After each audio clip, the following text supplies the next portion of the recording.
KILT FM HD2 Houston. Insider access, exclusive content. Sports Radio 610. The Texans play here. An Odyssey sports station.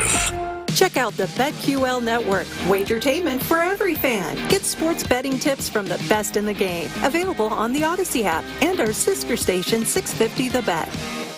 Sports Radio 610 presents Seth Payne and Sean Pendergast. We coming to H-time. Let's get the work in, man. Let's go. Great day, great day. Oh, give me some juice, baby. Oh, yeah. Sky to center field. Aaron Judge comes in a few steps. And the Yankees have won all 6 games against the Astros this year. Tonight winning 9-4, the final score. That was Todd Callis on the call last night, a game that looked a whole lot like the game did the previous night. Kyle Tucker hits an early home run, and then the Yankees just roll up a bunch of runs after that in response, and the Astros tack a few meaningless ones on. At the end, like these games have been almost carbon copies of each other, these first two, and unfortunately, we have yet to see an Astros win. Ronel Blanco is going to try to prevent the season sweep this afternoon at 4 o'clock. But another horrible night in New York last night. But it's a great day here in Houston. Happy Thursday, everybody. I'm Sean Pendergast. He is Seth Payne. How are you feeling this morning, my friend? That's a good question. Seems like it should be an easy one to answer. Yeah. And yet, I'm still having a hard time processing this. You know, if you go back to 2014, and the big question was, hey, all right, what's going on here? At some point, you got to call these guys up. Come on. You got to call up George Springer. Oh, come on. You got to get Cray up. To now it's turned into, I guess, I don't know. Maybe it's Pedro Leon. I don't know. Yeah. Bregman's at the 6th spot. What would you prefer right now? Would you prefer 2016 Alex Bregman in his first 30 games as an Astro, or in or this year's version of Alex Bregman? Well, the 2016 one, because one, he was getting paid a whole lot less. Oh, that's a good point. Yeah, very good point. Yeah. And two, you were paying that guy like 5% to get the exact same production as you're paying this guy. Yeah, and that one I at least had some enthusiasm about. Like you look. And you go, okay, well, these are some competitive at-bats, at least from what I remember. I mean, it's almost a decade. God, I can't believe this is Bregman's 9th year with the Astros now. But this, I would imagine, you know, like we're at the, 36 game mark, so we're almost a fourth of the way. We'll be a fourth of the way through the season by the time they're done with Detroit this weekend. This has got to be one of the bigger stories, I would think, in baseball when it comes to disappointments this year. You know, we'll have the quarter poll this weekend, and I'm sure there'll be articles, you know, a quarter of the way through the season, these are 5 biggest surprises, and these are the 5 biggest disappointments. And Alex Bregman will be on every disappointment list because he is awful. And he finally got dropped in the lineup. I don't know what took Joe Espada so long with Bregman, but this is where Bregman ranks, Seth, among third, and he was 0 for 4 again last night. We should point that out. Got moved down to the 6th hole, and he responded with an 0 for 4 night. Where does Alex Bregman rank among third basemen in Major League Baseball? Glad you asked. Last in batting average, second to last in on-base percentage, last in slugging, last in OPS, tied for last in. He's got 1 home run through 36 games in a contract year. And he's got 11 RBIs, which is tied for last. These are third basemen with a minimum of 97 at-bats. So This is a really bad thing. Obviously, it's a huge reason why the Astros are where they are in the standings right now, because he has been this year what Abreu was last year, up till last night, which was a veteran player that was getting veteran treatment, that was getting penciled into spots in the lineup every day. Where if he is performing like this, he's a time bomb in the middle of your lineup. He is a hole. It's like putting a pitcher in the 4-hole for the last 6 weeks. And that was Abreu last year, but they had enough other stuff to overcome it. No, I know, but you're just you push. This is whack-a-mole, man. And Bregman, it's been going on all season, but you send Jose Abreu down. Oh, my gosh, goodness gracious. But look at this. John Singleton starts performing. And yet no, we'll find a way to have a black hole at the bottom of the lineup. Yeah. It'll be Bregman. Maybe you send Bregman down to AAA to try to clear his head at some point, and then it's just going to be somebody else that falls apart or continues to fall apart. Alvarez might be hitting in the 6 hole by a month from now. Yeah. That's what Sean. Look up the odds on Alvarez batting 9th by the All-Star break. Right. It's this. Like last year, the Mets spent heavily, and it all blew up, and it was a huge disappointment. But it was an experiment to begin with. Whenever you add free agents and new pieces, no matter how much you pay, you just never know. This is something altogether different. Yeah. Just a complete and total collapse of a group of genuinely. Sean, if you look at the back of the baseball card. This should not be happening right now. Right. There's a lot of good baseball cards here. Here was Joe Espada, and Joe Espada's a mess right now, by the way. He's a mess. He's not acting like a mess. He's outwardly, he's being very stoic and calm, and everything's going to be fine.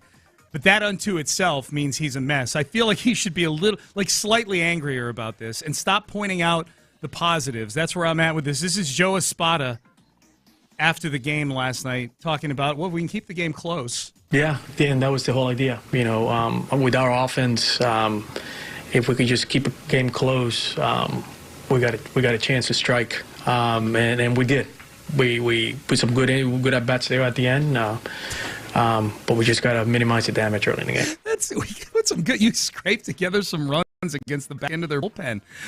You lost 9-4. What are we doing? We had some pretty good swings at the end of the game. We did hit 17 foul balls. That kind of stuff is expected, especially if you look at maybe David Culley. There were certain things that David Culley was not going to be able to say to the media about that football team without everybody kind of scoffing at it, and yet. There he was. He had to say, you got to try to put some kind of a positive outlook on it. Yeah. Same thing for Lovie Smith.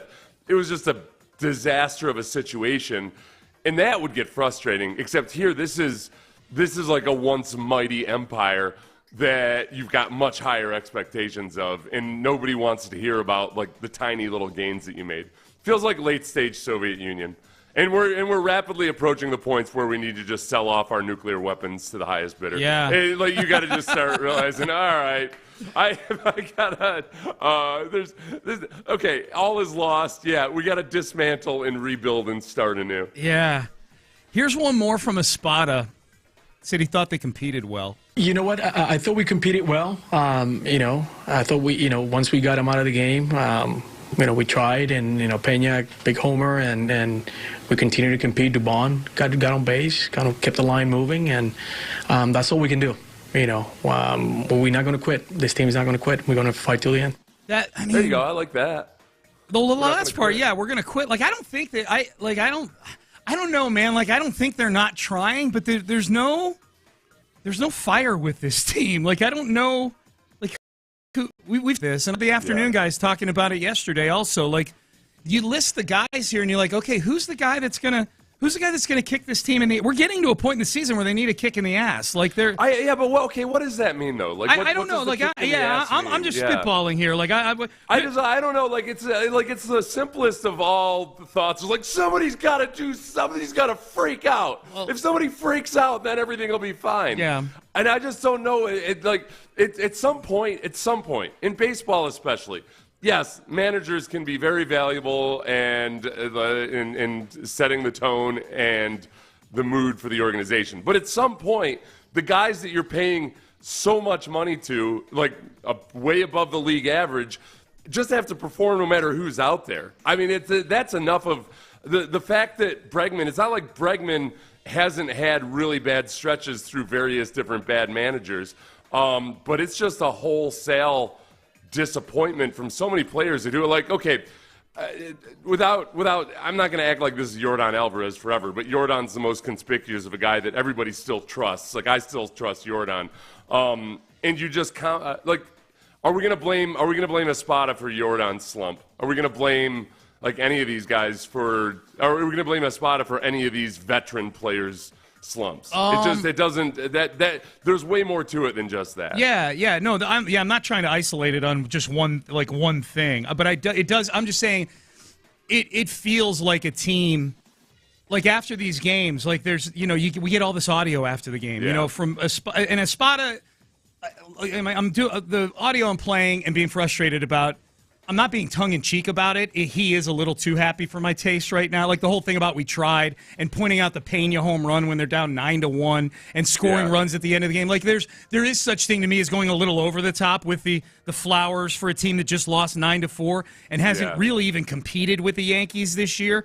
Like they're getting blown out by the Yankees this year. He's a little too over the top with the happiness for a team that's so bad right now. But like we get this, we get the audio each night out, from a couple of players each time, and I listen to it, and I'm like, man, who is the face of this team right now? Like we knew who it was the last few years, and say what you will, Martin Maldonado was an awful player last year, but there probably is something to him not being in that club. The cumulative effect. Yeah, I can't believe I'm about to say this because these were two of the guys that got a lot of criticism last year, but the cumulative effect of downgrading from Dusty Baker to Joe Espada from a leadership perspective, downgrading from Martin Maldonado to whoever the clubhouse leader is now. Yeah. And I'll even throw Michael Brantley in there too. He was at least around the team last year. Like that's a big exodus of people who would be, I think, at least maybe holding people a little more accountable during this downstretch, right? I guess and I don't mean to downplay the importance of a manager. I do think that sometimes just swapping out a manager for a different energy. I don't bring in Joe Girardi. That's going to be a different energy in the clubhouse. Right.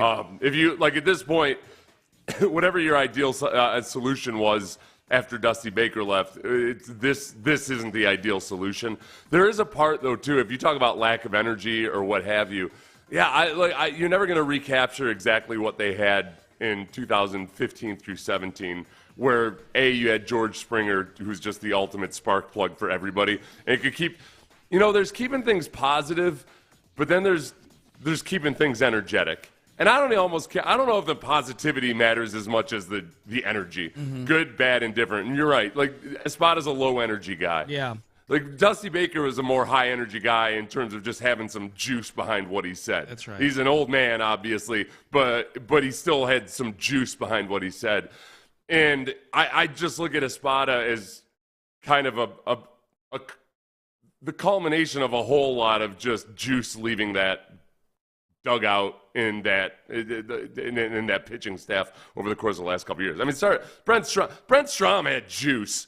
Brent Strom, you talk about. I don't think Brent Strom could all of a sudden make this currently injury beleaguered staff, the best in the league or anything, but they certainly wouldn't be the third worst in the league. No, I agree with that. All right, well, we'll circle back to the Astros. We got to. They're 0-6 against the Yankees. Ronel Blanco, the ace of the staff, tries to get them a win against the Yankees this afternoon in New York. All right, up next, J.J. Watt was on Pat McAfee yesterday. We went a couple days with nobody speaking on the J.J. Watt situation publicly. J.J. Watt spoke on it yesterday, and I thought he provided a lot more specificity about what would need to happen for him to come back and play. We will have that for you. If you missed it, coming up next. The deadline to protest your property taxes in Harris County is May 20th. So it's time to really gear up and get in action if you don't feel like your property taxes are fair. Even if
Sports Radio 610 presents Payne and Pendergast.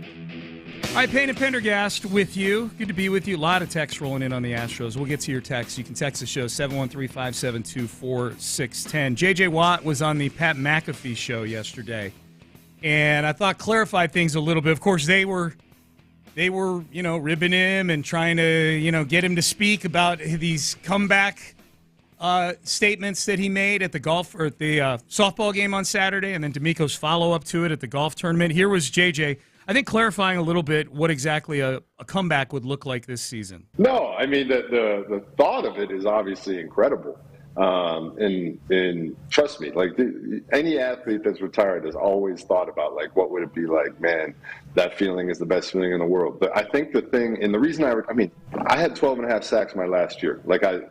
Trust me, there's plenty of times where I'm like, you absolutely could have kept doing it. But the reason that I'm okay with everything and the reason I'm so content with everything is because no matter who you are, no matter how successful you are, no matter how great of an athlete you are, that day is coming no matter what. So I'm at peace and I'm comfortable looking back and knowing that in my last year, I had my son, I had 12 and a half sacks, I had a great time, I accomplished a great career, and now the time has come to move on. So the only thing that you would ever come back for now is if the exact right situation happened where you had a chance to do something that you have never done before. And that's the only scenario that would ever bring you out, because you also have to look at the opposite side of that and all the bad that can happen and all the things that everything. Think about that. Only positive. No, what are you talking about? No, it's being retired. That's the beauty of being retired. Is you don't have to think like a freaking eternal optimist anymore. Like, yeah, I'm gonna go out. Well, what if you suck? Not gonna suck. You're JJ freaking. No, I wouldn't. I can tell you that right now. Well, prove it, bitch. That was one of the minions saying that. That wasn't. I thought that was AJ Hawk. It might have been AJ Hawk. Yeah, I just knew it was a non-McAfee. I always forget AJ Hawk is on the show because he just sits there most of the time. I know, but every now and then he just he interjects very quickly but poignantly at times. Okay, AJ Hawk is allowed to call JJ Watt the B word. If mullet guy or cowboy hat guy are calling him that, I'm like, all right, you're a little too comfortable with JJ Watt. They go back and forth quite a bit. Yeah. I gotta learn those guys' names. Yeah. So prove it. I do think both with JJ and Brady during the roast, those little comments, and like JJ kind of talking about skeptics, of whether or not he was good enough to do it, which we're about to play here in a minute. That's a part where you wonder. There's everything that JJ just said from an intellectual side, almost. Even as he's talking about the emotional part of it, he's got a very trying to be even-handed, talk about the potential downside, all of that. But there is also that feeling you get in your gut when you hear people saying, like, well, he sucks anyway at this stage in his career. That puts a little chip on your shoulder. Yeah, we'll play JJ saying that in just a second. I thought it was interesting. This was, probably a little more measured than his comments at the softball game, where I think he got a little probably being around his former teammates and possibly future teammates get you feeling a certain kind of way. And that was the first time he'd publicly addressed it in a long, long time when Brandon Scott asked him the question.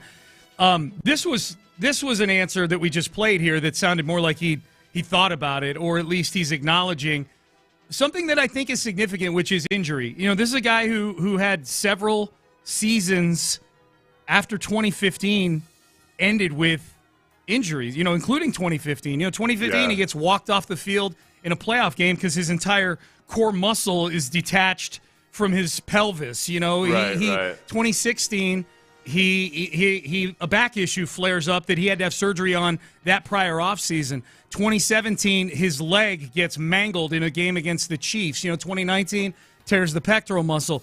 He was banged up at times in Arizona too, I'm sure, not to that degree.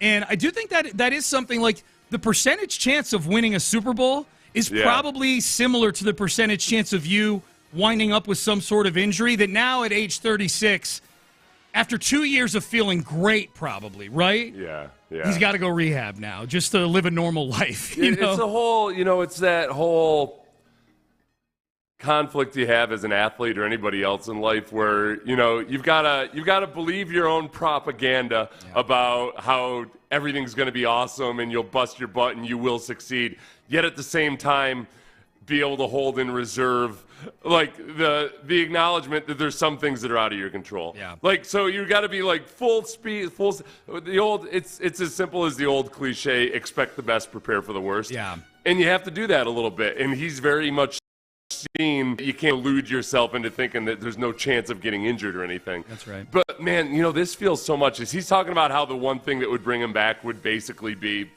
in our minds, it sounds like the Texans on the precipice of winning a championship. Yeah. And yet at the same time, okay, but JJ, what if you're one of the key elements in them being able to achieve that championship? It feels so much like so many miniseries and movies I've watched where a king in a medieval warfare drama is trying to convince another army to join forces. Yeah. Where it's almost like, hey, look at how awesome it could be if we all win. But the army that's sitting off to the side is kind of like, yeah, but man, look, yes, I believe everything you said. And yes, it is an evil empire we're up against. And yet, I don't want to get half my people slaughtered, so I gotta gauge and I gotta wait and see. In the army that's thinking about helping you. Well, in Braveheart, it was the Irish. Yeah. The Last Kingdom, I'm just watching. I think it was the Scots or something. I don't know. They're waiting on the side on the battlefield. Yeah. And they're kind of just judging to see what happens. Like, all right, if they get. That's JJ. If this JJ is standing there with his bannermen and his whole cavalry behind him on the side hill watching the battle. And if the Texans don't get like destroyed by big balls of tar lofted at them by catapults in the first, then he's going to think about coming in. Yeah. But I don't think he's going to enter the battle until at least midway through. Yeah. I think that he's going to wait and see. If he does come back, it'll be because the Texans look every little positive thing that people are saying. He about basically right now. just said that in that cut. That to me is the biggest clarity we've gotten, that this ain't a sign in August and come in for training camp thing. Like that. Yeah. That is him saying, I am going to lay out and wait and see what this looks like. And probably not just with the Texans, right? Like if he wants to come back and do something, he wasn't specific about it would only be with the Texans. I'm just picturing, I love your Brave. I'm picturing D'Amico with the half painted blue face, like in Braveheart, riding a horse in front of the Texans. What will we do without swarming? Yeah. Instead of freedom, it's swarm. Swarm. What will you do without swarm? I don't want it to end with D'Amico up on a chopping, spoiler alert, everybody, up on a chopping block for like it being disemboweled. Yeah. Well, he yells, swarm! Okay, so in that movie, it was the Bruce, right, that was sitting there and then turned away.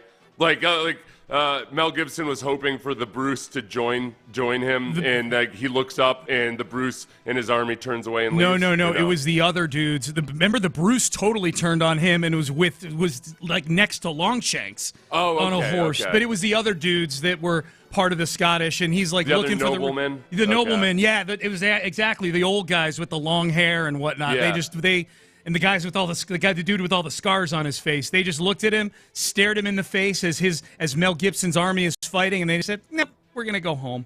They got new lands and titles. The Longshanks gave them more land, and they turned on Mel Gibson, man. So that could be JJ. The equivalent is that JJ is going to be like those Scottish noblemen. Yeah. And Play for the Packers or something. Right. Yeah. Or Or just go not come home. back at all because CBS is giving him more money. Yeah, In our CBS. mind, CBS is the evil empire. They are. Yeah, they are. Just like without any chance, I don't know, look, this probably wouldn't have been the right move anyway, but, when the Texans maybe were flirting with the idea of trading for Tony Romo, but CBS lured Tony Romo away from football with a boatload of money and a dream job that he didn't have to actually prepare for. Right. Right. That's going to be JJ. JJ lured away by the evil empire that is CBS. CBS, you bet. We mentioned JJ got hot yesterday about Twitter trolls. People telling him he's nothing. Yeah. Here he was on the McAfee show getting heated. During that whole thing yesterday, somebody tweeted me and said, "Can you even dunk?" And I'm like, that then is insulting because I'm like, don't okay, yes, maybe I can't go out there and make 23s in a row, but I can do some now. I'm an athlete. Don't get it twisted. I mean, I'm an athlete here. So, like, I'll be humble here and there, but, like, that's, like, when people are like, same thing with the thing about he can't even play anymore. Why would we want his trash? Like, okay, hold on a second now. Okay, top 10 in sacks and TFLs my last year. Let's calm the down. Everybody calm the down. Hell yeah. Hey, talk your JJ. Hell yeah. Talk your We appreciate you, man. All right. So all right, guys. Now I'm going to go hit the squat rack again. All right? See you later. Maybe have some Miller Lights. What? Watch Burnley. What? Take a visit to Dirks. What? We appreciate you, ladies and gentlemen. JJ Watt. Hey, JJ. The only thing I don't like about the McAfee show is when they do that that softball dugout stuff. Like I don't know, they're fake cheers and everything. That part I don't. It feels a little Aggie-ish to me at times. A little bit. I don't want to join your cult completely. That was Seth Aggies saying that. I'm an honorary Aggie. Okay. Yeah. Oh, so you're but as an allowed to say honorary that. Aggie, they don't allow me in on all the little cult-like things. A couple people on the text page saying it was Mullet Guy who's called JJ the B word, not AJ Hawk. Yeah. No, they go back and forth pretty hard. Yeah. I've noticed. Good report. So, so social media both is one of the worst things in the world, and yet it might be our ally. Twitter is going to get JJ Watt back into a Texans uniform. They're going to put that chip back on his shoulder. Yep. They're going to put that chip right back on his shoulder. Yeah, man. You know who doesn't? Know anything about the trolls on Twitter?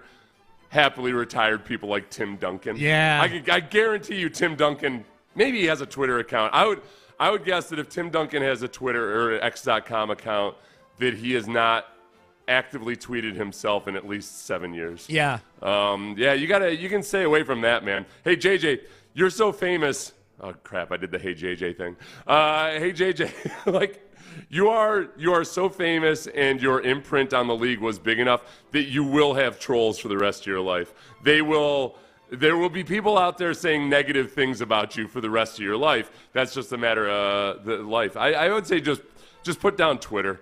You don't have to do it on X. This isn't an Elon Musk thing or anything. Twitter's been like this forever. It's the most toxic of the huge social media platforms. It exists for people to be snarky. And it's funny, but sometimes when you're the object of all the snark, you just got to step away from it. After you win a Super Bowl with the Texans. Yeah. Right now, let it fuel you. Yes. No, be on it every day to get back. My Twitter experience has improved actually over the last year or so. I think I'm a little torn on it. I feel like I have more things thrown at me from accounts that I really don't want to hear from. So I usually mute or block immediately, and that seems to but it goes through waves. Well, they've got the two timelines now. They've got the for you and who you're following. Oh, so I should go back to who I'm following? Look at the top. If you look at the very top of your timeline, there's two buttons. There's one that's for you, which is feeding you things they think you like based on what based on your activity on there. And then there's following, that'll be all the people. That'll be what Twitter originally was, which is, okay, I just want stuff from people who I follow.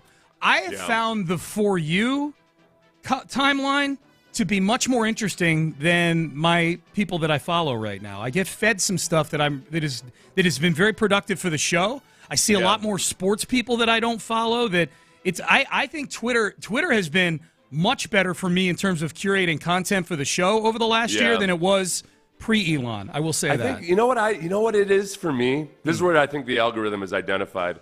I think that I like seeing stuff from comedians. The problem is that a lot of the comedians now are also part of the whole alpha male movement. Yeah. That there's some connection with Joe Rogan to where I can't separate the comedy from some of the other stuff. It gets intertwined in politics and stuff like that more than I want it to be. I just don't want to see that stuff. Yep. So that's the part that's hard for me. Yeah.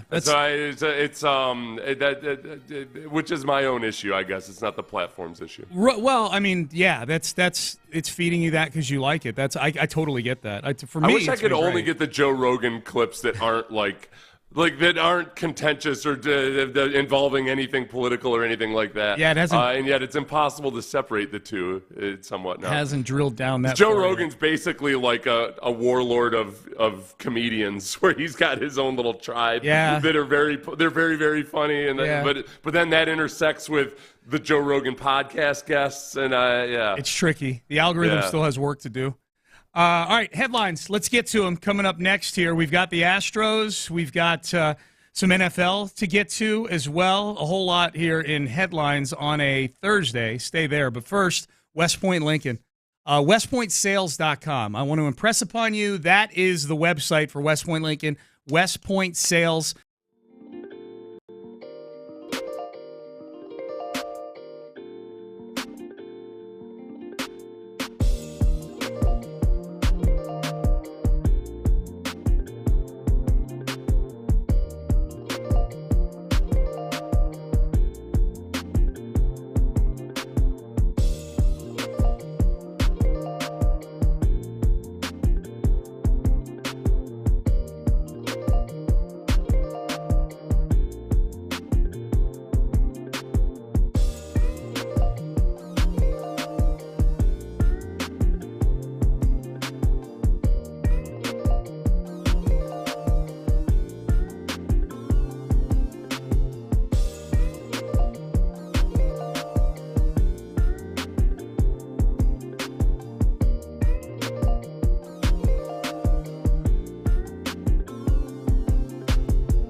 Pendergast with today's headlines. All right, Payne and Pendergast with you, and today's first headline is the Astros are still bad at baseball. They are 12-24 on the season following a 9-4 loss to the New York Yankees last night. Joe Espada following the game saying, well, if we can keep the game close, we feel like we can do some damage. Yeah, and that was the whole idea. With our offense, if we could just keep a game close, we got a chance to strike, and we did. We put some good at-bats there at the end, but we just got to minimize the damage early in the game. Yeah, I get, like, Joe Espada is trying to keep the mood up in a clubhouse. Probably the mood sucks right now. Yeah. I don't need to hear about the runs they tacked on in the 8th and 9th inning of a game they were losing 9-1. I don't need to hear about that. I don't need to hear about the nice swings they had at the end of games. I guess what does it turn into, though? I mean, when it is this way, when it has been, I don't know. I feel like sometimes we delude ourselves into thinking that there's some manager out there that's gonna make you feel good about what just happened. Like, oh, I sure would feel awesome if somebody got up there and said, yeah, you know what, guys, we suck. Yeah, this is really bad. I feel awesome. But it's baseball. It's the hardest thing is to accept that. Yeah, in baseball, that exact same attitude is the perfect attitude when things are going well or poorly. Like, just keeping that even keel is a big part of it. I guess I don't care. Like, I don't care what managers tell us as fans. Like, I worry more about what they're saying to the guys on the team, and it sure does seem like in wins or losses, there's not the same energy and juice around this team that there typically is. And how much of that starts with the manager? How much of it's on Verlander or the other veteran leaders? It's a bad mix right now. Yeah, I don't know how much of it is on Espada, how much of it is on the players. I do know that if this continues to be a problem, who's going to get the blame and whose head's going to get chopped off for it. Yeah. I would go back to just where it was with David Culley when it's not. He clearly wasn't the reason for the team being so bad, but it was also very clear that he wasn't the guy that was going to pull you out of it or should be there for the long term. Like Culley, especially. Lovie Smith was a whole different scenario because Lovie Smith still felt like very much an NFL football coach. Yeah. Where I would like with Espada and with David Culley, I don't know. I'm starting to get the same energy from both those guys. But here's the difference between the two, is that Culley was coaching a team with zero expectations. Right. Espada has been handed a team that has a half dozen at least all-star caliber players on it. Went to Game 7 of the ALCS last year. Which, and again, this is where if you can hold these two things in the hand, your hand, you just said the key word term, all-star. Like, right, okay, we've got 7 all-stars. Are you? Is Daddy not nice enough to you now? Oh, do you need a manager that speaks to you just the right way? That's on them, man. Like, that's on the entire organization. And yet also, okay, but Espada. So I'm not blaming Espada for that, but I feel like it's increasingly clear that Espada isn't the guy that's going to jolt them out of that. Yeah, I just don't need it. Like, I don't need it to be throwing bats or whatever it might be. A temper tantrum never proves anything to anybody. Yeah. It's a more the overall, like, day in, day out the conduct and the way you either inspire or detract from them. Right. And to be clear, and I know that a lot of this stems from you and I talking in the open and me saying that somebody needs a kick in the ass in there. I'm not asking for a bat tossing or of Hal McRae ripping the phone out and throwing it at reporters and things. Like, I'm not. This just looks like a team that is just going through the motions right now. Like, that's the sense I get. And again, I understand we only see the tip of the iceberg. We see the 3 hours. We see the 3 hours on a Wednesday night of them going out and being completely lackluster. That's all we see. So I don't know what's going on behind the scenes. I just know the product that I see for 3 hours a night is one that is completely uninspiring right now. There's nothing inspiring about it right now. There's something where the Bregman stuff is the most frustrating because it's all the trappings of, man, it's like you might as well be watching a rockumentary where everything gets awesome and wow, these guys are doing great. Then all of a sudden you get torn in 18 different directions. And every time I see a damn salsa jar, I get angry at Alex Bregman. Right. I just don't want to. I don't want to know it. That was great. It was a fun little experiment and excursion in your off season. But the core business of playing baseball has not been so hot as of late. I agree with that. You and I are on the same page there for sure. Like, I'm looking at this collab with Bun B at Trill Burgers, this smash taco that it looks delicious, by the way. But Breggy Salsa is on there, and I know it's probably occupying 10 minutes out of his day to put a tweet up or something like that, but the optics of it are infuriating. Like, I don't care about your salsa. Hit 215. How about that? How about getting your batting average over 200? How's that sound? How about, you know what? Yeah, why don't you step up and be Paul Newman? Paul Newman was making his salad dressing forever and still putting out fire movies. Absolutely. Not to mention he was married to a nymphomaniac at the time. Like, he had a lot of energy he was being pulled in a lot of different directions, sometimes quite literally, in his special room there. Yes. And he still managed to put out great Oscar award-winning performances, and actually pretty good salad dressing, too, if we're being honest. Right. I like Newman's salad dressing. Though, that all started was he was gonna do a salad dressing. He wasn't gonna put his name on it, and the person that was advising him said, look, you're not gonna sell any things without your name on it. And back then, that was back before celebrities had to earn money any which way they could. Yeah. He thought it was kind of tacky to have his name out there and actually be earning money off of it. So he said, all right, let's do it, but it's all gonna go to charity. Because it's tacky if if I'm trying to profit off of something other than my act. Does it still go to charity to this day? Do we know? Yeah, all profits go to charity. I didn't know that. Okay. Yeah. I didn't know that. It's good. I just know it's a pretty good salad dressing. Hey, what do we make of this? You pointed this out to me. I guess on Twitter. Derek copied us on Twitter on this. It's a light news day, so we can mix this in here. That the Ravens have apparently moved the Orioles have moved their Sunday, September the 8th game from 1:35 to 12:05. And so the speculation, the Ravens and Orioles both play that day. So the speculation is, I wonder if they did this because there's a Ravens home game that day and you got to move it earlier because the game is going to be later in the day or maybe even in the evening. And could that mean that the Texans, the Texans play the Ravens here. So that the Texans wouldn't be involved in a Sunday night game in Baltimore. They play the Ravens here, but possibly I guess the Ravens might be opening the season on Sunday Night Football, I guess. Yeah. That would be I'd take that. Yeah.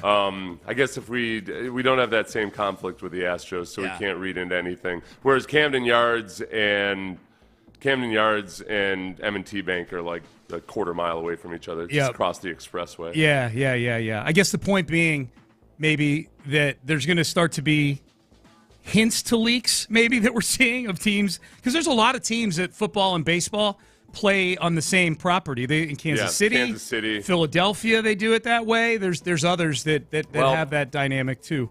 Let's see. If you start the game at 12:05, and then the game's over at 3:05 or so, then you've got time for people to leave and then come back. It would put a kink in the tailgating for sure for football. With all the shared parking and everything there. The Orioles are going to be playing relevant games in September probably too. So they're probably going to get good crowds too. So I guess that might be things to keep an eye on over the next week here with the schedule coming out. As far as other headlines go, the Knicks win last night, 130 to 121 in the NBA playoffs. I tell you what, these NBA playoffs, every morning I wake up. I haven't watched a ton of them. I wake up and I put on Maggie and Perloff, the show right before ours, when I get in the car at 5 o'clock. I flip over, when they go to commercial, I flip over to ESPN. It feels like every morning on these national shows, it's complaining about NBA officiating.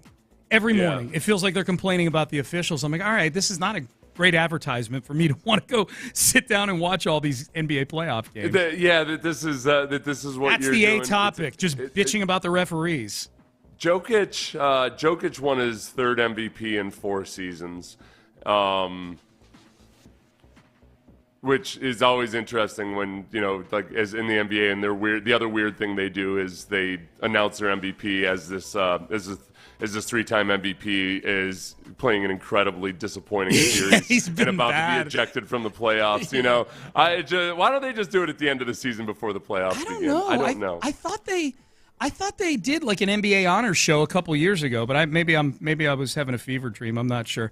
Very light headline day today. On on the in the sports world. Okay, so one of the things J.J. Watt was referring to in the clip we played in the previous segment where he was getting hot at people telling him that he wasn't a good football player, and they were also telling him he couldn't dunk and he couldn't make threes. Why was he talking about basketball? Because Austin Rivers on the Pat McAfee show made what I think is a pretty silly comment, but man, did it get some football players triggered on this topic, boy, that you could plunk 30 NBA players down right now into the NFL and they would be successful NFL players. Chris Long went in big time on this. Very entertaining. We will get to that next. Kirk Holmes, they go in big time on building you your dream home. Third generation, family owned.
KILT. KILT FM HD2 Houston. Insider access. Exclusive content. Sports Radio 610. The Texans play here. An Odyssey sports station.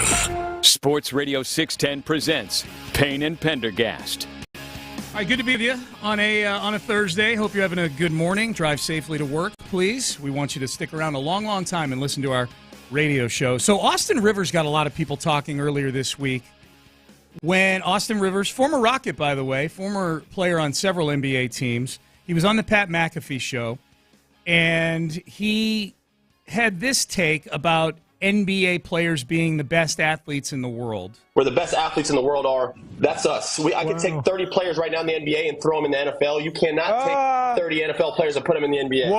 It's because you only allowed 5 on the court. Let's all relax. It's because you get a break every play. All you got to do is catch the ball and run north or south. Listen, our sport. It ain't complex. Okay, so his take got worse as it went along. All you got to do is catch the ball and run north and south.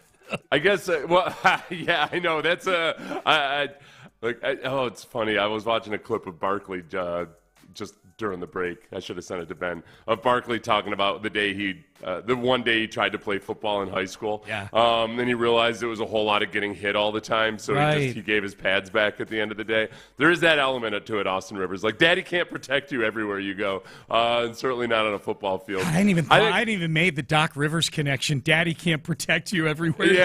Yeah. I forgot about that. It's tough because now football people got super triggered about this, and a lot of people forwarded this to me.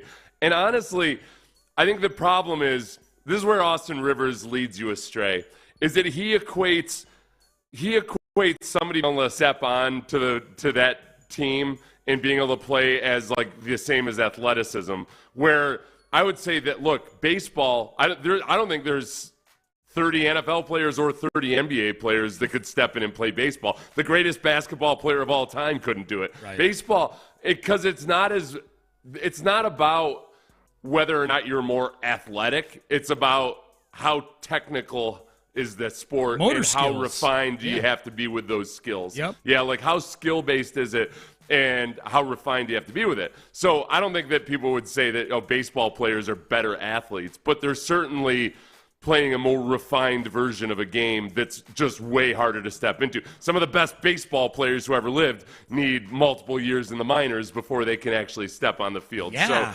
So that's the part where I think people got triggered for no good reason. I think it's simple. To play basketball, part of it is just a simple height element, Like, are you gonna tell me that all those 7-footers in the NBA are actually awesome athletes? My God, right. No. They just happen to be really good athletes for guys who are 7 foot tall. I guarantee you there's not a single NBA player that can step in and play offensive line right now. Right.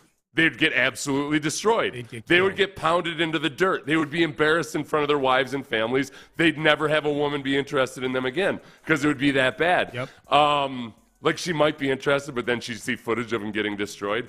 And why is that? Okay, offensive line, very specific physical requirements, and also very technically you got to develop a lot of technique. So are offensive linemen then actually the best athletes? Right. Because 0 NBA players could step in and play? It was a stupid point by Austin Rivers, and you got trolled and you got suckered into a stupid, dumb argument that doesn't even make sense. It's a dumb argument. I said from the outset it was a dumb argument. I was embarrassed that Dan Orlovsky responded with a list of 30 NFL players who could go play in the NBA that included some guys who clearly would get smoked in the G League, let alone the NBA. Like, Dan, what are you doing? You don't need to respond. You can respond to it, but that's not the right way. I thought the way Chris Long went about it. Now, this is the way, and this to me, Chris Long, and we're going to hear a lot of Chris Long here over the next few minutes. His podcast is excellent. This is really good stuff. I liked it, Seth, just as a sports fan, listening to some of the anecdotes that he has about training camp and coaches, and I think it is a reminder of just how different the NFL is than other sports when it comes to things. So here, let's start with this. This is Chris Long, and this is all in response to Austin Rivers saying that you could take 30 NBA players and plunk them down in the NFL, and they do great. Here was Chris Long on training camp in the NFL. Here's the main thing keeping NBA players from crossing over. Even if they were good enough, even if they were talented enough, even if they were kind of mean enough, here's what's keeping them. training camp. Hey, coach, what time's shoot around? Ain't no shoot around, bro. 8 a.m., full pads, 110 degrees. They had us practicing on a field in St. Louis next to a burning underground landfill. It was like an Aaron Brockovich situation, okay? They don't care. You got sweaty balls. You got sweaty butt. You got first drills inside run. Your breakfast is right here. I got a bruise on my forehead that starts day one at camp. Oh, and training camp's like a month long. I mean, even the new CBA. I don't know if you guys can handle the new CBA. All right. When he says your breakfast is right here, he's pointing at like the top of his neck, like basically saying you're about to vomit your breakfast because it's so hot outside. That's what that was. Yeah, that part. Actually stepping in and going through all of that. A lot of basketball players, because they've been so specialized since the time they were 13 years old and they're all AAU, they really genuinely have no appreciation for the physicality of the NFL. They think because they box everybody out, somebody out haphazardly and occasionally in the NBA, that's the same level of physicality. Austin Rivers especially, I like Austin Rivers better now than I used to once I got to see him a little bit with the Rockets. But he's gonna get slapped out. Austin Rivers stepping onto Division I football practice is gonna get destroyed. Yes, it would be pathetic, and he'd be crying to Daddy. You say, Daddy, why aren't you coaching this football team? Right. You guys are gonna be sorry when Daddy comes and coaches. Yeah. I think that part is true. But even if they were, like most of the guys who played college, like Austin Rivers might have been better off saying that guys could step in and play tight end. Because that's usually the most successful. Most guys that played college basketball and then go on to play in the NFL, they go to tight end. That's the spot that seems to make the most sense. Well, and it's funny you say that. I'll save my take on that tight end thing for a second here. I want to get more of this Chris Long in, but I agree with you on that. Remember when LeBron James had an ankle injury a few years ago, and he disclosed that it was hard to learn how to play with it because he'd never been through it before. He'd never been injured before. Yeah. Which is he'd never had to play. Where it's like you're injured every single day at practice in the NFL. Right. It sucks. Right. You're always injured. It just sucks. You're just always in pain. Yes. Chris Long pointed out the difference culturally between the coaches in the NBA and the coaches and this is something I know you'll have a take on, Seth, having played for Tom Coughlin. Coaches in the NBA versus coaches in the NFL. Oh, and we got these guys called coaches who actually yell at you and say whatever the they want to and treat you like employees. I don't know if you ever heard of those people. I know in your league, they just kind of make sure you get on the team plane and they know when to call timeout. Matter of fact, Austin Rivers, you know what I'm going to do? I'm going to go coach the Clippers. Doesn't seem too hard. I'm going to go coach the Sixers. Doesn't seem too hard. Sports science guys, what do you think? Should I call a timeout? Should we give them a day off? You can't load manage in the NFL, bro. The minute a coach talks to you sideways, you're going to flip out. Or you're going to leave. The minute inside run starts and you're like, oh, wait, can't I just play in the game, coach? Nah, that's not the way it works.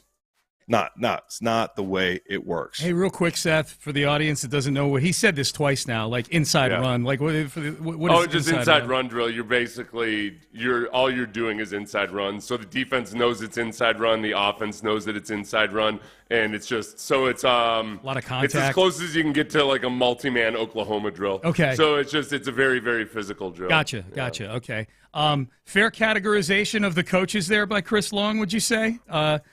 I think he kind of does with NBA coaches what Austin Rivers was doing with NFL athletes. You know, like you're kind of minimizing it a little bit here. Like they do. Anybody could do it. Yeah, you're leaning on your analytics people. Yeah, you just make sure they're at the plane on time. I love how he picked out two teams that Doc Rivers coached to say, well, I could go coach the Clippers and I could go coach the Sixers. Yeah, I don't know if we're going to bring coaches into it. Which coaches are more likely to be able to coach the other side? I would say football coaches there's more football coaches that could step over and coach basketball than there are basketball coaches who could step over and coach football. I agree with that. I do think there are a few basketball coaches. Like Tom Thibodeau, I think, feels like a guy who might have the ethos to do both. I feel like, yeah. He's Thibodeau kind of a taskmaster, you know what I mean? Like he's pretty I don't know. I feel like he was. I think Chris was leaning a little too hard into the stereotypes of what. It's not like NFL coaches are, Bear Bryant back in the day. Right. It's a little bit more laid back than what he presented. Than it used to be, for sure. This was interesting. He named a few NBA guys he thought this is Chris Long on his podcast yesterday, responding to Austin Rivers saying that you could drop 30 NBA guys into the NFL right now. He did name a few NBA guys who he would take on his team in the NFL. Here are the guys that I actually think could make a roster, possibly. And I'm going to name a couple. First off, I'm going to phone Tony Allen. He's like 42 years old, but I flew with Tony Allen on a regional jet, and he's just an impressive-looking mother. And he's not too tall where he's just going to get forklifted, right? Like, he's like 6'4", 230, D's people up, kind of crazy. I feel like a Tony Allen type could make the NFL maybe, right? I think Russell Westbrook is crazy enough to play in the NFL. I also think he's explosive enough to play in the NFL. I'll give you a wild card. Jaylen Brown. You might say, why? Jaylen Brown's not the biggest guy. He's the right size. He's like 6'4", 220. You put an extra 20 pounds on him. I'm not saying he's going to set the edge, but I could teach him how to pass rush. He's kind of explosive.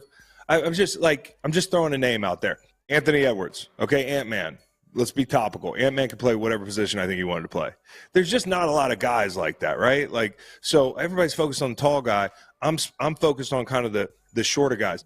I was kind of bummed out. Like, the first one he picks is Tony Allen. I'm like, oh, he's going to pick a bunch of dudes that have bad attitudes. This is going to be great.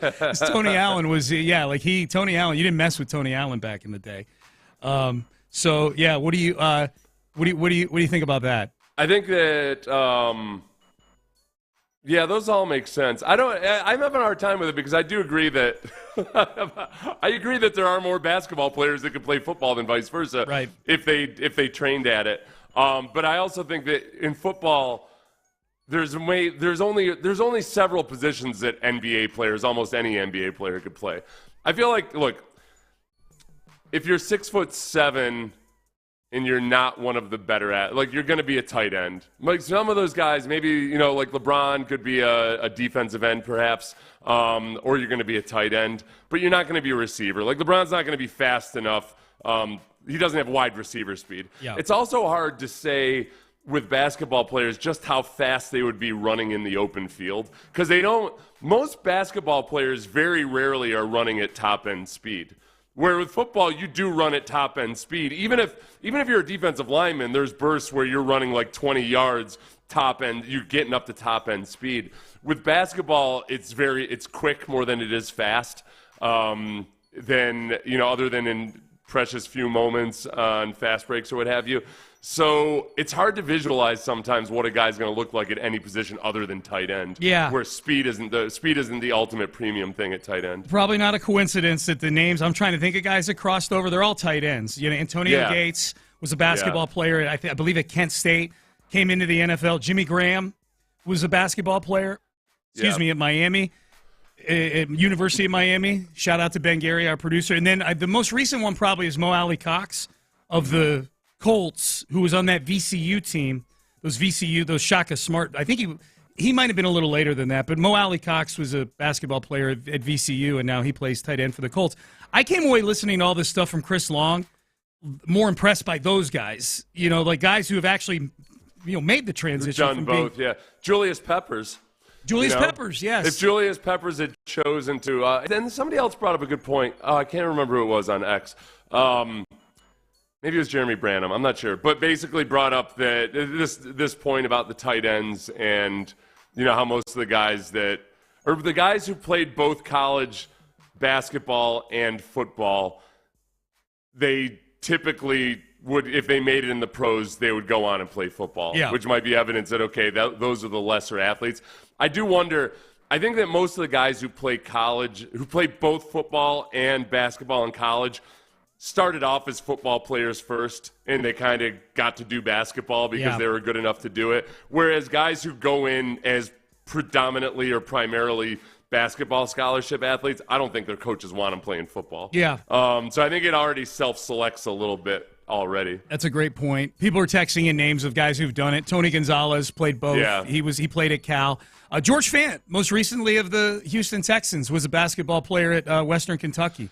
Yeah, and part of it, too, is that there's just simply – there's 150 starters in the NBA where there's 1,500 players in the NFL and then, 600, 700 starters on offense or defense. Yep. It's just a little bit of a numbers game. It does. I don't know. When it comes to just pure athleticism, it's really like it's hard for me to say that any wide receiver in the NFL can step in and play in the NBA right now. Again, because it's so much more heavily skill-based. Yeah. Like you got like baseball and basketball, guys play year-round and hone and refine their skills to the point where there isn't a single basketball player that could step in and play baseball, and there's not a single baseball player. Like, okay, Alex Bregman, there's not a single person that could go out. There's not a single person in the NBA that could go out and do what Alex Bregman is doing right now. Does that mean that Alex Bregman is a better athlete than them? Right. No. There's boatloads of guys who are better athletes than Alex Bregman, but not a single one of them could do what Alex Bregman is doing right this moment, this season. Not a single one. You're talking they can't go out there and be horrible. Like they can't even be a horrible Yeah, you can't even go out there and be as bad as Alex Bregman. Yeah. If you include defense. Yeah. I don't know. I feel like 100 of them could hit the way he's hitting right now. If you want to know the truth.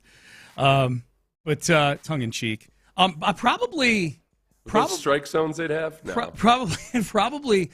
I would say the most fascinating example the other way. Like whereas we're talking about basketball players and the guys who did both. That most of them go to football. Probably the most fascinating one to me, as I think about it, is actually somebody who played for the Rockets who might still live here in Houston. Charlie Ward. Charlie Ward was a damn Heisman Trophy winner at Florida State. And chose to go to the NBA instead. Right, because he wasn't going to be he wasn't good enough to play in the NFL most likely. But he had I don't know. I don't know what his scouting report, like his style of play did not fit the NFL in 1993. I'll grant you that. Yeah. He might have fit pretty good in today's game. Like I think Charlie Ward would have been on an NFL roster. Probably, if I had to guess, back in 1993. Right. Yeah, okay. So what's your argument then? Well, I'm not making an argument. I'm just saying. All I'm saying is it's interesting that the one guy who chooses to go the basketball way was the guy who was hailed as the greatest college football player that season. He won the Heisman and he chooses to go to the NBA. You're right. In the modern NFL, maybe the NFL would have been more of an option, but I know that scouts at the time were just looking at him as like all the old classic.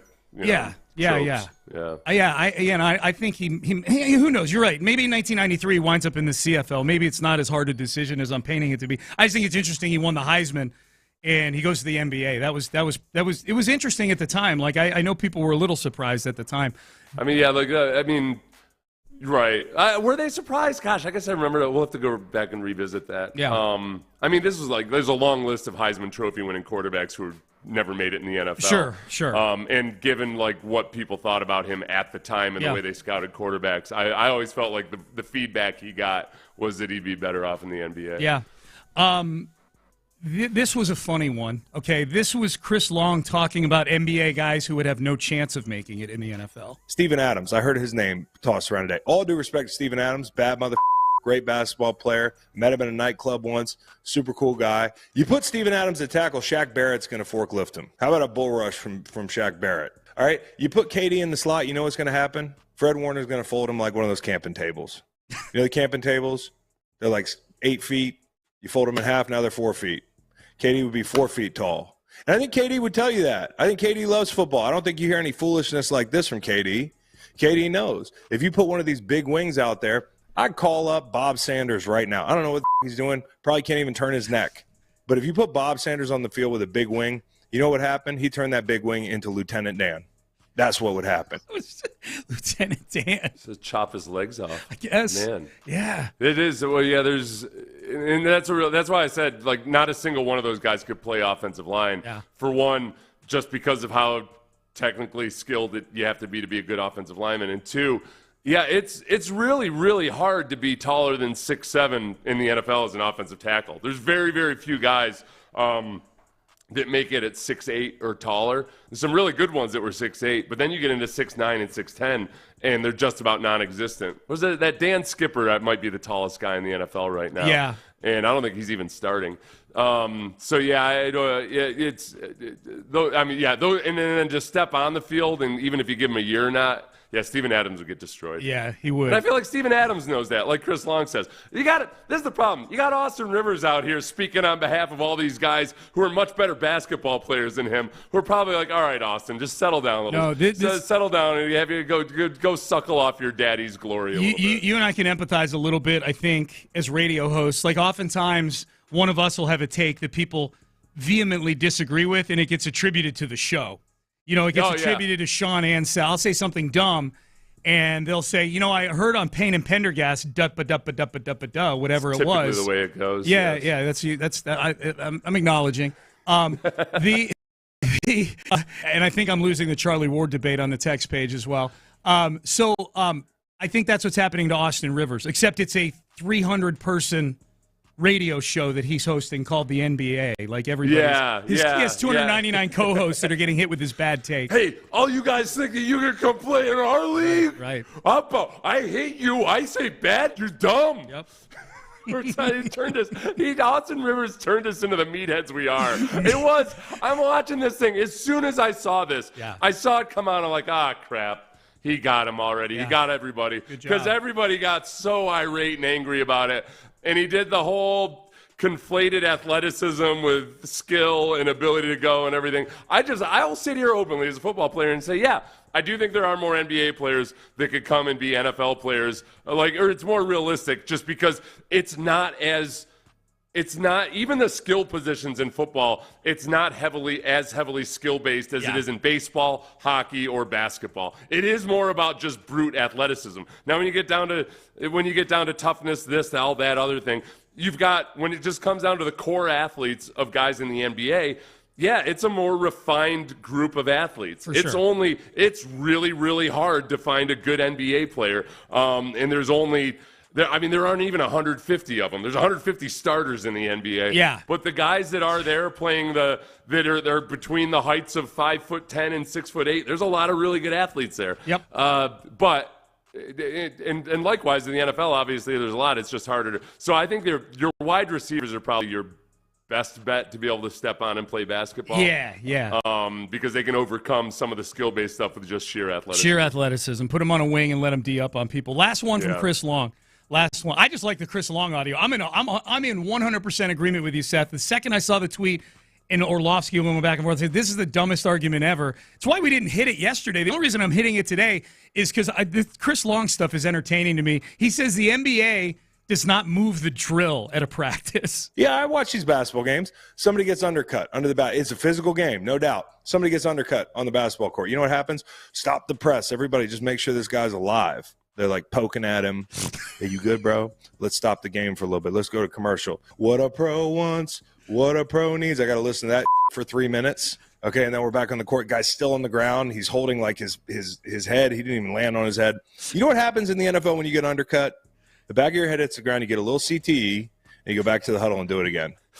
Nobody stops the game. Nobody cares. Move the fucking drill. They don't move the drill in basketball. They stop the shoot around, I'm pretty sure. Y'all don't even get hurt in practice. I've been on an NFL field where a guy got a rib broken and collapsed his lung, and the coach said, move the drill so the ambulance can get on the field. We're gonna go to inside run. There's inside run again. Yeah, there's inside run, yeah. It's yeah, the level of carnage is different. It is. Is he exaggerating at all? Like on a scale of 1 to 10, how accurate is Chris Long's portrayal of the NFL for NBA players? Here? Going back to Chris Long's younger than me, but I think our careers cross a little bit. But going back to before people got serious about head injuries, that was back when somebody would get their bell rung or be goofy, and it was the funniest thing in the world. Yeah. Or guys are down on the ground. If you could tell they're having like a full body cramp in August, it was kind of funny.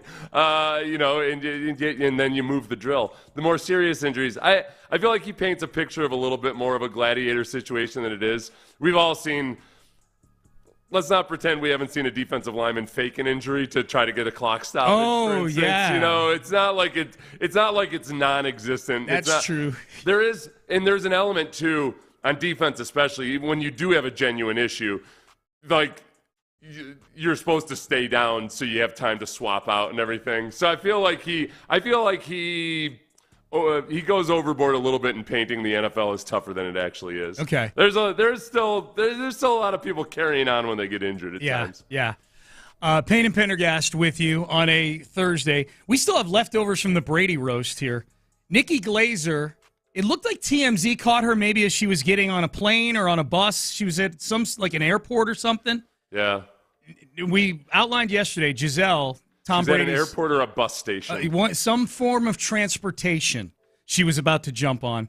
But we know that Giselle Bündchen, Tom Brady's ex-wife, was none too happy with all the jokes about their failed marriage. Yeah. According to TMZ, said somebody she was very upset that the family was talked about. Think about the kids, man. That's what she was basically saying. Like, my kids are going to have to hear this stuff about my jiu-jitsu instructor, who I may or may not be. That's probably what she was most worried, upset about, whether that's what she said or not. Yeah, they made some jokes about how she's with the jiu-jitsu instructor. One of the jokes that Nikki Glazer said was, like, one of the dumbest things anybody's ever done was suggesting that Tom telling Giselle she should take jiu-jitsu lessons. Right. Yeah. And then she made some even better jokes after that. Yeah. No, she was. Yeah, so Giselle was talked about. Giselle and her affair with her jiu-jitsu instructor was addressed. Big topic, yeah. And so Nikki Glazer's getting on a bus or something, and a TMZ reporter or, someone with an iPhone screams at her, and this is what ensued. You were the best on Tom Brady's roast of all time. Can I ask, a lot of people thought that Giselle jokes should be left out. What do you say to those people? I say that I love her so much, but I feel like she's been roasting me just by existing my whole life, how hot she is. Yeah. So I felt my whole life like I felt like she had it coming, but not really. I didn't go hard on her. I love her so much, so it was a risk, but I hope she will forgive me someday because I absolutely love her. Yeah, do you feel like the jokes were fair, though? Yeah, because it's a roast. I think it's fair. She said she was a reason to be mad, and I will totally apologize to her if I ever see her. Okay. You had to go there. It was a roast. Had to go there. I feel like she's straddling the fence there a little bit. A little bit, yeah. And she would tell the jokes again. She's a comedian, damn it. Yeah. This is like asking a butcher if he's going to cut meat again. Right. Yeah, I feel awful about the cow. Yeah, boy. Rough outcome for that cow. Yeah. Chop, chop, Yeah. chop, The chop, jokes, chop. the jokes are delicious. Yeah. Yeah. I like it, man. You're a celebrity. That's the whole. You choose that. You didn't have to be a celebrity. You could. I don't know if some celebrities realize that they didn't have to be celebrities. But when you are a celebrity, you open yourself up to all manner of hostile treatment. I'll be honest. But apparently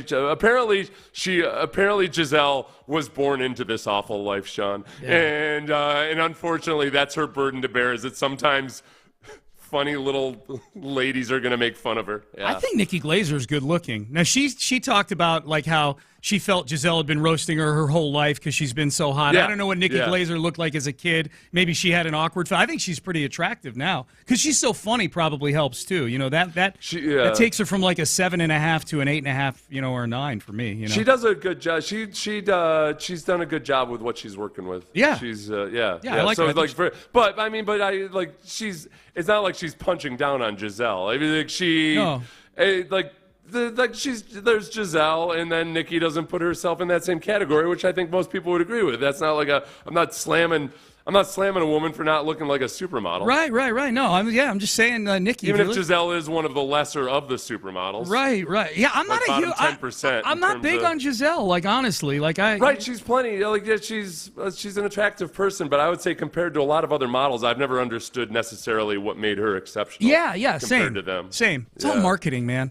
I'm just telling you, Nikki, don't beat yourself up over not being Giselle. I think you got some good stuff going on there. That's all. Yeah. Julian Edelman. He was doing. Who was he with yesterday? Oh, it was with Drew Bledsoe. Yeah, on his podcast. Yeah. Games with Games. Is that what it's called? Games with Names. Games with Names? I think it's Games with Names. So Bledsoe's on there, still drinking wine. He's still got his glass of wine out there because he owns a winery. So Bledsoe and Edelman are sitting there chit-chatting about the roast.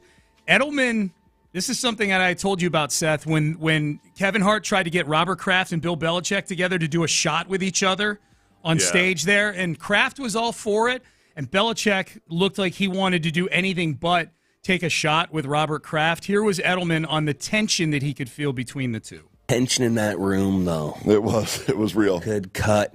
It was very real. It was very real. I was so awkward. I was watching Coach, and I tried to give Coach a heads up. I'm like, I see Kraft walk in. I'm like, yo, Coach. This locker room, like 5-0, 5-0. He did. Of course, he didn't see it. Right. And he came in, and I was just like, oh, this could be fireworks. I just walked away. Yeah, man.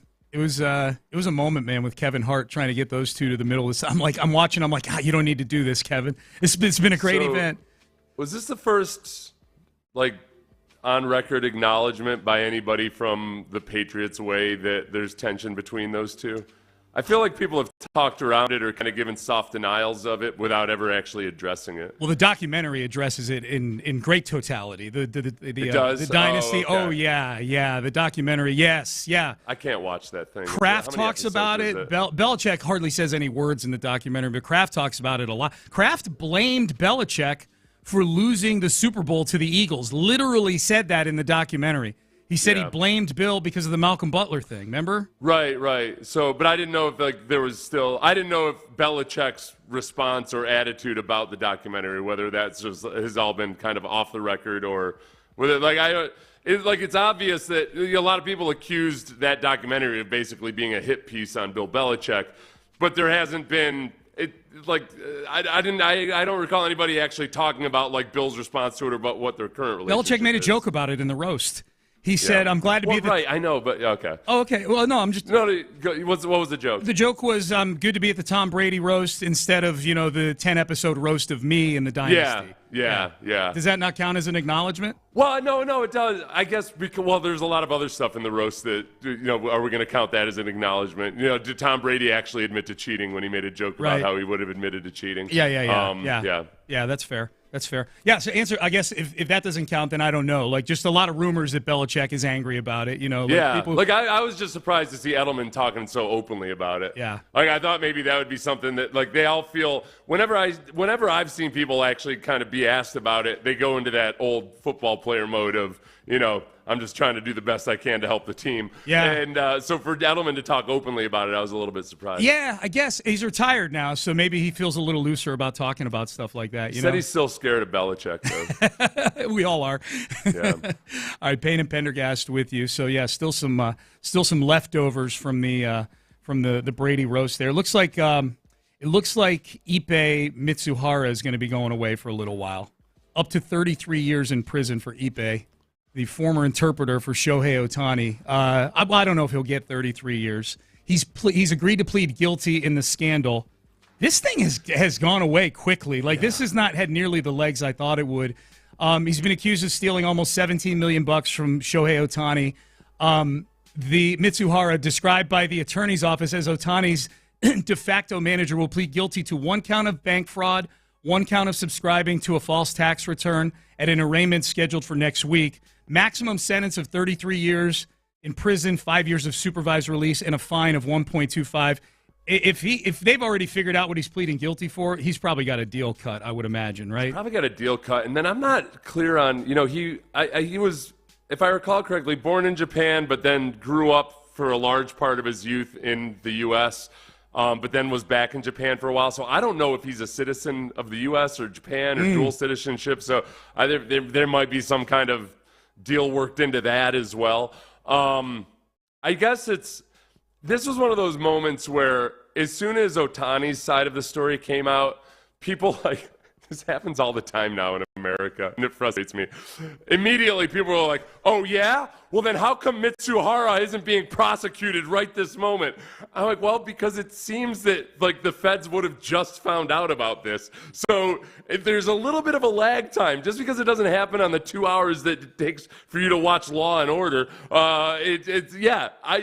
we'll see. Yeah. And the feds looked into it, and it looks like they're pressing charges. So a lot of people were adamant and really wanted to believe that Shohei Ohtani was doing this. There were a lot of clues that not only had he not gambled, but that he has just never expressed any kind of an interest in gambling whatsoever. That it made sense, and now that Mitsuhara is actually being prosecuted for it, I don't see any reason to doubt that Ohtani was ignorant about it.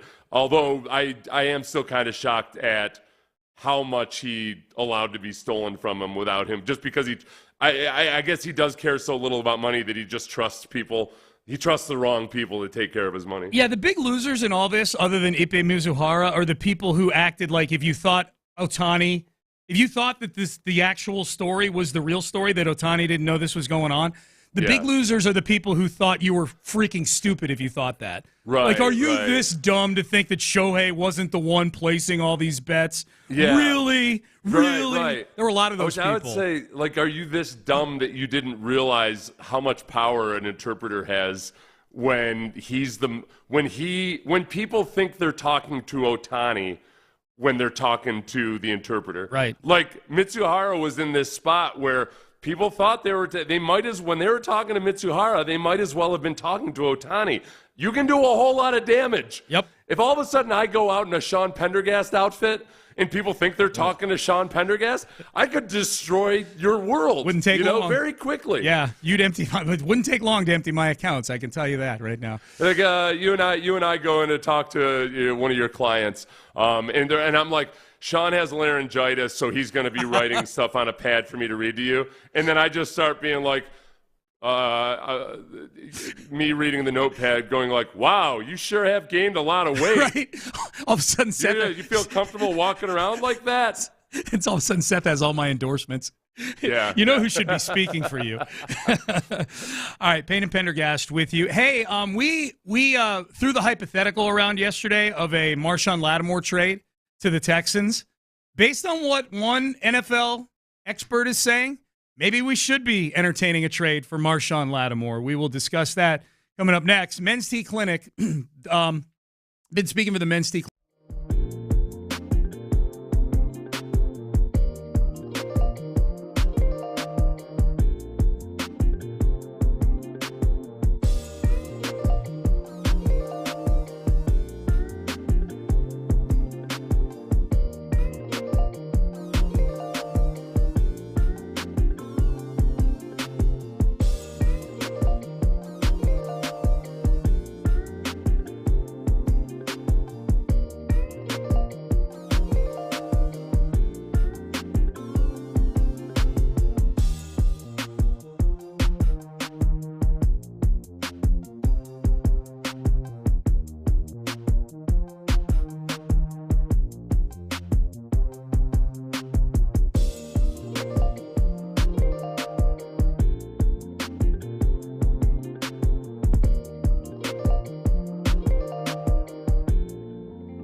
Live from the Twin Peaks studios, Sports Radio 610 presents Payne and Pendergast. Man, we were, yesterday on the show, we were kicking around a hypothetical Marshawn Lattimore trade for the Texans for a third-round pick in next year's draft.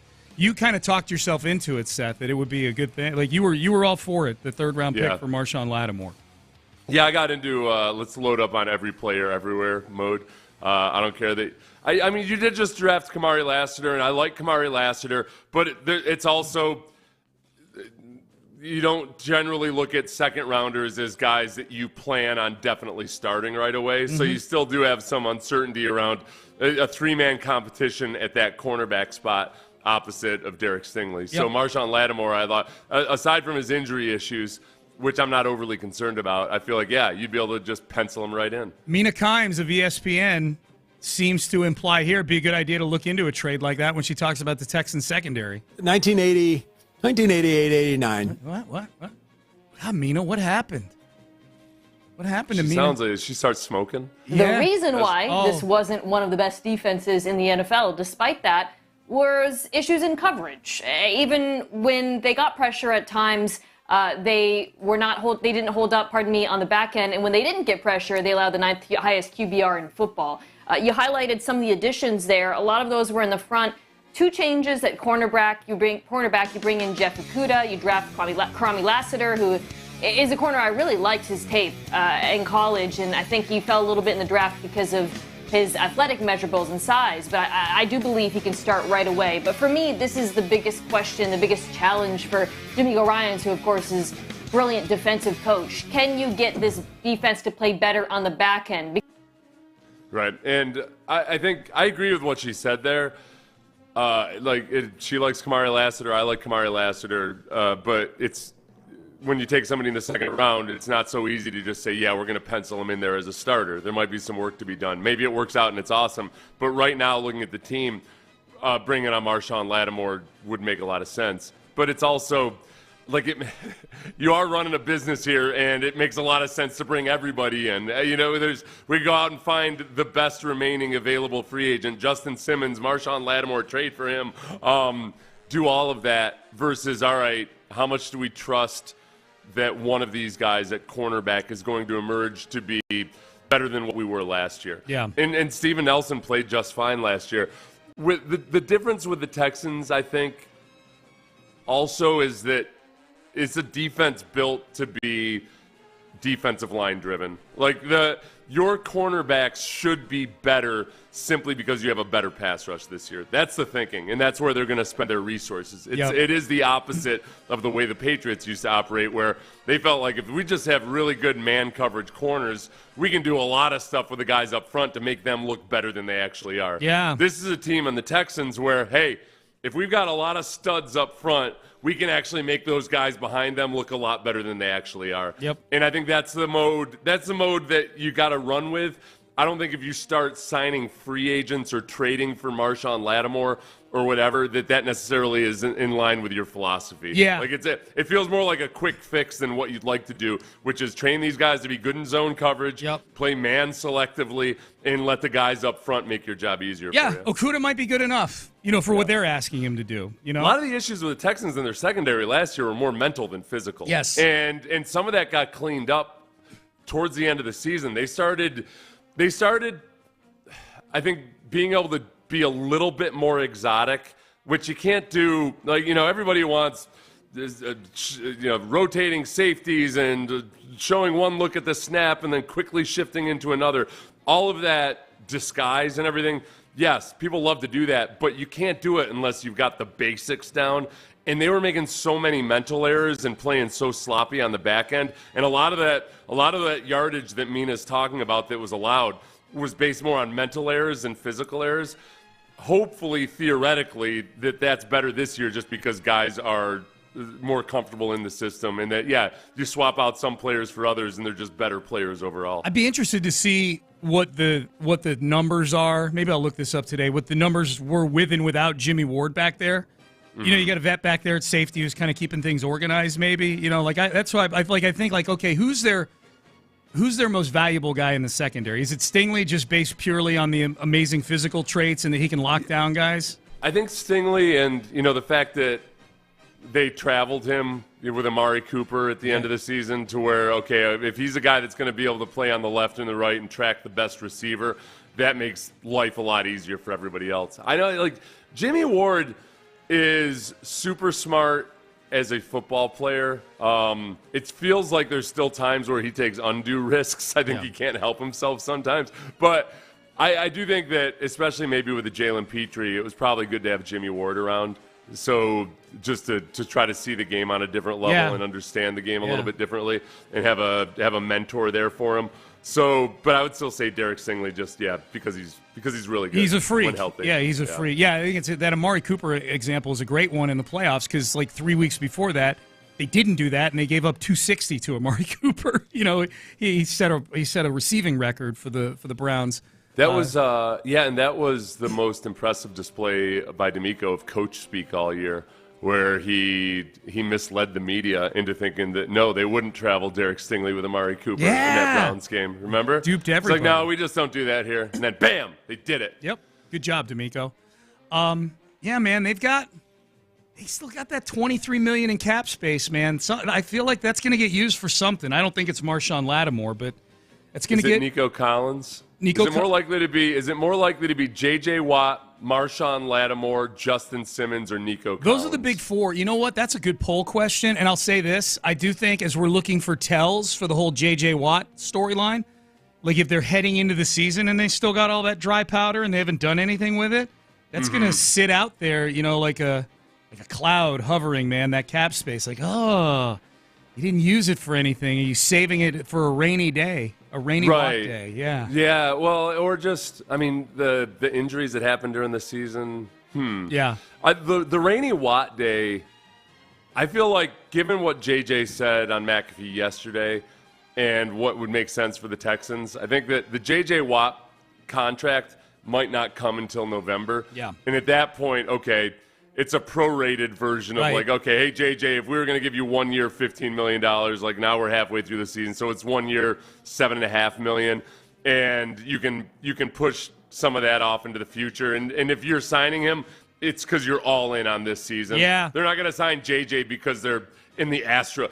If the Texans are doing what the Astros are doing right now, then midway through the season, it's very unlikely that JJ's going to want to come back or that the Texans are going to spend money. So if they're bringing him in, it's because they're making a championship push, and they'll be happy to push some of that money into the future. Do you think he plays? So I don't think that $25 million is for JJ. I think they'll have that money whenever they need it. You'll find it. I'm with you. I think you can find the money that you need for, just extend somebody, restructure somebody's contract, whatever. Yeah. You think he plays? Texans or anybody? I think it's all. I think. Based on what he said on McAfee, which was if it was the scenario where he could do something he's never done before, then he'd entertain that. That feels and sounds a whole lot like winning a Super Bowl with the Texans would probably be number one on the list, obviously. For sure. But maybe just being invited into the right circumstance. Yeah. And he talked about the concerns of injuries and how like you have to think about that. So I think again, it might be just if I were him and I were coming back and I were concerned about injuries because I've had so many in my career, I would just want to be a situational pass rusher. Now that's hard to accept sometimes. Like you want to still think you're a full-time guy, but you're also you're going to be going on to a team where they've already got a good thing going team-wise. So you don't need to be trying to come in and all of a sudden be the full-time starter and displace someone. You need to be coming and be super effective as a pass rusher. Yep. If you missed JJ on the McAfee Show, we'll have that for you in the 8 o'clock hour. If you missed that, we've got the 8 at 8 coming up next here. 8 stories. Get your day all fueled up. We call it the Ocho. That is next. But before we get to that, West Point Lincoln and Sugar Land. Ruben Mendoza, the GM, and his team at West Point Lincoln and Sugar Land. This is the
HD2 Houston. Insider access. Exclusive content. Sports Radio 610. The Texans play here. An Odyssey sports station.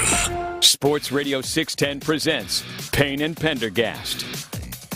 All right, Payne and Pendergast, the 888, the Ocho. Here we go. One. I got to tell you about my survivor strategy. Okay, Let's go. We'll save that for number 8. How's that? Nuevo? Whichever one is 9. Yeah, Nuevo. There you go. Here we go. Neuf. That's French. I know that. Yeah. Number 1. Give me number 1 again, Ben. One. Number 1, the Astros. Number 1 in our hearts, maybe? I don't know. They're certainly not number 1. Can we talk about survivors, Sean? I know. That's how I feel. That's what I was watching. Who are we voting off the island? Who are we voting off? Who gets voted off? Would Bregman be voted off the island yet, or would we hold out going, okay, he's a notoriously slow starter? I don't want to send him out on a life raft with no water, but I want to maybe put him into. I want to ostracize him for a little bit, send him off to the island of shame. Yeah. Is there an island of shame I can send him to? Not that I know of. Abreu kind of got voted off the island a week ago. That's true. He got sent to West Palm Beach. Who would get voted off the island right this moment? Right this moment, I would. I know you despise Myers, but he's actually been hitting pretty well. No. I wouldn't vote. I wouldn't. He doesn't deserve to be voted off right now. He might as well have the arm of a Keebler elf. Hunter but other Brown. than that, Hunter Brown would be voted off. Off the island. Take your torch and snuff it. Gone. Why are we so down on the Astros? Well, you know already, listener. You know that they're not good this year, and they were not good last night. 9-4.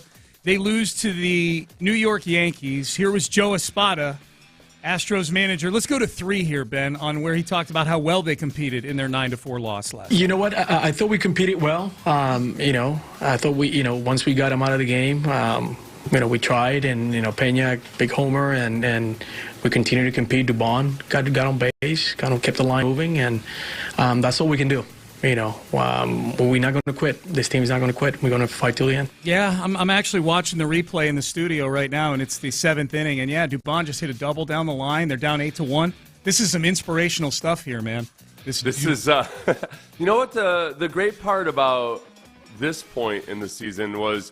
It's super easy to figure out their projected total wins because 12-24, that's 33. They've won 33% of their games. Yeah, or 33.3% of their games. So it's they are on pace for 53.9 wins. Okay. So they're close to 54 wins, Sean. They're very close. How's it 53.9?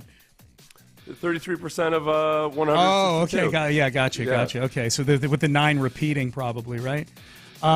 So there you go. I don't have my scientific calculator on me. Oh, wait. Yes, I do. Let me turn it sideways. Yeah. It's still just giving me 53.946. Renel Blanco today, 4 o'clock, will try to stop the bleeding. I'll tell you what, Seth. We'll dig back into the Astros later a little deeper, but the fact that this is happening against the Yankees, lost in the fact that the Astros are so bad right now, the Yankees are kind of back. They're, you know what I mean? The Yankees are good at baseball again. They're Juan one of the. Soto is everything they need him to be. Yeah. Juan Soto is my pappy. Yep. Woo! Big time. 2. Tell me where to park my car, Juan. Patrick Beverly is being investigated by the police over the ball throwing incident that you and I talked about earlier this week. I think it was earlier this week. Might have been last week. Patrick Beverly, as we all know, tossed a ball at a fan in Game 6 of the Bucks-Pacers series, hit a woman in the face. Yeah. The ball got scooped up by a fan right next to her, soft toss back to Beverly, who then wound up and threw it fastball style at that fan, a male fan. So might have 2 instances of assault there, right? Possibly. Allegedly. I mean, because he tried to hit. It looks like he's maybe trying to hit the dude first, but it just went over his head, which is the reason that Beverly's on the bench. Yep. Just went over his. He doesn't even have the accuracy to hit a dude at point blank range. That's right. And he hit a woman instead. Yep. A case report was filed that night after an officer observed the interaction, and detectives are looking into the incident. A police spokesperson told The Athletic they're working with the arena to get video footage and plan to speak with those involved. The result of the investigation will be presented to the Marion County Prosecutor's Office, which will decide whether to bring charges. Do you think there's any chance they bring charges on Beverly for this here? Or is it viewed as something that's within the specter they leave it to the NBA to dole out punishment and maybe some sort of retribution towards the fans involved. I don't know. No, I think that I would give it a 50-50 shot. Okay. That they actually pursue charges. It probably comes down to the woman herself, right? Or the man himself. Yep. If they decide to press charges. Yeah. Honestly, if I'm them, I just go to the NBA and say, give me season tickets or something like that. Like give me a discount on my season tickets. I don't care what happens to Beverly.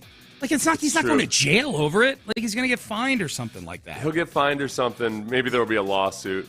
Does she get? Is there a settlement that we hear about at some point? Yeah, I don't know. Woman hit on the side of the head. Does she currently have tinnitus or something? Yeah, because I sure as hell would. All of a sudden, yeah. Did I mention, by the way, follow up on real quick on my fender bender that I got in the other day? Oh yeah. I am currently being sued for lots of money. Are you really? Yes. Oh, dude, that for somebody, sucks. mind you, remember when the paramedics showed up, because I was concerned about somebody that was in the passenger seat who looked like they might be. I'm the one that called the paramedics. Paramedics showed up.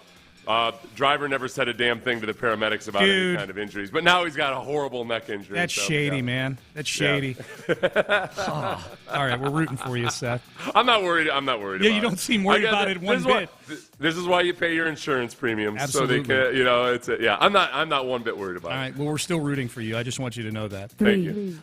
Nikola Jokic wins his third MVP award in 4 seasons. He is adding to his legacy as one of the best NBA players ever. He has been crowned a champion last year, and he wins the MVP award announced yesterday, succeeding last season's MVP, Joel Embiid.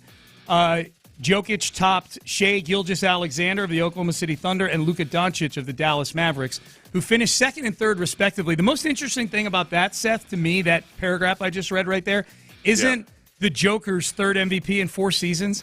It's the Shai Gilgeous-Alexander, Paul George trade might be the greatest example of a team sending out a superstar and getting back assets in return of winning a trade. Like, they got that trade. Like, Shai Gilgeous-Alexander was still a young player when that trade was made, and they threw him in there.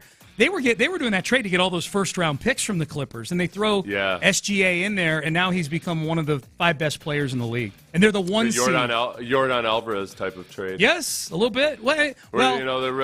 George has been good for the Clippers. But this has been a home run for the OKC. Yeah. So, Joker wins his third MVP in 4 seasons. I guess in terms of getting something that you got, they win. Right.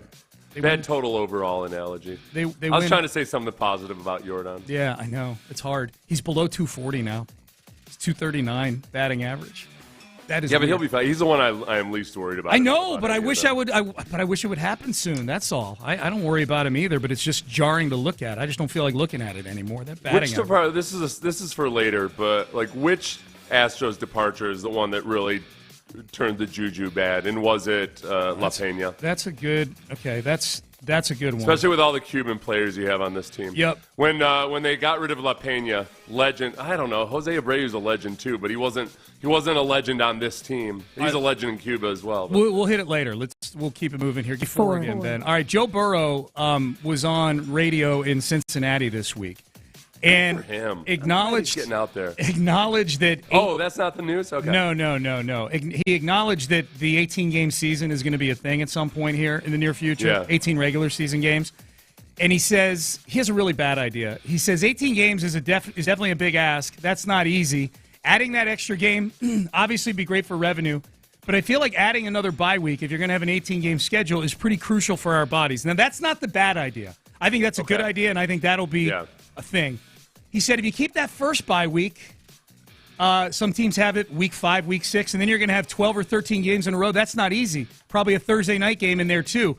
The idea he trots out here, Seth, is why not have a second bye week that everybody takes all at once in the middle of the season, like an all-star break for the NBA, where there's just a hiatus on football at some point in the season where everybody at the same time gets to refresh their bodies. I don't think logistically it's a horrible idea.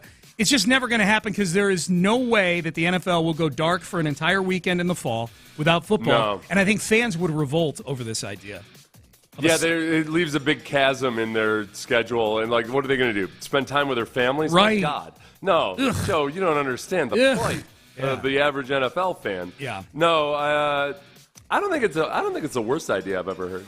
No, I just but the NFL, you're right. The NFL is doing everything they can to try to dominate almost like in Goodell, and it's the right thing to do. Like in Goodell's world, if the NFL could dominate every single week of the year in terms of sports coverage, then that would be great. And that's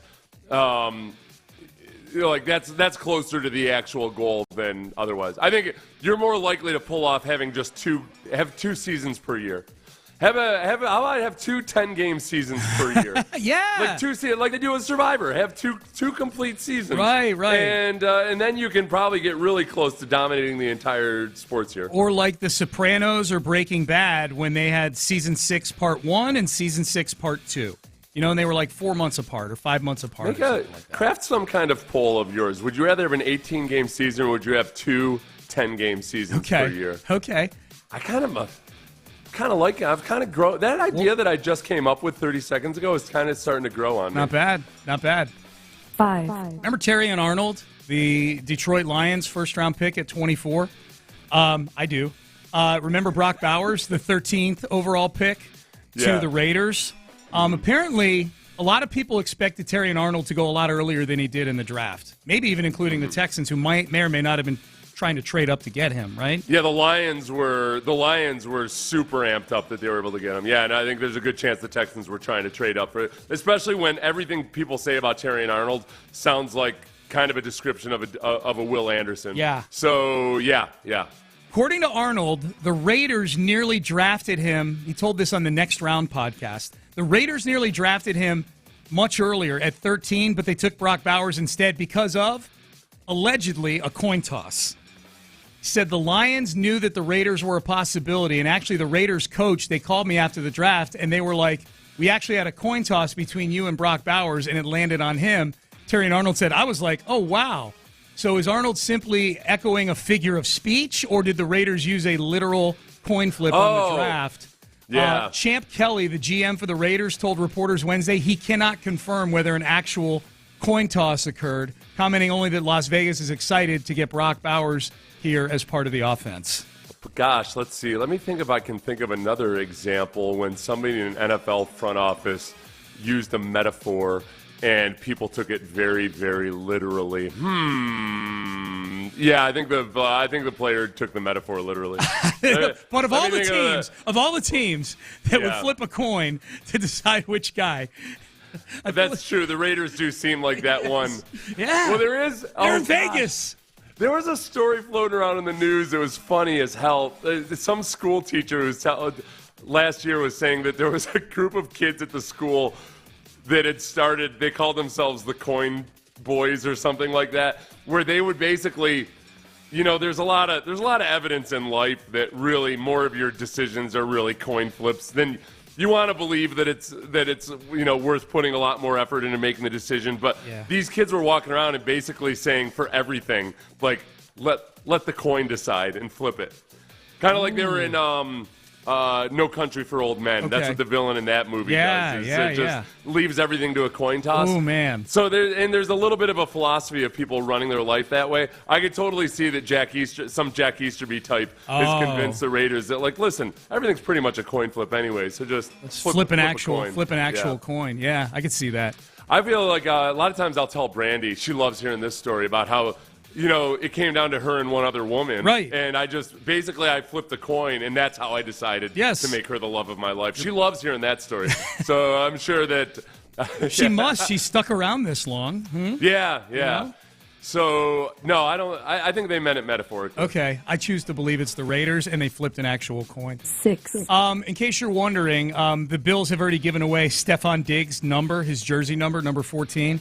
There's no scraps in the Bills scrapbook, and they've given it to Chase Claypool, who's been one of the weirdest, softest wide receivers of the last few years. So Chase Claypool has moved in to Stephon Diggs' old jersey. So my question, Seth, what's worse, the Bills giving Stephon Diggs, number 14, to Chase Claypool, or the Texans giving Davis Mills DeAndre Hopkins, number 10, the year after they traded DeAndre Hopkins? Oh. I think the Davis Mills might be worse. I think so, too. Yeah, I think the Davis Mills might be worse. Because Chase Claypool is at least an established NFL player. Yeah. Who teams keep trying to talk themselves into. Right. Like repeatedly. Mills was a rookie quarterback drafted in the 3rd round. Yeah. I would say the Hopkins losing his number was to the rookie was worse. That was rough. 7. Jana Kramer is a country music singer. I've actually seen her in concert at the Golden Nugget in Lake Charles. She was doing an interview, a podcast this week. Why am I bringing her up? She got talking about Travis Kelce and Taylor Swift.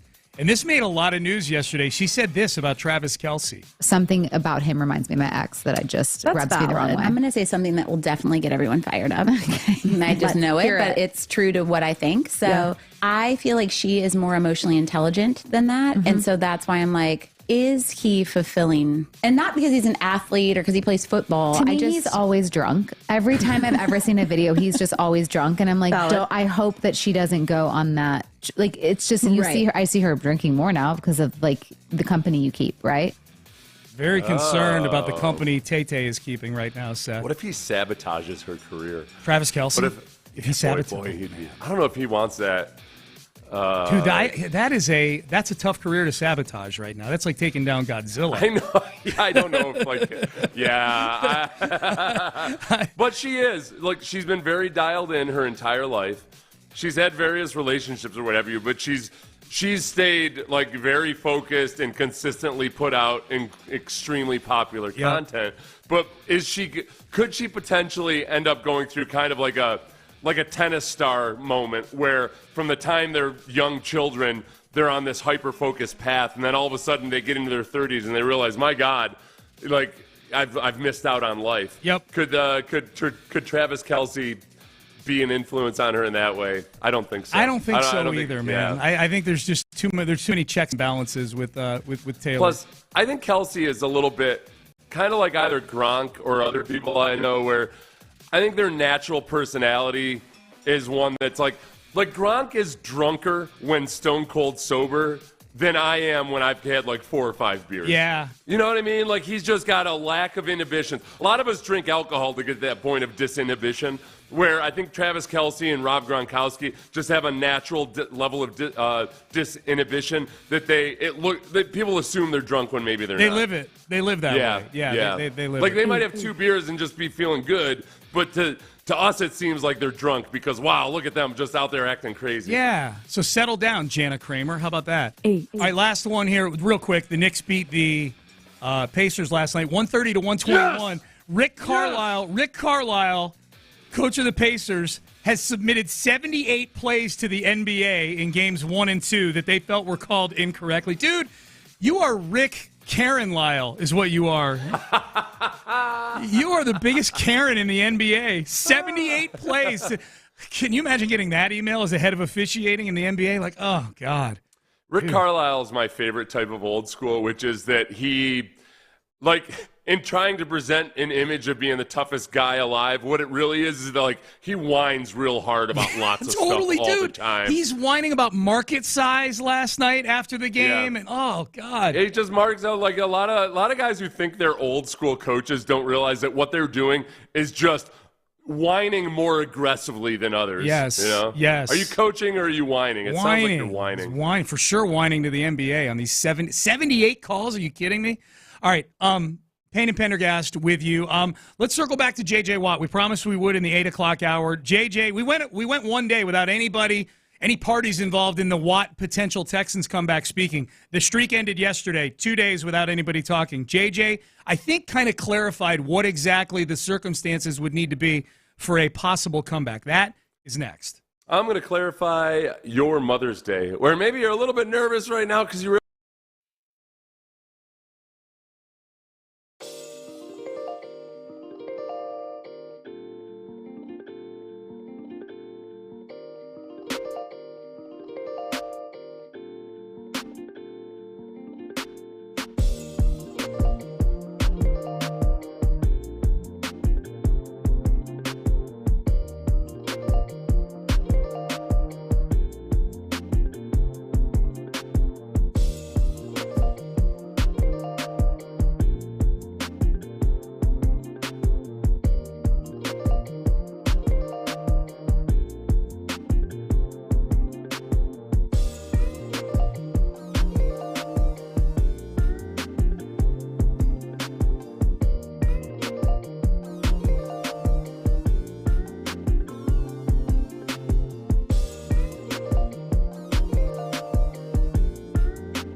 Sports Radio 610 presents Payne and Pendergast.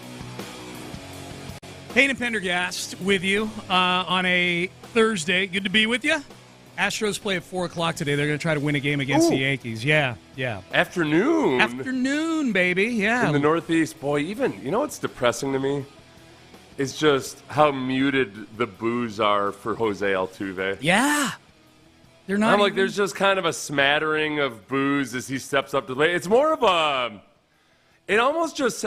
It doesn't even sound like booing as much as it sounds like when something happens in the stands during a broadcast, like there's a fight or something, but you don't know what it is necessarily. You just know that something's going on. Yeah. That's what it sounds like. Yeah.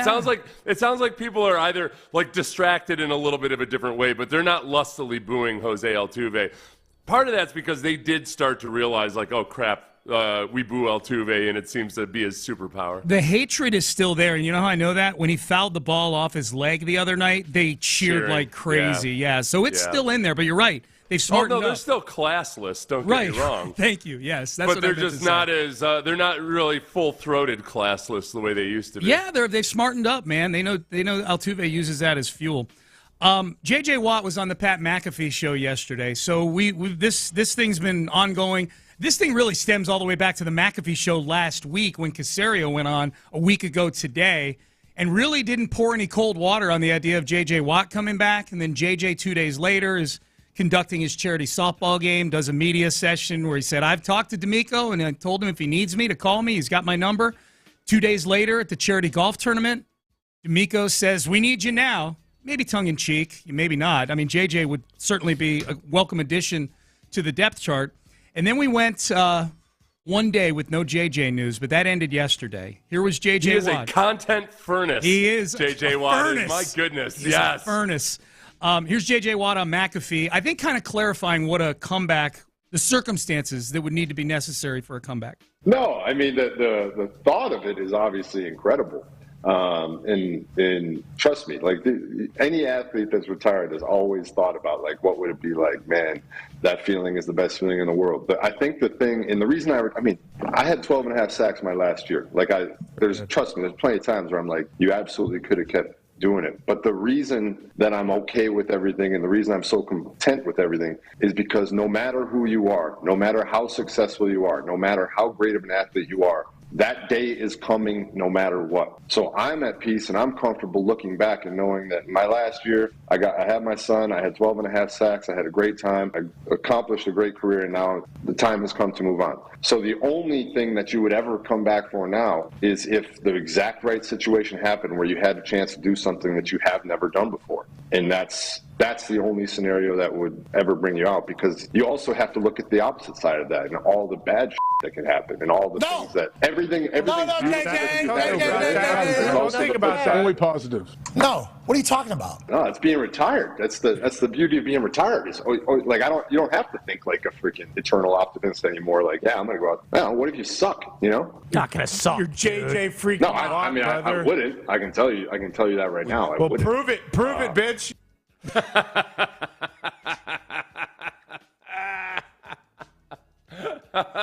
Prove it, JJ. I love that. I love what that. Are you, scared? Well, I feel like you could get him with what are you, yella? Yeah, yella. Yes. Well, you'd have fit in good in the Old West, Seth Payne. What are you, yella? That's how you bait somebody into a showdown. Yep.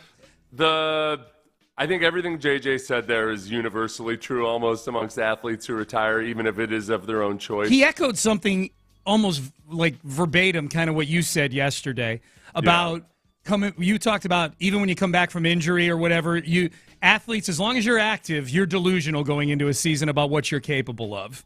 Right. Well, yeah, like in a good way. In a good way, it's a positive delusion. I think that he called it eternal optimism. It's impossible not to think about it. I think the second clip we're going to play, I think paints the realistic picture also, which is that you have to be realistic about what the downside is. And you have to remember all of those reasons that you were so comfortable retiring. With JJ, a lot of it was, I think, simply because I was in this same boat at the end of my career, was, man, you're in physical pain all the time, and I'm tired of being in physical pain all the time. I'm tired of rehabbing every offseason. I'm tired of doing all these things, and it just, you end up making that decision between quality of life and everything else. But then what happens with almost everybody is when you spend an entire year away from that game, and you're not getting physically brutalized every single week, you feel the best you've ever felt. And JJ right now probably feels better than he did when he was 25 years old. Yep. And it's hard not to think about like, oh yeah, I probably could step right back in. But he's also like, I think he has a good understanding that A, very real chance of injury again, and then B, even though you feel good in the moment, you're a year older, 2 years older now than the last time you played, and physiologically, you're not going to recover the same way you were recovering then. And let's remember, you've got a lot of scar tissue in that body. Yeah, man. That it's not as simple as the way you feel right now. It's how do you feel after 3 weeks of that? Yep. Here was JJ on the McAfee show. He was getting hot about internet trolls telling him he couldn't dunk a basketball, telling him he couldn't play basketball, a la Austin Rivers take, and also that he wasn't even very good as a football player. During that whole thing yesterday, somebody tweeted me and said, "Can you even dunk?" And I'm like, that then is insulting, because I'm like, okay, yes, maybe I can't go out there and make 23s in a row, but I can do some now. I'm an athlete. Don't get it twisted. I mean, I'm an athlete here.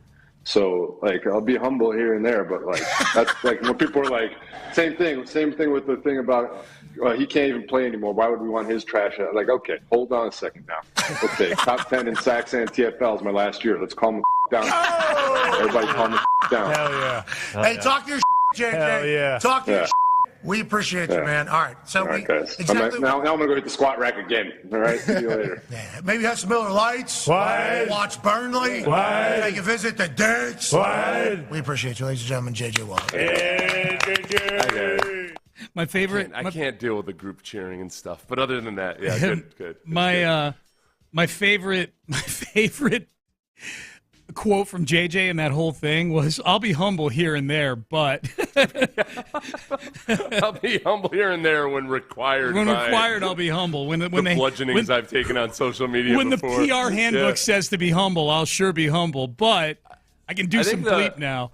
So when he talks about how for him to come back, the situation would have to be perfect and it would have to be something he's never done before.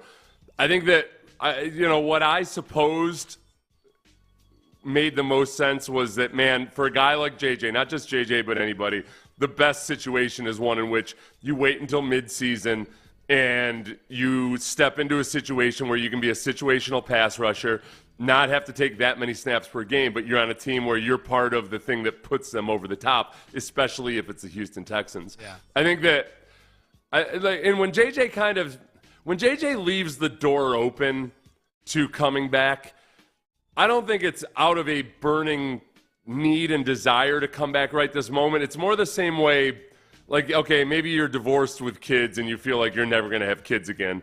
But there's the possibility if you meet the right person, or we've seen this at times, if you meet the right person and everything is right, you might end up, maybe in the future you will want kids again, or to have more kids.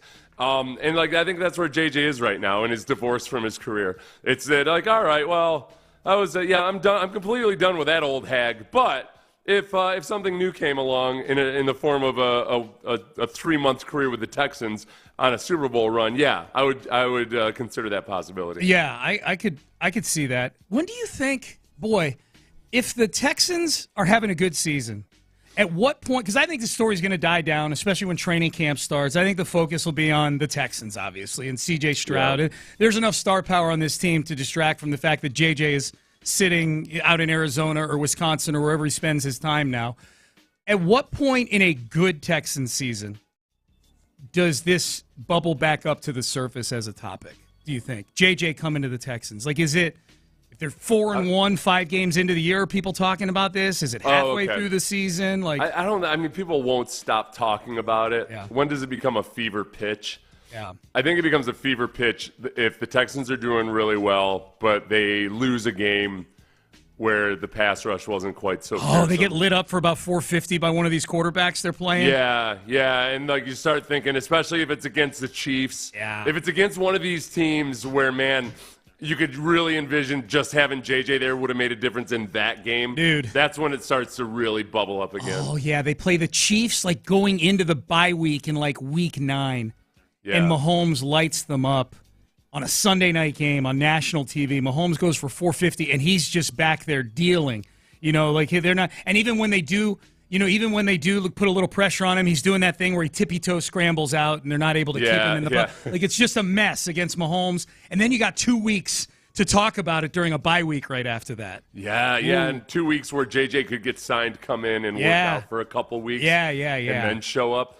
But by the same token, JJ's sitting there on the sidelines.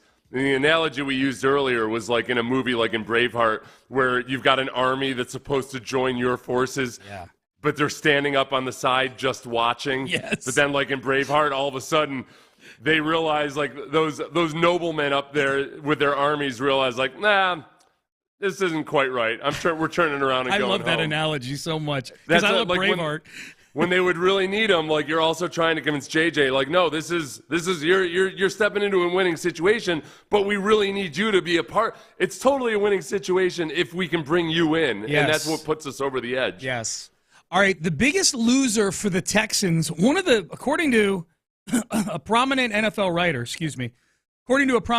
writer, one of the biggest losers in the draft was this Houston Texan. We will tell you who it is. Do we agree? That's coming up next. So to weight loss, I can tell you this right now. There's no agree or disagree. This is just numbers.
people. Live from the Twin Peaks studios, Sports Radio 610 presents Payne and Pendergast. All right, Payne and Pendergast with you. Biggest losers from the NFL draft, individual players. You know, Kirk Cousins is on this list. Bill Barnwell of ESPN.com wrote the article.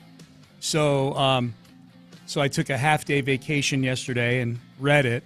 What you need to do with every Barnwell article. Yeah, Barnwell does nothing except 10,000-word articles. That's all he does. Every team in the league. Yeah. It's crazy.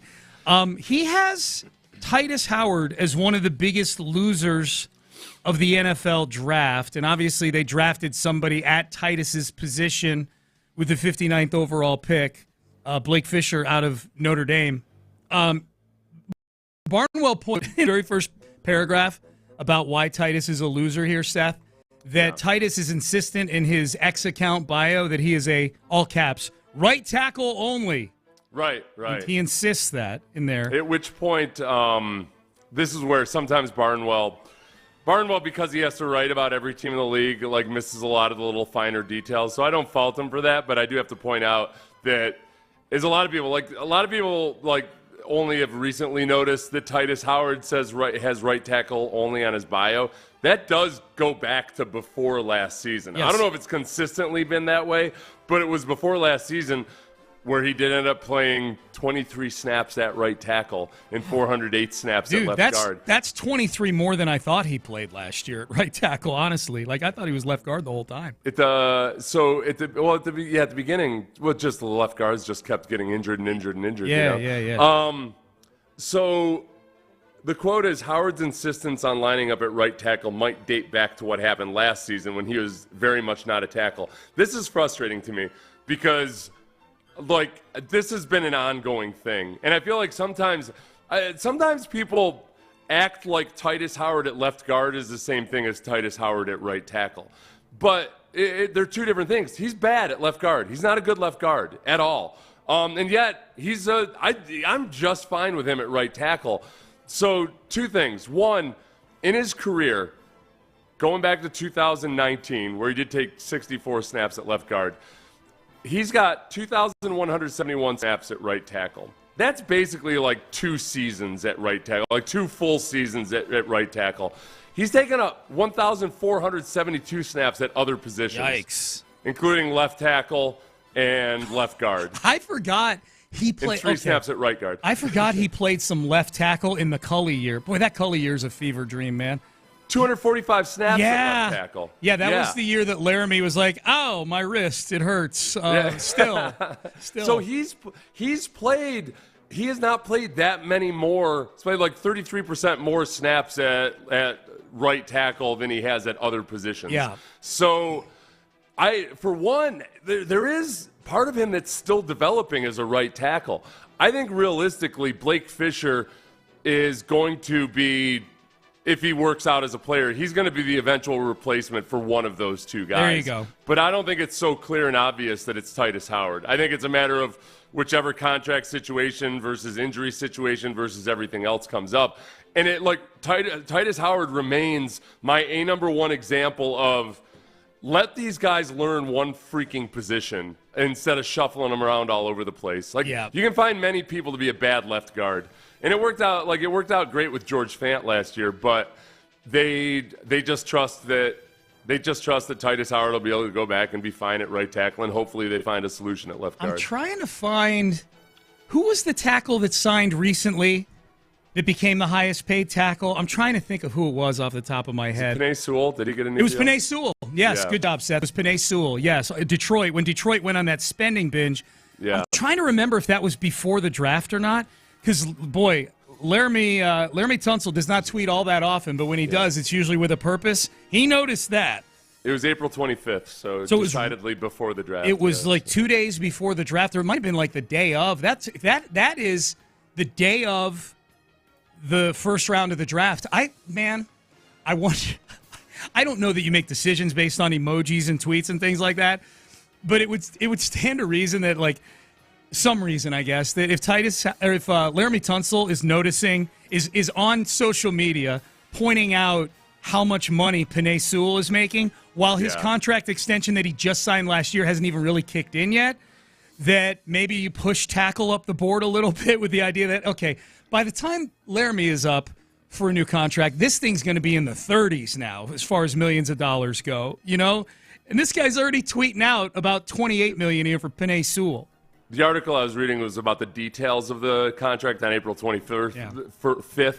The contract was first reported on the 24th. So, yeah, definitely before. But right then at that point. Yeah, like, I don't know. Is this just radio? Is this just radio talker reading too much into something, you know? Yeah. Well, 100% there. Yeah, the side eye or the emoji of, I don't think that affected the Texans draft strategy at all. I don't think they were, like, sitting in there looking at Laramie's tweet as they were waiting to make that pick, and they thought, like, all right, well, that cinches it. We're going with Blake Fisher. Now, along those lines, and I agree with you, I'm being somewhat tongue-in-cheek. Now, I do think that the expense that you're looking at in keeping Laramie Tunsil at age 32 could absolutely factor into drafting Blake Fisher, right? Yeah, I think that Nick CJ's going to be paid by then, you know? Yeah. No, and I think it's 100% what Nick said, which is that you got to have 3 offensive tackles, which really is more of an indication of how they feel about Charlie Heck. Because, I mean, Nick's up there saying, well, you got to have a 3rd tackle. And you're looking at her like, yeah, you got one that you guys drafted a few years ago. Yeah. Or you got to have a 3rd tackle. So there's that I think that part is true, but also just from a team-building perspective and knowing about how things go, it's unlikely that you're going to want to keep both those guys at super high salaries. For sure. Titus Howard and Laramie Tunsil moving on, 2 years in the future. I think a lot of people are surprised that they've done that to begin with. I think Titus Howard's extension surprised, though. It surprised me. Did it surprise you when they signed it? It did surprise me. Yeah, well, it did surprise me, too, especially just because, they were paying him like a top right tackle after a season in which he had played exclusively left guard. Right. That was a little bit surprising. Yeah, that was definitely surprising. All right, so hey Ben, cue this up. Oh wait, no, 2022 he played. He got the contract before 2023. He got the contract before last season. Before last season, he had played right tackle that year before. Okay. There was the year prior to that he had played almost just on the left side of the offensive line, left guard and left tackle. Yep, he got it after the Lovie Smith year, in between Lovie and D'Amico that summer. This is what Jana Kramer, country music singer, said about Taylor Swift's boyfriend and Kansas City tight end Travis Kelce. Said he's always drunk. Something about him reminds me of my ex that rubs me the wrong way. I'm going to say something that will definitely get everyone fired up. And I just know it, but it's true to what I think. So I feel like she is more emotionally intelligent than that. Mm-hmm. And so that's why I'm like, is he fulfilling? And not because he's an athlete or because he plays football. To me, he's always drunk. Every time I've ever seen a video, he's just always drunk. And I'm like, I hope that she doesn't go on that. Like, it's just, see her. I see her drinking more now because of like the company you keep, right? All right. So she sees her drinking more. Sees Taylor Swift drinking more. I don't think Travis Kelce is going to bring down Taylor Swift. I don't. Yeah. As you pointed out, Seth, there's an exuberance with guys like Gronk and Travis Kelce that sometimes alcohol is not even necessary in order for them to act a certain kind of way, right? Yeah. Like my brother's a guy kind of like that who can just have fun like in any crowd, and he'll have like 2 drinks and people think he's loaded. And we're like, no, he's just he acts like that. He's just having fun. Yeah. He doesn't mind dancing anywhere, all that stuff. Mm-hmm. But I do think that they wouldn't be having that conversation if it was CJ Stroud that was dating Taylor Swift. I think they would look at that and they would probably think like, oh yeah, these guys, they're perfect for each other. They could be a power couple. It was all fun during the party of the season when Travis Kelce was on lockdown for the Swifties. Yeah. They could see, oh, wow, yeah, Travis Kelce, this football player. They could watch the SNL clips of him hosting and all of that. Yep. But mostly they saw him as an active athlete. Now they're seeing off-season Travis Kelce. Yeah. From the Super Bowl celebration onward, and maybe they're starting to wonder, like, oh, no, he's a little bit more of a bad boy than I thought. I'm going to throw this out. Bad boy by Swifties. Yeah. Not a criminal or anything like that. Some interesting text. Sean, if Yoko could take down the Beatles, Travis can take down Tay-Tay. That's from Gus and Katie. That's a good point. Really good Travis point. is much better at his chosen profession than Yoko was at hers, which was performance artist. Not good. Was she the first ever performance artist? Like somebody that just claimed that, like, I'm doing something in public, so now I'm a performance artist? Yeah, I don't know. It's not good. Go Google it, kids. Not good. Go isolate her vocals, kids. Yeah, you mentioned CJ. boy, the internet flipped out when he was just leaving a softball game with, who was it? It was Amber Rose, right? He was leaving that softball game with. Yeah. Oftentimes we always talk about, oftentimes we talk about who we don't want our athletes to date. Don't date a Kardashian. Don't get involved with this person or that person. I got to imagine in Kansas City, they're thrilled that Travis Kelce is with Taylor Swift. Taylor seems like she's been good for Travis, right? Yes. But it also might be like one of those relationships where sometimes even like the parent of the child that's the bad boy will tell like his significant other, like, well, he's a lot. Just so you know, you doing okay? Yeah, you doing right. okay? I feel like Chiefs fans might be like that with Taylor. Like, she could be great for Travis Kelce, but I like her. I want to protect her and be sure that my son doesn't destroy her life. Had they pulled her aside at some point collectively, this 2 million headed fan, and said, "You've been really good for our son." Yeah, you've been really good for our son. I just want to thank you. You've been really good. And then if I were her, I'd be like, really? Oh, God, there's a side? But his side is well documented. So this is the question. Has the Chiefs fan base completely lost any element where they're like worried that she's going to be the Yoko Ono somehow to the Chiefs' greatness? I don't think so, except for the fact that he is traveling a lot to go see her overseas. He has been way more out there doing non-football stuff this offseason, and maybe she's part of that. I don't know. So which young or just a female performer in general would you most want to see C.J. Stroud That's with? the question. Who would be good for C.J. Stroud? I'm going to put it to the text page, 713-572-4610, and I'm going to look during the break. I'll have a name for myself for C.J. when we come back. But text in, 713-572-4610. This is a great question because C.J.'s getting to be a bigger and bigger star. He's a global entity now over in Japan and China. He's beloved globally. So it's going to happen here at some point. Text in 713-572-4610. Hey, let's circle back to the Astros for a bit. Seth asked this question earlier. I think it's a great question. Which departure from the Astros over the last couple of years are we feeling the effects of the most right now at 12-24 on a rudderless season? That is next. I got to tell you guys about Leaf Filter. Yeah. Talking to you guys. I'm talking actually to all you guys out there because there is a range of home improvement or handyman aspects that go everywhere from DIY. You're like the DIY guy.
Hotel. KILT FM HD2 Houston. Insider access, exclusive content. Sports Radio 610. The Texans play here. An Odyssey sports station.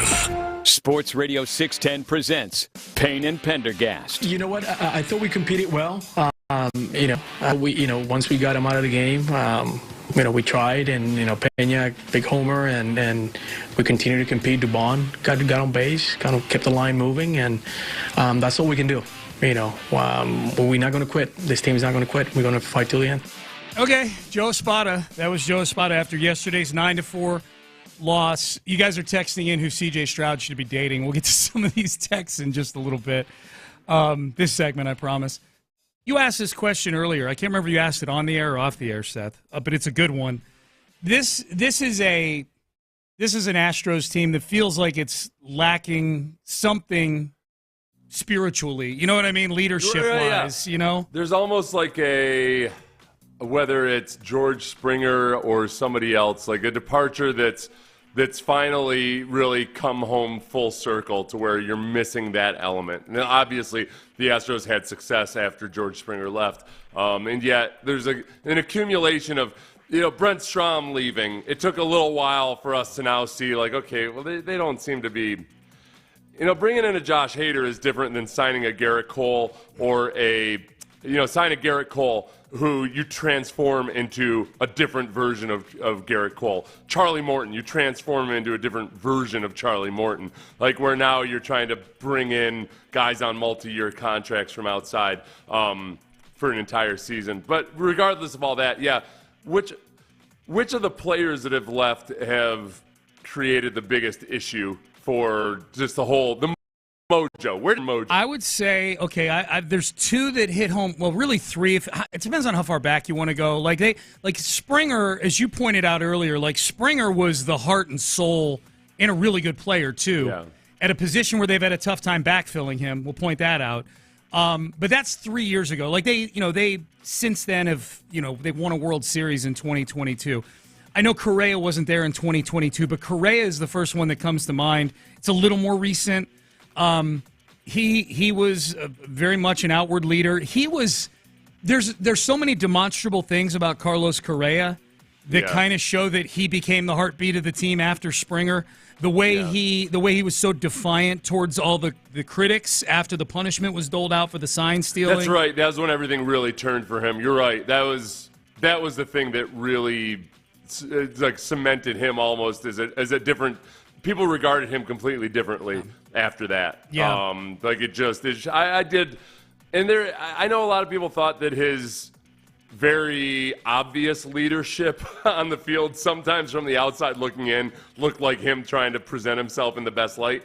For whatever it's worth, the guys on the inside, the young guys especially, said 100% Correa was huge for them, and the advice and the support that he gave them. Like, they very much looked at him as one of the big leaders on the team. Yeah, no question. So that's the one where from, like, I'm just playing the game where if I plunk Correa, and I hate doing this because Pena's having a really good season, but, like, if you plunk Correa's personality and everything that comes with him onto this team, like, it does feel like they're going – like, I don't feel like this team's going into Yankee Stadium for a street fight tonight, and they should be. Win a game against the Yankees. Like, they should be embarrassed tonight. They're 0-6 right now against the Yankees, a team they've owned in the postseason.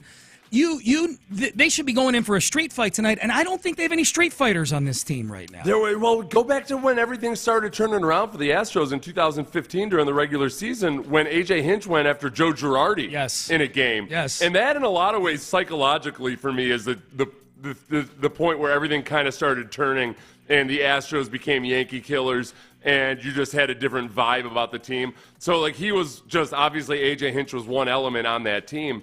But yeah, like who is that person right now? Who's the baseball equivalent of a street fighter? Well, yeah, and I don't know who it is, and the problem is I don't think it's the manager. Like, that's, Espada may be a good baseball guy, and he seems like a great dude. Like, he does. I don't need my manager to be a great dude. I need my manager to go in brass knuckles tonight and walk over to Aaron Boone and punch him in the mouth. Yeah, there's something like the juice, whatever it is. Yeah. Like David Culley.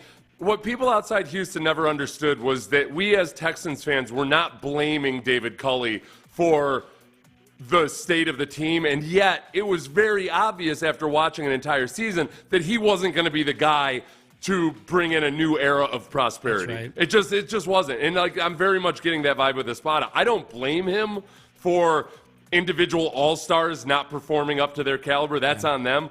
But I also very much feel like, all right, I don't think he's the guy. Like his meek I don't worry about him tearing into guys on the team as much as just what level of energy and juice do you bring.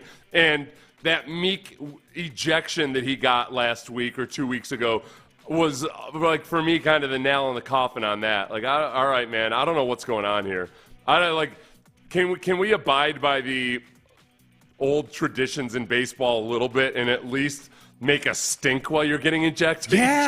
Can you do something to inspire the team? Asking politely to be ejected. I mean, that's hey mister yeah. I don't think you're being very fair to us. Yeah. So I think it's a really good question, Seth. I think Correa is the one that pops to mind first and foremost. Brantley to a degree. But Brantley was, so much at the end, the end of the line last year. I'm getting a lot of Maldi support on the text page, and I think that's understandable. He was a leader. Not, again, the people, his leadership doesn't mean squat in Chicago right now. People are ready to run him out of town. They're like, how did he used to be able to catch the ball when he was with you guys? That's what the White Sox people are asking Astros fans. Like, hey, and like, no, the last year he actually couldn't. He led the league in pass balls. I will say this. The leadership may have left with Correa in retrospect. I think the fun of this team may have left with Hughley leaving the team. You know, like this is not, it's not a super fun group. You know what I mean? Like it's a very workmanlike, business-like group, which is great when everything is clicking on all cylinders. But when, you know? Yeah. I don't know. I would point to, honestly, this is the dumbest. If I heard somebody else say this, I might think it's a stupid notion, except that I feel like there is something to it. Just the home run celebrations. Right. Which the Astros kind of fostered and brought in this new era of guys having extreme dugout celebrations, playing like a bunch of kids. Yeah. And now it's gotten to the point almost where they're too good for that or something, because all these other teams they're running around with tridents or samurai hats or whatever after they score a home run. And the Astros is kind of like, well, that's beneath us. That's we're just, good for you, high five. Okay. Right. There's no graduation in baseball. You can keep doing that stuff when you get older. You know what I mean? Yeah. Like, there's no rule that you have to show emotional maturation. You know, as long as it's productive. You know, Hank Conger would still get in there and celebrate with everybody. Where's he coaching right now? He was with Minnesota last year. They need to trade for Conger. I agree. Make a coach for coach trade for Hank Conger. And let these guys remember that it's supposed to be fun, damn it. Hey, we traded Alex Bregman. Really? Who did you get? Hank Conger. We got a first base coach. But man, he still does the robot, and it's amazing. If Conger, I swear to you, if Conger comes in and as a first base coach and does the robot after every authoritative single, this team will turn it around. I guarantee you that, my friend. It's a lock. I would say the other one, Correa, the leadership left. Hughley, the fun left. I think in retrospect, I think there's no question they missed James Click.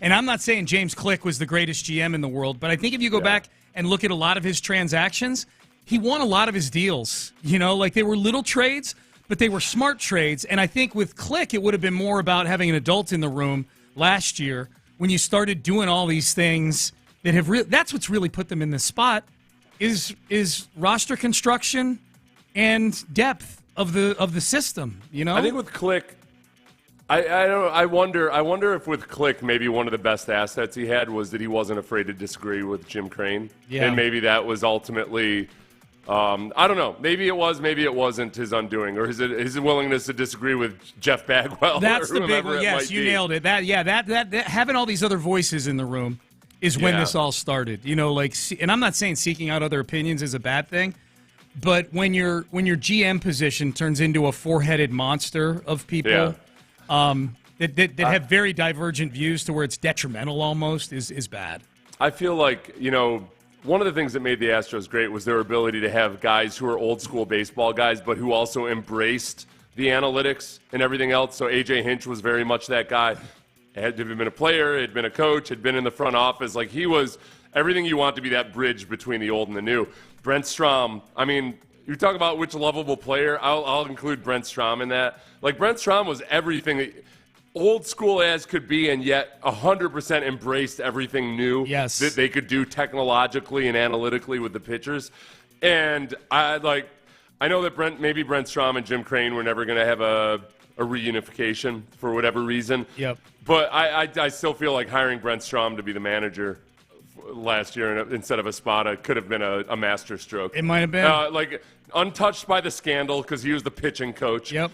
I'm sure wholeheartedly disapproved of, whatever. That could have been an elixir for a lot of things right now. I'm not saying he would have turned all these young guys into Cy Young Award winners or anything, but it certainly, I think he's the guy who's still an active coach who still has a lot of juice that could have made a difference. Yeah. It's better. It would be definitely better than what it is now, for sure. So the names rolling in here on C.J. Stroud. For who he should date? Who could be the Travis Kelce, Taylor Swift power couple with CJ? Yeah, but one that you wouldn't worry about. Like Swifties apparently are starting to get a little concerned about Travis Kelce's hard partying. Yeah. Who could CJ date? Because I think like some of the female celebrities that people have tried to link him into, whether a Kardashian, because he has a friendship with Kim Kardashian, or with Amber Rose. People get a little bit nervous about that. Yes, we didn't have a good history. James Harden's worst year as a Rocket was when he was dating a Kardashian. Right. Yeah. So I feel like for him, I don't know the young female recording artists as well as I should. Yeah. I know Willow's 23 now. Okay.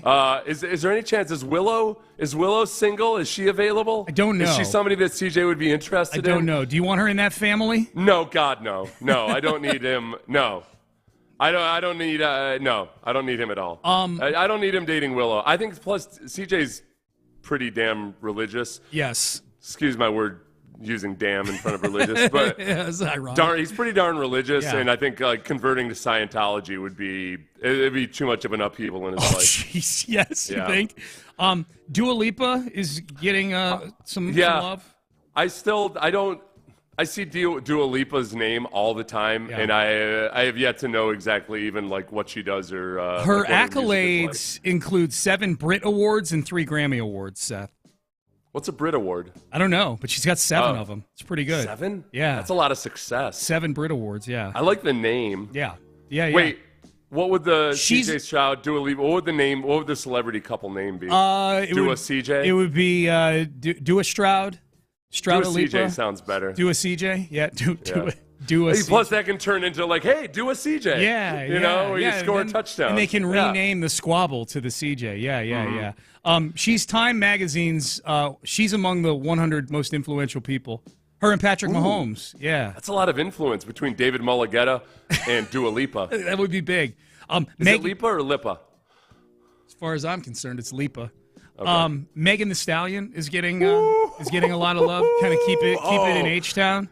That would be epic. That'd be fun. Yeah. Oh, he would have so much cred too. Oh yeah. I feel like I don't know her dating history or anything like that. It doesn't seem like she hasn't had. Does she have like huge celebrity relationships or anything? I don't know. I feel like Megan Thee. That's the one I say with being admittedly ignorant about all things current music. Yeah.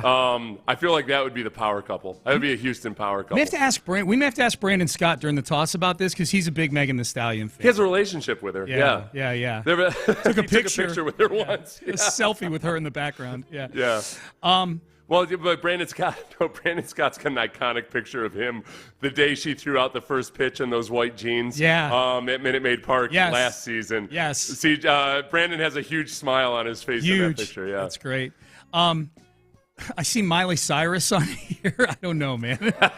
Now that's a power family, though. Yeah, that is. Now Miley is openly admitted to her struggles with monogamy. So I don't know if maybe that's the. I don't know. There'd be a conversion going on. I don't know which direction it would go, right? Like, right. Either CJ brings her over to his side, or CJ starts. I think Billy Ray Cyrus would be ecstatic to have CJ in the family. Probably. I think that would be. Yeah. I think because he's got to be a football fan, right? Yeah. He's got to be a big football fan. I would think so. Yeah. Everything about him screams football fan. Probably a Titans fan though. Right? I mean, Nashville. Yeah, I think so. Ariana Grande getting some love on the text page here for CJ. She I don't know. Seems to invite a little too much drama. Yeah, I don't want him anywhere where Pete Davidson was. That's just my whole. I don't need that. What kind of microbes are floating around? in that body I don't there. need. Yeah, who knows what antibodies are going on there? He doesn't need to share the same microbiology as Pete Davidson. Goodness. God no.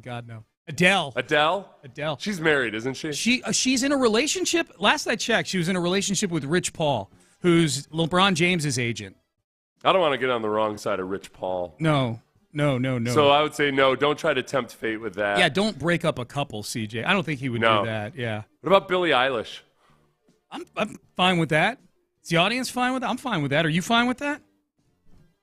I think I would be. Yeah. She feels like she might be a little too emo. Yeah. Like I don't know if which she's got that certain level of constant depression Yeah. that she exudes, which is good for musical artists, but not so good for athletes, especially leaders. Especially your so I don't know quarterback. if I don't know if they would mesh necessarily in terms of. I would afraid her vibe would bring him down a little bit. Mariah Carey for CJ before he gets too old. That's pretty good. Wait, does she have a? Does she date young guys? I'm guessing that's. I thought she was married to a billionaire for a while. Probably. She's been around a while, man. Like her first album was when I was in college. She's been doing it a while. I don't want her. I'd rather have him be with a nice young woman his own age. Yeah, same here. Same here. Yeah. Of all these so far, Megan Thee Stallion is the one that I like. The Houston aspect helps. So keep sending them in. We'll read them. This basketball, football kerfuffle going on right now caused by Austin Rivers. Where Austin Rivers said on the Pat McAfee show, you can plunk down 30 NBA players into the NFL right now. Chris Long had the best reply to this.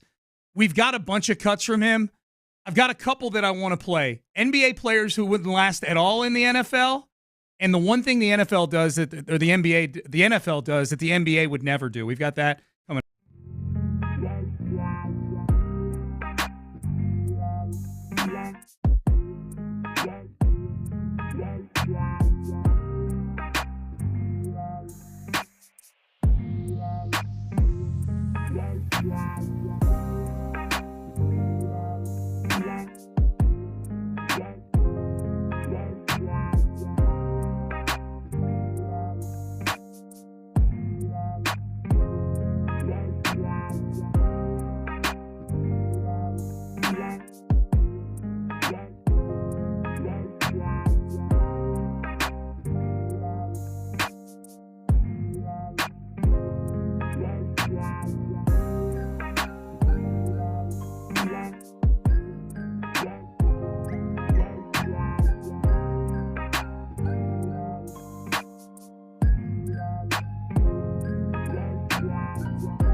for details.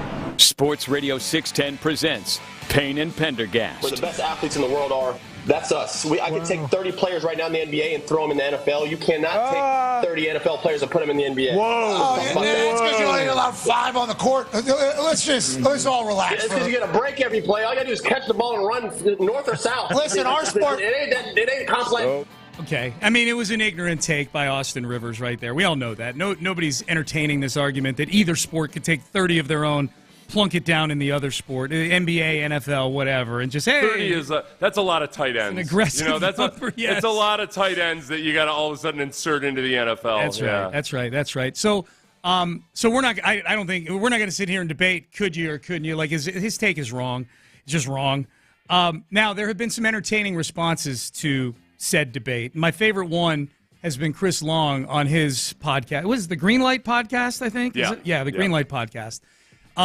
He did a whole thing on this yesterday or earlier this week, and my 2 favorite parts of his response episode to this was when he points out to NBA people, like, they don't move the drill when a guy goes down in an NBA practice like they do in the NFL. Yeah, I watch these basketball games. Somebody gets undercut under the bat. It's a physical game, no doubt. Somebody gets undercut on the basketball court. You know what happens? Stop the press. Everybody just make sure this guy's alive. They're like poking at him.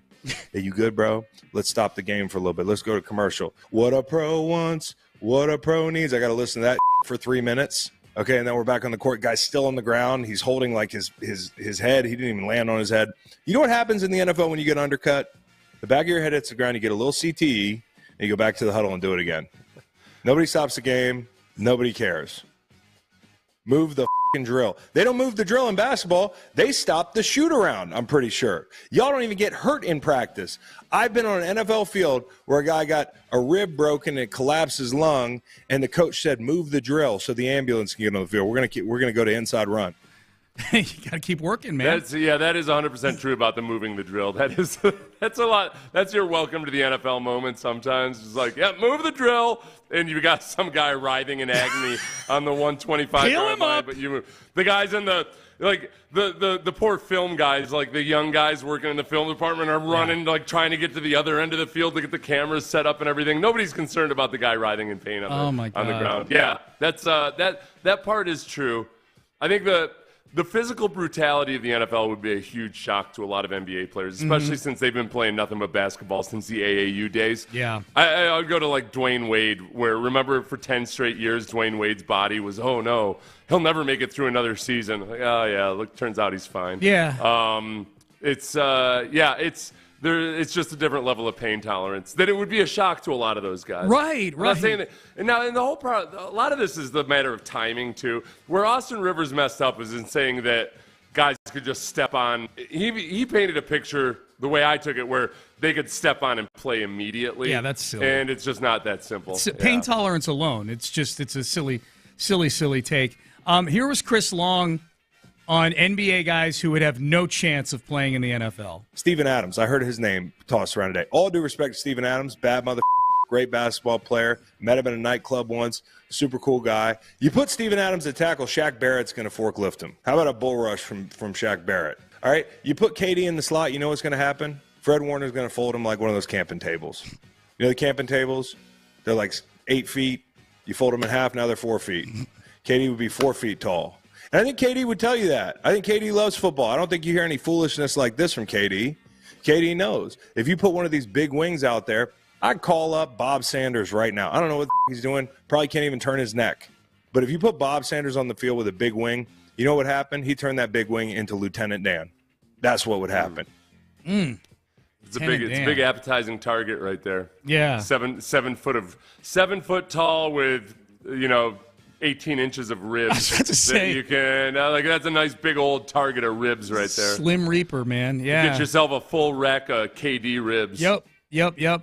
Yeah, now I'm actually kind of now that Austin Rivers, every time I hear that clip, he's just so angry and defiant about it that I really want it to happen. I want Austin Rivers to go out there and just play one spring game. Go out with take a let's say Duke I don't even care who it is. Go to one Division I college spring game and go ahead and play tight end out there, Austin Rivers. Let's see how you fare. Well, Philip Dorsett, former Texan, by the way, Texans legend, Philip Dorsett, he actually went on Twitter yesterday and claimed that he retweeted the audio or retweeted the quote from Austin Rivers. And he said, I watched him say he quit football after one day because it was too hot and the coach was yelling at him. So maybe that's all. Maybe you're Austin saying that Rivers. about Austin Rivers? Yeah. Now, because Charles Barkley has a clip out there of him trying football for one day and then quitting. I'm guessing a lot of them have, probably. Right. But I don't know if it's is it possible he was talking about Charles Barkley? I don't think so, because literally the tweet he's retweeting has a picture of Austin Rivers. Oh, okay. A quote from Austin Rivers, and then says, "I watched him." Yep. So it's and honestly, if you're going to go by, because what Austin Rivers is doing though too is you're taking a sport. I do think, I agree. I would agree that there are more basketball players athletically who could play in the NFL, with let's say a year of training, than there are NFL players who could play in the NBA with a year of training. Yeah. But so much of that has to do just with the technical proficiency required. Yeah. In the level of practice and reps that it takes. Baseball, I don't think people think baseball players are as athletic, in terms of, Olympic event type athleticism, speed, height, power, weight, all of that. They don't think they're as athletic as basketball players, but there isn't a single basketball player who could step on and be a Major League Baseball player within a year, 2 years, 3 years. Yeah. And then go to golf. Okay, are golfers better athletes than basketball players? God, no. Right. But there's not a single NBA player that could step on tour. Right. I think what it boils down to, it's really hard to be a basketball player if you don't have some degree of fine motor skills, precision and things like that. Whereas in football, there are ways to get on the field without having to be so precise and accurate with your fine motor skills. If you can hit people, if you're big and you're strong, you can get on the field. So if I would go level of absolute skill required, it goes back to, instead of saying 30 NBA players could go play football. All right. How many of those NBA players could go and play quarterback? Yeah. How many of those quarterbacks, how many of those NBA players could go play offensive line? Very technical position with a lot of technique and skill required. Yep. And not to mention, the guys that you think of immediately are way too tall, like Steven Adams. The tallest guy that's actually it's really rare for an offensive tackle to be taller than 6'8" and make it. There's Jonathan Ogden and a handful of others. And is there an NBA player who's got the same build as Jonathan Ogden? I believe not. No, I don't believe so. I don't believe so. Okay. The potential CJ life partners are still rolling in on the text page here. Someone's saying it'd be hilarious if you paired him with Amber Heard. No.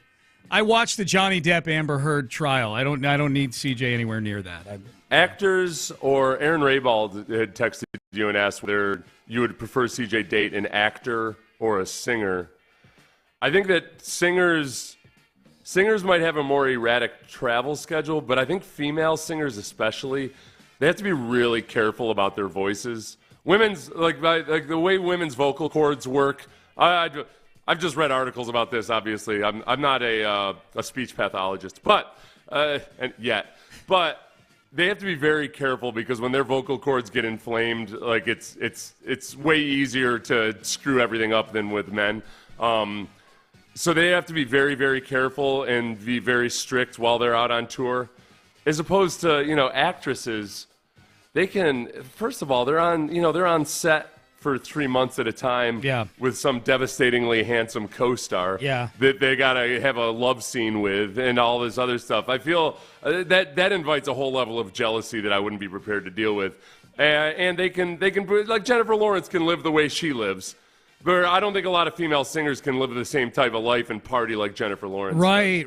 I would feel more secure if you were dating a singer, not an actress. Yeah. I think for having a partner who's leading a disciplined lifestyle, the way the same way that an athlete has to live, I feel like that jives a little bit better. Zendaya is getting a lot of. Is it Zendaya or Zendaya, the actress, getting a lot of love here? Yeah. I think she's about to marry Peter Parker, isn't she? Oh, is she? Okay. I think there's rumors that they're getting engaged or something. She was one of the 100 most. CJ could totally beat him. CJ could step in and play in that league before he could step in and play in the NFL. Spider-Man.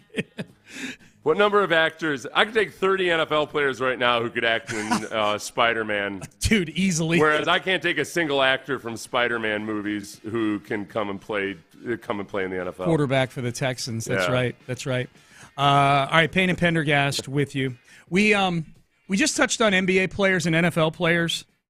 Story making the rounds. This is an old story, but it started popping up on Instagram again the other day with a baseball player. So let's let the baseball players have some love. I'm calling BS on this story by a former big leaguer. We've got that coming up for you next. Bayway Chevrolet on Broadway in Pearland is the best.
Live from the Twin Peaks studios, Sports Radio 610 presents Payne and Pendergast.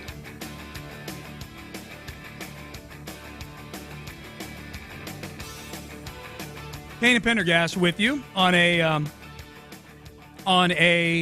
what's today? Thursday. There we go. It's Thursday. Yeah. Put down the feedback there. I know, Sean. I know. One of our AEs just brought in a bunch of McDonald's bagel sandwiches. It's free teacher. It's Teacher Appreciation Week, so teachers can get them at McDonald's. Free bagels? Free. Yeah, I'm looking at it right here. Got the copy right here. Yeah, the Teacher Appreciation Week, and school teachers, administrators, and staff through May 10th with a valid school ID enjoy a free breakfast combo meal at participating restaurants in the greater Houston area. I saw a teacher, some of the teachers I've seen on social media say, like, all right, everybody, let's not make Teacher Appreciation Month or week creepy. Like, you don't have to comment on the hotness of various teachers, whatever. And I sent you the one woman who was disgusted that she'd gotten so many DMs just after tweeting out a picture of herself in a classroom. And then you scroll down to look at the picture, and you're like, okay, this is a selfie done very much like you would never have guessed. I don't know. It was a little Southern bellish. That's exactly what I was going to say. How on earth could you look at this just because I was pressing my chest up towards the camera and giving a sultry look? How dare you? How dare you disrespect teachers by turning it into a sexual thing? I'm like, all right, okay. And her name was... I don't remember Miss Old Crabapple taking pictures, selfies quite like that. Yep. Yeah. And that teacher is at Amy Pendergast on Instagram. No, I'm just... my wife's a teacher. She didn't do that. She didn't... that wasn't her. Was not her.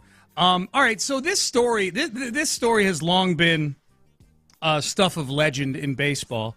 I had heard it before from various places, but for whatever reason, it crossed my Instagram timeline this week, And as you've probably noticed, this is kind of a slow headline week, so this is a good week to do this stuff. Schedule comes out next week. I tried to make it all about Jokic today, but Sean wasn't biting. I was not going to go there. No.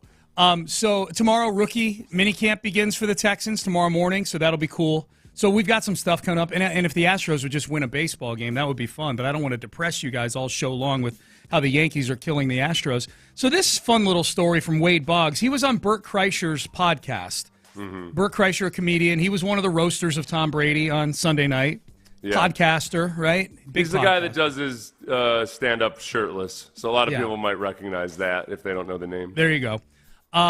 Wade Boggs told the famous story of how he drank 73 beers on a cross-country flight from New York to L.A. 1988, 89. We're leaving Boston. Boston to LA. And Sunday day game. And we're leaving Boston. We're flying to L.A. So you pack some roadies to the airport and all of this. And you got them in your case and all that. This makes me very excited. So you pack some roadies to the airport. And depending on traffic, you don't want to leave yourself short. Yeah, okay. So you get on the plane. And I was playing blackjack with some other players. And was taking a couple sips and, I'll take another one. And dealing, and take a couple sips. I'll take another one. So I was like 2 sipping beers and we're probably over Nebraska or somewhere like this and card game's going well. And one of the players looks at me and goes, Boggs, do you realize you had like 51 beers? And I went, really? Didn't seem like it. Okay. All right, cool. He says, we still got another hour to go. I said, well, let's see how many we can get then. So the final tally was 73. You get off the plane, and so 5 or 6 of us decided to go down to the Red Onion down in Laguna Beach. Yeah. And wound up having a total of 107. Was the final total for the day. And the next day we're facing Mark Langston and wound up going 2 for 3 with 2 walks and 2 doubles off of Mark Langston the next day. Holy that's awesome. Okay. Yeah. Yeah, there's not a chance in hell. No, and this thing has had legs for decades, this story, as if it's fact. I feel like, at some point he decided to just lean into the story and tell it. Because this comes from an era, like when that story first started being circulated too, you could just say stuff out there and it would kind of get printed and people would believe it without examination. So he's just decided, like, that's exactly what happened. This is what I want people to understand. You couldn't drink that much water on a cross-country flight. Yeah. That's 6.85 gallons of fluid. Yeah. You have to line up 7-gallon jugs and try to drink 7 gallons. And mind you, he's dealing cards the entire time. Right, he's playing blackjack. Just caught his attention. Right, making decisions as he's in the middle of drinking. Let's just say it's water. If you were to say, I drank 7 gallons of water during this flight, I'd be like, no, you didn't. That's not possible. It's impossible. It's idiotic. There's no way. And there's sure as hell no way. What did he say the total tally was on number of beers? 107. So that's 107 shots in terms of just the alcohol. Right. So, let's take the fluid out of it, and let's just say how much total alcohol. Right. That's over 100 shots. And, no, there's no way in hell. He's lying. Yeah. And people are just drinking it up. Almost literally, hook, line, and sinker. I don't know much about this Bert Kreischer fella, but I'm mad that he didn't call him out on that. He's a hardcore drinker, man, too. He's Bert Kreischer knows. That was a big topic at the Brady roast, Kreischer drinking. His struggles with his drinking was a big topic at the roast. Yeah. I feel like Bert Kreischer knows immediately, and in his mind is thinking he's tested the limits of how much is humanly capable. But the bladder stuff alone is where I don't buy it for a second. Right, that he was sitting there the whole time. I'm mad at any of you who have perpetuated this myth that this is a true story. You suck. I'm mad at you for this, okay? Could you drink 7 gallons of water? I mean, it's getting to be an issue these days where people are drinking, dying of hyperhydration. because everybody's so concerned about having like, oh my God, my pee was a little too yellow. I gotta be sure I drink more. Yeah. Hyperhydration, huh? It screws up your electrolytes. Okay. So you drink so much water that basically your nervous system can't function properly because your electrolytes. Oh, that's I didn't know there was such thing as drinking too much water. I had no idea. Oh yeah. Oh, okay. It's a thing in distance running too. Where people just guzzle too much water and end up getting sick because of it. Daughter's a distance runner. I probably should have known that. I feel like a bad dad now. You know? Well, she probably never had the issue of drinking too much water. No, probably not. I'm guessing she didn't.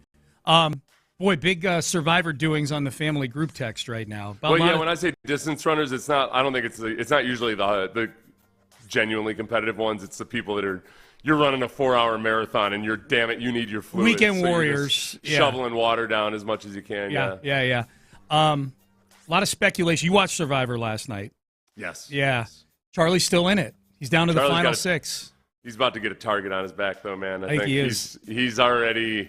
He's very well liked, and he's been playing the middle. But it's harder and harder to play the middle without touching the sides of the pot at some point. You know, you're sitting in this boiling water, and you're trying to stay right in the middle. But at some point, you're going to bubble over towards the side, and it's getting dicey. It's getting super dicey. He's played a solid game so far. I mean, you're in the final 6, so you by definition, you've played the game well if you're still standing right now. He's played the game really well, but they've set it up. They've set it up to where he might have to betray somebody. Yeah, and it's getting interesting. It is. That was probably the best teaser for next week that we've had all year.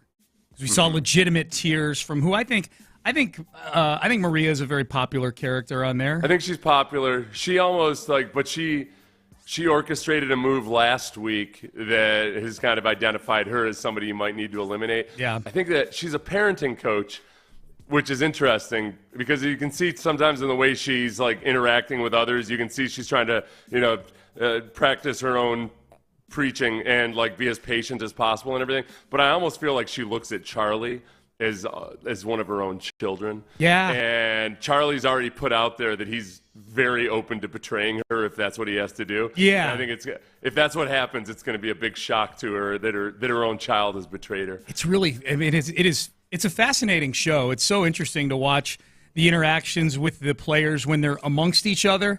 Yeah. And then when they cut to the single vignettes of people explaining why it is they're doing what they're doing, I'm like, man, we got some good actors here right now in this thing.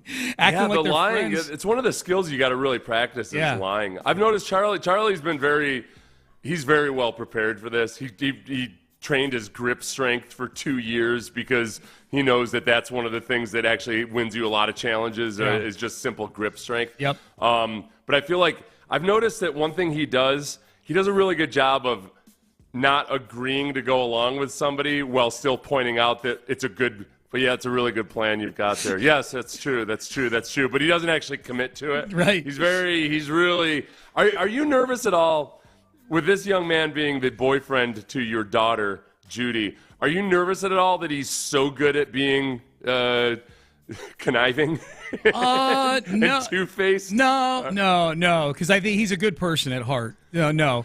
And he's lawyer, very much in that element where he understands that in this world, it's expected. Yes. That's part of it. You're going to have to backstab people. You're going to have to connive. You're going to have to be two-faced. So it's a different code of morality than there is out in the real world. Exactly. I don't think he is a conniving person. I think he is good at being a conniving Survivor contestant.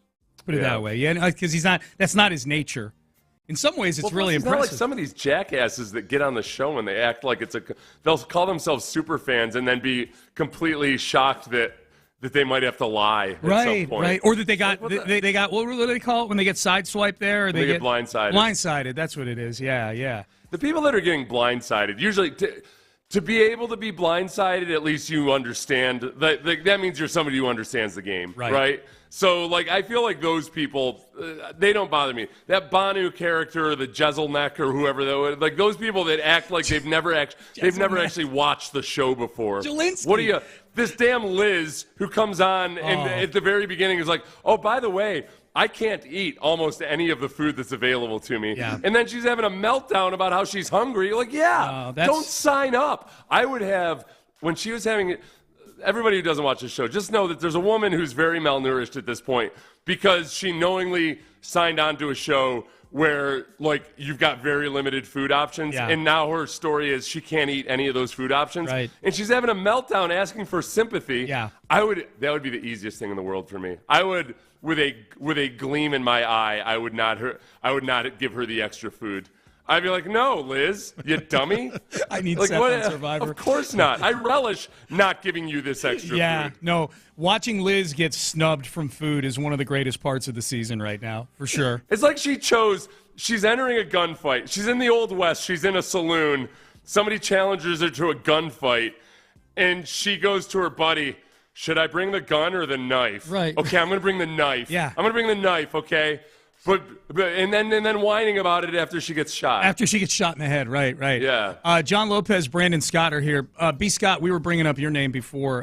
You heard us talking about us trying to get CJ, not trying to get him into a relationship, but trying to identify a good significant other for him. Yeah, if she were going to be a singer like Taylor Swift, who is the best singer. Yeah, celebrity. And see, I appreciated this, and we did a little bit of this whenever the Amber Rose story was hot, but like And not to reject the exercise, but my thing is I just want him to play the field for the next few years. Yeah. Enjoy your early 20s and the time that you have right now. There's advice. no need to fill that position. I look at it like this. You ever see those job openings where you know they're not really trying to fill the job? They might be taking applications. They might do interviews, but they're not in a real rush to fill the position. I feel like that's what C.J. Stroud should be right now with his love life. Okay. Don't be in a huge rush to fill that position. Maybe you fill the job, maybe you don't. Take some applications, but you don't have to be committed to it. Make a good show of abiding by labor laws. There you go. That's Yeah, do everything you need for the Rooney Rule. We took in so many applications. Okay, but would Megan Thee Stallion, like Sean and I don't know anything about her dating history or anything. If you found out that CJ was in a relationship, would you be happy if it was Megan Thee Stallion? I would be happy for him if it was Megan Thee Stallion. I do think that there would be some pushback, and I don't think it would all be healthy pushback, but I do think there would be some pushback. She's got a little bit of a reputation, a little bit of a history, and yeah, I think that would come up. I personally would She's be physiologically gifted, according to the song that I sing. Very much so. The question is she wearing the white pants? I would argue she's an athlete. But based off of how she dances, I'd argue she's an athlete. They could go throw the first pitch out at an Astros game together. So many. I'd be very happy. Be so many. I would love to be able to try to smuggle in a mop. There's my CJ. My CJ Stroud cheering thing, my bucket and my mop. Oh, yeah, you go, CJ. This is one I meant to mention actually for you, Seth. You talked about. I think you brought up Willow.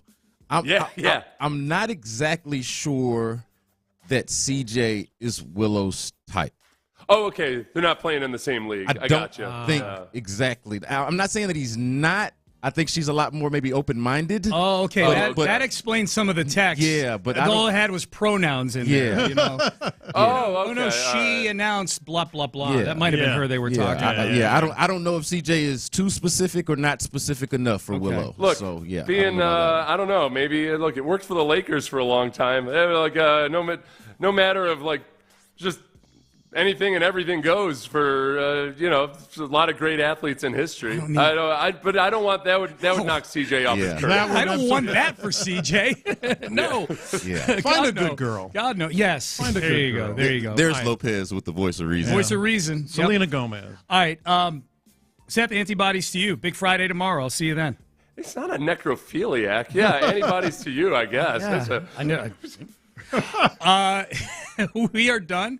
We are out of time. You're listening to KILT and KILT HD2 and Odyssey Station. Brandon Scott is in for Landry Locker. John Lopez is here. Figgy Fig is here. They are in the loop, and they start now. That's right. We got a good show planned for y'all, man. And Lopez, I'm really looking forward to talking to you today, man. I'm always looking forward to talking to you, Looking forward to doing a show with you for the people today. Mm-hmm. I can't tell you how excited I am to talk about the fact that we're roughly 24 hours out of rookie minicamp. Yep. Like I'm excited about that. I'm excited to lay eyes on. Obviously, I'll be in here with you, but for somebody to lay eyes on the rookies, to hear from them, we'll be hearing from them. Obviously, I'll be laying eyes. There on we them go. Tomorrow. So we'll have boots on the ground out there with. I'll Pendergast. check in with you guys if you want. Please do. Yeah. So look, I'm excited about looking forward to that. Mm-hmm. We'll talk a little bit about the rookies today. You have an OG's common sense schedule for the Texans in light of the fact that we we're expecting to have a schedule by now. Yes. And much to our chagrin, we do not. You wanted a schedule today? I got you a schedule today. I'm looking forward to that, man. And it's the common sense schedule. You were inspired by the fact that we didn't get it. Is that why you did this? Yes, and just putting pieces together. I'm going to say if I get 2 out of the 17 games correct, I'm talking about the opponent and the date. Is that good, or you need more than 2? If I end up getting, I think I'm going to get 5. Well, say it with your chest. Say it with your chest. I Lopez. just said it. I think I'm going to get at least 5 right. Well, then that's the standard. I need odds, Sean. Okay, I will give you. You get 5. The exact date. The opponent and the date. Opponent and the date. No kickoff time. Just the opponent, and the date. You're going to get 5. Okay. Do you have sources? Do you? Okay. No, I'm not betting. I always have sources. No. Who has sources on the schedule? He's probably got sources if he's going out there sticking that out with his chest. Come on, it's 5. That's easy. I was going to give you 10-1 until I realized you're going to be a damn cheater. I am not cheating. Who has source? Who knows the schedule? I'm out. Who knows the schedule? You don't need to know it. That's a very specific number. 5. I feel like you might know 5 of the games. Okay, 3.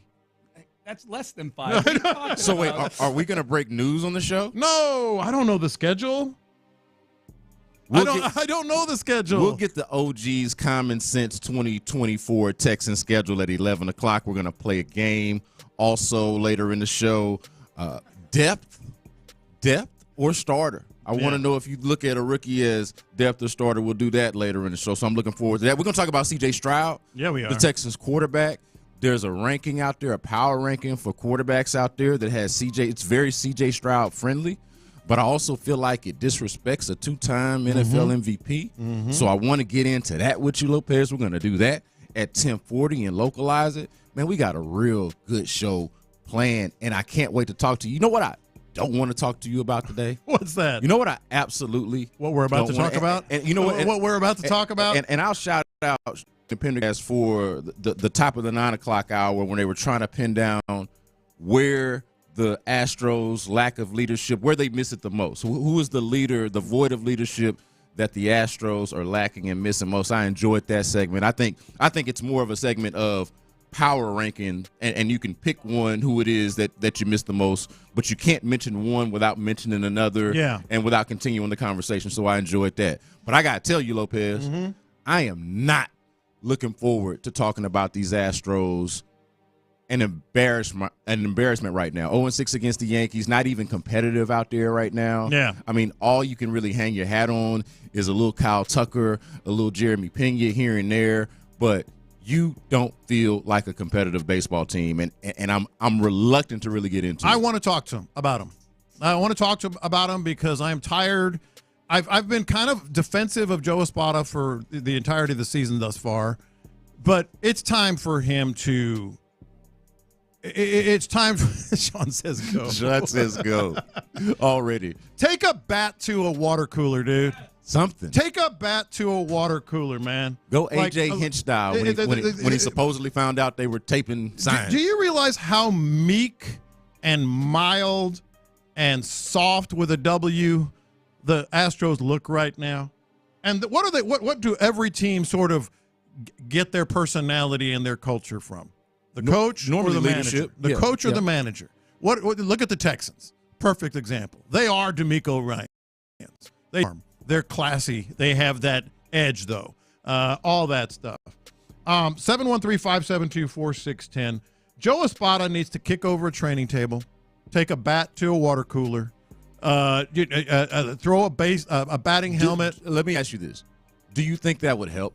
Would that help, or would it just be more so of showing some sign of life, some sign of backbone, pride, or something like? Do you think it would actually help the fact that they're not a good baseball team? It would help him because he looks so meek and soft right now. Did you hear the stuff he said after the game yesterday?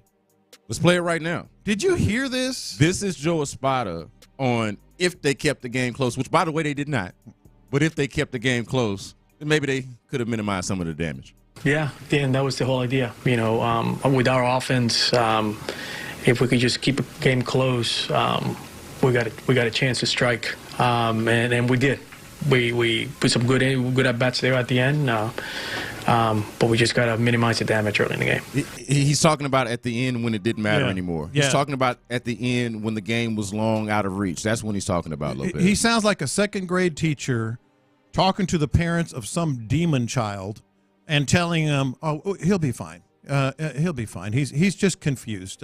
He'll come right along. He's actually very smart." Yep. He sounds like a second-grade teacher that's teaching some demon and telling the parents that everything's fine. He's soft. I mean, I when I heard this stuff, I was actually fine with the loss yesterday. And by the way, the same thing happened. They took a lead and then poof. No, took a lead in the same exact fashion. Yeah, exactly. A solo shot from Kyle Tucker. Yeah, which that's it. Yeah, and that's it.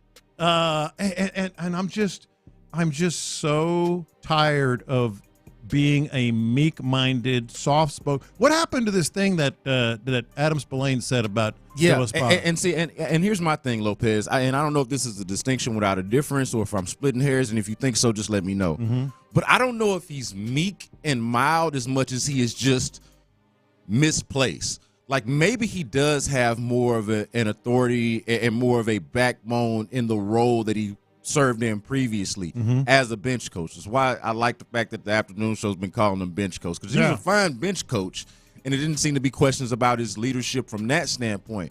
But just elevated into that next role, we know people like this who are excellent in their role, but once you elevate them to the next role, they're misplaced. And it reflects nothing on them as a person, how good they are at their job or how good they were at their previous job, but in terms of this job, this role, it does not fit. It does not look like a fit at all. No. He looks and sounds like a bench coach. Well, because and the way he makes excuses, the way he's talking about these guys, and we'll hear some more later.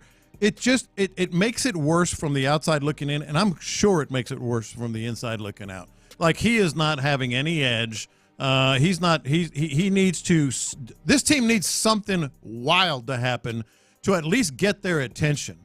It happens all the time in Major League Baseball, and I think we need to hear that from Espada. This is what we actually heard from Espada. He thinks that they competed well and says that the Astros are not quitting. You know what? I thought we competed well. I thought once we got them out of the game.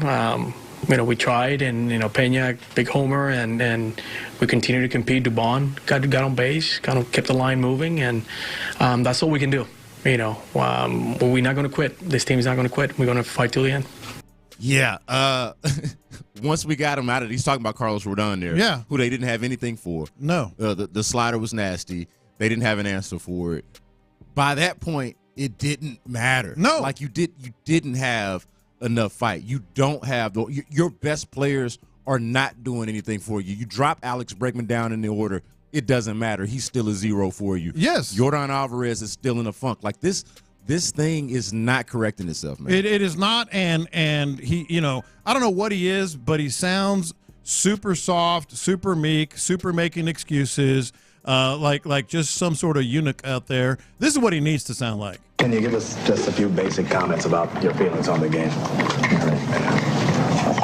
Well, naturally, I feel bad about losing a ball game like that. There's no way you should lose that ball game, and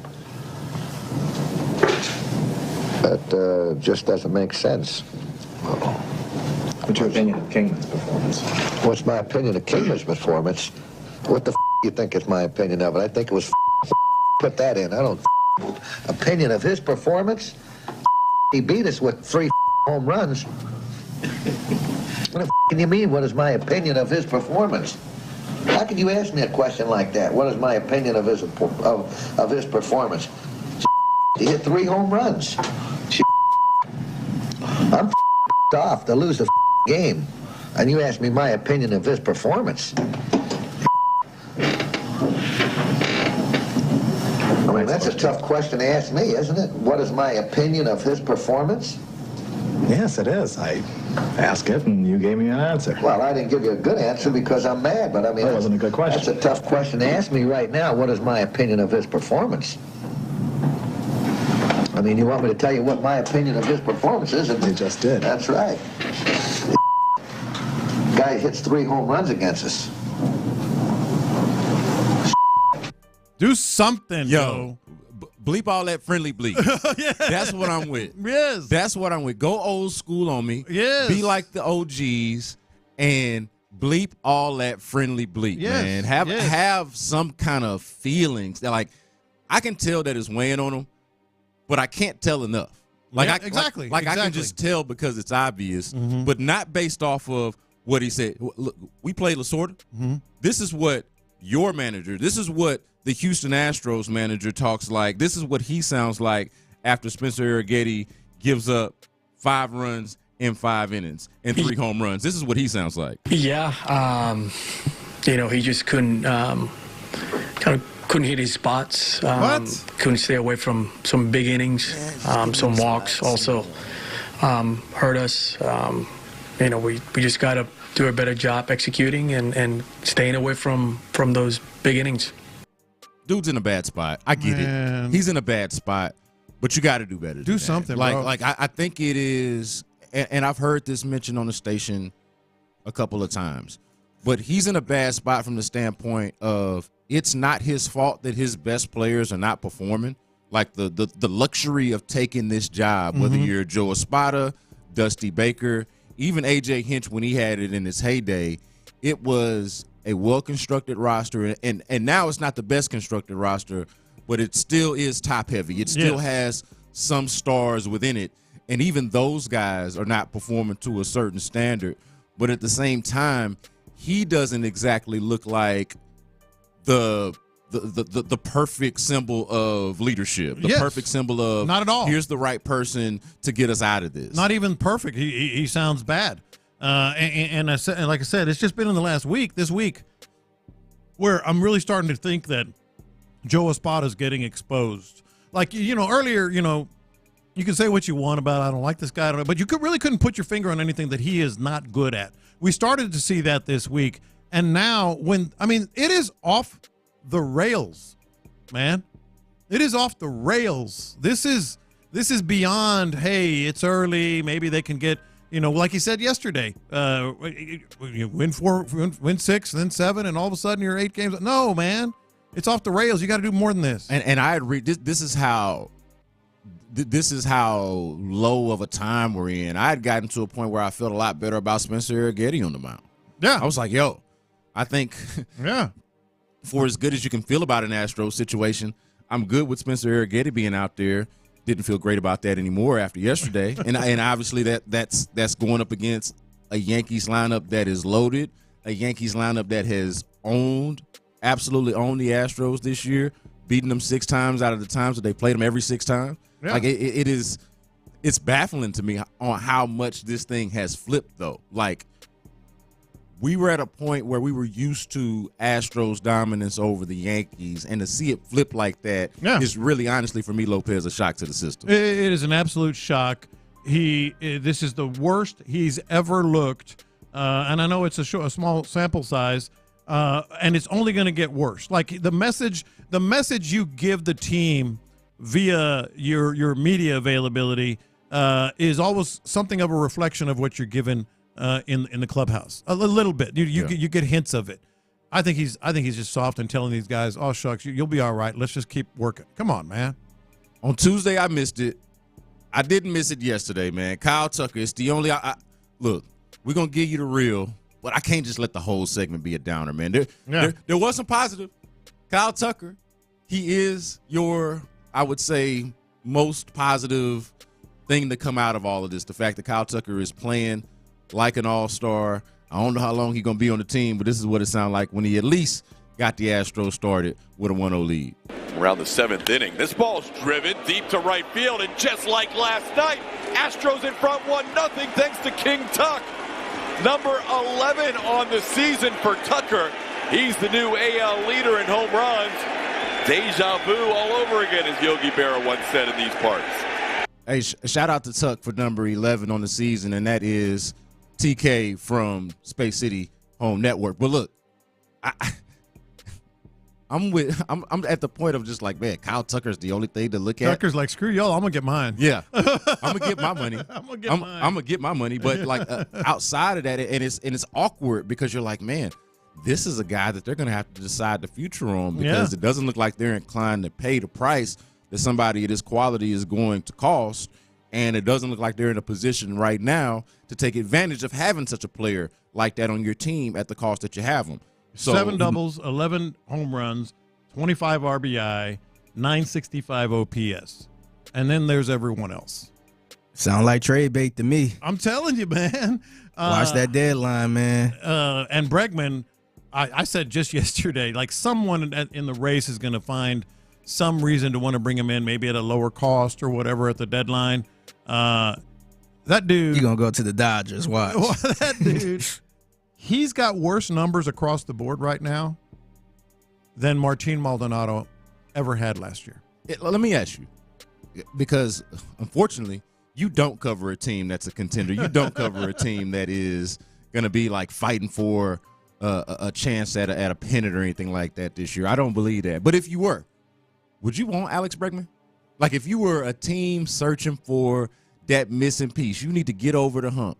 Would you be interested in this cat? I think a team in the postseason, knows they're going to be in the postseason at the trade deadline, is going to look at postseason Bregman. They're going to look at a change of scenery.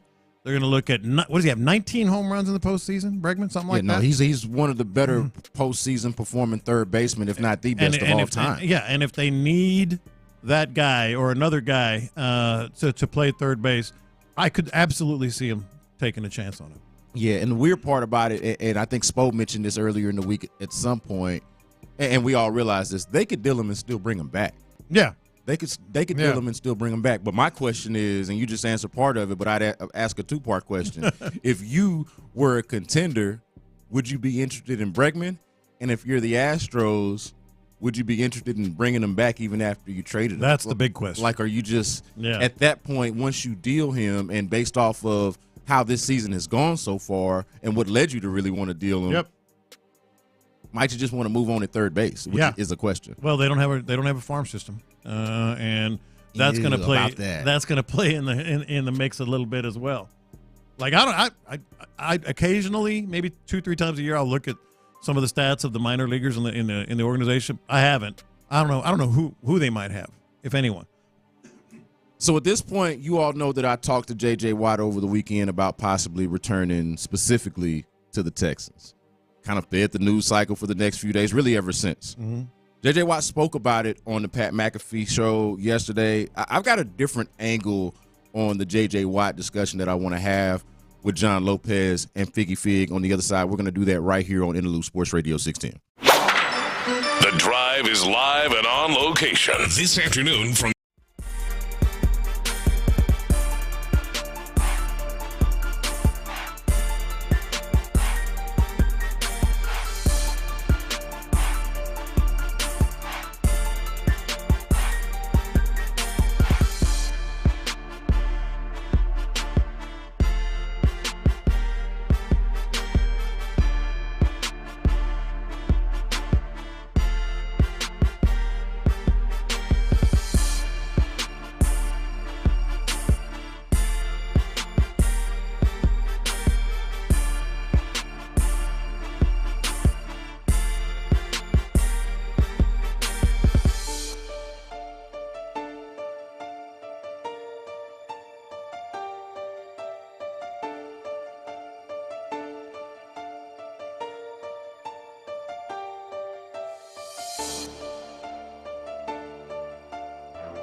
The app. Figgy, let's hit him big time. Houston, let's get in the loop. Oh, the jokes are coming fast and furious every time y'all talk about this guy. With Landry Locker. Landry, I mean, you're going to be in midday forever now. And John Lopez. On occasion, Lopez makes a statement that's so ludicrous, it makes me pick my phone up and call you guys. You're in the loop on Houston's sports leader. Your champ, 610. Sports Radio 610. B. Scott in for Landry Locker. Here with John Lopez, Figgy Fig on In the Loop. Man, you're sporting another nice shirt. Man, hey, you know what? I did my thing. Like, once we got... Sorry, by the way. Yeah, hey, look, once we got the new threads, and I said this even before. Yeah. So, you know what? I'm going to buy the new gear. You need some new gear, yeah. Whether I'm absolutely into it or not. Now, I'm not going to get something that I hate, but grading on the curve of what I like. I think Tyler had this one earlier in the week, too. Yeah. And if you can't see on YouTube and Twitch, at Sports Radio 610, I got the new H, the old English H, representing the Texans on the T-shirt right now. Got another similar one that I wore last week, I think, or maybe earlier in the week. But I'm rocking the gear, man. I'm rocking the gear. I'm rocking my other squad. Yeah, you're Liverpool. Liverpool, that's right. Yeah. Landry would give you hell for being a fake soccer fan, but I'm not gonna try to. I'm not gonna try to call you Landry out. Landry doesn't know much. Well, I mean, he is a certified hater. We know this. This is what he do. Best in the world at what he do in that sense. Yeah. But we all know that over the weekend, I talked to J.J. Watt at his charity softball game. Figgy Fig was right there with me. Sean Pendergast was right there with me. We talked to him about a potential return, not only to the NFL after being out last year, but specifically to the Texans, how he resists the temptation.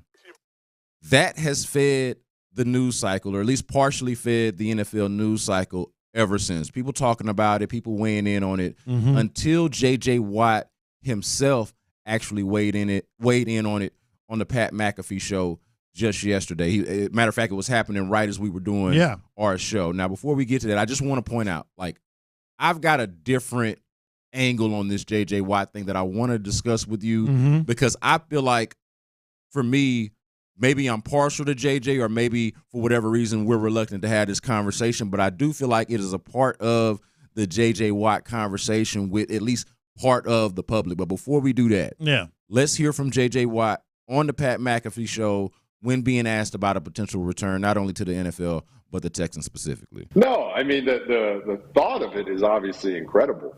And trust me, like, any athlete that's retired has always thought about, like, what would it be like? Man, that feeling is the best feeling in the world. But I think the thing, and the reason I had 12 and a half sacks my last year. Like, trust me, there's plenty of times where I'm like, you absolutely could have kept doing it. But the reason that I'm okay with everything, and the reason I'm so content with everything, is because no matter who you are, no matter how successful you are, no matter how great of an athlete you are, that day is coming no matter what. So I'm at peace, and I'm comfortable looking back and knowing that my last year, I had my son, I had 12 and a half sacks, I had a great time, I accomplished a great career, and now the time has come to move on. So the only thing that you would ever come back for now is if the exact right situation happened where you had a chance to do something that you have never done before. And that's the only scenario that would ever bring you out, because you also have to look at the opposite side of that and all the bad that can happen and all the things that everything. Don't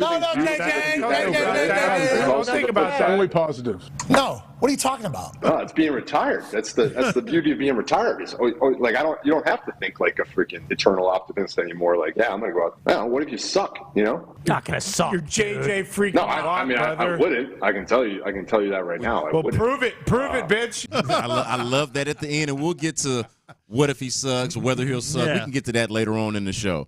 But specifically on that cut, it does speak to the reason why I asked him about it in the first place, and the reason why I'm an advocate of the entire idea, because I do think it's the perfect situation. Yeah. I think it's the perfect situation for the Texans in the sense that he would add the level of quality depth that I think is unreasonable to ask for at this point in the offseason. Yeah. Like, the quality of player that J.J. Watt could be, if he is indeed ready to go like he says he is, to me goes far beyond what you're likely able to get at that position at this point in the offseason. So it makes sense for them to add that level of quality depth. Yeah. And then for all the reasons that he's kind of illustrating there, in terms of it's got to be a unique opportunity, a special opportunity to do things that I've never done before, which in this case I think means going to an AFC championship game, going to a Super Bowl, winning a Super Bowl, the things that he lacks on his resume, I do think that those things marry up for him. Yeah, they do. And I know you have another opinion on this, but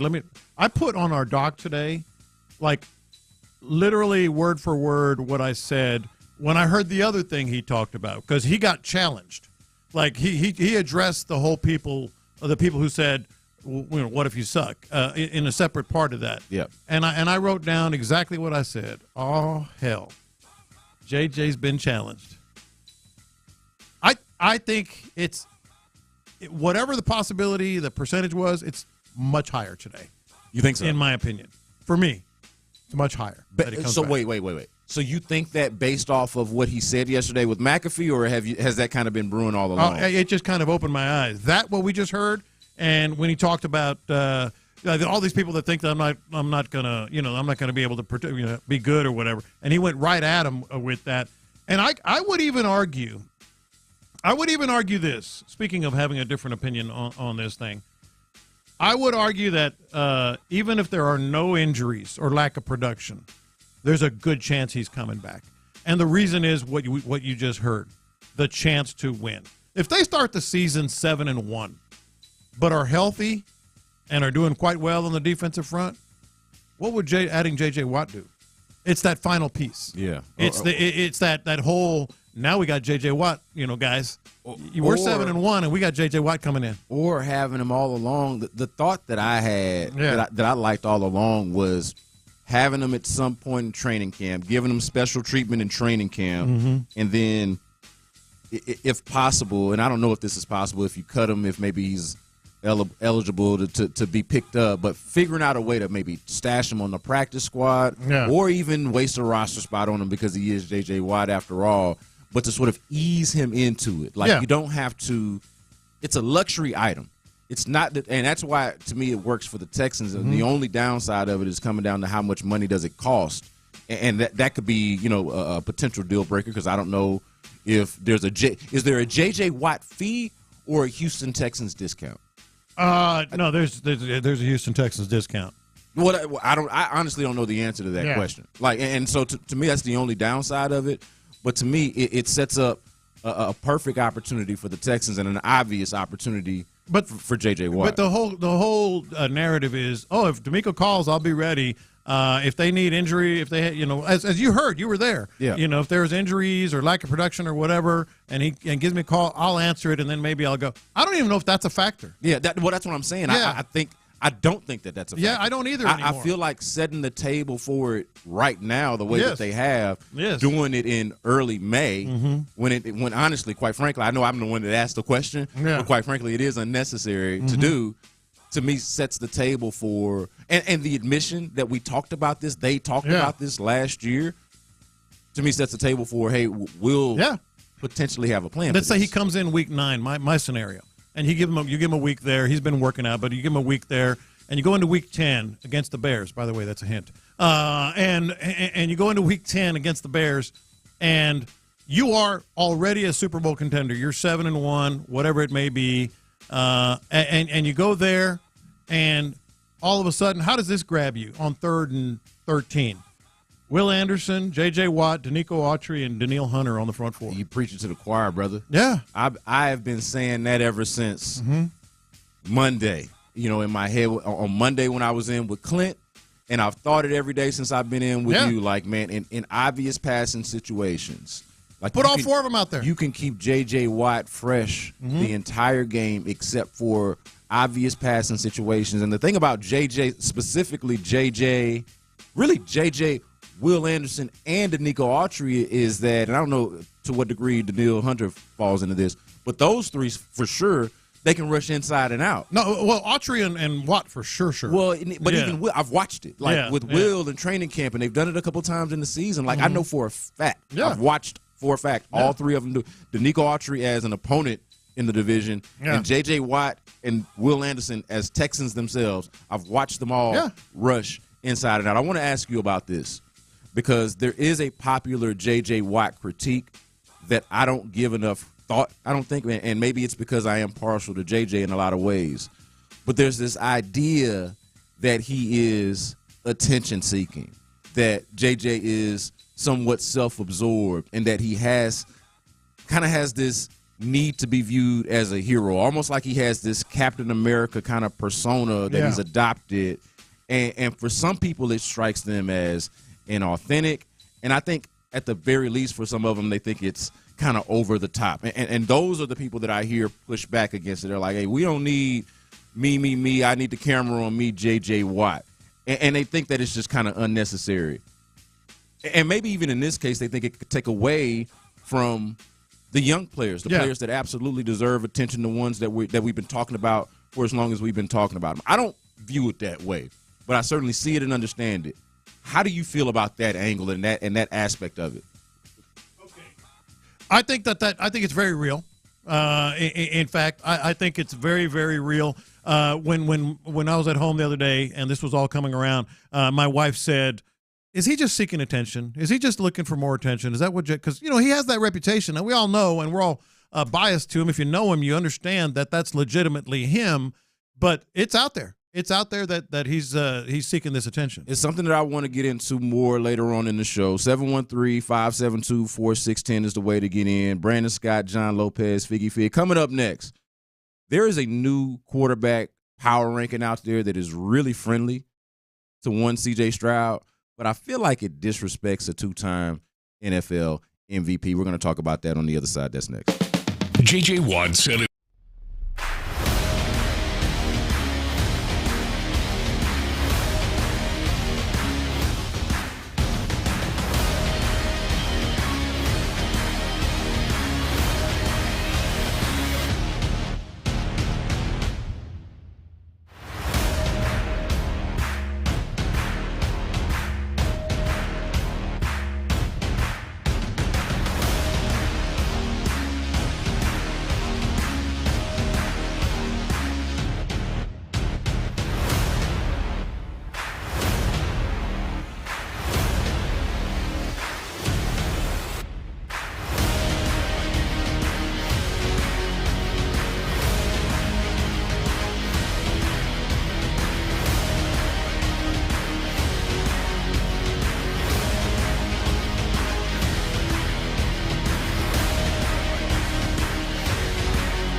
800-485-7220 to see if you qualify. That's 800-485-7220.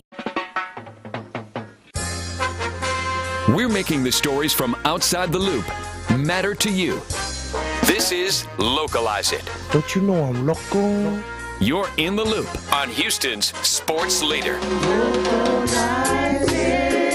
Sports Radio 610.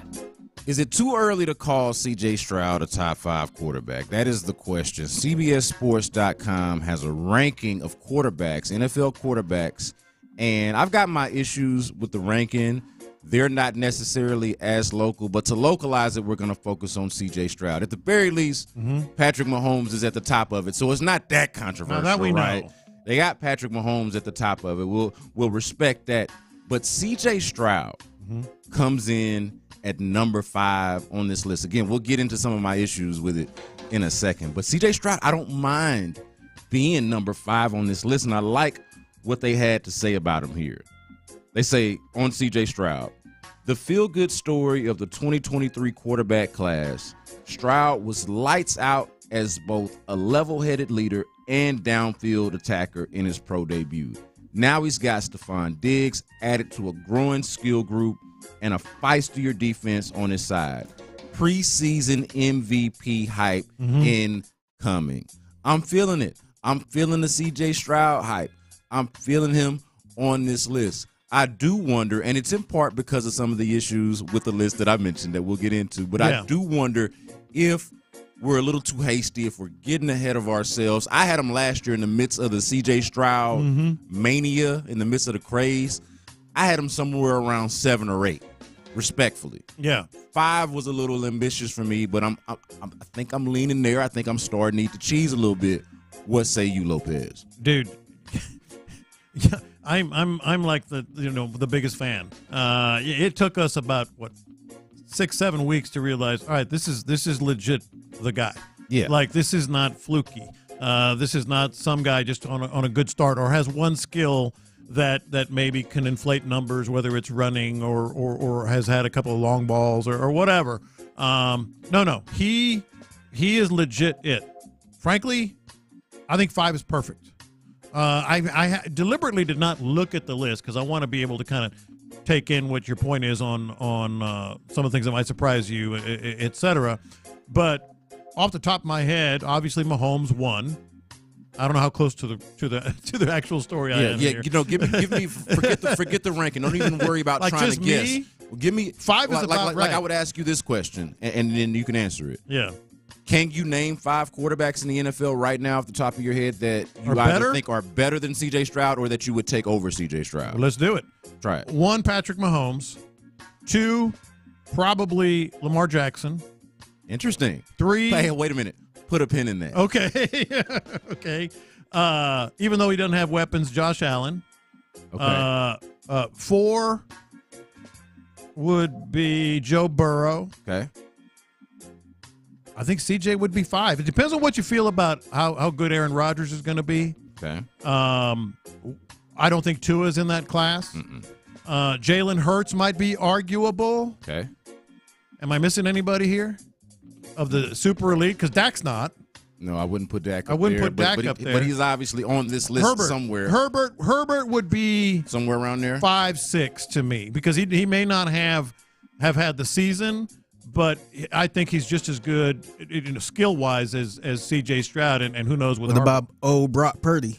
Brock, you know what? I respect the hell out of Brock. Okay, where would you put Brock if you were making this list? And you don't have to go through every name, but just give me roundabout. Where would you put Brock? 11, 12. Okay. Somewhere in there. That's respectful. 10, 11, 12. I'd probably put him in that Tua class. Somewhere in there. Like really good, but has a lot of weapons. So you say the Tua class? Yeah. So how off am I? Because you're smiling. All right, so now let's do this. So who did this? Let's do. See, this was CBS Sports. Let me see if I got an author. All right. This is Cody Benjamin at CBSSports.com. He's good. All right. Who do you think is actually number 2 on this list? And I'll tell you the answer because you're going to get it wrong based off of what you were just saying. So it's not. So now it's not Lamar Jackson. Oh, I'm gonna love this. All right. So who do you think? I'm thinking like them. I would say Burrow. No, not Burrow. Brock Purdy is number 2 on this list. Purdy's number 2. You got any other lists? It lost a lot of credibility with me there. What else is on Cam that Newton laptop? probably throwing this microphone right now. I love CJ's spot on the list. Yeah. When I saw, as Cam called him, Brock Purdy. Go to ESPN. When I saw Brock Purdy up there number 2 on this list, I was like, oh okay, man, I want to hear. I want to hear the argument. Let me ask you that. Well, okay. Yeah. Well, but before I do that, I give you the argument. So I just told you Brock Purdy's number 2 on this list after Patrick Mahomes. And I gotta figure that they're doing some kind of Super Bowl thing on this. Yeah. But where do you think Lamar Jackson is on this pitiful ass list that has Brock Purdy as number 2? Well, now I have no idea. He might be like out of the top 10 at this point. Nah, it's not that. It's not that bad. Okay. It's not that bad. So about 7. 6. They got. So do you see what we just did there? Yeah. They got him behind C.J. Stroud. Mm-hmm. This was a long-winded way of me getting to. Yeah. They put Brock Purdy as the number 2 quarterback and put Lamar Jackson outside of the top 5 past C.J. Stroud. I'm not ready to go that far. Wherever you want to put C.J. Stroud, you want to call him top 5, top 8, do your thing. Yeah. But it's got to be somewhere behind Lamar Jackson. Yes. And certainly Brock Purdy is not better to me than either of them. Okay, I want to hear 2 things. The case they made for Brock Purdy at number 2 and the entire top, let's say, 8 or 10. Let's give the kid the respect he deserves. This is a quote. Let's give the kid the respect he deserves. 2 seasons, 2 NFC title games, 1 valiant Super Bowl effort. Does he have a sterling setup in San Francisco? Yep. Does he operate like a 10-year vet, managing the pocket as both an efficient and mobile gunslinger? Also, yep. Mm-hmm. That makes him number 2 on this list in the power ranking. Yeah, I like I said, I respect the hell out of him, and I think what are we doing? He should be in that mix, but not 2. Why is it? Answer me this, Lopez. Why do you think it is that we can't find a way to be rational about a thing? Like, why do we have to go? I feel like Brock Purdy's one of those where we got to go from one extreme to another. Yeah. Either he is, just a game manager and he's not good at all, or he's the second best quarterback. Yeah, there is in an the league. in-between. Why can't they give the answer that you gave and had him somewhere around 11? Yeah, there is an in-between there. So give me the list. Give me the top, let's say top 8, 10. Well, let me give you the rationale on Lamar Jackson. Okay. His return to elite form in 2023 ended with a relative whimper. So they're holding the playoffs against him. Yeah. Which, by the way, where he beat C.J. Stroud. Yeah. But that doesn't change the fact that he remains one of the league's toughest players to defend on a down-to-down basis. Dual threat home runs are effortless to him. Derrick Henry should aid on the ground, Dude, too. that sounds better than Brock Purdy argument. It sounds better than a Brock Purdy argument. What are we doing here? Exactly. What are we doing? And I'll say this as somebody that does list and rankings. Yeah. I'm in the business of doing them. Are you a Sean Pendergast power ranking groupie? I don't love them with the passion and fervor that my man does. But as somebody that does produce them both on the radio and online, I understand the value of a list that gets you to react and that you disagree with and that you want to pick apart. Yeah. That is the goal of lists. That's what they're trying to accomplish. But this one's interesting to me. I love C.J. Stroud, and maybe I'm biased here too, but somehow I love C.J. Stroud's placement in it, but don't understand how Brock Purdy gets to be number 2 and Lamar Jackson somehow in an MVP year falls out of the top 5. So Patrick Mahomes, Brock Purdy, who's 3? So you got Patrick Mahomes, Brock Purdy. You had the other ones right. They had Josh Allen, Joe Burrow, and C.J. Stroud rounding out the top 5. And then Lamar Jackson at 6. Then they go Jalen Hurts, Dak Prescott, Justin Herbert, and Jordan Love rounding out the top 10. I forgot about Jordan Love. That's how they round out the top. I think it's an interesting list. But I actually like that list. Yeah, I like it for the except for the Purdy thing. Just the play, like it almost feels like they should swap at the very least Purdy and Lamar, and it's a much more reasonable list. I'll listen to your argument about Lamar Jackson at 6. I mean Brock Purdy at 6. Yeah, I can listen to it. I wouldn't agree with it. I might have him a little lower, but yeah, I wouldn't agree with it, but that would make it to me less hot take-ish. This one to me is like, okay, you wanted us to react, and you know what? Yeah, I respect it because we absolutely did react to it. All right, coming up next, man. Lopez, are you ready? Has the OG's Common Sense 2024 Texans schedule. We thought we were going to get it today. We're not going to get the actual schedule today. This one might be even better. We're going to hear from the OG. That's on In the Loop, Sports Radio 610. Don't miss it. All right, AbilityTrees.com, man. Lewis.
Radio 610. The Texans play here. An Odyssey sports station.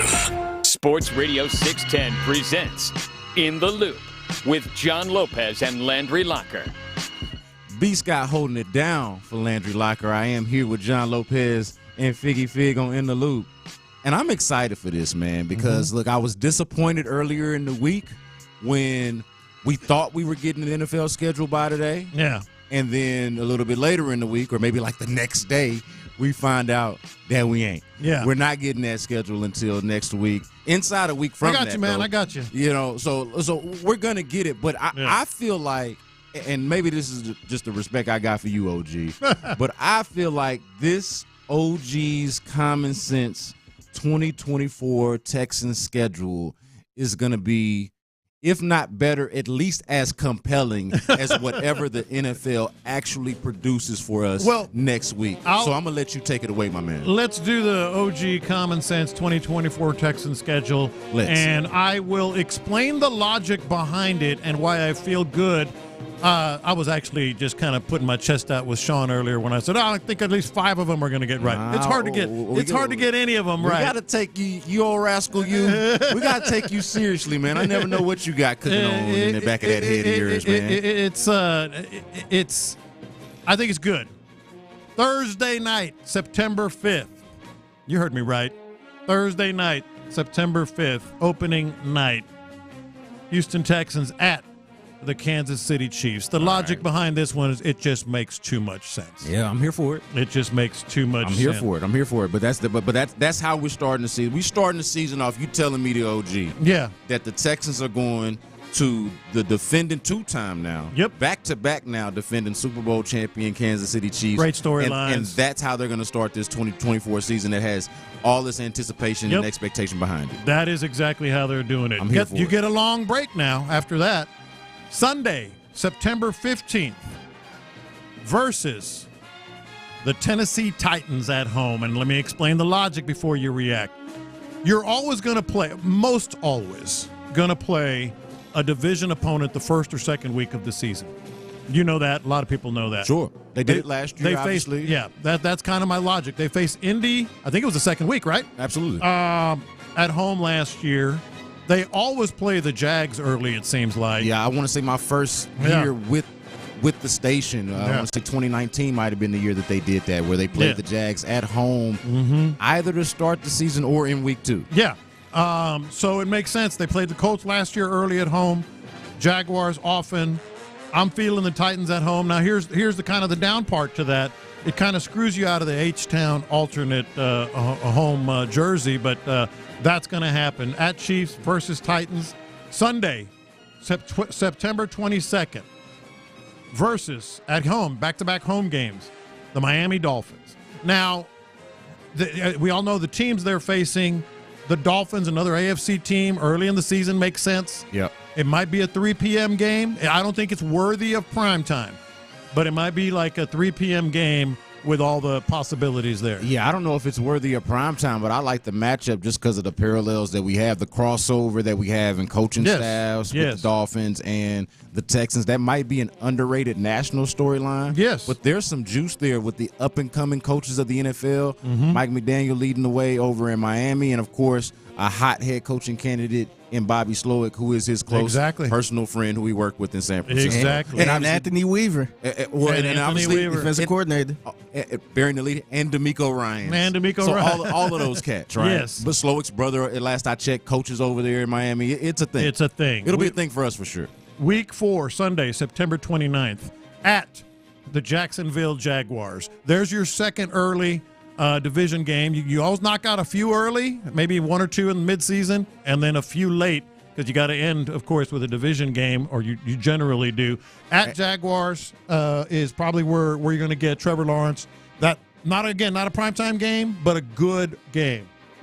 As far as what?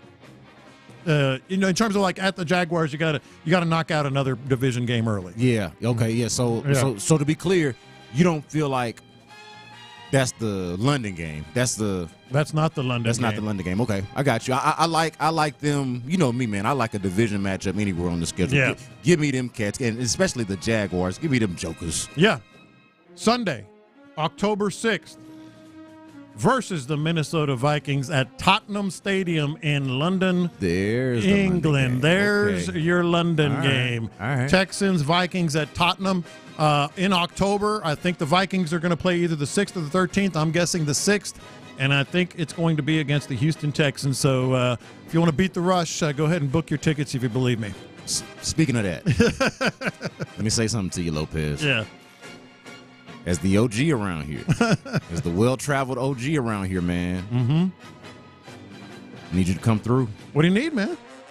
I need you to work some kind of magic to figure out somebody to talk to that can get us at this game. At least some. Dude. We need some representation. I'm not just lobbying for myself. Obviously, I'd love to go. Mm-hmm. But, man, talk to some people, man. We're going to be doing – if this is, in fact, true, if it in fact happens this way, we're going to have to beat the bushes, man, to get that done.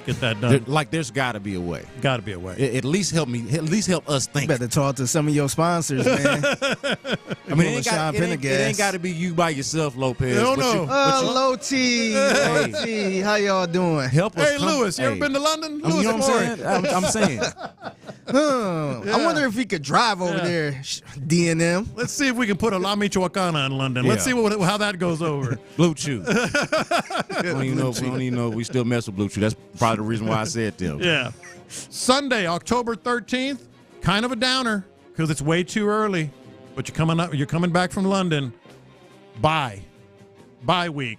I think the bye week start the week before or week 4, so it'll end up being. So wait, this is 1, 2, 3, 4, 5 games before the bye week. 6 games. It's week 6. 6 games. Week 6 is the 5 games. Week 6 is the bye. Yes, but after just 5 games, so that's a pretty early bye. That's one of the earliest. I think it's either the first or second week of buys. Now, so it doesn't do you any favors. I was going to say, but you're coming back from London. Yeah, true. Right? Yeah. And that's the part that I think is key. I do remember though last year, I don't feel like they liked having that early bye. Yeah. Yeah, but but I mean, them's the breaks. They don't do everything you want on these schedules. So you come off the bye week, Monday Night Football, October 21st, at NRG Stadium. The Texans versus the Buffalo Bills. I like this one. Monday night game. And here's why it makes sense to me. This is the common sense schedule. I'm calling the Diggs game here because it will have been almost a month since the Texans played a home game. Because they played versus the versus the Dolphins on September 22nd, then at Jaguars, London, bye week. They come back. That stadium is going to be absolutely rabid, and they're going to play that Monday Night Football game against the Buffalo Bills at home. Yeah, I like that you have now you're now breathing life or giving voice to one of mine, national. Remember what I said to pick the primetime games earlier in the week? Yep. I had the Bills on there. I like where you've placed them. Yeah, I like the way it plays out here. Again, just using my common sense. Sunday, October 27th, at Indianapolis. You got to get that third division game in before the end of October.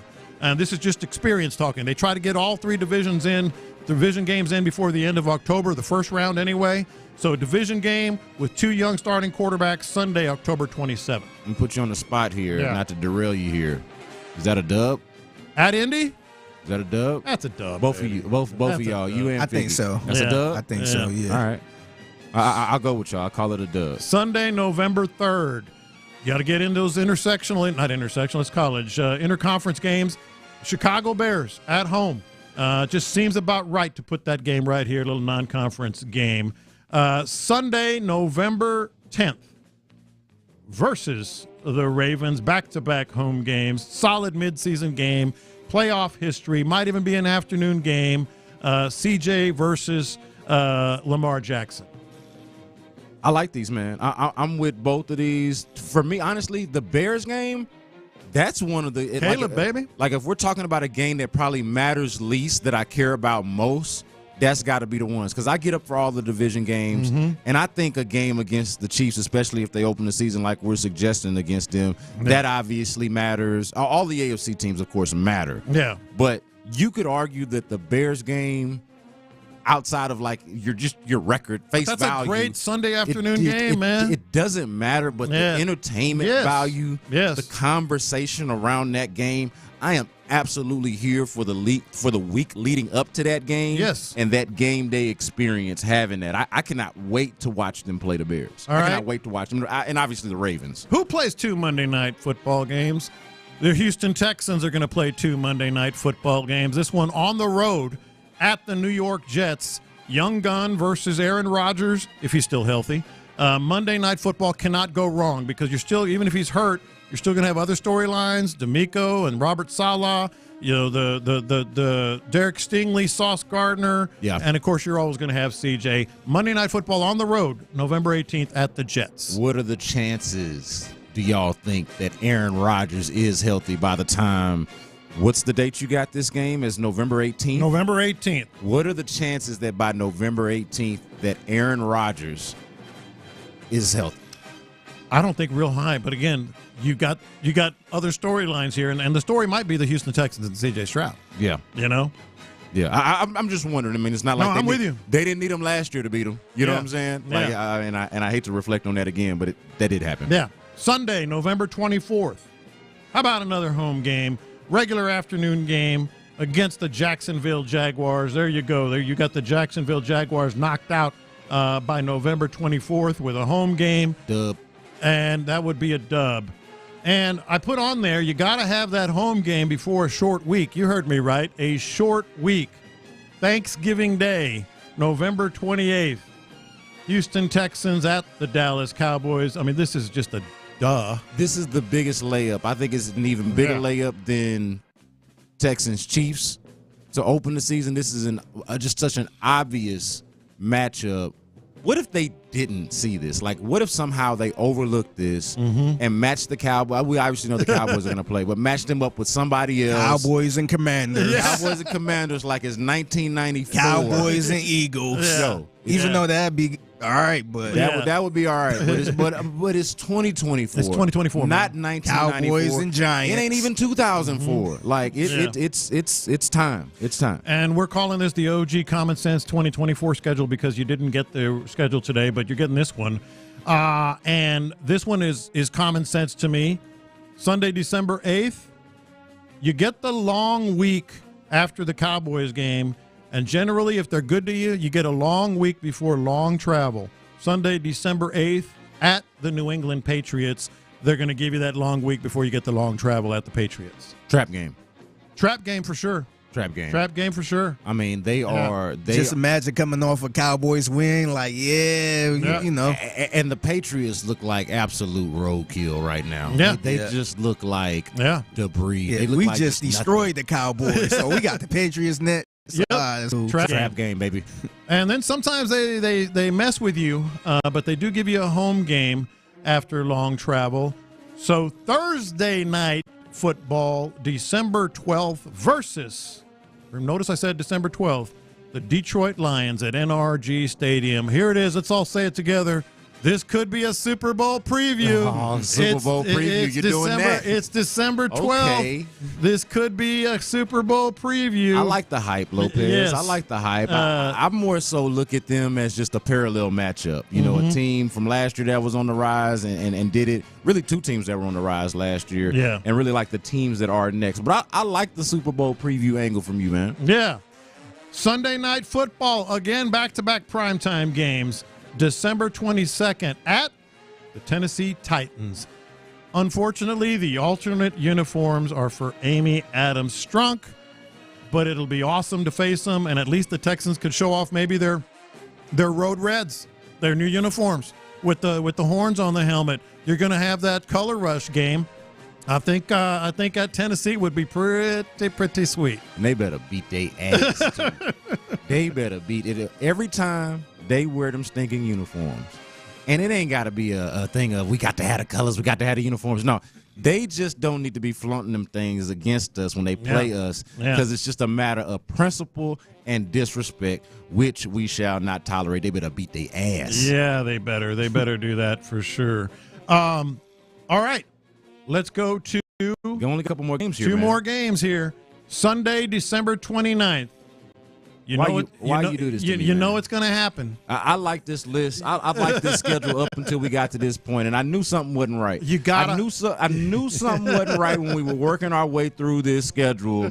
When I did not see the Green Bay Packers earlier on, you got them playing almost at the turn of the new year, man. What's going on? At Green Bay in December, gonna be a snow game. You're gonna play a cold game no matter what with this schedule. A lot of cold weather cities. And you're going to have to play in December on the road. They're going all in. At Green Bay, C.J. Stroud, Jordan Love, probably some really cold weather and maybe some snow, but at Green Bay in the afternoon at least. I love the matchup. I'm going to be all the way here for it, except I just got to admit this. I won't be lobbying for you to get me to Lambeau Field that weekend. That's exactly right. Let's go to London instead. Opposite of the London thing. Let's go to London. I will be at the house. Instead. All right. Season finale, Sunday, January 5th. What happened the last week of the season last year? It was glorious. What happened? Were we all together? We were at Figgy's thing. Yeah. We were all together, man. We were at the spot. So anyway, Dailies. Dailies, yeah. That game was flexed, wasn't it? Yeah, I believe it was. Right? It was, yeah. Yeah, I believe it was. That game was flexed. Yeah. It was at Indianapolis, right? That's right. Yep. It's going to be flexed again, except it's going to be in Houston. So a sequel. Houston versus Indianapolis, this time at home, probably flexed if the Colts hold their end of the bargain, and there you go. We'll go through this. That was a ESPN game, too. Yeah, it was. Yeah, it was. Yeah, it was on ESPN. Go through it real quick right here. Let's do it. At Chiefs versus Titans versus Dolphins. At Jaguars versus Vikings. Bye week versus the Bills. At Indianapolis versus the Bears versus the Ravens. At the Jets versus the Jaguars.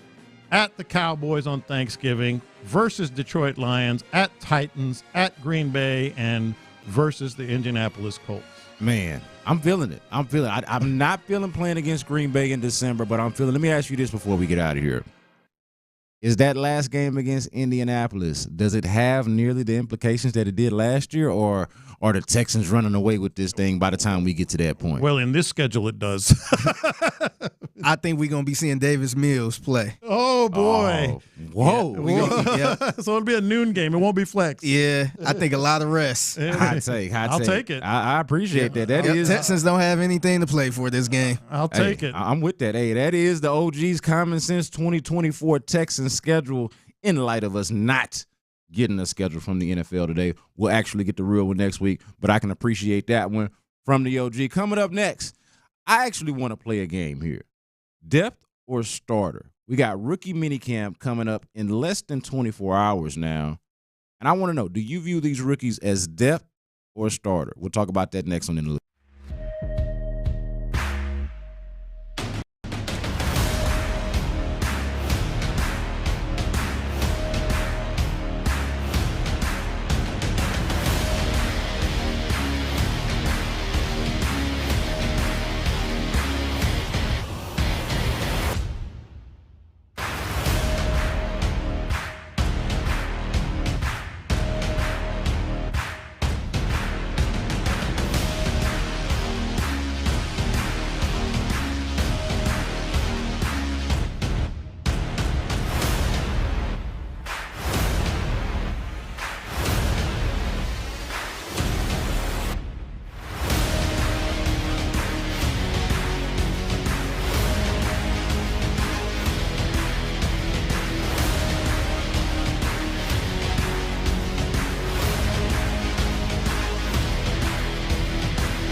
Fitness, home of the judgment-free zone.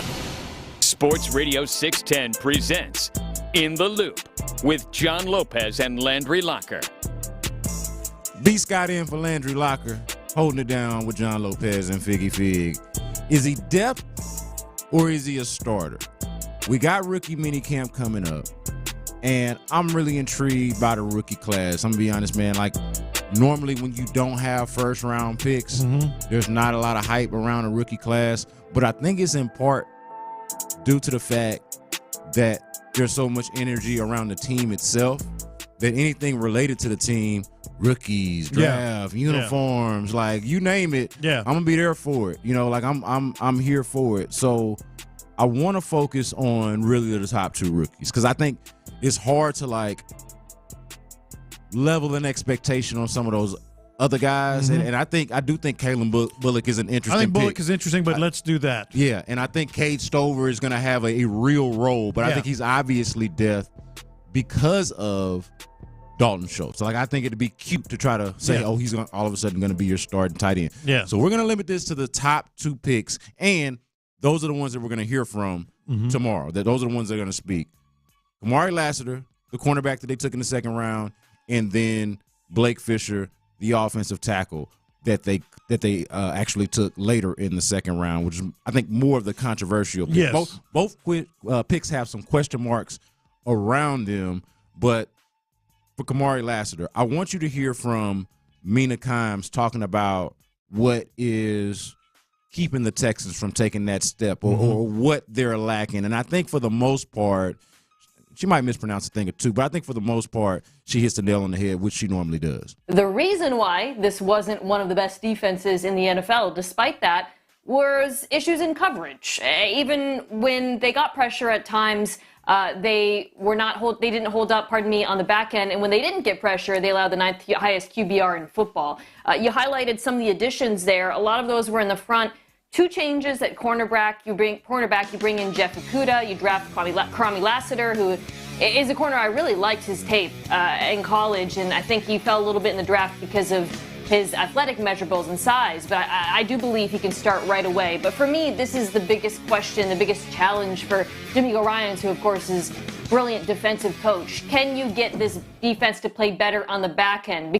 So Mina Kimes thinks that Kamari Lassiter can start right away. I thought the beauty of all the picks was that they can come in, develop, and there is like little to no, minimal pressure to me on all the picks. There's no, I don't think, pressure for Kamari Lassiter to be a starter per se. But I want to get this from you and from the loophole. 713-572-4610 is the number. You can also check us out on YouTube and Twitch. Do you view Kamari Lassiter as depth or as a starter? I got to tell you, man, it all comes down to the speed, right? And I mean, that's the big talking point. We've talked about it. Like, is it 4.6? Because that can be a problem. 4.6 has to be a problem at that position. Yeah. Or is it football speed? Forget the 4.6. Wouldn't you like for there to be a story to why he ran a 4.6? Like, is he can't really actually. But that was be also that one slow. of the questions, like going into his pro day. Sure. How fast is he going to be? That's why he was there. So I don't know if there's a story behind it, but there were some questions about that, just flat out speed. Anyway, does it matter? All that said, I think he's going to be a starter. You think so? I think he's going to be a starter. And the reason I do is the opportunity is going to be absolutely there. I get, speaking of where you drafted, I mean, Okudah he was a first-round draft pick, right? He was a top 3 pick. Yeah, and Henderson was a first-round pick as well. But they've also both been on 3 teams in 5 years or 6 years or whatever. You do not buy into the guys that they brought in, Okudah and Henderson. I don't buy in as much. I'm pulling for it. I think Okudah's athletic ability is incredible. You just don't believe in it. I don't believe in it. So I think Okudah, perfect world, he is the starter, and you develop Lassiter. But if you ask me who to pick, I think Lassiter's going to be a starter. Yeah, and see, I've said this before, but I think that Okudah's – this is not me trying to be tape guy because we hate this. But I do Have you watched the tape? I hate to do this. Yeah. But I do think that Okuda's tape. I'm not trying to be Clint. Yeah. Not trying to do this. Okay, I really. Well, not. you've seen enough games. I've seen enough games. I've gone back and watched because I had questions about this too. All the questions that we have, it's like, okay, what is this about? Because like this guy's a bust. Yeah. I go back and watch. The tape is a lot friendlier than the narrative, and the narrative is real. I don't think it's something that we're making. I know you're watching the same film I watched. Come on look. But the way we explain this away, yeah. It's there. Like, he has failed in his previous 2 stops. It was a bad scheme? Nah, it wasn't a bad scheme. It was a bad complete fit and a bad situation. We got guys that don't want to be in their gap. Hey, man, where's the alpha male in this guy? All of that. But I'm be honest with you, man. When you watch him play, I feel like he's a lot better of a player than the narrative suggests. But you think he? So what's your decision? So my thought is he's a starter, but I have a caveat. Yeah. In the slot. I think he's the heir apparent. Oh, now that would be great. He's the heir apparent to Desmond King. That would be great. Because to me, that is the position that I feel like has been easiest to overlook, because we just think about the 2 corners, and we know they play nickel corner, but we just don't talk about it a lot. But it was an issue last year. Yeah, and you've heard me on this show, like everybody, going nuts over Lassiter. I said it to. During Cross one day with the show in Clinton, and I've said it on this show, if you draft him in the 2nd round to be your everyday starting nickel corner, that's a great pick. That's not a good pick. That's a great pick. Yeah, I could not disagree. It might not be as sexy as the shutdown outside corner, but it's a great pick. No way to disagree with that for me. I cannot agree with you more. This was John Harris right after they picked, right after the Texans selected Kamari Lassiter with the 42nd overall pick. That's right. With the 42nd overall pick in the draft just a couple of weeks ago. And here we are, less than 24 hours away from rookie minicamp. This is what John Harris had to say about Kamari Lassiter. I like this pick. This guy's an all-day ball player. I love him. And here's I was watching the Missouri game. Missouri's got a stud receiver for next year named Luther Burden. Lassiter traveled with him. Like, I went and I looked at Lassiter's snap count. He never played in the slot, except for one game, and that was when they played Missouri, and they played Burden, and he went inside, and he tracked Burden the entire game from inside. Burden had one of his worst games after a deep ball catch that was on the other side. After that, Burden really was shut down. Lassiter's not extremely fast. He's not a fast guy at all. He's like 4'5", 4, low 4'6" even. But tough, physical, great transitional quickness, break on passes in front of him.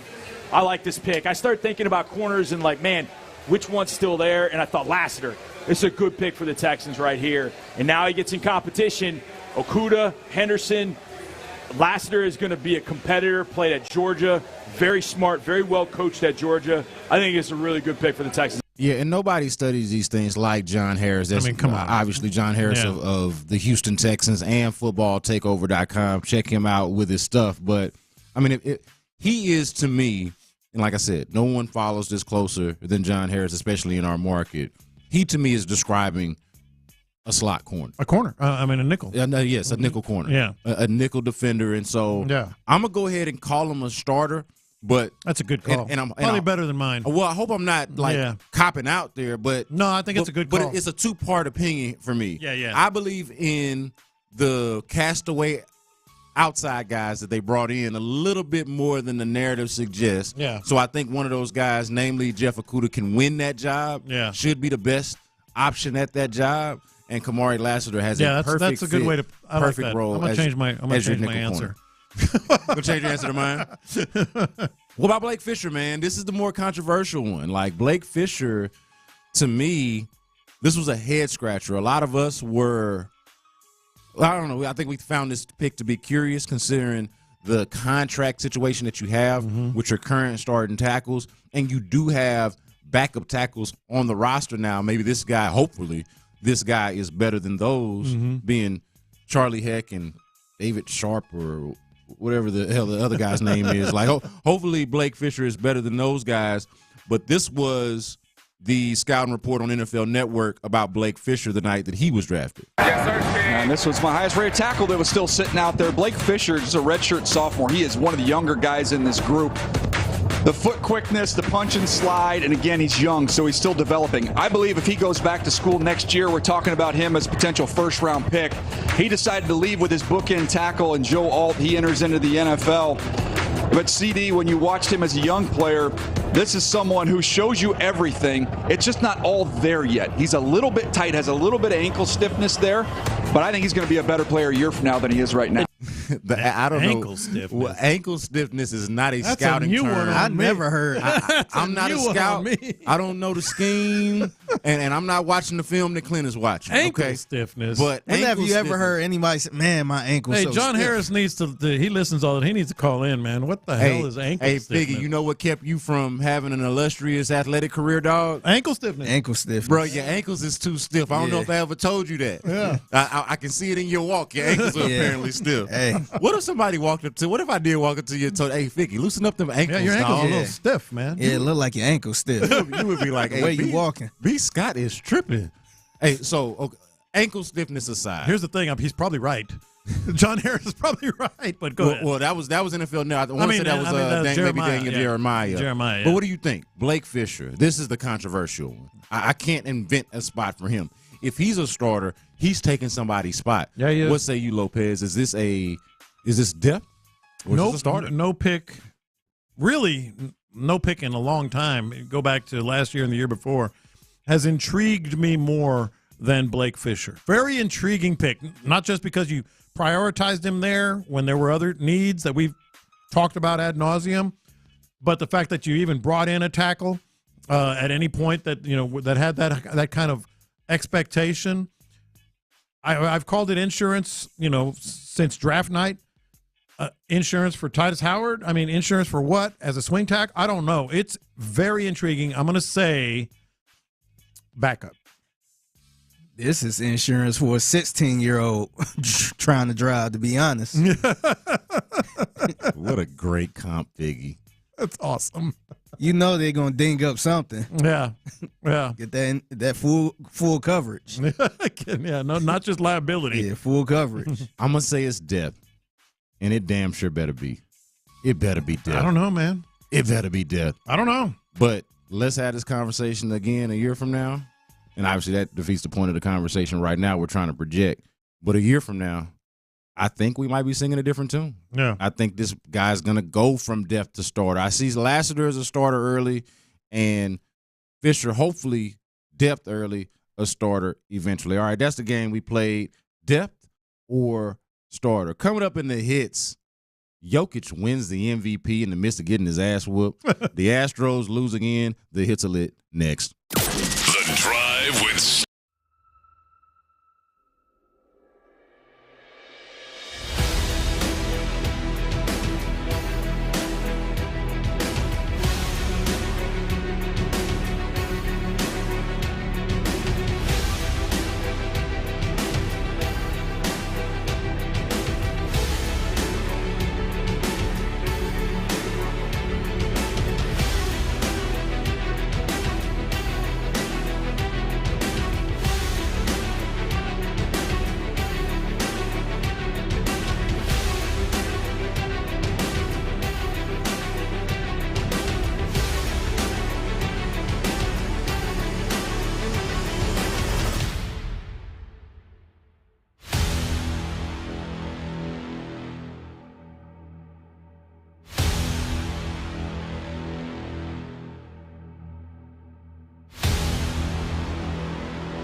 down the hot stories of the day. You're listening to In the Loop with Houston's sports leader, Sports Radio 610. Lopez, I told you, man, I did not want to do an Astros heavy show today. I kind of did. I didn't have it in me, and we still got another day together. Hell, we still got a couple of more hours together. But they are a hit, at least locally. That is a hit. The fact that, well, damn it, they can't hit. At least not enough. Not enough to win a damn baseball game. Yeah. They lose another one in sad, embarrassing fashion once again to the New York Yankees. The final score was 9-4, but it didn't even really feel that close, if you know what I mean, Lopez. No. Dude, what are we doing, man? What are we doing? 0-6 against the Yankees to start the season. Yeah. At this point, 12 games now below 500. The hole gets bigger, gets deeper. The hill that you got to climb becomes steeper. This is daunting, man. I think I was trying to keep my energy up, and I was really looking forward to coming into this studio to talk to you today. Yeah. And I just didn't want to be just sour the whole damn 4 hours. But that's how they make me feel right now, Lopez. I don't feel good about it, man. I do not feel good about it. Oh, and to me, the reason I wanted to talk about them, because obviously we know what they are. Or they're awful. But the reason I wanted to talk about the Astros is that you are at the point where this thing is so off the rails. I mean, anybody who says, hey, guys, they're only 8.5 games back. Hey, guys, it's early. Hey, guys, these guys have done it before. They can do it again. You're delusional. Because, first of all, and we had some people text that, hey, haven't you seen this team in the past? Yeah, I have seen the Astros. Not this team with a new general manager, a new manager, new starting pitchers, obviously some other changes in the lineup and the roster. I haven't seen this team do it. This team is incapable of doing it. And here's where this is why I really wanted to talk about the Astros. Act like you freaking care, man. Like, act like you freaking care. You're not even sensing urgency, nothing, frustration, nothing. Or like, even at this point, there should be anger. Like, it shouldn't be that, the fan base is angrier than you are. Joe Espada sounds like a second-grade teacher in a teacher conference talking about a demon child that is just, all awful, and telling the parents, I think he's going to be all right. He's just real smart and all that. No, man, don't talk like you're talking to some parents of a second grader. I said this earlier. Take a bat to the water cooler, man. Yell at the media. Kick over the training table. Throw a batting helmet. Act like you freaking care. Is it going to make a difference? I mean, I don't know how much of a difference. Come on, guys. No, that's what he's doing. Come on, guys. Oh, they'll be fine. He just missed. We never quit. He just missed some spots, and then the whole thing with Jordan and Bregman will hit. Okay, I believe you with Jordan. I'm not sure about Bregman, but we'll get to that. Come on. This is, you just heard Lopez tell you what he wants Joe Espada, the Astros first-year manager, what he wants him to sound like.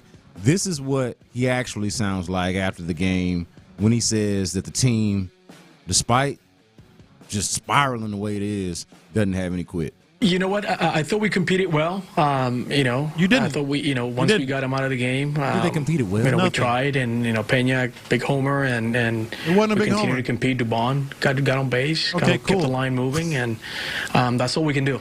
Keep the line moving. We're not going to quit. This team is not going to quit. We're going to fight till the end. Did you, Lopez? What's going on? Lopez, What's going on? Did you watch them and feel like? Did he? Did he watch them?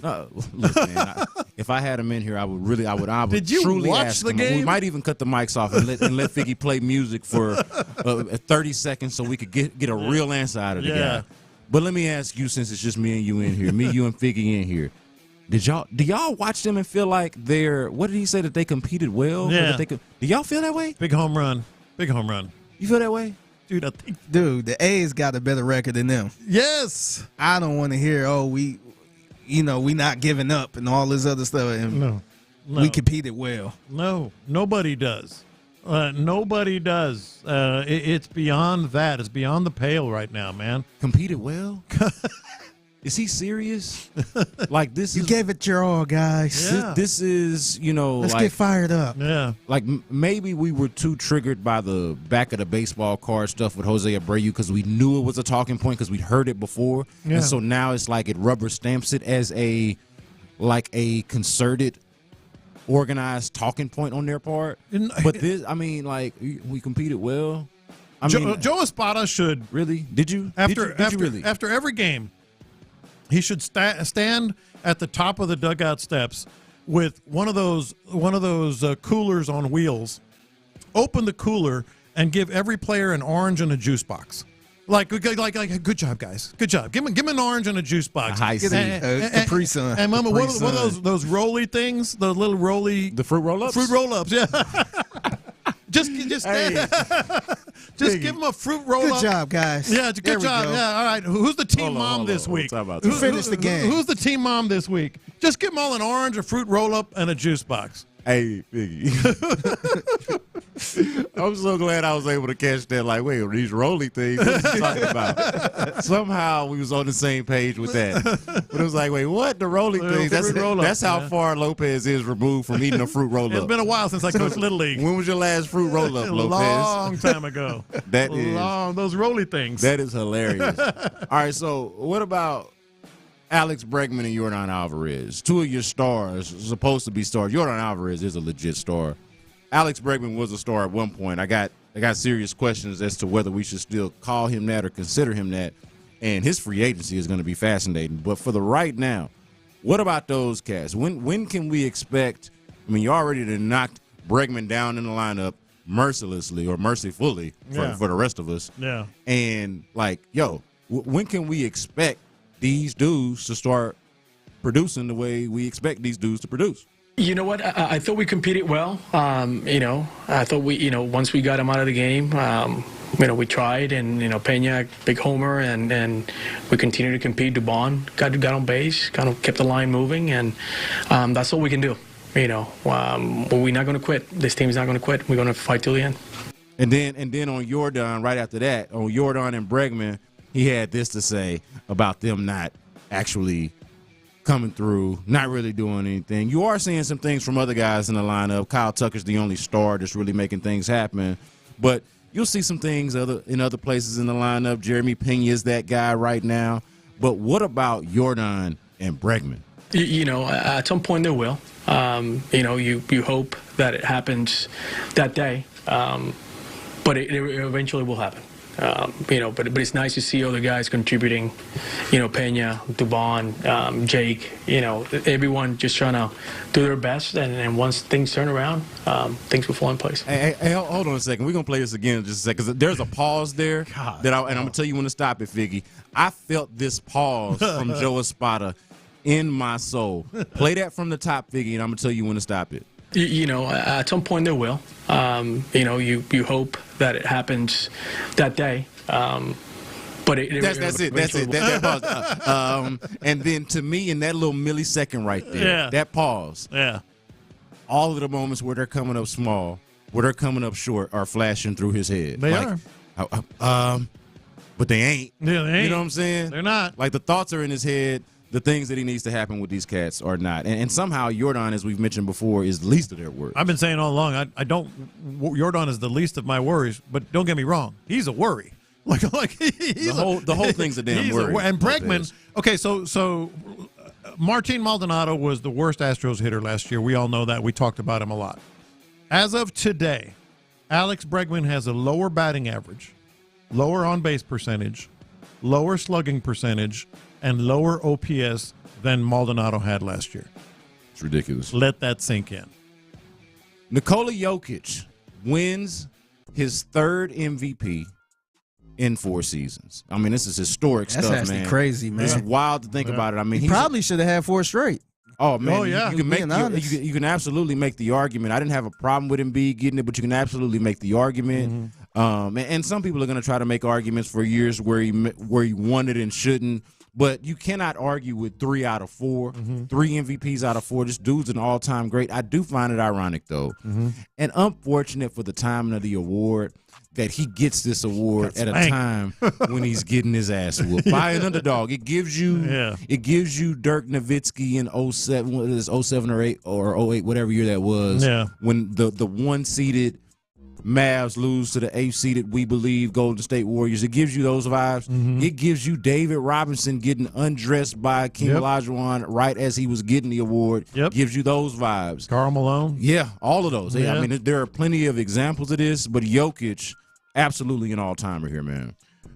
Pretty unbelievable, but the story right now is, should he have? Because I know they were talking about it on TNT. Well, the guy that I had didn't look good in his most recent playoff game either. I would have given it to Luka myself. Yeah. But SGA was a good. He's also hurt a little bit. Yeah. I mean, there were other candidates. SGA, I think, is who they were talking about, right? But SGA would have been I want to say he led the league in scoring. If not, he was top 2 or 3. But look, Jokic has gotten to a point. He's kind of in that LeBron status of, if there's a question about it or you're not sure. Damn it, he's the safest pick. Oh, yeah. Like, if you don't know what to do with your MVP ballot as an NBA voter, you don't know what to do with your MVP ballot, which will be its own issue. But let's say you just don't know, can't make a decision. Jokic is a safe bet. He is, but there's also that element that we saw a lot with Michael Jordan when he and really LeBron as well. NBA voters, a lot of times, they just want to vote for someone else. I don't want to give him another one. Yeah. Like Jordan should have probably won 7 straight. Jordan fatigue. Brady fatigue. He could have won it every year, to be honest. Yeah, absolutely. But they want to be fair. Yeah. Shohei Ohtani's former translator also pleaded guilty. We didn't get to this yesterday. I think it was happening while we were doing the show. But he pleaded guilty to transferring $17 million from the Stars' bank account to pay his gambling debts. Lopez, I know you have been skeptical of this story, the way it's been spun from the very, very beginning. I don't know how many more answers we're going to get after this. Yeah, I don't. I mean, I totally agree. The thing that just blows me away is that it was $17 million? How does that happen? How rich do you have to be to not notice 17 mil? Rich. Rich. Yeah. J.J. Watt says that he wouldn't suck if he came back. That's what he says. Lopez has asked this question. He asked it earlier in the week, and J.J. Watt has answered it. We're going to get Lopez's thoughts about it on the other side. It's in the loop. Area 45.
access, exclusive content. Sports Radio 610. The Texans play here. An Odyssey sports station.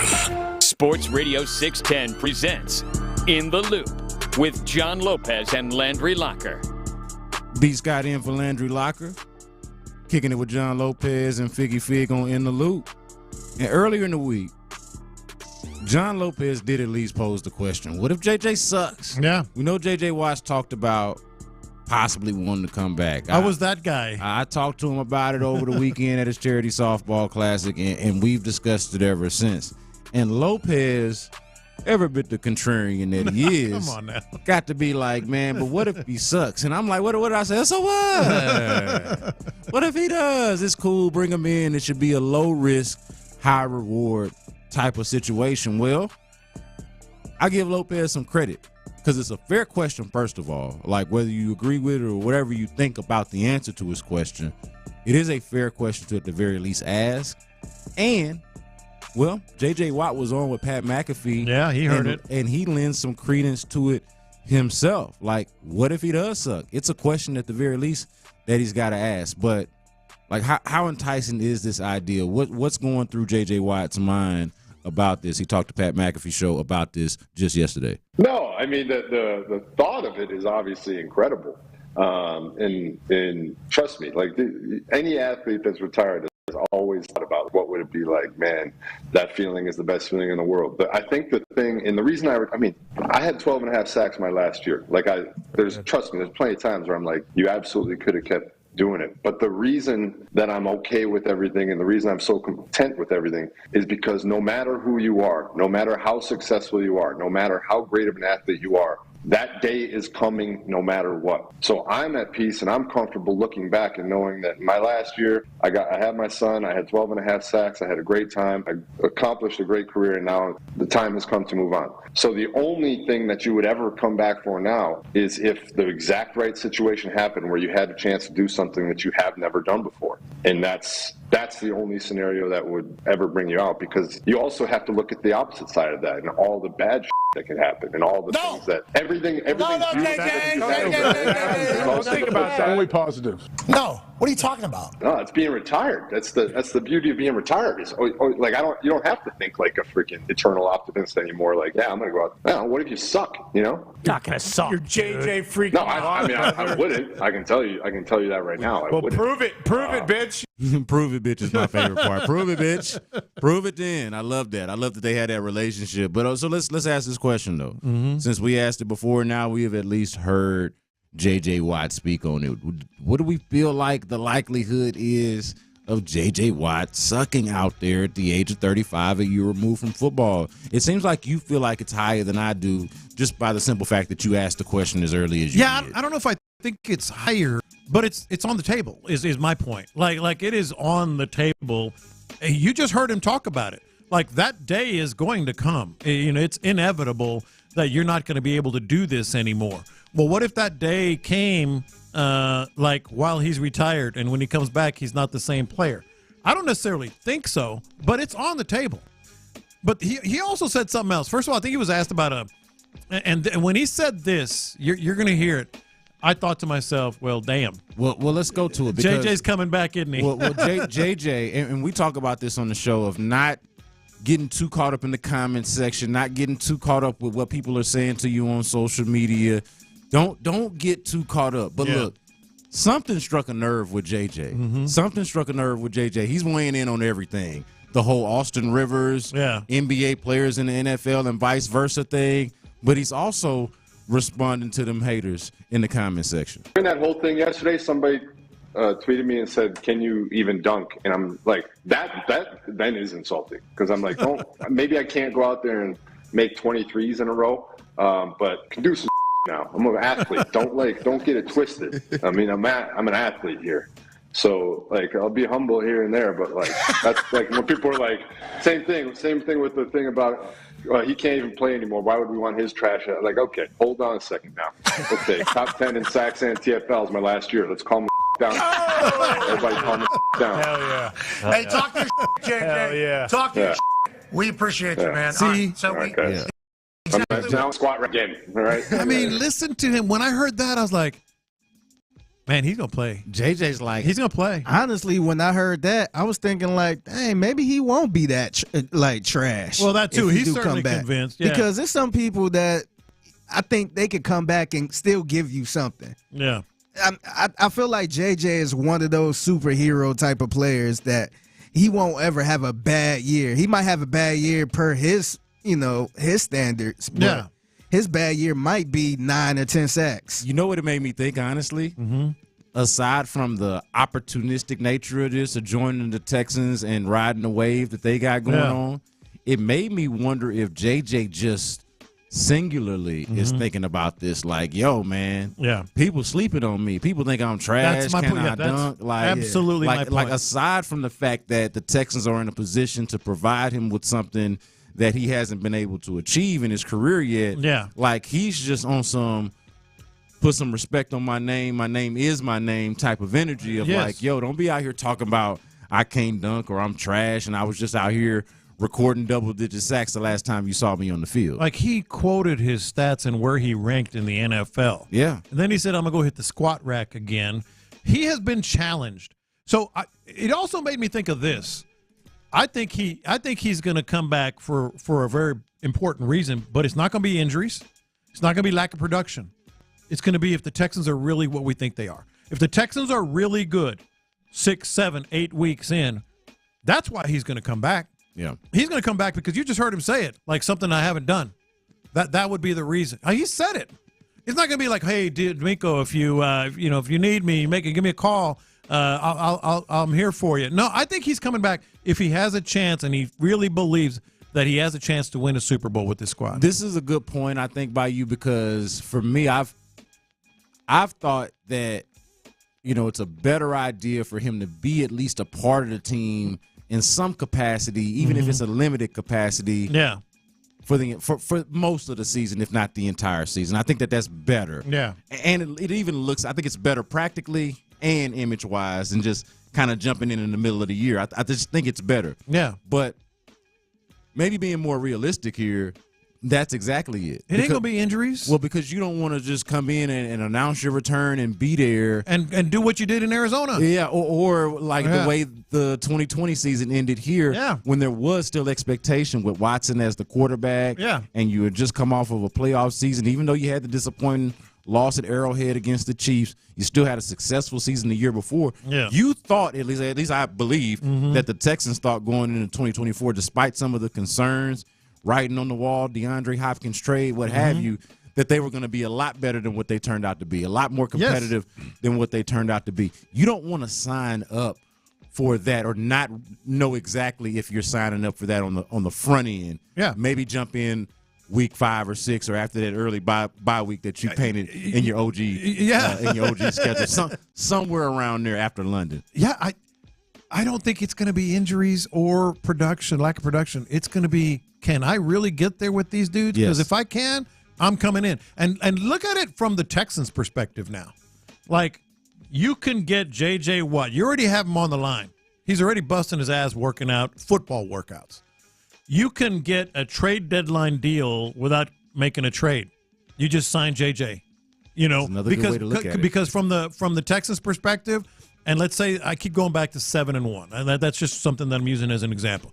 If they start 7-1, then the Texans right now think they're really going to be good. They'll know that they're that squad. They will know if they start out real good that they're going to be that squad. So what does a squad that really thinks they have a chance to win a Super Bowl do? They go get that final piece. They go get that last little ingredient that could put them over the top. I'm telling you, it ain't going to be injuries. It ain't going to be depth. It ain't going to be a lack of production. It's going to be if they start really good, JJ's coming back. Dude, I'm distracted by the 7-1 picture you just painted. Yeah. Because you know what? With all of this talk about the schedule and the difficulty of it, like the strength of the schedule that the Texans are going, we don't know the order and all of that, but we know the quality of the teams, or at least we feel like we got a good sense for what the quality of the teams are going to be that they're going to face because we know their names. I hadn't even considered what if they have one of those types of starts. Then there's JJ. 7-1. You need that last piece? 6-2 even. Yeah. You know what I mean? Like, Yeah. I had not even considered that. Forget about the injuries. No, if you're really good and you think you're good, you can get there from here. Go get the guy that can put you over the top. How does that front line sound to you? It's 3rd and 13. You're facing the Colts. Yeah. All right? And there's Anthony Richardson across the line. So you put in your pass specialty, your front four for 3rd and long. J.J. Watt, Will Anderson, Danico Autry, and Daniil Hunter. How's that grab you? It grabs me. How's that grab you, Figgy? How's that grab you? Oh, it's going to be some grabbing. I'm sure it's going to be some grabbing. Holding. Yeah, a lot of holding. Yeah, exactly. More importantly, it grabs them, right? It grabs the exact dudes that you're talking about, man. I'm right there with it. Now, this whole what if he sucks thing, my opinion on that has been, so long as the cost for J.J. Watt is not something that is just outrageous, something that just doesn't make any sense. And I don't know what that number is. I really don't know what the market is for a guy like this and the timing of it. You figure there's going to be some kind of prorating if he's not going to be there the whole season, obviously. Yeah.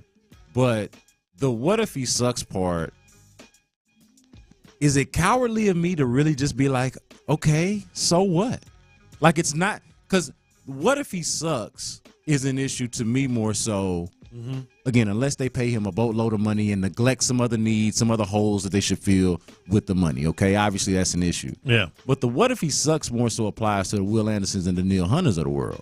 Applies to the Danico Autrys of the world who you're giving $20 million over the next 2 years. Yeah. Like, I think the low risk, high reward factor of it is that he provides tremendous upside for you if he comes in and he is who you think he is, and the downside, okay, the risk to me is minimal, because what if he sucks?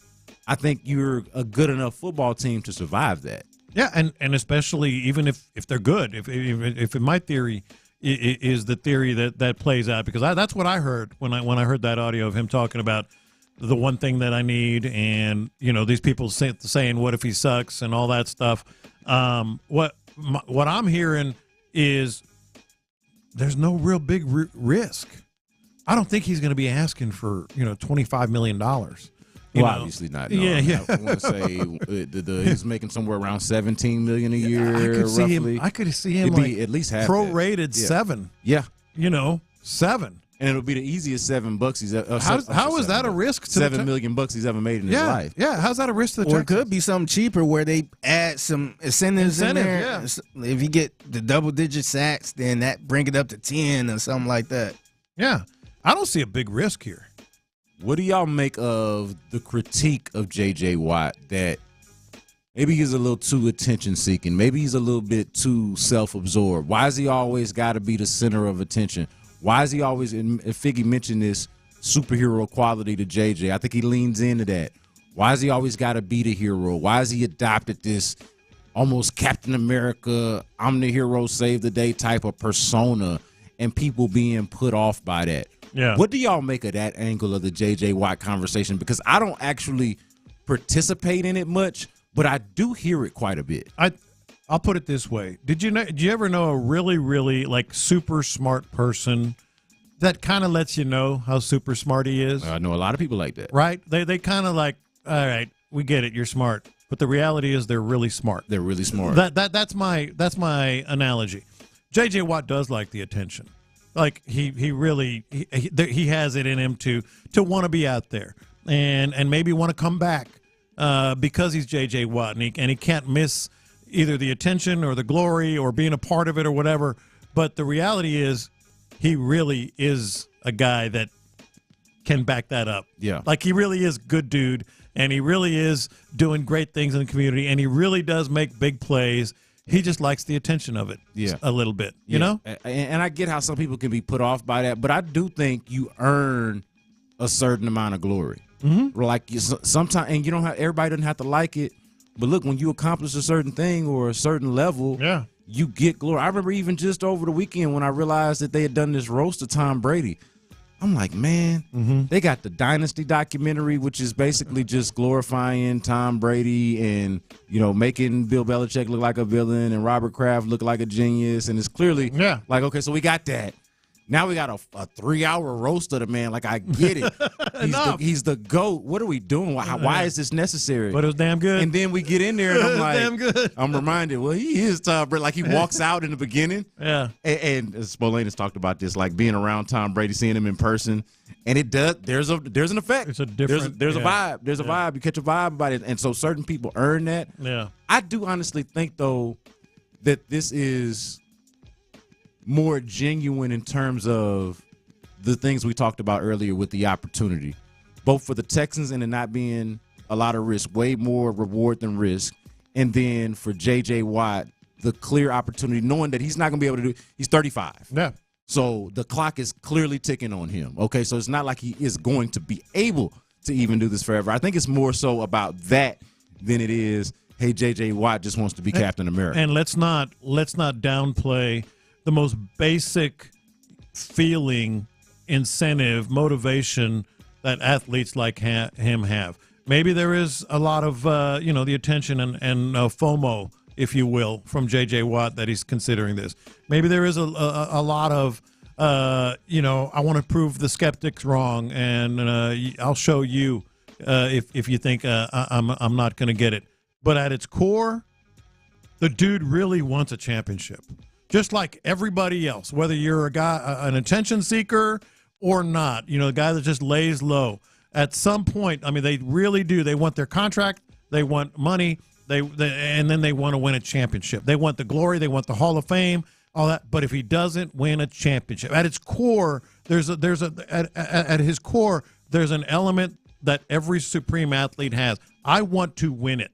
Yeah, I don't know about every, but certainly most of them. A lot, yeah. Like most of them have that quality about them. Yeah. And most importantly, just once. Most importantly and most specifically, I think JJ is like, you have your outliers and some anomalies who they just want the money. Get the check, yeah. They just want that. They're just here because it worked out for them and it made sense for them. Yeah. I don't think JJ Watt is wired that way. I think what you said is correct about him craving the attention, really wanting and liking the attention, but also deep down there is a competitor in him that's like, you know what? Yeah. There is a timestamp on this, or an expiration date, I should say, on my ability to actually make this happen.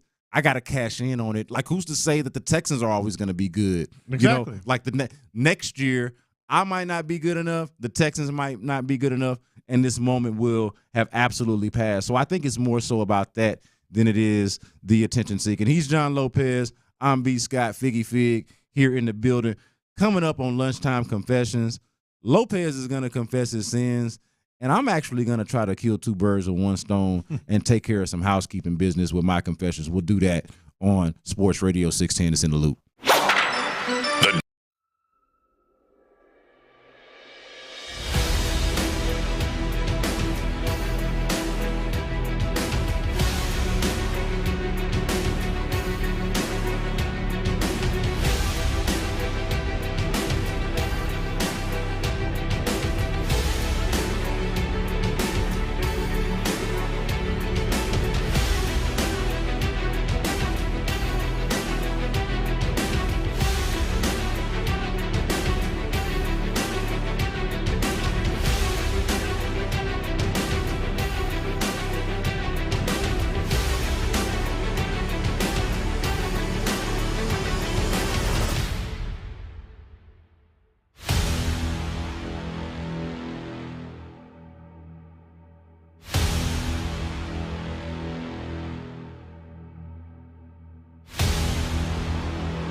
car, at the office, or inside your man cave, we've got you covered 24/7 on the free Odyssey app.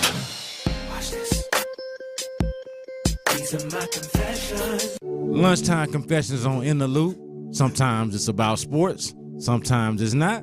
But this is the segment where we confess our sins and let them hang a little bit extra. Watch this.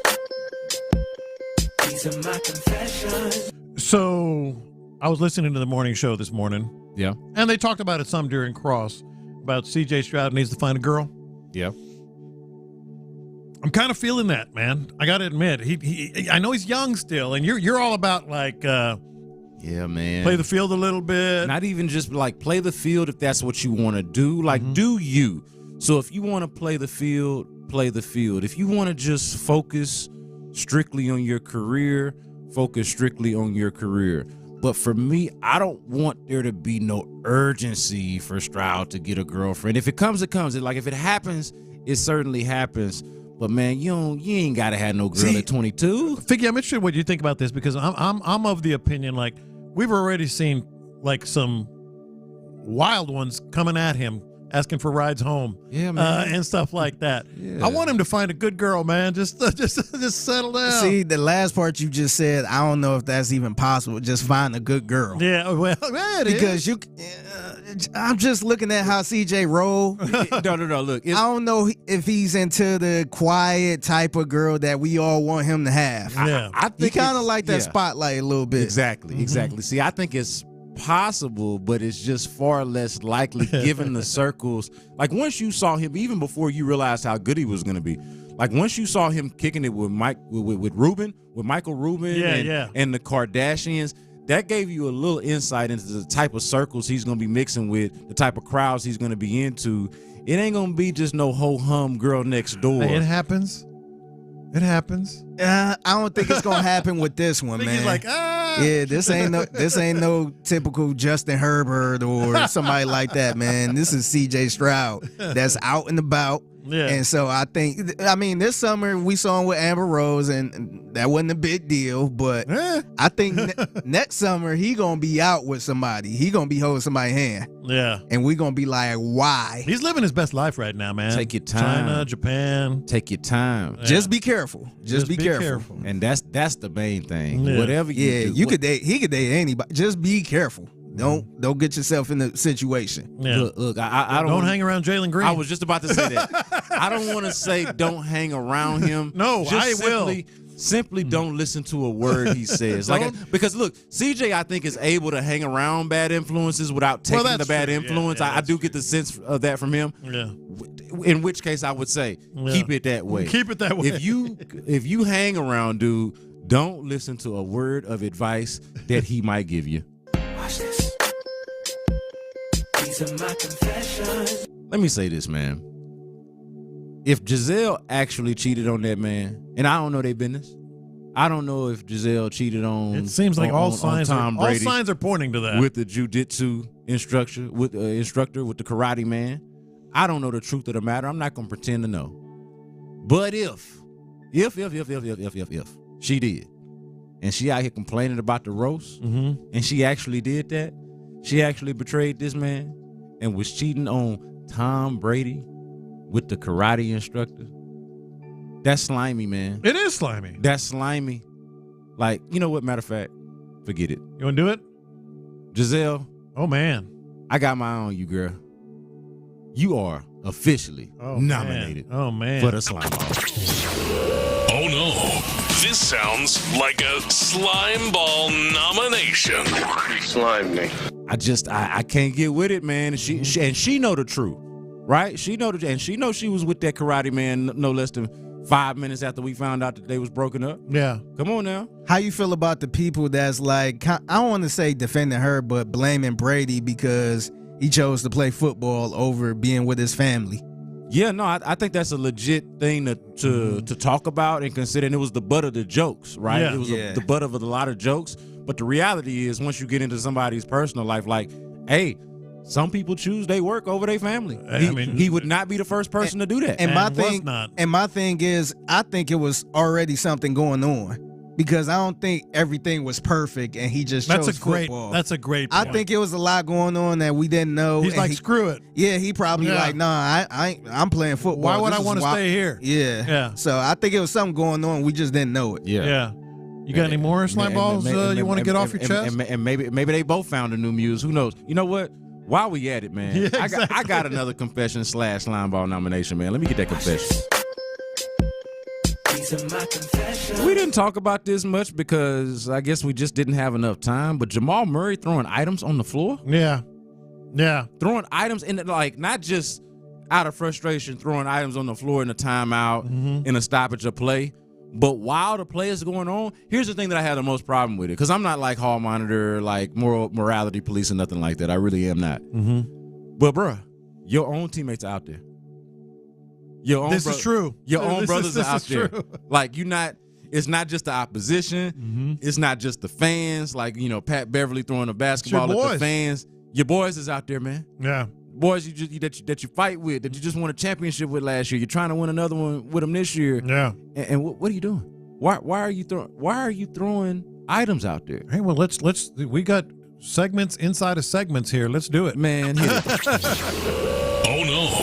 This sounds like a slime ball nomination. Hey, while we're at it, I got another one for you. Hey.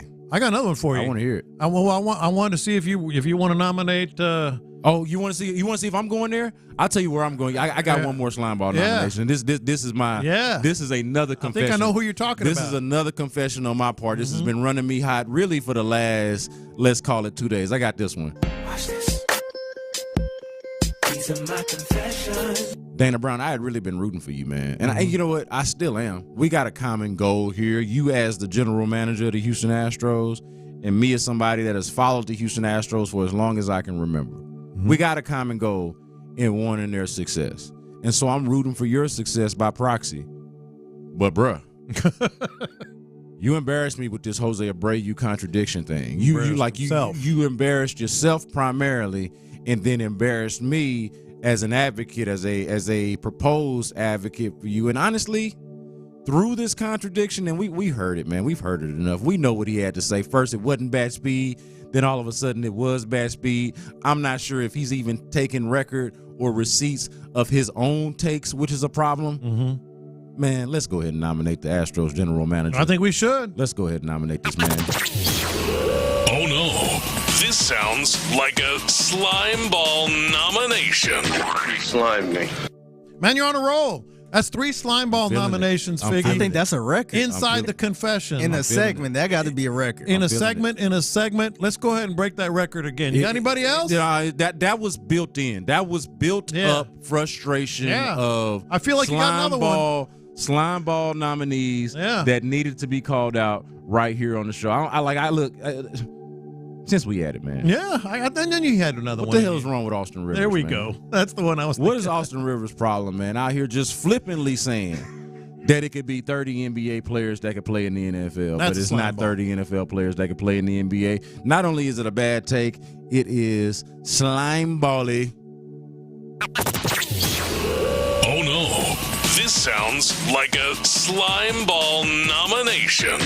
Slime me. Hell, he can't play in the NBA. No, what is he can't play in nothing but on ESPN. He can. You know where he can play? On this show in the slime off. Yeah, that's where he belongs. Or play next to his daddy. Yep. Yes, exactly. I liked how we didn't play this part, but I did like side note how Chris Long mentioned I could just go coach the Clippers. Like he's undressing. I could coach the Sixers. Yeah, right. He's undressing Austin Rivers' take and like throwing subliminal shots at his daddy. Yeah. His nepo it's daddy. It's amazing how he keep getting the job, by the way. Oh my God! How does Doc Rivers keep getting a job, man? It's beyond amazing. He got 1 championship, man, dude. So that's 4 slimy Sun Guns, and yes, the Doc, how he is a cat with 9 lives, I do not understand. I do have another confession. Watch this. These are my confessions. Well, you know, I got away from the Astros game last night, as most people have been doing, because I've been into this. I've been talking about it into this. NBA playoffs. Way more compelling. Way more compelling than it's been, certainly than the regular season. So I kind of got – I'm watching the Pacers and the Knicks, and I'm seeing Reggie, and they showed Reggie a lot, and he talked about it, and all these people remembering fondly the 1994, one of the greatest, maybe the greatest game in Madison Square Garden history. It was between the Pacers and the Knicks, just like last night, and Reggie went off. It made me go back. I got to tell you, it made me go back into the archives and read the column I wrote, because I was very fortunate there. I was courtside for Reggie's game. Read the column I wrote, and I sent you guys a snippet of it. Yeah, man. This is a classic. It was awesome. It was awesome to be able to go back and read it. And I'm telling you, you can call me cocky or whatever.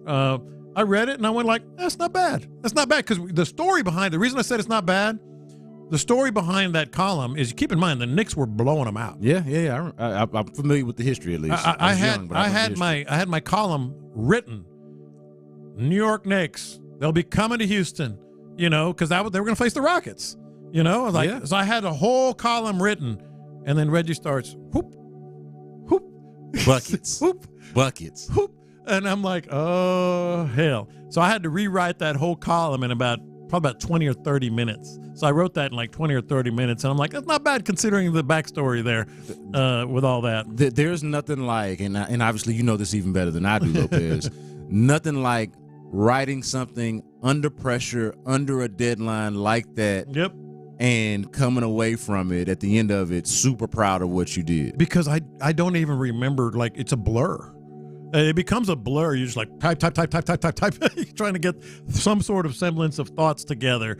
But it worked out. And that really is, of all the great games I've covered, that really was one of my favorite by far. C.J. Stroud gets his flowers, but is it too early? Is it too early for you to have the Texans QB in the top 5 of NFL quarterbacks? Brandon Scott, John Lopez, Figgy Fig on In the Loop. We're going to talk about that right here on Sports Radio 610.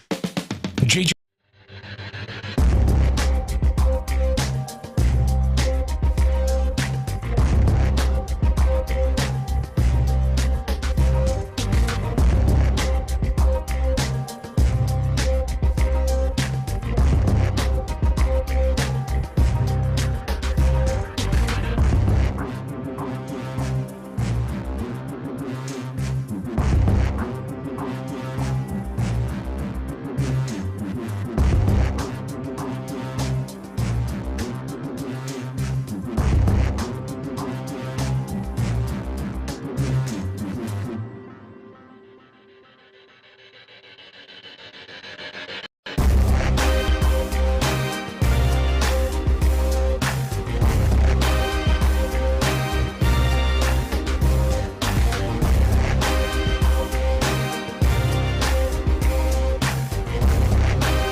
610 presents In the Loop with John Lopez and Landry Locker.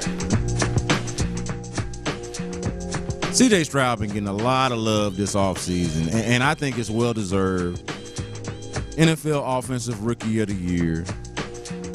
Took his team to the playoffs, like one of the greater turnarounds that you'll ever read about or experience, from a team that was essentially a nothing, a zero for the most part, to being a viable playoff team, like a real legitimate playoff team. We know how it ended. Yeah. But they were excited. They were an exciting team, and I think by and large a successful team. It has led into some preseason hype, some preseason, I would say, projection on what CJ Stroud is, where his place is among the NFL quarterbacks. And they've got him at number 5, J-Lo. Mm-hmm. They've got CJ Stroud at number 5. I can remember in the height of it all, maybe around that, let's call it that Tampa, Cincinnati stretch, where you really get to the height of the CJ Powers, where everybody's starting to like turn their heads and be like, oh, they got something down there in Houston.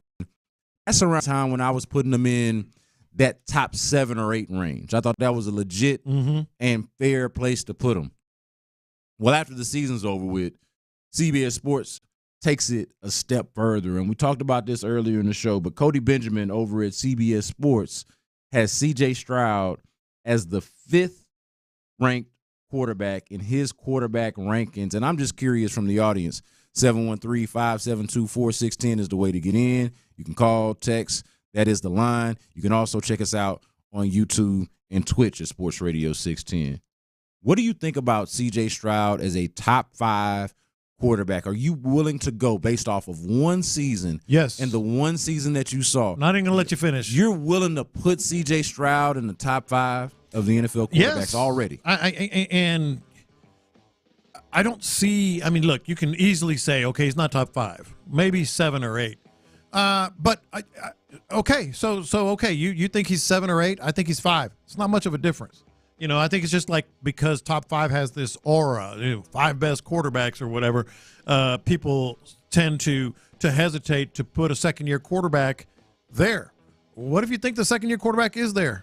I mean, that's what I do. Yeah, I think he is there. Yeah, like it doesn't matter. The calendar doesn't matter. Yeah, like there is an element, Lopez, in discussing CJ Stroud. And especially if you're one of those, let's say you're one of those that actually didn't get to watch him as closely as you and I did, as the rest of us did, obviously the Texans fans that are listening to us right now, the loopholes. If you didn't watch him as closely, you might be thinking, okay, I get it, Offensive Rookie of the Year. I saw his teams in the playoffs. I've seen some of the highlights. I like his energy and sort of the – He's good, but like, is he really though? Like, are we overhyping this thing? Like, let me see more. I think there's a lot of that. Let me see more of this CJ Stroud thing before I just buy into it too early, too much. And honestly, it is a situation where you benefit from having more of an eye test, more of an eye on him, and we've just seen it, and you know what it looks like. You're like, you know what? I get that it's only been 1 year. I get that a guy has to have more than 1 year to really be considered one of the grades, to really be considered elite. But in preseason, we are trying to project a thing. Sure. We can't help the fact that C.J. Stroud hasn't been able to play more than just one NFL season. That's just the timing of it all. But based off of what we saw from him in his rookie year, I think it's very much reasonable to project that he is a top 5 quarterback, even if he doesn't quite have the resume to support that. Yeah, and I won't even, say you're wrong if you want to see more, because I get it. Yeah. All I'm saying is, I mean, he played the entire regular season, played the postseason. You know what you got. I get that people are like, because we're naturally skeptical or at least reluctant, maybe is a better word, to just crown a guy after one season. I'm not crowning him. I just think, well, if you want to say I'm crowning him in the top 5, then yes. But I just think what I saw was not with mirrors. No. Like it was legit what we all saw. Yeah. And so that's why I think and who's better? If you want to say 5 or 6 names that are better, again, I get it. That's just an opinion. It's arguable, but we all know the candidates there, right?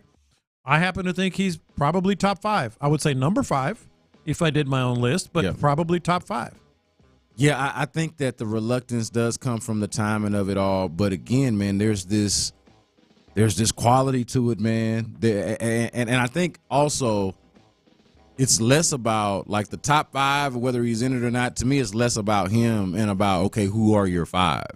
Because maybe there are 5 quarterbacks that you do like better than him, but whoever they are, this is the thing. Patrick Mahomes is obviously Patrick Mahomes. But outside of that, there's not really a guy who I'm like, okay, maybe you can rank him higher, but, okay, C.J. Stroud's right there in that conversation. Texter brought this up. Really good point. Who is inarguably better than C.J. Stroud? Patrick Mahomes. That's it. I think that's it. I think that's the list. Inarguably. Inarguably better? Yeah. Now, there are other guys you can throw into that conversation and make your argument. But they have some to call it inarguable? Yeah, because they have some qualifiers and some buts. Aaron Rodgers? Yeah, but, age, injuries, yeah. Lamar Jackson? I think Lamar Jackson's the second best quarterback. My top 5 would have C.J. Stroud at 5. I think Lamar Jackson, in my opinion, is better than C.J. Stroud right now, but I don't think it's inarguable. And see, I think the reason why it's inarguable because it's where we had that discussion about better versus more accomplished. Yeah. Like he's better at a very specific thing, and he's obviously more accomplished. Most of the guys that are good at this point are more accomplished because he's the only rookie from his class that was great. Yeah. And then everybody else that we consider great has played more football than C.J. Stroud has. So by default, he's going to lose that argument of pelts on the wall, accomplishment.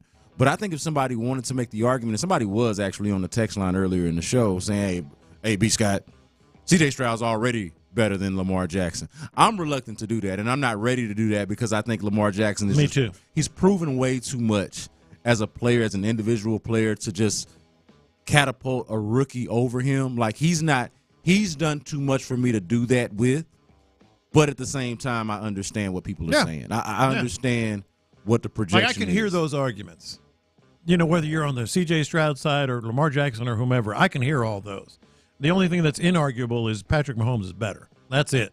You have that's the only person I feel like that's no argument right there. Yeah. So I'm gonna give you a couple of quarterbacks that technically have more pelts on the wall than C.J. Stroud does because they've been in the NFL for longer than he has. Yeah. And of course they've done a few things. Jalen Hurts.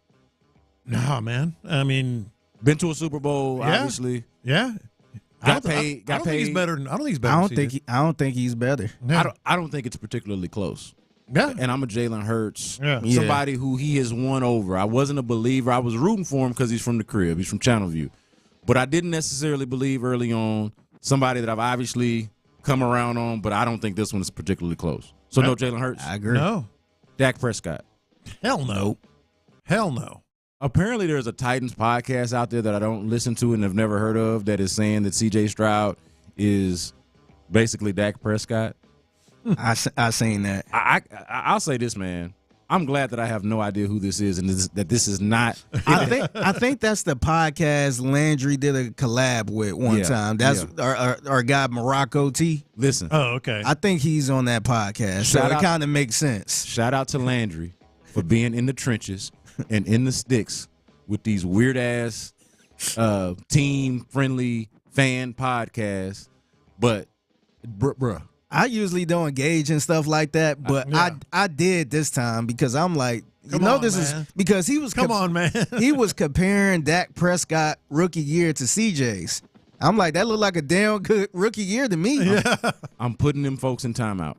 They are in time. I don't even know who they are. I don't even know their names, but I'm putting them in timeout. But we're agreeing here on In the Loop today that Dak Prescott is not better, or that C.J. Stroud is better than Dak Prescott. 100%. I'll say what you just said. I don't think it's close. All right. So I didn't think that Jalen Hurts was particularly close. I don't think that it is particularly close with Dak Prescott. This one's a little bit more complicated for me. I want to get y'all thoughts. What about Justin Herbert? Herbert, I like a lot. I've liked him a lot for as long as I'm a big Herbert guy. I'm a Herbert guy. He needs to win something. He hasn't. He's finally got a coach. He is superb at every level: short passes, mid range, long passes. I'm a huge fan. An athlete too, and an athlete. I'm going to be biased towards Justin Herbert, and I'm going to say No, but let's see what he does now. You know, he's got a coach. He's got they're bringing in weapons and all that. And he's just been a hard luck quarterback, too, with his squad. Yeah. You know? Yeah. I'm so intrigued by, like, this is, to me, Harbaugh to the Chargers is what people, not to try to pull a straw man out of here, but what some people might have had you believe Sean Payton to the Broncos was supposed to be last year. That's actually pretty good. This is going to actually hit like that. Mm-hmm. I think this one is going to actually hit like that. I was going to say Peterson to Jacksonville. Yeah. Because that's a better one because this one has the quarterback. Yeah, because everybody keeps saying, "Oh, once he get a coach, Trevor Lawrence got to get the right coach." Yeah, that's a better one, Figgy, because at least with Sean Payton, I know they had Russell Wilson last year, but between Russell Wilson last year and now whatever they're going to do with Bo Nix, and I guess Zach Wilson's there now too. Like whatever they got going on now and what they had last year does not compare to the situation that Doug Peterson was walking into with Trevor Lawrence, or supposed to be walking into with Trevor Lawrence, and obviously the one that I think is Harbaugh. The comparison because Herbert's status is going to crater if he doesn't do it with Harbaugh. Yeah. You know, just without Trevor Lawrence. And Herbert is way better than Lawrence to me. Me too. Yeah. But if he can't get over that hump, man, exactly. And correct me if I'm wrong, if he's also got that playoff loss, that's what I'm saying. That they blew playoff collapse against him, like directly against dude. Yeah. So that's the one for me. You and I both, it sounds like, Lopez, are probably more bullish on Herbert than we should be, given what he's proven so far. Yeah. But that's similar to the CJ thing about the eye test. Like, man, okay, I get it. With CJ, he hasn't played long enough to anoint him. Yeah. With Herbert, he's played long enough and not won enough within that time to maybe not want to anoint him. Yeah. But are you watching him play, dog? Yeah. Are you watching him? That's the thing. The only other one I would put up there is Burrow. Burrow is ahead of him in this list and belongs ahead of him. Yeah. I think that's fair, but based off of the accomplishment and the eye test. But I could entertain the argument that he's better. Beat him head to head is basically a carbon copy of him, maybe a better version. Yeah, but I think Burrow. For me, again, this is one of those things where it's not inarguable. I think Burrow I would put ahead of him right now. Yeah. And at one point he beat Patrick Mahomes. Yeah, he beat him a couple times. Yeah, I know. The Texans got holes in their secondary. There is a trade proposal for said Texans. Lopez is into it. I'm not so sure. That's coming up on Around the NFL. First, though, I want to talk about Texans.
KILT FM HD2 Houston. Insider access, exclusive content. Sports Radio 610. The Texans play here. An Odyssey sports station. Let's go around the NFL to keep you in the loop. This is Houston's sports leader, Sports Radio 610. B. Scott in for Landry Locker, kicking it with John Lopez and Figgy Fig on In the Loop. We go around the NFL here, and I want to kick it off with this Marshawn Lattimore conversation. I've been seeing this on other shows. I've seen it in some of the Texans-centric blogs of, hey, would you trade, third-round pick, fourth-round pick, whatever it is, for Marshawn Lattimore?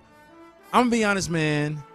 I'm cool with rolling the dice on the Okudah, Henderson, Lassiter outfit. It's not to say that I don't think Marshawn Lattimore is a better option than that. Yeah. But I prefer what you've already got, what you've already invested, over investing more to bring in Marshawn Lattimore just to play over all of those guys who should be highly motivated to compete for that other spot. So I'm not that much in on this. It sounds like you might be more so. I don't know. It's that. Yeah, yes, I'm more so into it than you seem to be. But I'm also like understanding they got some dudes, man, and I don't know what they're going to be. Whether it's Lassiter or Kuda or Henderson, we don't know what they're going to be. They've made some investments. So to me, it's very intriguing for the reasons that were laid out in Bleacher Report. And I'll get to those in just a second. It's more intriguing because it seems so possible. I'll put it that way. But I get that if the Texans are sitting there and going, yeah, no, we got our second round pick. We got these two dudes we signed. We like it. But just think about this. Yeah, I don't doubt that it's possible, but I do want to hear what you've got to say about it. Very possible. The Saints are really up against the salary cap, like very much so. Which they always are. They always are. Yeah. And $72.8 million over the cap in 2025 is the projection. Like $72 million over the cap next season, not 2024, is the projection. They have ways of getting under the cap. Everybody does, but it sure does sound like that would be an easy way to dump some salary, not necessarily get a lot back. Okay. And there's a 4-time Pro Bowler. Yeah, I don't even know if I gave enough thought to the doability factor of it. So I'm glad you're painting that picture. Yeah. I already like we talk about risk versus reward all the time, or at least I do. Mm-hmm. We were doing it earlier with J.J. Watt. If you apply it to this, I just like the low risk, high reward factor of what they've already brought in. I'm already like fixated on that. Like, okay, Jeff Okudah and C.J. Henderson are considered busts for where they were drafted and what they were expected to do.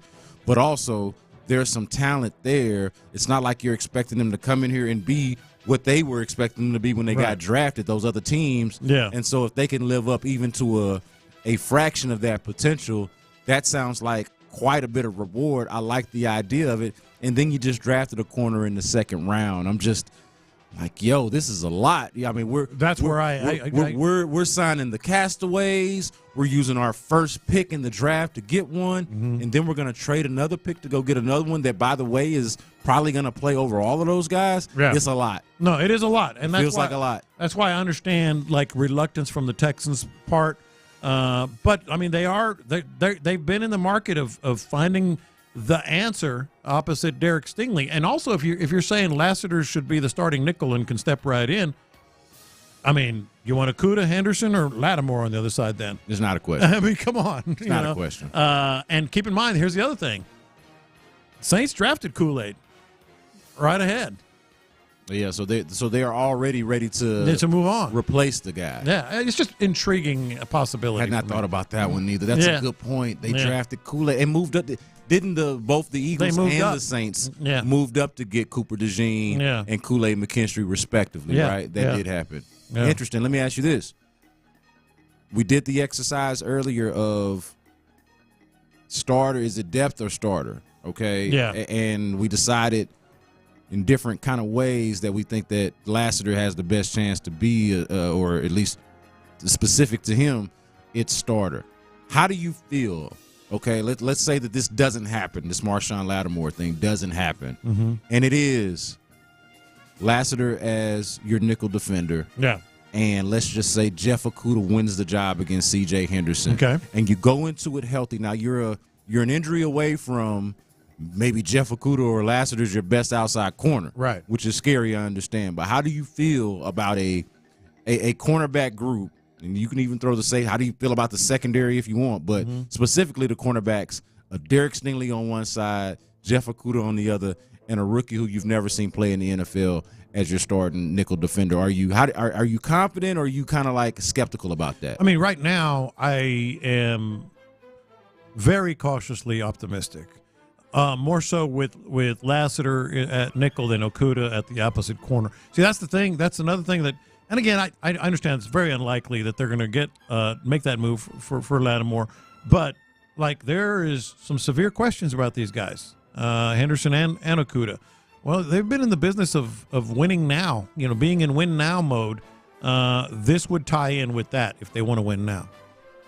Yeah, man, I feel like maybe this is kind of a cop-out, but I do believe this. Like, I just think that their jobs... We're good. Like, their jobs are going to be so much easier by, never mind the J.J. Watt, like, elephant in the room if that happens. But, like, honestly, Jonathan Grenard goes out, but you bring in Daniil Hunter and Danico Autry. Yeah. So that's an obvious upgrade. You could go player for player and say that that's an upgrade with just Daniil Hunter alone. Yeah. You bring in Daniil Hunter and Danico Autry. Will Anderson is in year 2. So you figure he's got to be better or has done some improvement on his game. Yeah. Oh. Yeah. Like, there's going to be a pass rush that I think is going to exist to where these guys ain't going to have to cover forever. Like, Landry asked me this question. He's like, hey, man, when was the last time you think Kamari Lassiter had to cover for 4.5 seconds playing at Georgia? Fair point. Yeah. Fair point. And I ain't saying that this is Georgia's defense or anything like that. That's what the Texans got in front of them. But it's a damn good front. They got some pass rushers. So I don't feel great about it necessarily in a vacuum, but in the context of what the Texans got up front, yes, and maybe me thinking that they're a little bit better than what they're giving credit for in terms of Okudah. Yeah, that's the whole idea. And then Lassiter in that role specifically, and, of course, we know what Derek Stingley is when he's healthy. I like it, man. I feel good about it. Yeah. So I'm not as, I would say, concerned.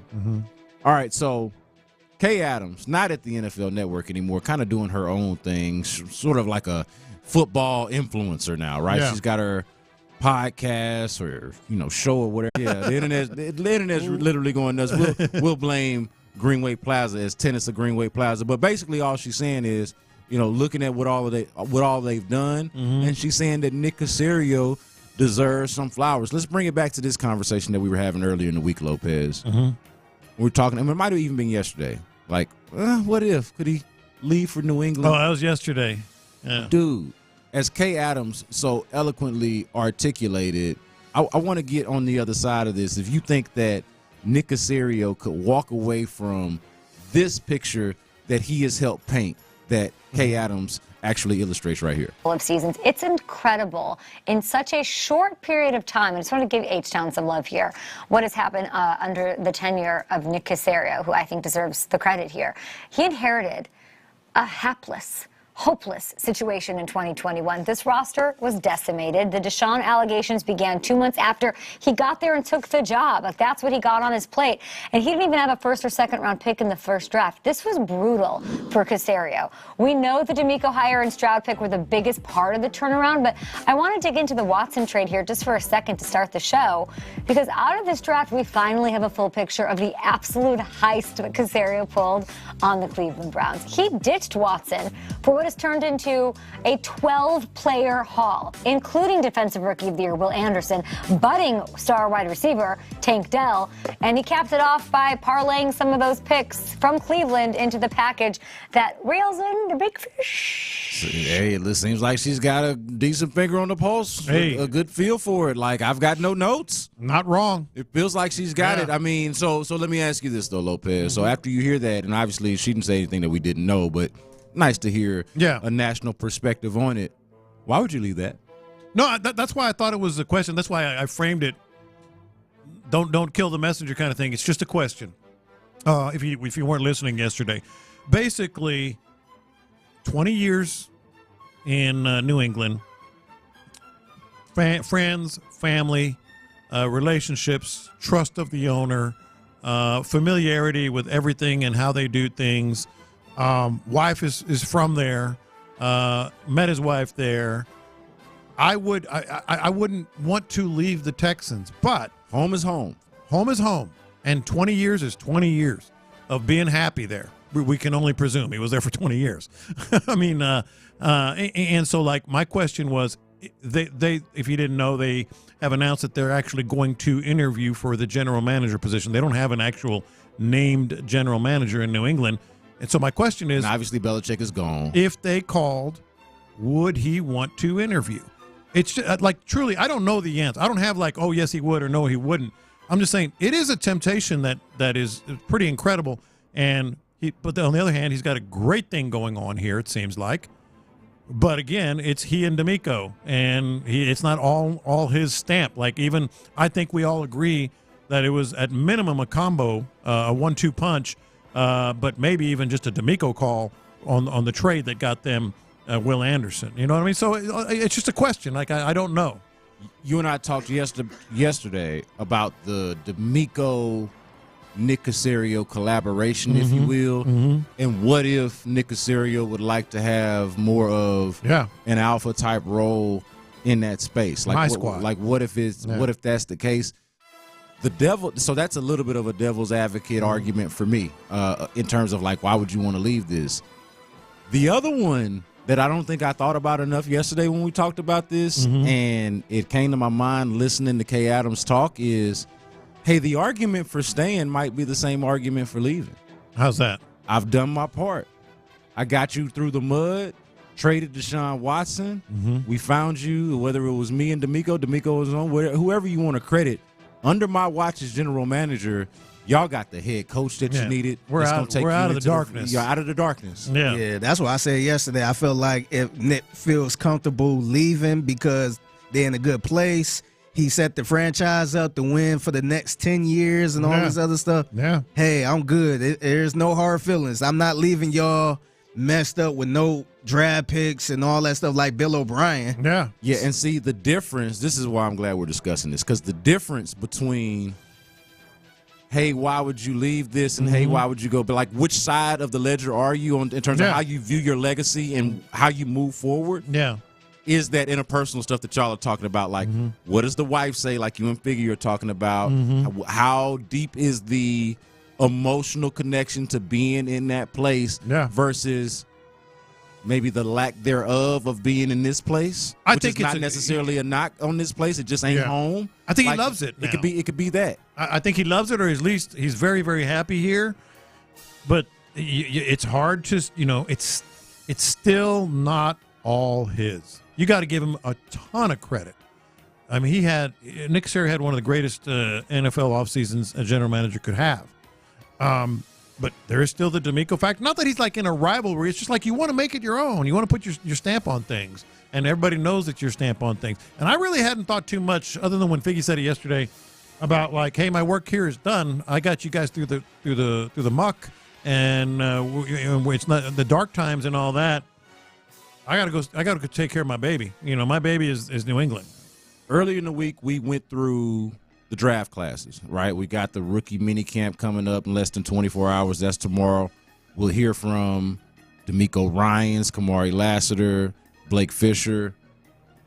We went through the draft classes, but one piece of context or a way we never framed this discussion was the back-to-back off seasons that Nick Caserio has had. We went through the draft classes, okay, and so we did all of that, but you're talking about a year ago bringing in how much you want to credit Nick Caserio for this is up to you. You decide.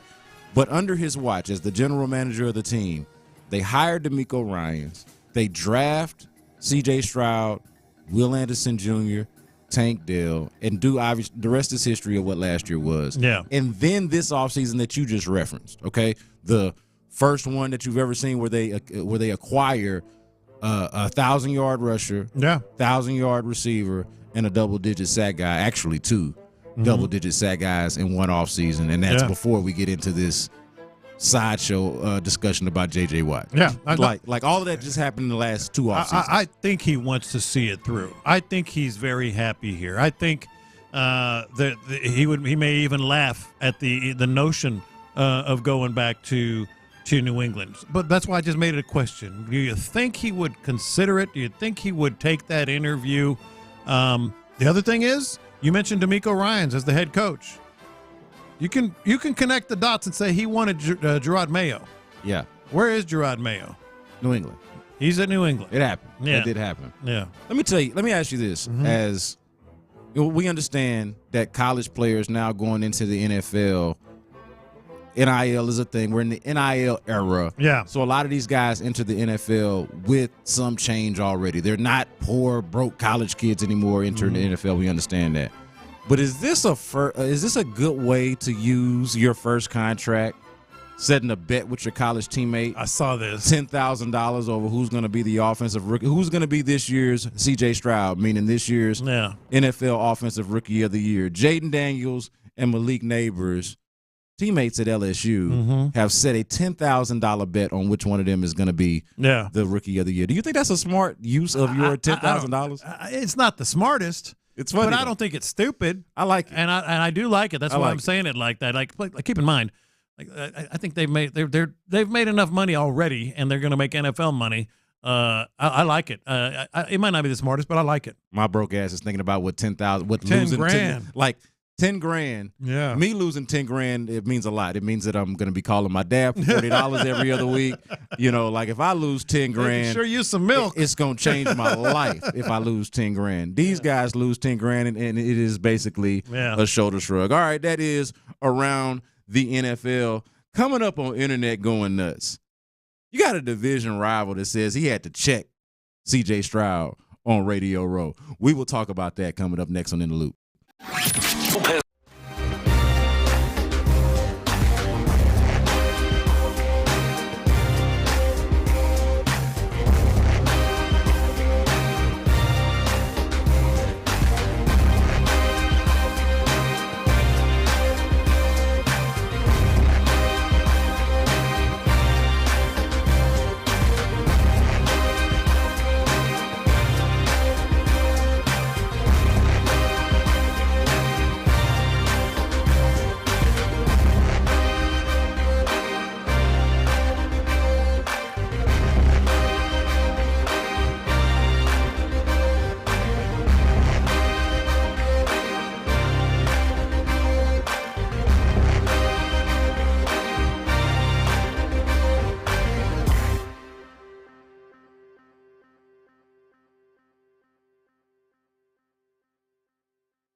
Houston's sports leader. Sports Radio 610. I got the internet going nuts.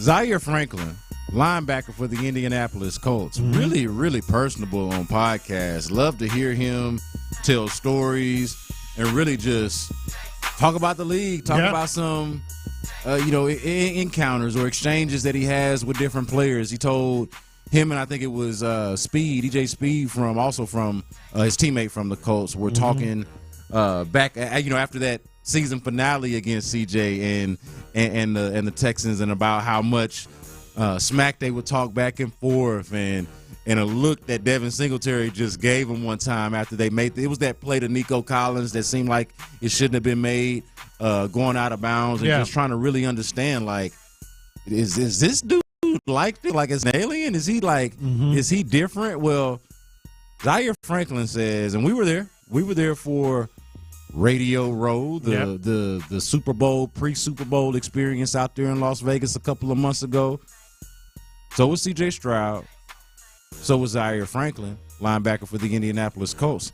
And he says he actually had to check the Texans quarterback by lying out here in these streets, on these XM radio streets, about how dominant necessarily he was against the Colts, who they did split against. This is what he had to say. Well, here's what I want to discuss. If you could have a beef with any team in the AFC South, would it be the Titans?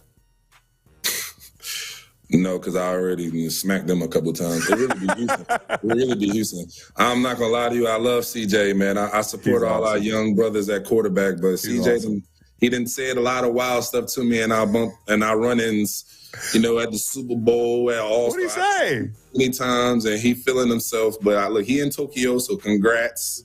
I'm happy for you, but I need to see that boy again. And what did he say? What did he say? Because I kind of like the side of him that I see when he's on the pod with Micah, because Micah just says whatever, and CJ, he's got that dog in him, dude. You could just tell, like, that's kind of who he is. We were talking, and he was, how the Super Bowl is at Radio Row. It's big, all that stuff going on. So he had the XM radio right before me, and he was on there talking about how he cooked the Colts in both games. And I saw him, and I pulled him aside, and I was like, when you play Anthony, it was like 28-7 in like the second quarter. We were kind of blowing you out. I mean, we were playing cover 2 shell, 2-minute prevent for 2 quarters and a half. So, like, yeah, you threw for 300 yards, but you were getting blown out.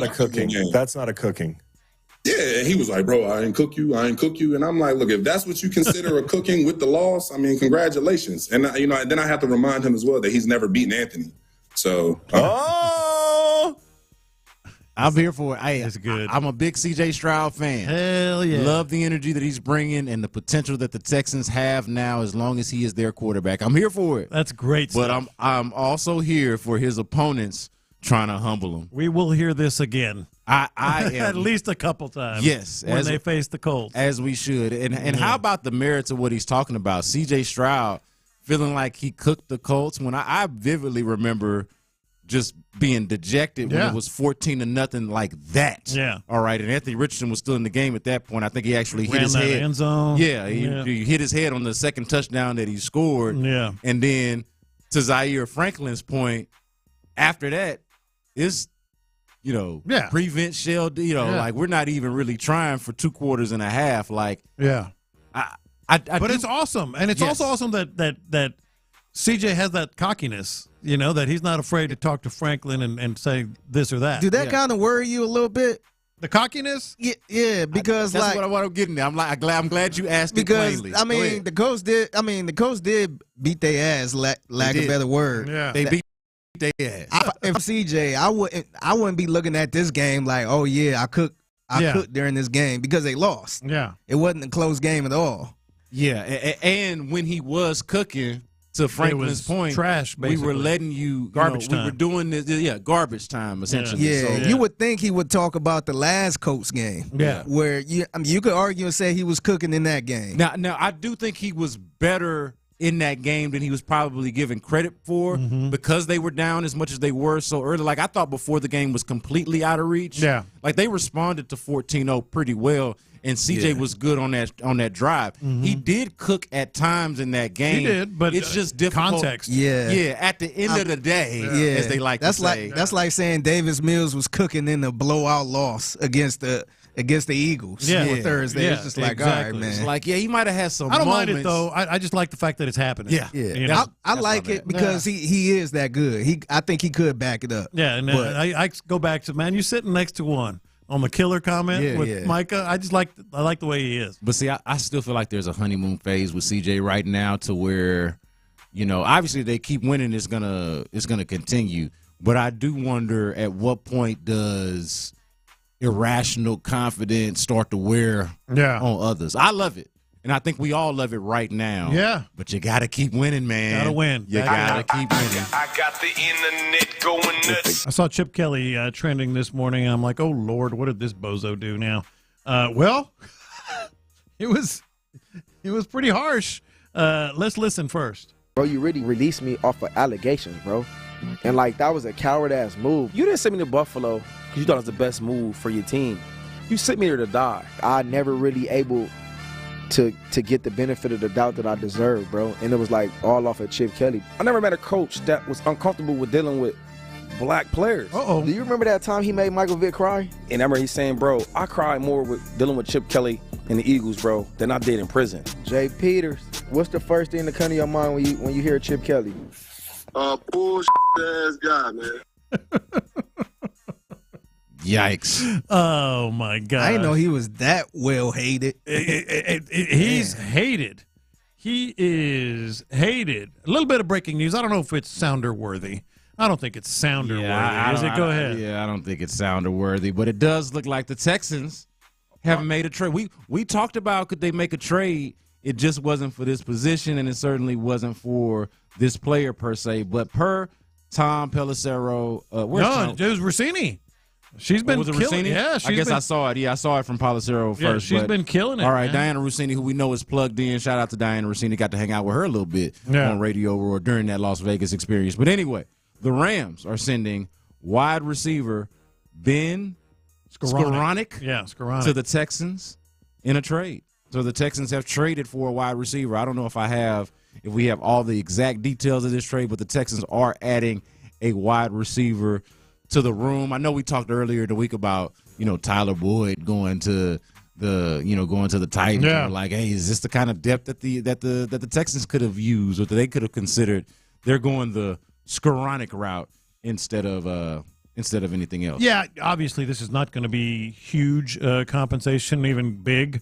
He was going to hit waivers. He was going to hit waivers. They were looking to trade him. It was announced this morning. I actually saw this morning that the Rams were looking to trade him. Look, bring him into camp, see what he can do. He's had one decent year in 3 years with the LA Rams, but nothing huge. But hey, why not? Kick the tires on him. The big takeaway for me on a trade like this, trying to think of the larger picture, because this is an incremental player, if we're being honest. No disrespect to him, but it's an incremental player. What does it tell you about the team? I think fairly well who your top four guys are. Mm-hmm. And normally you're going to have 6 receivers. It is still an open question on who those last 2 guys are. Yeah. Like, who are your last 2 receivers to round out the wide receiver room? Is it John Mechie and Xavier Hutchinson? Is it Robert Woods and one of those guys? It makes a lot more sense to get rid of Robert Woods and take the money. Or is it this guy and one of those 3 guys that I just mentioned? Yeah, like they're clearly trying to find that depth piece that's going to take him to another level at minimum, and if it's him, fine. If not, he won't be here. But and the Rams had to get rid of him. I got the internet going nuts. I think I realized that Whataburger's social media admin. Okay, explain this to me. Is like a closeted Oklahoma City Thunder fan, or at the very least an NBA head. Yeah. Like, they've got one of the NBA Twitter bots or enthusiasts running the Whataburger account. Well, did you see the Whataburger tweet this morning? I was following them last night. What they tweet this morning? They tweeted this morning, "Good morning to everyone but our former Twitter account, administrator." Oh, so they fired this person. They fired this person. It's like, so I guess it was real. Like what did they tweet yesterday? It was Chat's gonna chat. Hey, so a couple of weeks ago, or not a couple of weeks, a couple of days ago, on May 7th, they tweet this out. We feel like a proud parent tonight, so we can't pick. Y'all got the Oklahoma City Thunder or the Dallas Mavericks. Clearly like ahead of game one of that matchup, conference semifinals. And we understand the regional aspect of it, right? Because there are Whataburgers in Oklahoma. Right. So we understand. Since we feel like a proud parent tonight, so we can't pick, y'all got the Oklahoma City Thunder or the Dallas Mavericks. So somebody responds to it with the hashtag ThunderUp. That's the Thunder's hashtag. Reply to that. Can't wait to watch Chet do Chet things. Oh, Lord. From the Whataburger account. Oh, Lord. Well, that explains this morning, 8:26 a.m. our time, at Whataburger tweeted, "Good morning to everyone except the former Whataburger Twitter admin." That's hilarious. I don't know if this is just a ploy, but it sounds like my man got, or girl. I think it's a ploy. It might be a ploy. Maybe it is, but as somebody who both has always had a Twitter account for most of his adult life and has sports takes, but has also done work operating Twitter accounts that were not sports, I can identify with the urge to want to tweet or to accidentally tweet your sports thoughts on the wrong Twitter account. I kind of felt this in my soul. That is Internet Going Nuts. Coming up next, we're going to talk to the fellas from The Drive. I think they're out there. Yeah, at Twin Peaks off of Kirby, man. So if y'all want to check them out, y'all can do that, man. Out there at Twin Peaks on Kirby, we'll see what they are up to. And also, Joe Espada said a thing last night. I want to know if you believe him. That's coming up next on In the Loop. The Drive with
from May 8th to May 14th.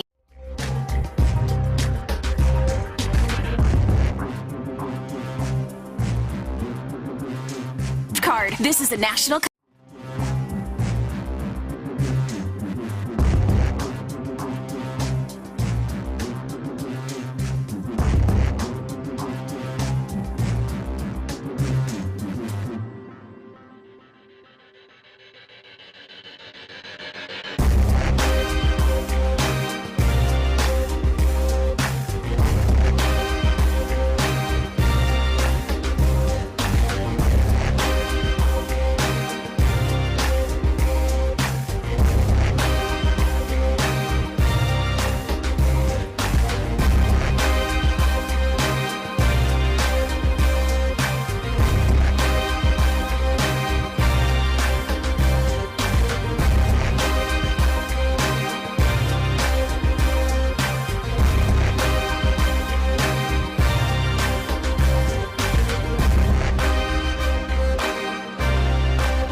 with John Lopez and Landry Locker. B. Scott in for Landry Locker, John Lopez, and Figgy Fig. Definitely in the building. Had a little bit of breaking news in the last segment. The Texans made a trade. They are trade. We don't have the trade details. I don't believe. The compensation. The compensation, but it's got to be minimal because it's like a guy, 6 or a 7. Yeah, it's got somebody be, that was about to get released anyway. This was going to be a waiver claim, a waiver wire claim. What you do by trading for it just shows that you prioritize it. You didn't want to wait for your spot, a swap pick. You're not trying to wait on your spot on the waiver wire to get him, and so they bring in wide receiver Ben Skoranek. To let you guys know. Spent the last 3 seasons with the Los Angeles Rams and has 1 career touchdown. Scored a touchdown last year. 58 career catches for 575 yards and 1 touchdown, which was in one of the games that he played in last year. Played in all 17 games last year. Started in none. Was a starter for the Rams 2 years ago in 11 games. So he's played a lot of snaps, but not a whole lot of production. What I was saying in the earlier segment is, I feel like he's kind of a perfect candidate to fill in the depth of that position. Maybe some special teams, I'm not sure, but to fill in the depth of that position after being a 7th-round pick in 2021, spending the last 3 seasons with the Rams, minimal production, got to win a Super Bowl as a rookie. Yeah. So cool story for him. But joining, cool thing is he's coming from a similar offensive system, so you gotta like the familiarity there. But yeah, it to me makes you wonder what's going to happen with the depth of that roster. I think they're just trying to find, there are certain questions at the wide receiver depth, and when it comes to wide receiver depth, and they're trying to find something that worked. Now, before Puka got there, he had his best season. Yeah, Puka, it feels like Puka clearly displaced him. Yes, and then they drafted this year Jordan Whittington. So that's who displaced him, I guess, in terms of roster spot. Well, so Puka displaced him in terms of production and priority. Yeah. And then now Whittington displacing him entirely. Yeah, so he had 39 catches and 61 targets. It's a pretty good number of targets. Yeah. In 2022. So why not kick the tires? I mean, they got 2 of the best with Puka and Cooper Kupp, and then now they got Jordan Whittington. Clearly had value. So see what happens. I think it speaks as much to what the Texans have behind their, Diggs, Tank, and Nico as anything. We don't know, and we talk about it all the time. What about Noah Brown? What's going on with him? You going to keep Robert Woods? I don't know. John Mechie and Steven Sims, more of a special teams guy. So Xavier Hutchinson is in there. So let's stick Ben Skoranek in there and see what happens. I like this comment on the Sports Radio 610 YouTube page from 97.9 H-Town fan. He says, Skoranek actually blocks. He can replace Tank on the goal line. And then there was an LOL. I don't know if there's an LOL necessary. It might be better. No, I mean, think about it. Although you're not going to take Tank out in the red zone. Yeah, he's staying in on the red zone. Inside the 5. Yeah. If you're running the ball, I don't know how necessary it is. Like I don't need to just tell him to run out of bounds. I don't need to play. Listen, I don't need to play mind games inside the 5. Yeah. Well, you got to have the threat though. Just run backwards. Of throwing the Tank. All right. Well, Nico can be the threat. Skoranek can be the threat. We'll throw it to Skoranek. Maybe actually do it. Hey, he'll be the threat. Oh, then Nico get mad. Hey man, that's my touchdown. Hey, all we doing is making them threats, Lopez. We're not throwing the ball for a second. We running it all the way, as you can tell from the way Tank went to block at the goal line. That was he didn't even pretend to run a route. It was like, hey, heads up, let's do this thing. But that is the latest on your Houston Texans making a trade again for one Ben Skoranek, newest member of your Houston Texans, a part of the wide receiving core, at least for now. I want to ask you this. Yeah. Joe Espada says things after games. It's his job. He's the manager. The question is, do you believe him? Like, I know he's uninspiring. I understand that. Mm-hmm. And what I'm asking here is not do you think he's honest or dishonest, but is he even believable? Like, when he says things, are they believable? Because here's the thing. He said a thing last night about Jordan and Bregman. Yeah, that I think is Maybe with a manager that instills more confidence, maybe you could, though. I think it's a joke, but maybe you with a manager that, with a little bit more backbone and that you believe in a little bit more, you're like, you know what, man, Skip said it. Mm-hmm. Skipper said it. You know what, I'm a believe in what the skipper had to say. But when it sounds like this, when the Astros manager sounds like this, do you believe it? At some point there will. You hope that it happens that day, but it eventually will happen. But it's nice to see other guys contributing. Pena, Dubon, Jake. Everyone just trying to do their best, and once things turn around, things will fall in place. That's Joe Espada trying to make the point that at some point Yordan Alvarez and Alex Bregman will start to hit. Did that instill any kind of confidence? Do you believe Joe Espada when he says those This words? is where I feel like we missed Dusty Baker, man. Yes. Dusty would have made this feel a lot better. Because Dusty could lie to you and maybe you believe it. But he would also have that edge. Not only lie, but, I'm sure he don't have to lie, but he can actually talk to these players. Be like, yeah, I talked to Yordan, and he'd kick him in the ass. To the point of where maybe it's not even a lie. Because he is providing that energy or providing that wisdom. Yes. OG wisdom and leadership. Hey, I've been through that too. And he would also kick him in the ass if they needed it. I don't get that vibe. I don't think that vibe is there, even though Adam Spillane said, this guy's got a temper, whatever, at all. The sad thing is he literally said, I compared him earlier to that second grade teacher that is dealing with your demon child and telling you basically, oh, he'll be fine. He's just real smart. No, he's a demon. That's what I compared it to. Like, he's putting us. He literally said, "Just do your best." Did you hear that at the end of that segment? At the end of that, he just said, "Do your best." Do your best. What is Pena, this? Dubon, Jake. Everyone just trying to do their best, and once things turn around, things will fall in place. Do your best, kids. Dude, that's like the thing that you say when you're going through a hard time in life, and you're like, "Oh man." Just do your best, man. Just try to get through it. It's like when that's not a competitor. Yeah. If a kid is trying to do something, they can't do it. Just do your best. Just do the best you can. Yeah, you good. Don't worry about it. Yeah, just do the best. Yeah. What are we doing? Or you're having tough times in life. Hey, man, I know you're down and out right now, but just do all you can do is do your best one day at a time. Like that's not this. No, and I'm a big believer that oftentimes when there's these really tightly wound, high-strung coaches throwing tantrums all the time, like Lou Piniella or whomever, that just it doesn't even resonate with players. But when a guy who's somewhat of a substitute teacher like Joe Espada goes off, it gets your attention. It's like, oh man, he really means it this time. That's why I said earlier, man, take a bat to a water cooler, just smack it like 4 or 5 times. Get their attention and then start yelling. Bring some urgency to the club, because they're just mailing it in now.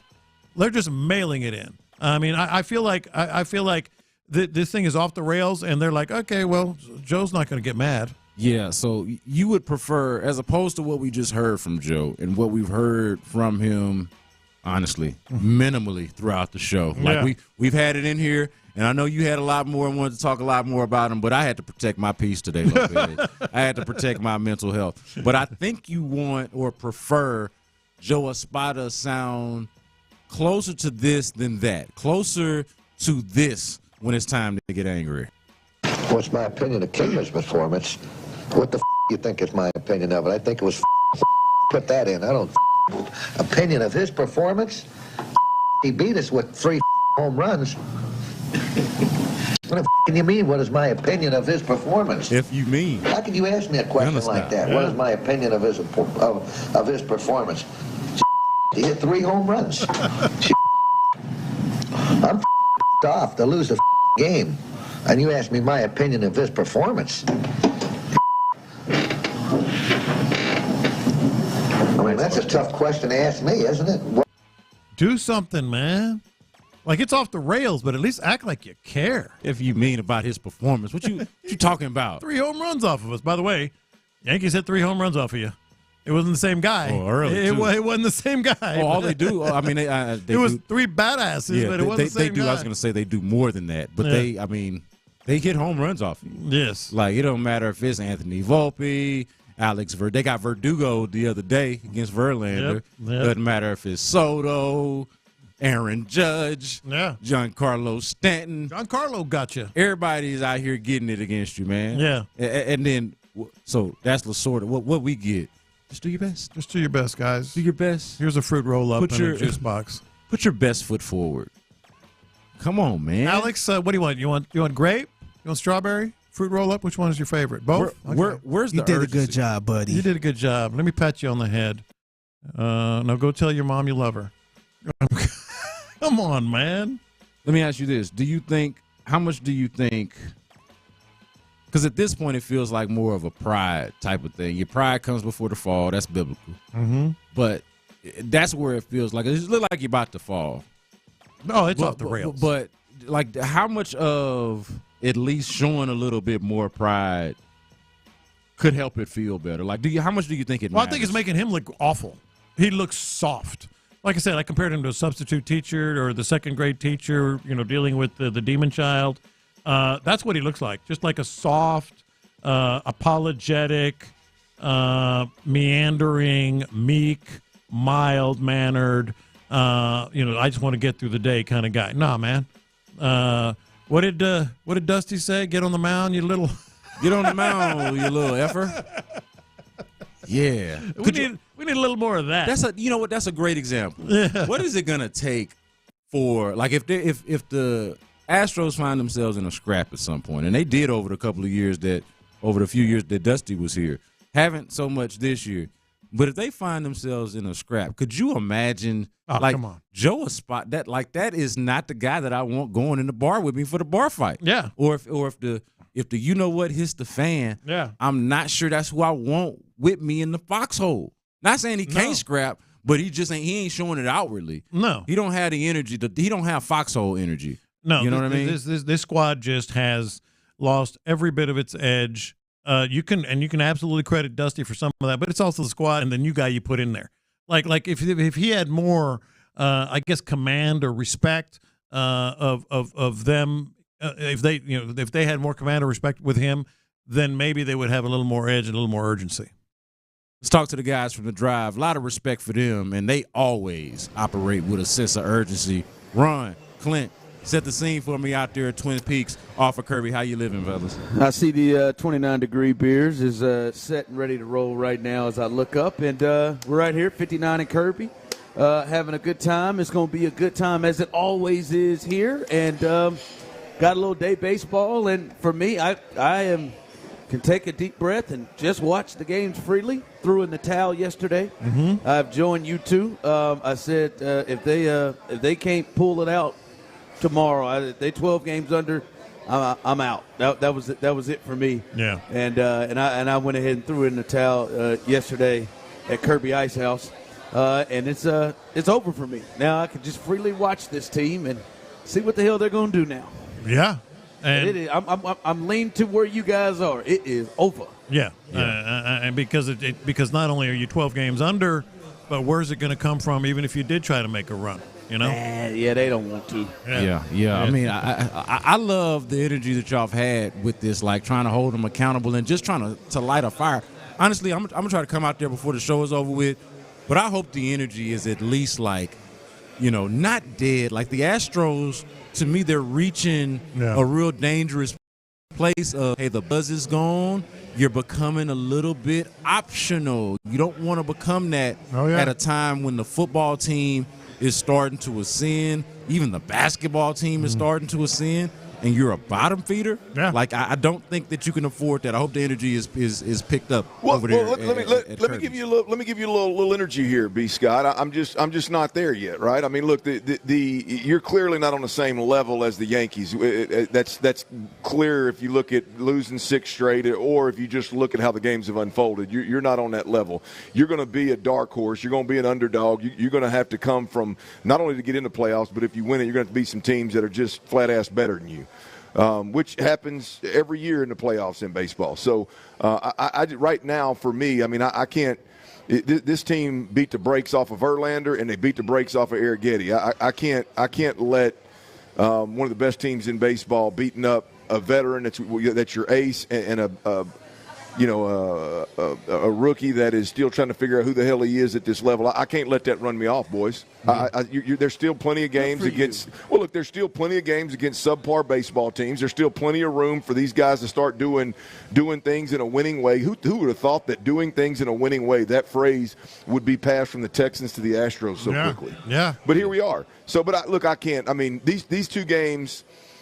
I can look at these two games in a vacuum and say these two games are long season, happens in baseball. Your starter goes out. What did the starters give up the last two games? 11 runs. What did Verlander give? Did he give up 6 or 7? It's bad. So it's 12. And you can't blame it on youth. You can't. Look, at the end of the day, these two games for me, they come at a bad time, obviously. But guys, I'm not letting these two games push me off the ledge quite yet. Well, the only problem is you talk about there's teams that are subpar. There's only one team that's more subpar than you in the entire American League right now, and that's the White Sox. Welcome to the hole that you've dug. I mean, I think these two games are the finisher. That's the finisher to the others that we've been watching. Look, before I hand it to you guys, in the first innings of road games, their ERA on the road is 18. Good God. 18 is the number. The opponent's batting average is 430. That's so bad, though, guys. Tell me if I'm wrong. That's so bad. It's hard to believe. Yeah, you would think. You know what I mean? That's so bad. It's hard to be like, yep, that's going to last 162. I don't think so, but it's big. It's big. Consistent. Lasted damn near 40. 35. As I was prepping to deliver it to you, I could not believe what I was about to read. Right. But anyway, Lopez, you were amazing. Figgy, you were amazing. Right now, you are listening to KILT HD2, and Odyssey Station. And The Drive is, in fact, live. That's right, baby. It's live, and we're on the road in this piece. And get on out. There's some prizes for you to win, including you can scan to enter. Come to the table. You can scan to enter to win Dave Matthews Band tickets. They'll be out at the Mitchell Pavilion, out in the Woodlands. And listen, I've been informed, Clint and Tyler, that these bad boys, these ain't lawn seats. Well, chairbacks. Chairbacks, baby. Come on, man. They got chairbacks, so you can come on out here and scan to win. I'm just going to tell you, if you're into 40 to 60-year-old women.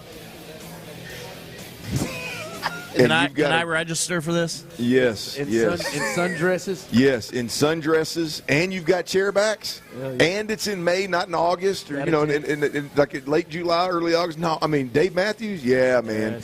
I mean maybe some late Tyler's mid-30s, so maybe the mid-30s. I'm thinking 34 to 55. No, you got to give me 60, man. Give the old. I guess I'm out. I'm 33. Give the old heads a shot, man. These 60-year-olds nowadays look like they're 45, man. How about the ladies' age? Yeah, absolutely, man. They look like they're 45. Man, they're taking care of themselves, wearing them sundresses, put some old heels on. It's game over, man. If you're into that, I mean, there was a day when I would have just sold myself on getting a couple of tickets. But we'll give them to you. Sundresses with G's and T's, baby. Come on.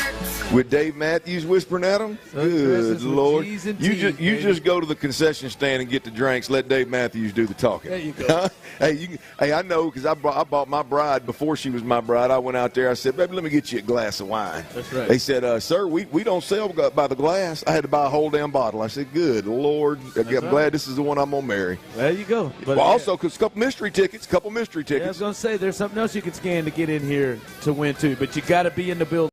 We're at 59 and Kirby.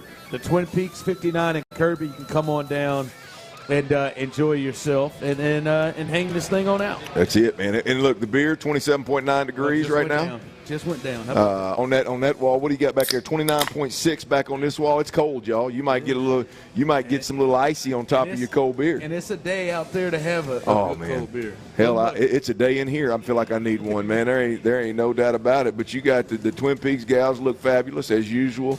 The made from scratch menu is second to none.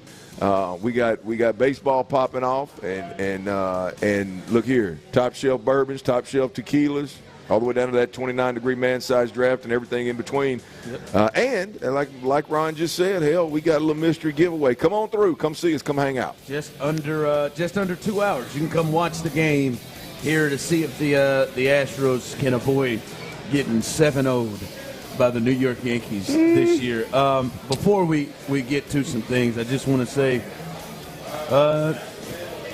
Tyler tried to get me last night. Oh, horse manure. Tyler tried to get me last night. Oh, yeah, I forgot, man. How'd that go? It went well, man. It was fun, but I didn't do nothing. We just had us a damn good time. Everybody. Wasn't my fault. I entered my garage at about 1:05. Time stamped that joker, huh? 10. I didn't know I was going to be out that late. What time did you enter your garage, Tyler? Probably about the same time, actually. We left together. No, we did. Yeah, we did. I can't tell if his energy is overcoming the nasally or if I'm mistaken. If I'm just looking for it. Always bring that big Nick energy, you know? Yeah. There you go. There you go. No, it's good times last night. Good times last night. I almost got a little, a little too turn. But big Nick energy. Yeah, how where'd y'all end up? Tell us a story, man. Hell, all of Houston wants to know, just man. banged it out at Kirby Ice House. What time did y'all hit Treasures? Funny you say that. That name did come up. Funny you say that. I promise you. Tyler walks out and says, "That's where I'm heading." I said, "Nobody, no, you're not." I said, "Who's coming with me? Let's hit Treasures, baby. Let's go." I said, "You're not going to no Treasures, Tyler. Shut up."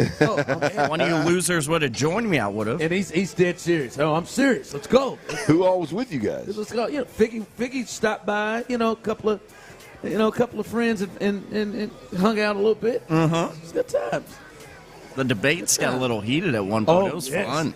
Heated debates. Between y'all or the whole group of 5 of us. Was Blaine there? It was more than that. It ended up being about 9 or 10 people there at that couch.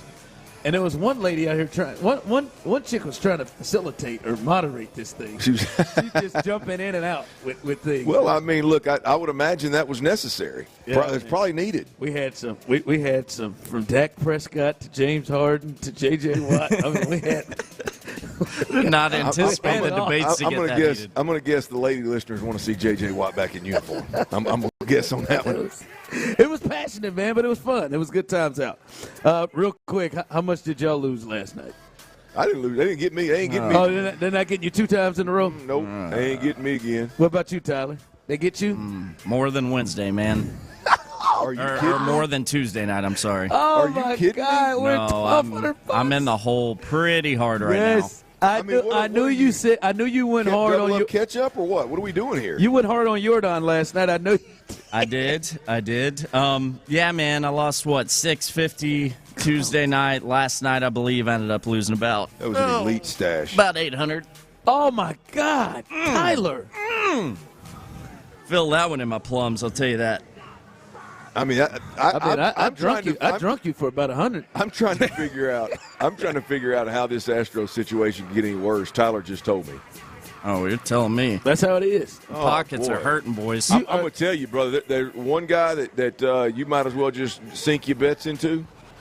That damn Kyle Tucker. He said, I don't give a damn. I ain't no leader. I don't give a damn what the Astros are doing. Lead by example out here. I'm a contract here. I'm trying to get – now, hell, I don't even want to be in Houston. I'm going to get my ass up out of here. I'm getting paid out here. Look here. I'm going to get out of here. I'm going to get out of here before the collapse hits, man. Tuck that is, sucker right there swinging it now. Tuck is one of the very few bets I've won the last 2 days. I did bet on him to hit a home run 2 nights ago. Other than that, been a lot of red.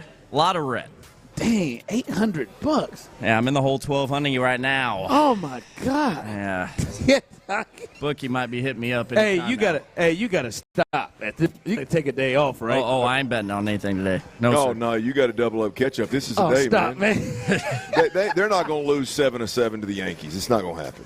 Dude, Clint, it's not going to happen. Clint, shut up. I hate you don't believe that. You don't even believe that in your own heart right now. 713-572-4610. Those of you on YouTube and Twitch, do you agree with Clint? Stoerner, it's not going to happen. No way that your Astros will lose 7 in a row to the Yankees. And by the way, with that, Tyler, I propose that we, if they lose this one today, and it's 7-0, I think you have to stop with the Yankees daddy stuff. I think you got. Oh, you ain't gonna hear me play it right now today.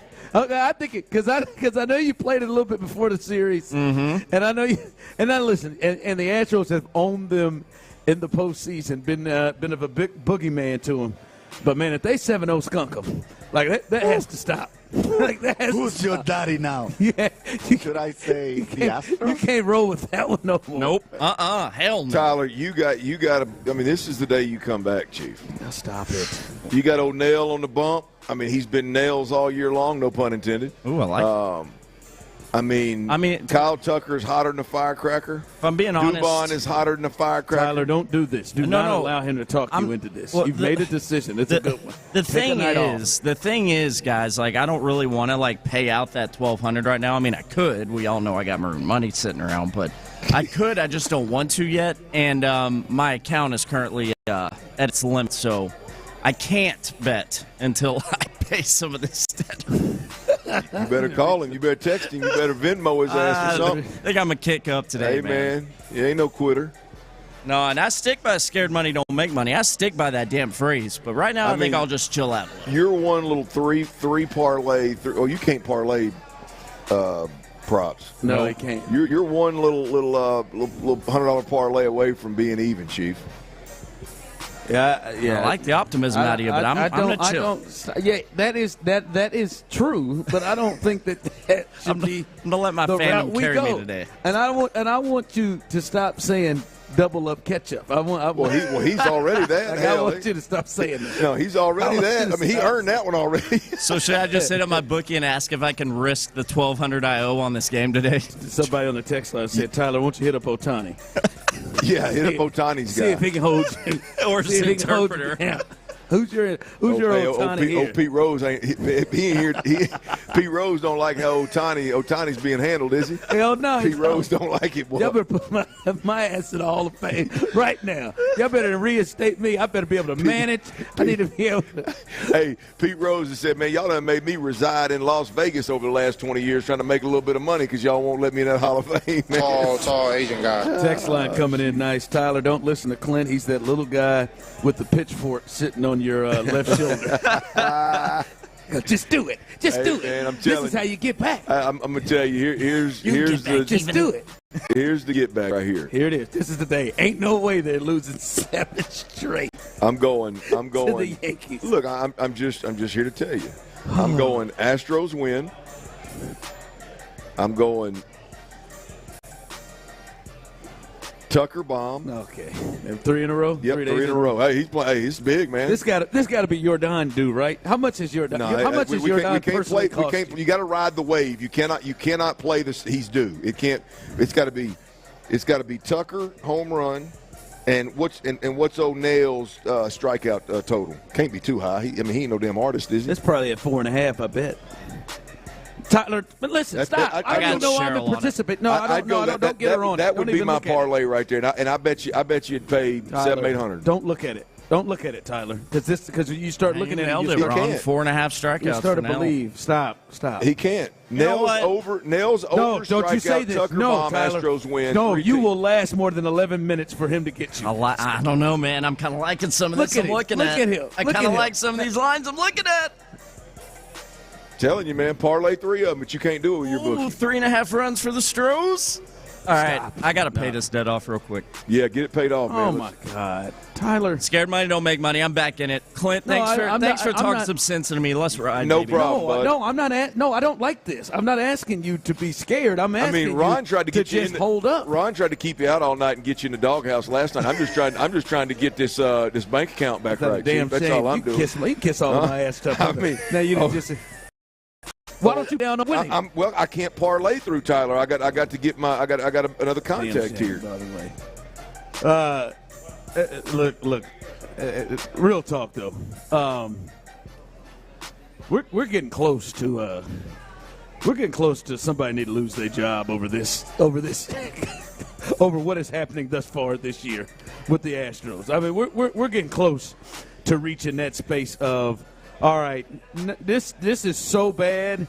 This is so unacceptable where they are.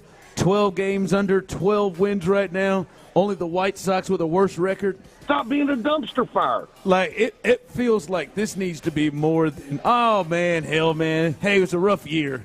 It was a tough year. Boy, we had injuries and we just moved on. This feels like somebody somebody needs to lose their position. No, it's like we're getting to that point. Ron, it's bad. I mean, assuming this continues. Their attitude and stuff is not. It looks. They look like they are defeated. Well, I'll set my fandom aside and just look at this thing from Jim Crane's perspective. You clearly two things which are the only two things that could derail, at least at breakneck speed, the way that this thing has come off the tracks. The only way that happens, Ron, is if you hire a coach, and regardless of why, if you hire a coach that is not a manager of men, that's not an alpha, that's not a leader, if you hire that coach, and because it's twofold, it's not just that, and you severely misjudge the alpha leadership manager of men on your team, and they have done both, right? I viewed this thing as you don't necessarily need that alpha manager because you've got a clubhouse that's got chemistry that is some of the best we've ever seen in sports, not just baseball, in sports, right? You've overcome Springer leaving and Correa leaving and Cole leaving, all these other Verlander players. leaving. Yes, so it's got to be it's got to be a way of life, a tradition, a Patriot way, Astro way, if you will, and you've really the two things that couldn't happen that have ultimately caused a vacuum of leadership of alpha of give a rip have happened. And if you're Jim Crane, that's the one thing that would have forced me into a position where I've got to make some changes. Right? Yeah, and you're right. Some change may happen before the year ends. Depending on where they go and where this thing moves after this. Here, Tyler, let me hear Joe Espada last night as he talked about what he thought about their game last night, how he felt they played last night. Let's hear the manager, the head guy, Joe Espada, talking about how his team played last night. You know what? I thought we competed well. I thought once we got him out of the game, we tried, and Pena, big homer, and we continued to compete. Dubon got on base, kind of kept the line moving, and that's all we can do. We're not going to quit. This team's not going to quit. We're going to fight till the end. Yeah, they look like they are just. I don't want to say quit. That's a tough word, but they look like there's no fire. They look like they're accepting of just what is happening to them. That's what it looked like. Like Jordan just kind of jogged himself back to the plate. No, I'm not going to say they're quitting, but they look like they have accepted we're going to lose. That's what it looks like. To me, it's a team that's lost. They're still talented. He could come out and stop saying this stuff. He's awful. He's terrible. He could come out and stop saying this stuff. We're good. This is the one thing that I'm willing to throw the towel. Like I am. Joe Espada's not the guy. Like Joe Espada's just not. He's not the guy. Period. There's no way Jim Crane's sitting there going, "Yep, I'm gonna let this thing ride." You're ready to declare that right now. Not even more time. Absolutely. I would be okay if they moved on from Joe Espada right now. I absolutely hate the mentality. I hate the tone. I hate the lack of holding guys accountable, calling it the way it is, the no sense of urgency, the arrogance, whatever you want to call it. I hate everything about it. And I think from that perspective, you obviously can't trade or release the entire team, but you can make an adjustment at the top that either eliminates the guy that can't do it or brings in a guy that lights a fire under their ass. Yeah, but this is bad. I mean, the last thing that anybody wants to hear is, "Hey, that's all we can do.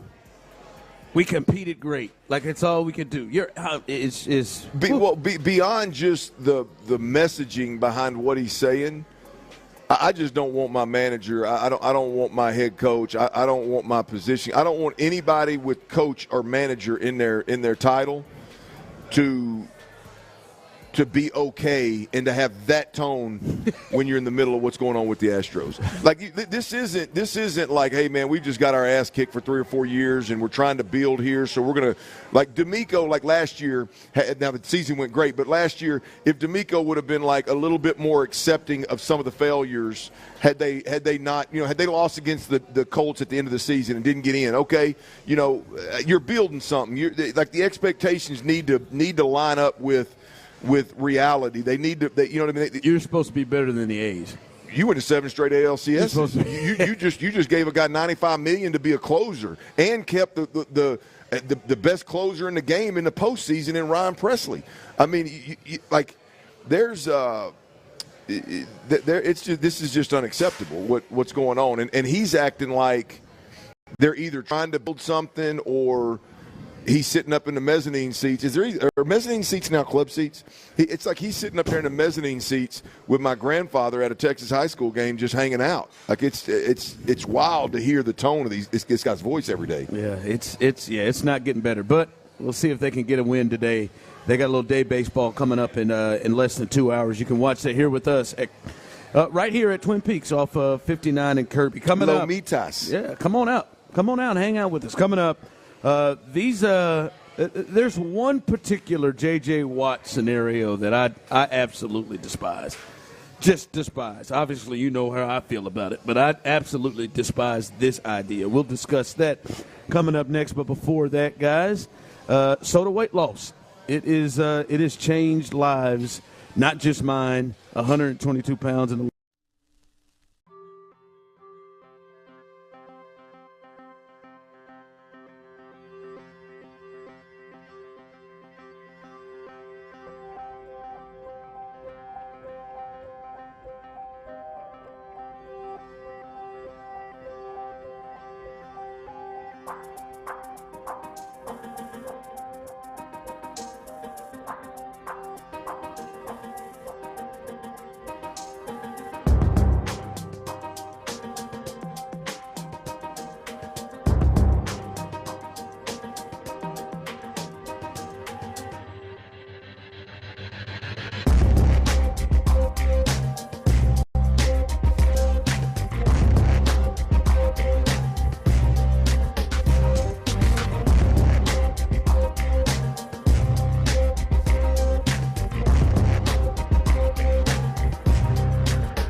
enjoy a good shave. Yeah, I'd be down with that. Hell yeah. You wouldn't purr like a walrus if you shaved my back for me. You have any experience on how walruses purr?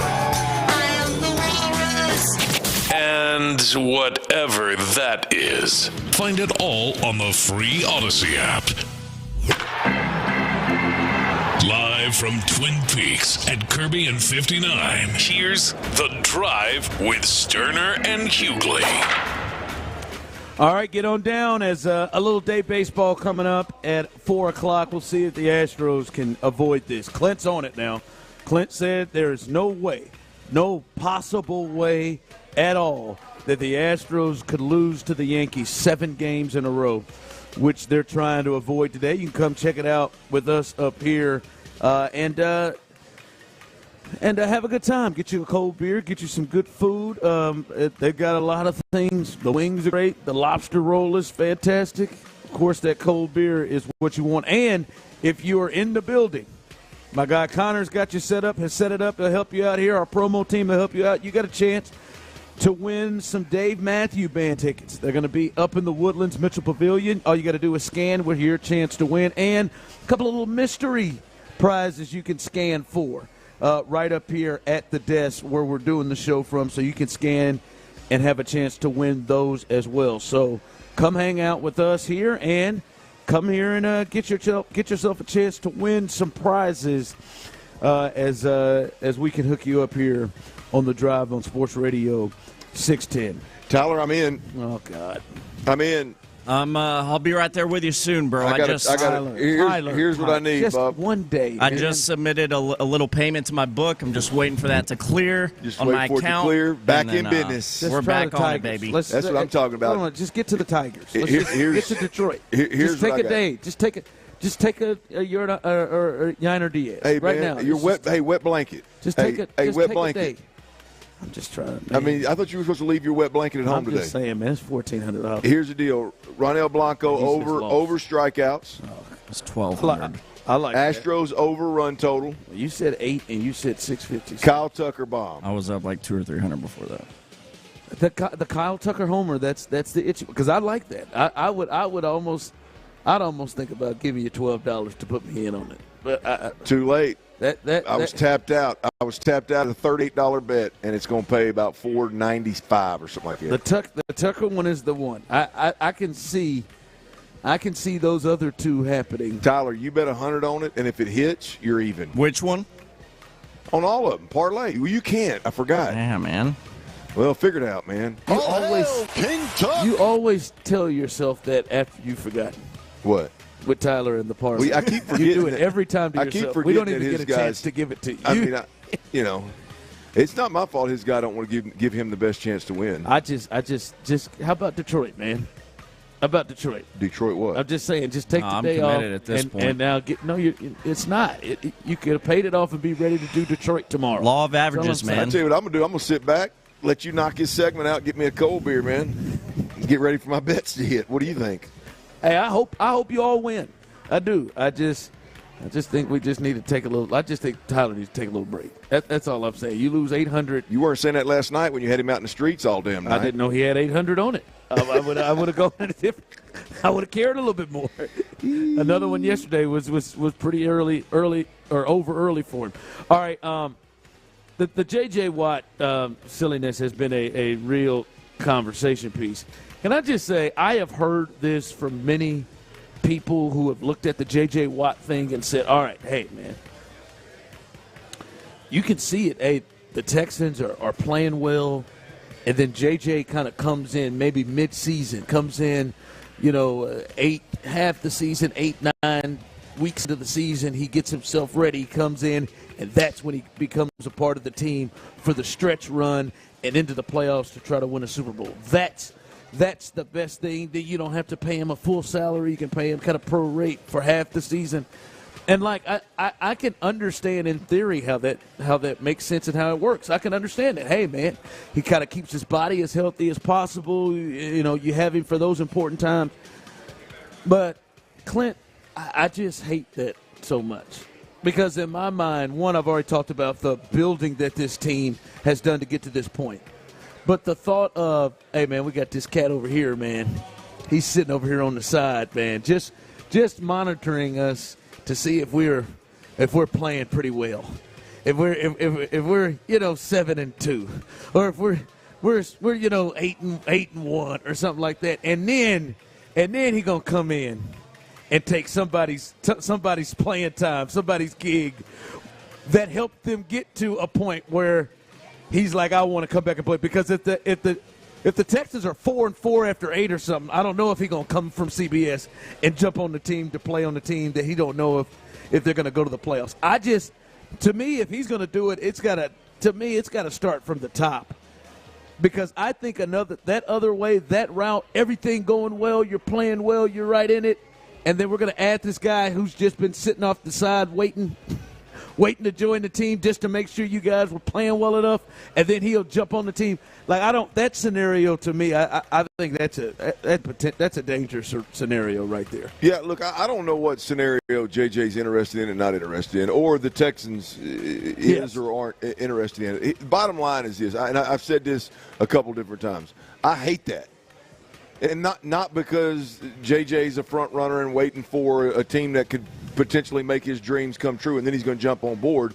I just don't think sitting out a year, and at that point in time it'd be a year and a half worth of games, and then all of a sudden you go, hey, let me jump back on this field, and within a couple of weeks put my hand in the dirt and go rush the passer.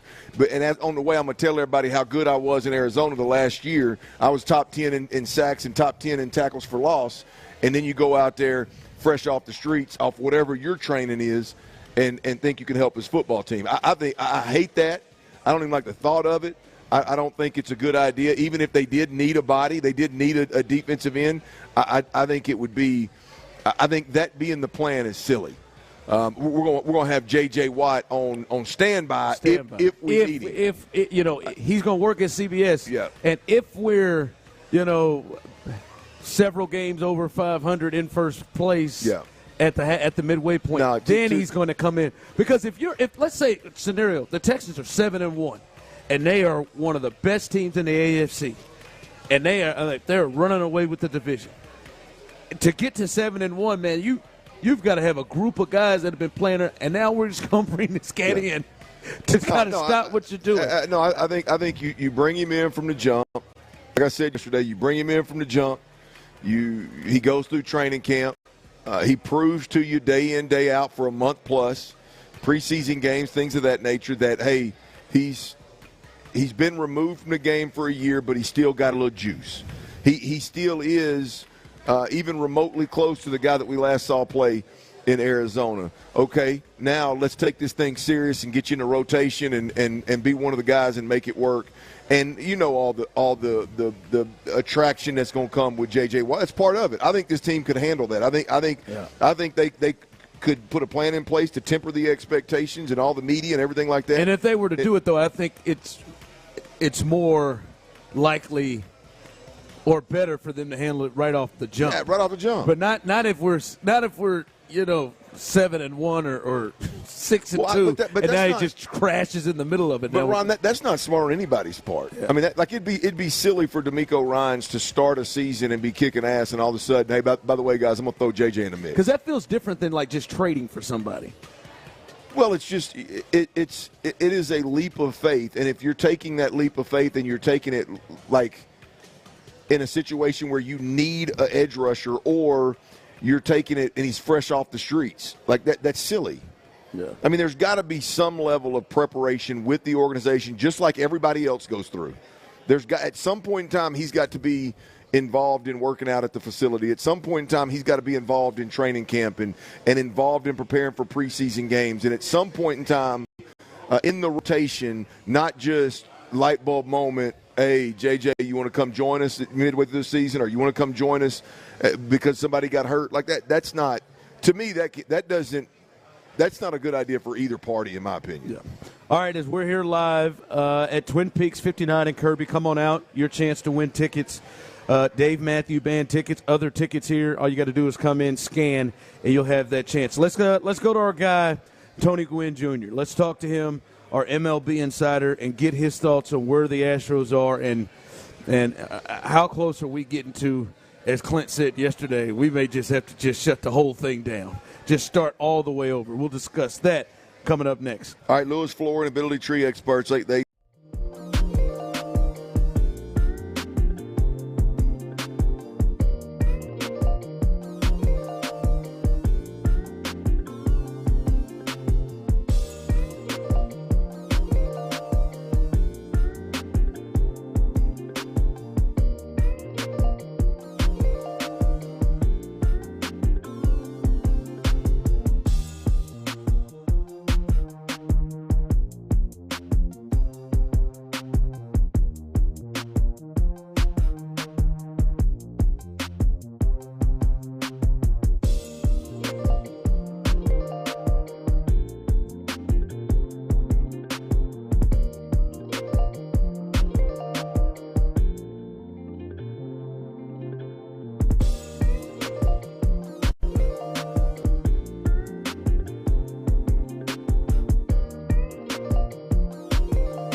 debt faster. Call 888-794-4844, 888-794-4844. That's 888-794-4844. Program and services not available in all states. Live from Twin Peaks at Kirby and 59, here's The Drive with Stoerner and Hughley.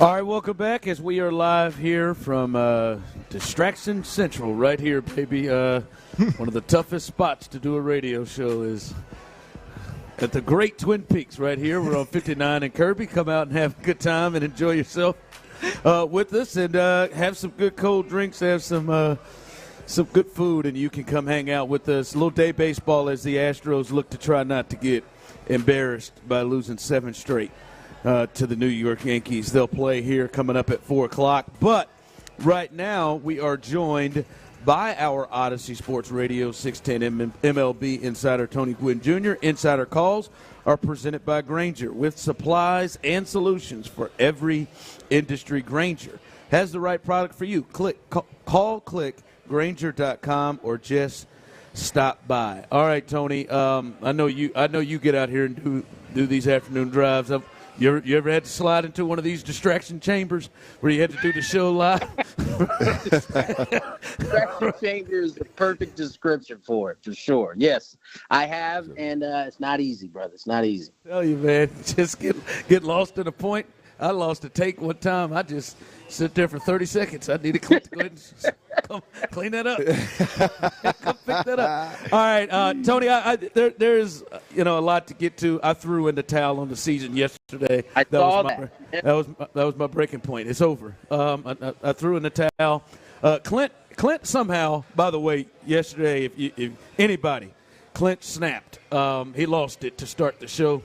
For 15 consecutive minutes, Clint lost it, but he is still hanging in there. He is still, for some reason, hanging in there. I want to get to that, but first, you have seen Josh Hader up close. What is it? What do you see when he starts going bad? When Josh starts going bad, and I think you experienced Josh having struggles there with the Padres. What does it looks like? What is the reasoning? What is generally his issue? Is it more mental or physical?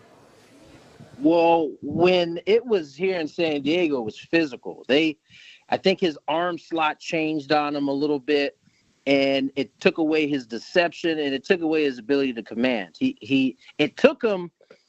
I don't know. Padres made that deal, I think, in July. He got the closer's job taken away from him, and it wasn't until like the end of August, September that he got it back, and then it was the Josh Hader that we've seen most of his career. But at least here in San Diego, it was more physical than it was mental. Anybody below him was pitching remotely better than him, he'd liable to get his job taken here as well. But Abreu and Presley they can't seem to get it together. Yeah, they're struggling as much as he is. Yeah, they just can't get it together either, man. Where are you at just overall? I mean, I know it's from a distance, Tony, but hell, I mean, you're as tied in with Major League Baseball as a whole as anybody out there. When you look at what the Astros are going through right now, 8.5 games back in the division at this point in the season, where does your mind go? I mean, you got to be a little concerned, right? Because it's one thing to be, hanging in close to a division that, it's got some teams that are, well above, 500. I think Texas is still first in your league, and I think they're 5 games over. So, I mean, you start getting 12 games under 500. I mean, that's a worrisome issue because that's a big hole to start to pull yourself out. Because typically what we've seen, at least in the last couple of years, the wild card is 2 games over 500, So if you're working from 12 under, that's a big gap. And I know it's a long season, but you dig too deep of a hole, it becomes a way more difficult to get out. And I think the Astros are hovering on that danger zone right now. Well, Tony, I'm trying to line up old Lou Holtz to get over there and talk to the fellas because Lou Holtz famously, I don't know about it, at least in the football world, he said the quickest way out of a hole is your ass has got to quit digging at some point in time. put down the damn shovels and let's start climbing out of this thing. So there's a lot going on in Houston right now. There's a lot of wrong going on. I mean, Ron asked a simple but brilliant question yesterday. He said, fellas, what are the Astros doing well right now? And the answer is absolutely nothing. So there's a lot of room to swing big time in terms of with just a couple of improvements. In your mind, what are a couple of things that if the Astros get this guy going or this particular part of the game rolling, they can start trending in the right direction? They got to pitch. I think that's where it starts with them. I mean, you got Blanco on the mound today. He's probably been the best thing going for the Astros outside of the way Tucker swung the bat here as of late. I think for the Astros, they got to pitch because that's the one thing that has always remained constant with them is their pitching. And when you look at the guys they have the talent to still go out and do that.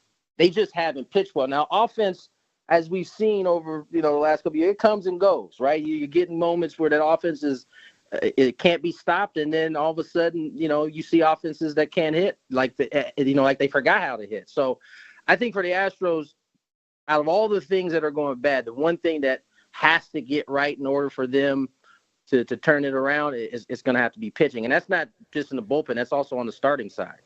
As our guy Tony Gwynn Jr. joins us, our Odyssey Sports Radio 610 MLB Insider. Remember, Insider calls are brought to you by Grainger. For the ones who get it done, Grainger offers professional-grade supplies and solutions made for every industry and backed by product experts. Call, click, Grainger.com, or just stop by. And to that point that you're making, they're actually now starting to get healthy there at this point. Is Christian Javier, who has been on the IL with we don't know what happened to his neck. Apparently he slept wrong or something on the plane is what the explanation we've got. You're laughing too, Tony. I don't know what happened to his neck, but he is going to start, and he's back. Framber's back. Verlander's back. And as you said, Blanco has been a huge blessing. And now even Jose Urquidy is potentially on the route back, so they can get those guys back. Because it does, I'm with you, it feels like starting pitching, that seems to be at least the first part of the recipe to try to make up ground, is if you can get starting pitching every day from the team. But my thought here with the hitting, and you just talked about the lineup, do you think it is too much the movement that we've seen in the lineup? I can understand there's been struggles, and maybe Joe is trying to get something clicking, but like in the last 2 weeks, Alex Bregman, I'm close to bringing it up, but Alex Bregman has hit second, third, fourth, and now sixth in like the last 2 weeks, and we've seen a lot of movement in this lineup. Do you think it's been a little too much as we're just sitting here in May 9th? That's a tough question because when you're losing, you can't keep rolling the same thing out every day. And so I think what Joe's trying to do, he's trying to find a spark. He's trying to, specifically with Bregman, trying to get him going. And the further you move down in the lineup, the less responsibility you have. And so it kind of relieves some of the pressure. And we've seen the same thing here in San Diego with Xander Bogaerts. He's hit first, he's hit second. He's just kind of moved his way down to fifth now. It's only to try to take some of the pressure off and allow them to kind of get going. Bregman has looked like he might be starting to take off there in April, and then he's kind of hit the downturn again. So I think he's just trying to I think Joe is just trying to get things going for Bregman. But on the flip side of that, I mean, that's also what happens when you have a manager that, is in his first year. He's going to turn over every leaf. He's not going to have the experience to fall back on of, maybe just sticking with it and rolling it out there and seeing if it changes that way. But I think in terms of that Astro lineup, they're just trying to find something to get guys going. Look, I mean, Bregman better be careful. Hell, Dana Brown said, Abreu needs a roommate. Send him to West Palm Beach. They're going to be in West Palm Beach if he ain't careful, man. I mean, the 6-hole comes before the 8-hole, and then it's West Palm Beach. That's how this thing works. Under an alias. Oh, man. Hey, T, I want to go back to the pitching you mentioned because I can't help but look at this thing. And you and I had a conversation before the season started about Maldonado and not being there to call the game and manage the game. And, what does that look like when you don't have the veteran that can do it? Is the coach in the dugout, yada, yada, yada. The Astros 2 years ago lost Brent Strom. This past year, obviously, they lose Martin Maldonado. And now the pitching as a whole seems to just be a mess, no matter what caliber pitcher it is, how many years experience they got, left-handed, right-handed, it just doesn't matter. I need you to talk me off this ledge a little bit. It's with the dynamic that is in Houston right now, with Diaz as a young catcher, Caratini's got some experience, but ideally he's not on the field that much. And then you've got, you don't have Brent Strom in the dugout. What is that? Do you view that as potentially one of the big problems, or am I overthinking that? No, I don't think you're overthinking it. I don't know that it has to remain a big problem. I think the idea is that Diaz starts to understand his group even more and even better, and eventually they get on the same page and you start to see the performance reflect that. I think the thing I know about specifically pitchers is they like continuity. They like things that they can rely on, and they know. They don't have to, pitchers hate shaking off, right? PitchCom has kind of removed that, but they don't want to have to sit. They want you to hit the right button on the first pitch, and it just creates a rhythm. And I think for Diaz, getting to know these guys, and that's the one thing you had with Maldi. I mean, I know offensively he certainly isn't the same guy Diaz is, but when you look at how he kept not only the starters but the bullpen, he had those guys. He knew those guys like the back of their hand, and there's a trust level that goes into that. And I think Diaz will eventually get there, but can he get there in time, while the ship seems to be kind of sinking right now? I think that remains to be seen, and that's the risk that you run when you bring in a new guy that, when your team has been really dependent on how well your pitching is. When you bring in a new guy, there could be some learning curves and some kind of speed bumps on the way of figuring it out. Hey, T, we saw your post a little earlier, man. I know this might be an emotional day for you, man, but just wanted to say happy birthday to your pops, man. I appreciate that, fellas. Yeah, this is it's a tough day for sure, but getting all the love that everybody sends my way certainly helps. Hey, T, it's crazy, man, because it's from our perspective, just the fan, getting the opportunity. I'm sure it's great for you as well, but getting the opportunity to kind of spend a little time thinking about the greatness that was Tony Gwynn and how good the dude really, really was in this game. And I mean, that's again, as a fan on a day like this, boy, you get to see all that on TV and on social media, man. That's a cool thing to look back on how great your man was. Yeah, no, it definitely is. I hope they run that MLB special they did on him a while back. That was one of my favorites. And everybody gets a chance on this day to kind of remember him. And for those youngins that didn't get a chance to see him, they can learn a little bit. All right, Tony, you've been able to help our audience in a way that I'm not able to do. As they said, they text in, Tony really calms me down. I'm glad I can give help. Yeah, because I've thrown it in, Jack. It's over for me. So I'm glad you're able to help our audience to be able to calm themselves down. And who knows, maybe they go off and start rolling here. We appreciate you joining us, and we'll talk to you next week. You guys take care. Thank you. All right, that was our Odyssey Sports Radio 610 MLB and Gwynn Jr. with supplies and solutions for every industry. Grainger has the right product for you. Call, click, Grainger.com, or just stop by. All right, we'll get you set up for the game that starts in just over an hour as the Astros try to avoid getting swept and try to avoid losing 7 straight to the Yankees this year. Also, some news on Christian Javier as well, and maybe we'll go over what happened last night a little bit. All of that coming up next right here live on The Drive.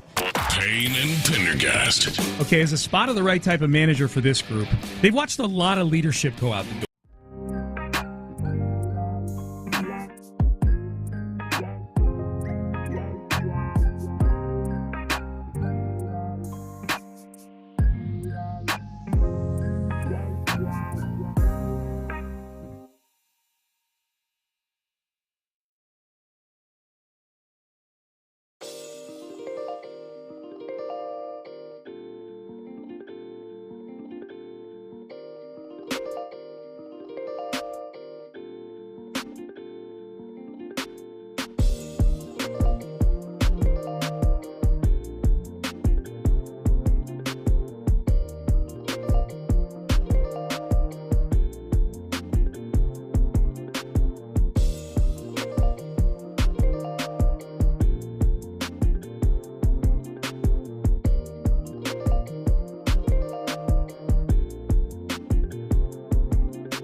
At 800-741-GOLD to register for free. Again, 800-741-GOLD right now. Paid for by Advantage Gold. Performance may vary. Past performance is not indicative of future results. Always consult your financial and tax professional. KILT FM HD2 Houston. Insider access, exclusive content. Sports Radio 610. The Texans play here. An Odyssey sports station.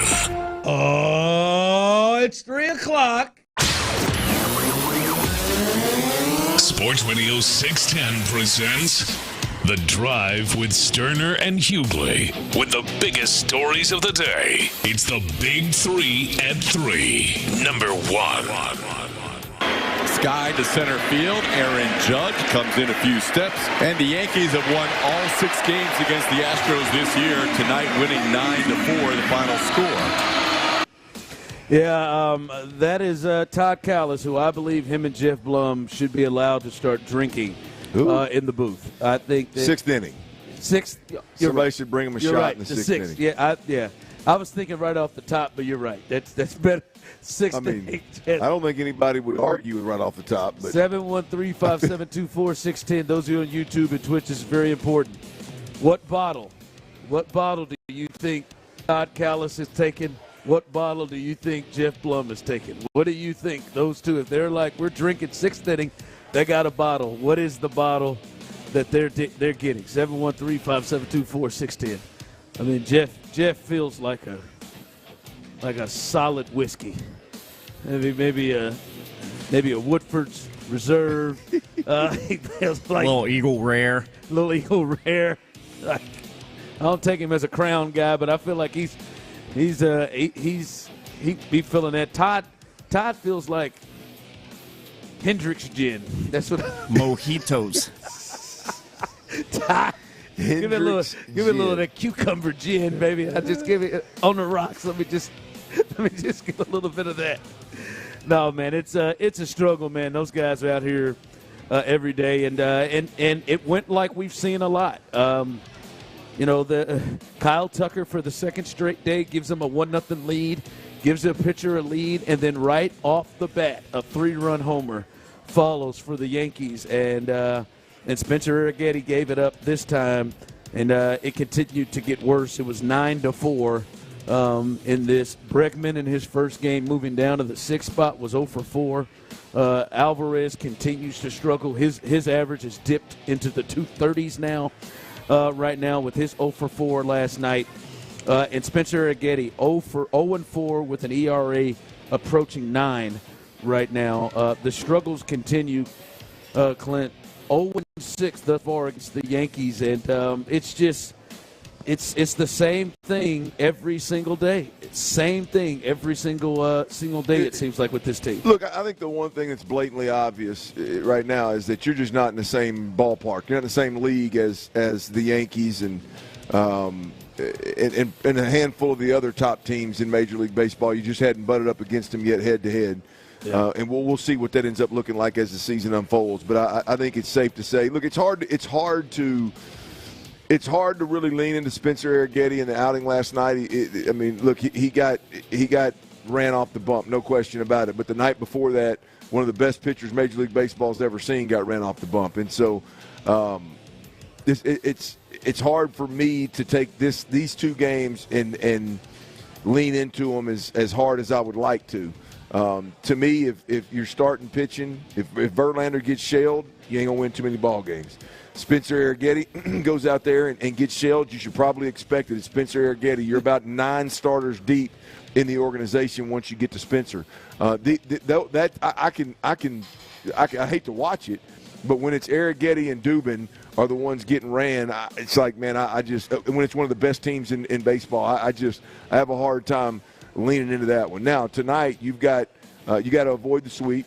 You got Ronel Blanco on the bump, a guy that's been as good as anybody in baseball, a guy that has clearly been your best pitcher and an absolute savior.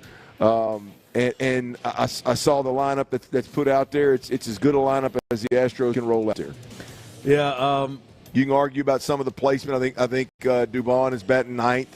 Again, Singleton's batting above Diaz. Bregman's batting above Diaz. Somehow, but that's look 6-1 way for me right now. 6-1 way, half a dozen another. Go out there, Ronel Blanco, get you a good quality start. Keep the run count down so that this lineup has a chance to make something happen late. This is a big day. Yeah, it is for this crew. Yeah, they've got to find a way to get something going. I would say maybe getting it early, but they have. They got to get out of this first inning without giving up runs. Yeah, that's the thing. That's a big key for them right now. And look, Ron, I think that for the Astros right now, you got to look at this thing as a. I mean, you're clearly in the middle of a storm, a mess storm, if you will. Yes. There's a big difference in losing a series and getting swept consistently. I mean, what the Astros just simply cannot afford to do is start rattling. Getting swept by. I don't give a damn who it is. It's the Yankees, so it can happen. But at the end of the day, you start getting swept. Then that hole, to Tony Gwynn's point, that hole is going to get deeper than you can even get remotely close to digging out of. And so today's a big game just to avoid the sweep. And again, with your best pitcher on the year right now being on the bump, it's your best shot. Yeah. Real quick, some news and notes for the Astros as well. Christian Javier, he will get the start on Saturday against the Tigers. So that means this, Clint. You'll get Blanco today. Saturday you'll get Christian Javier. Then Framber will start on Friday. Framber will start Friday. So you'll get Blanco, Framber, Christian Javier, and then Verlander will go on Sunday. Like that's the four best pitchers you can throw out there that you have right now. That's a great point. I mean, you got a 4-game run here against Detroit and the Yankees. His last game against the Yankees, and you got your 4 best pitchers that you can roll out. By the way, I don't think they haven't been able to do this all year, right? To run those 4 out in a row. I don't believe they've all been healthy at once. But at the end of the day, you got those 4 guys to roll out there. You should be able to create a little bit of momentum. And correct me if I'm wrong, but you got the A's after that. Now, I don't want to speak down to the A's because, hell, you're looking up at them. You're looking up at them. But at the end of the day, that is a team that the Astros, you go into that series with a little bit of momentum. You can make up a lot of ground here over the next handful of ball games and see where you're at then. But, yeah, to your point, I mean, you got a 4. You can roll 4 straight out here that's pretty impressive. The lineup today, by the way, behind Ronel Blanco. That Clint alluded to earlier. Jose Altuve, Kyle Tucker, Yordan at DH, Jeremy Pena. He did hit a home run yesterday. He stays in that 4 spot. Now Alex Bregman is still in the 6 spot with John Singleton at first base in between them. Yainer Diaz, 7. Joey's back in the lineup. Hell, I almost forgot about him.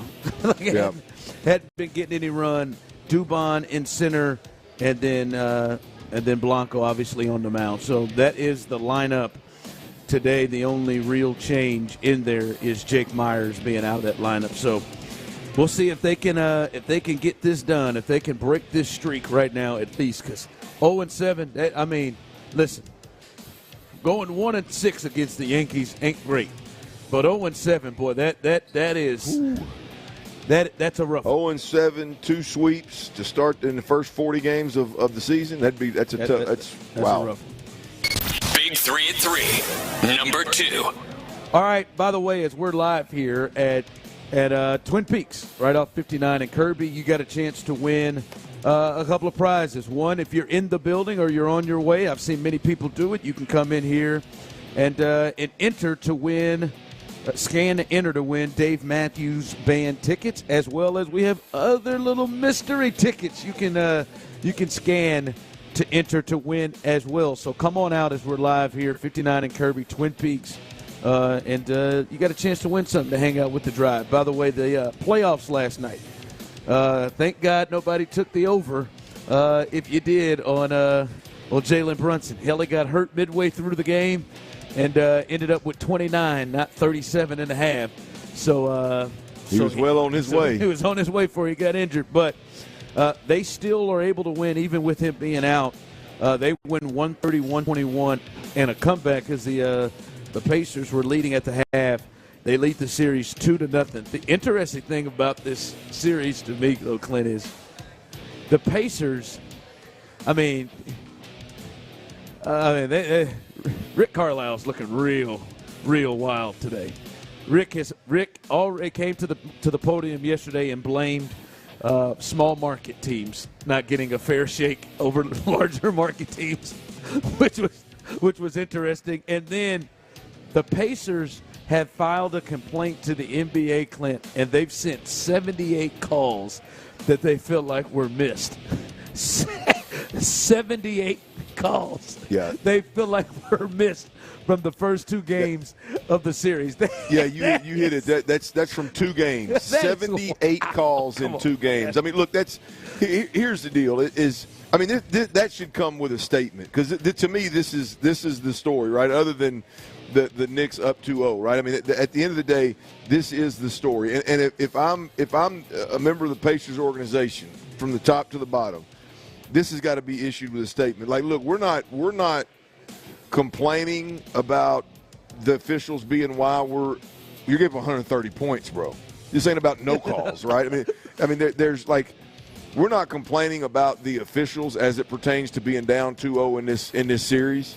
But we are interested in helping the NBA get this thing right, so we're gonna send this stuff in. It looks really bad if 78. Right. It looks really bad if you're down 0-2 and you're sending in 78 different complaints. I mean, that's wild. Now listen, in fairness, the first game, the NBA came out with their little stupid 2-minute report and said that there were multiple calls missed, in the favor of the Knicks in game 1 to end that game. Cool, you get that. I think I've seen people come to the podium, coaches, players, take little things like, "Hey man, we got to get these calls." This is, hey, you guys are favoring larger market teams, and we're going to send in 78 different. I wonder who had to sift through that. First off, who was the person for the Pacers that had to find the 78? And then who is the person in the league office that has to go through all 78 of these? I'll be smoking hot, Tyler. Well, you got to believe. Tyler, I need you to go ahead and find out all the missed calls you can in these first 2 games. It's probably not hard to get to 78 in 2 games of suspect calls or no calls. But if you look at it, how many, and I'm not complaining about it, but I'm just saying, like, given the way the game unfolded between Denver and Minnesota in game 1, I know it's game 2. I didn't watch game 1. It's game 2. How many of those could you put in slow motion and all of a sudden send in? And there's multiple on each play. And either way, right? But Denver was getting absolutely, just manhandled. It was physical as hell. So I don't know. I don't like the look. And if it's an attempt to help the NBA just get better and help the referees get better and pointing these things out, cool. But, boy, if it's complaining because you're down 2-0, that's a bad look. I wonder if this works for him. I wonder if the Pacers get a more favorable whistle in games 3 and 4. I don't know. This one may piss you off if you're in the league. Big 3 at 3. Number 3. Also, quickly in the NBA, the Joker, Nikola Jokic, he wins his 3rd MVP in 4 seasons. Many people thought he should have won it last year over Embiid, but he wins 3 in 4 seasons. Like, he's starting to reach now in this period, he's starting to reach accomplishments that, the Akeems, the LeBrons, the Jordans, the Stephs, like he's starting to reach that level. My thing is, I wonder, is he going to start getting criticized like them? I wonder, is he going to start to get, like, to me, if he has another bad game like this, the guy who just has been the best player in the world that has won 3 MVPs in the last 4 years, like 16 points, that ain't acceptable. And, you know, while you're getting your ass kicked and Karl Anthony Towns is stopping you. Like, he's got to start picking it up. Like, this to me makes me look and almost treat Jokic in a different light.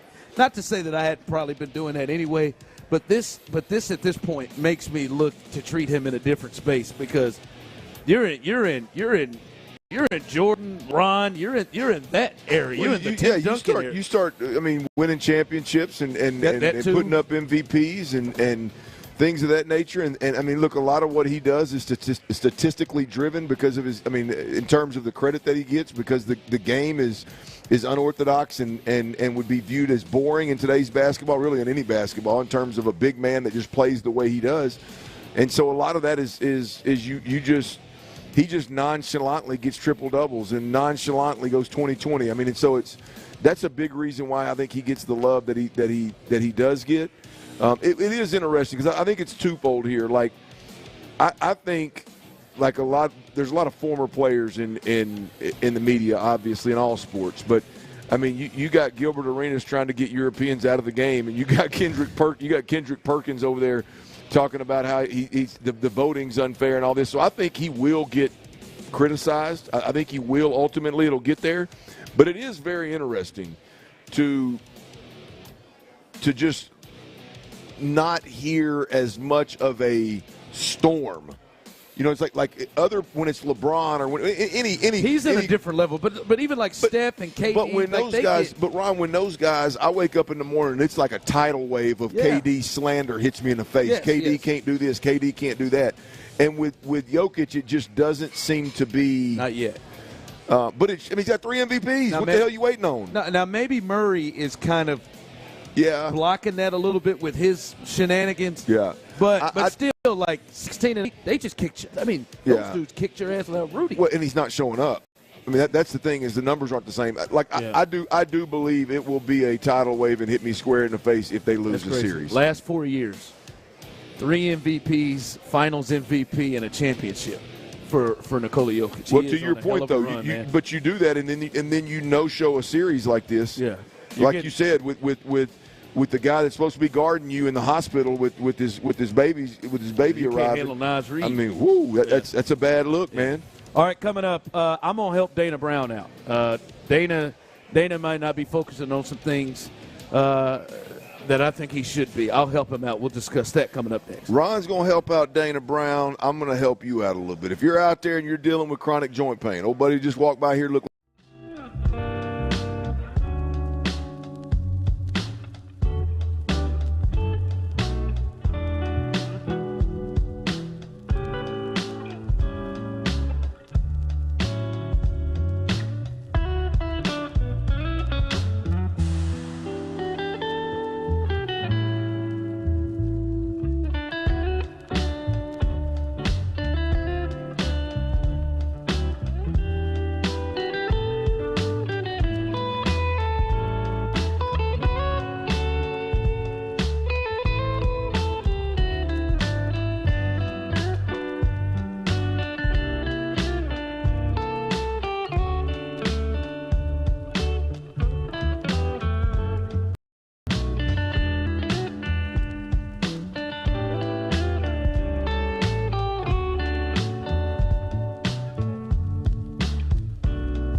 home of the judgment-free zone.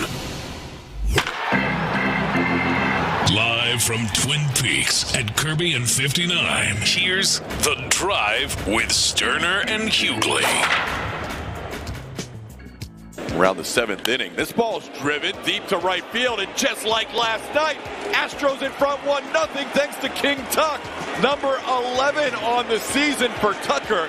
He's the new AL leader in home runs. Deja vu all over again, as Yogi Berra once said in these parts. Yeah, that's right, and deja vu continued in the bottom of that third inning. The same thing that happened the day before happened yesterday as well. But Kyle Tucker, as you said, man, if anybody, he ain't struggling. He coming up there. He's making an impact in some form or fashion. But Kyle Tucker swinging the bat last night. But Tyler Milner inspired me on this thought. That's scary. Well, yeah, we're sitting there watching the game yesterday, and he's getting disgusted. I can't tell if it was the money or just the Astros were just losing. But he's watching this, and he's looking at and he turned to me, looked at me, and he said, "Boy, Spencer Getty ain't it." Tyler, he said, "That Italian sucker just ain't it." He said he ain't it, and I'm watching this, and they continue to lose, and now. They, as we've talked about it, they've got 12 wins. They're 12 games under.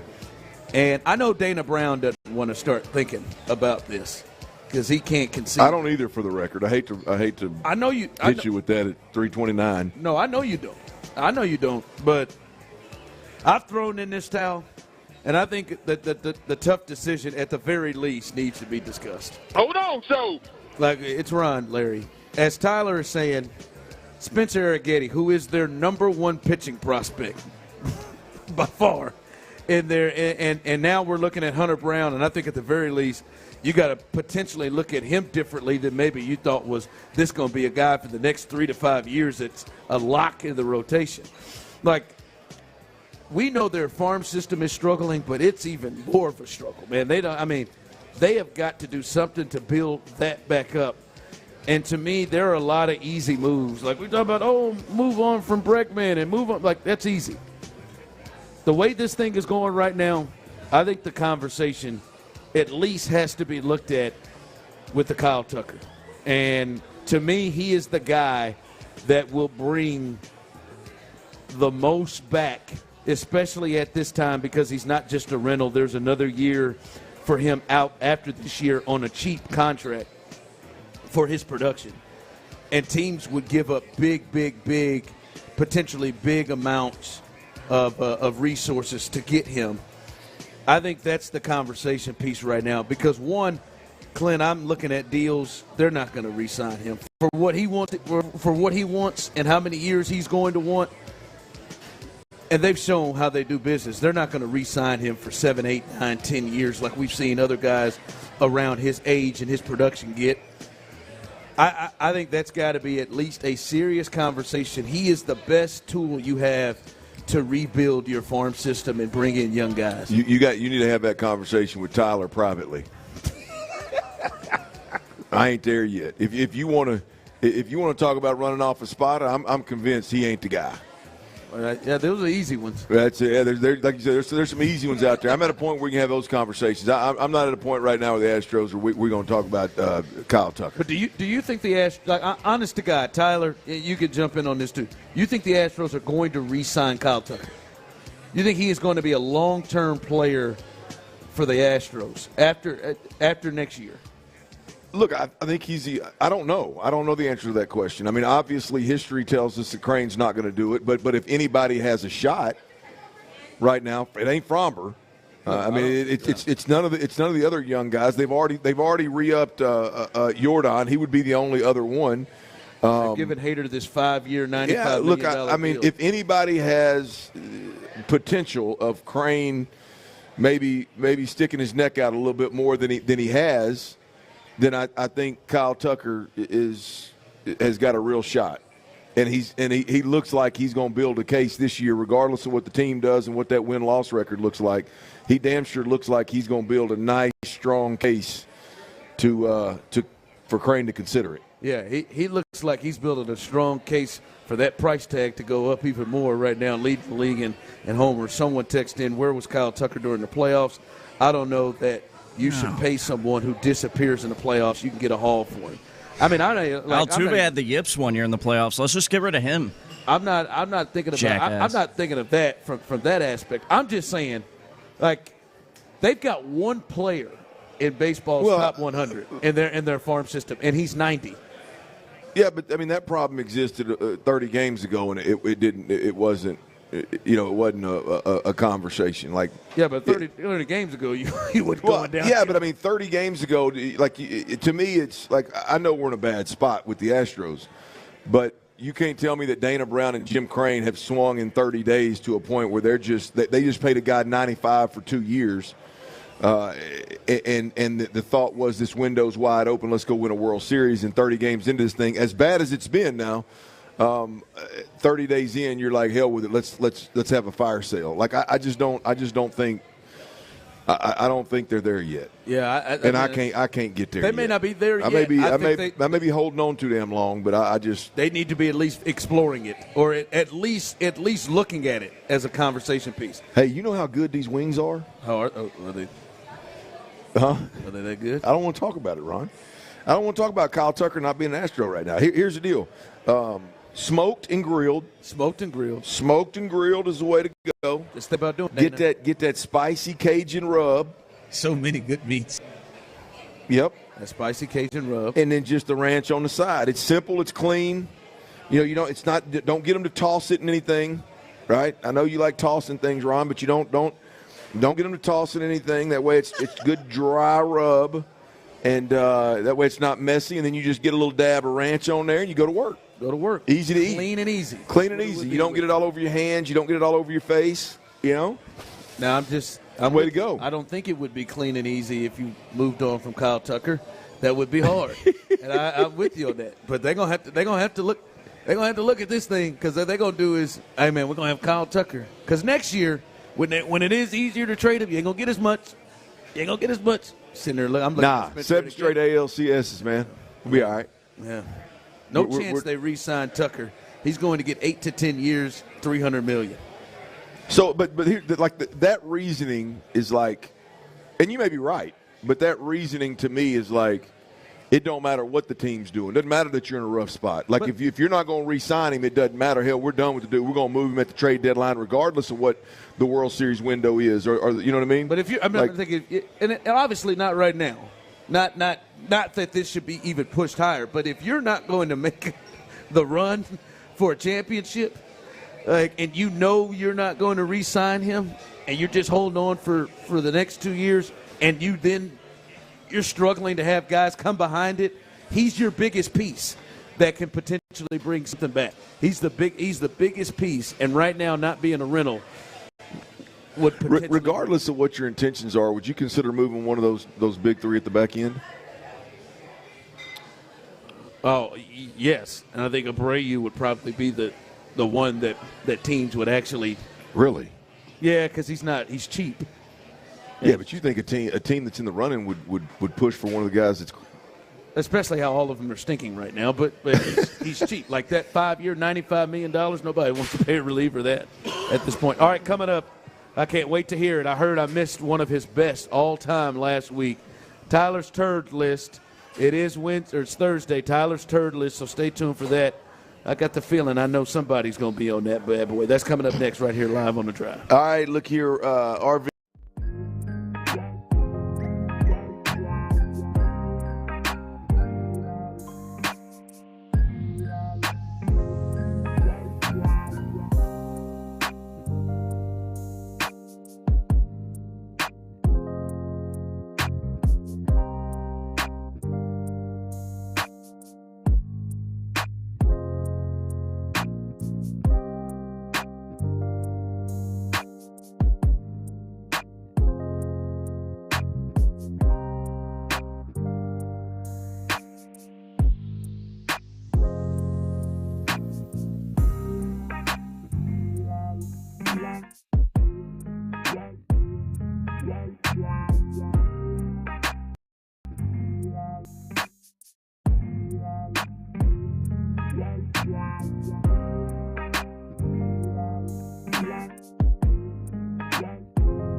guarantee. So it's done right or it's printed again free. Staples, your local print and marketing expert. N61, visit staples.com/print for details.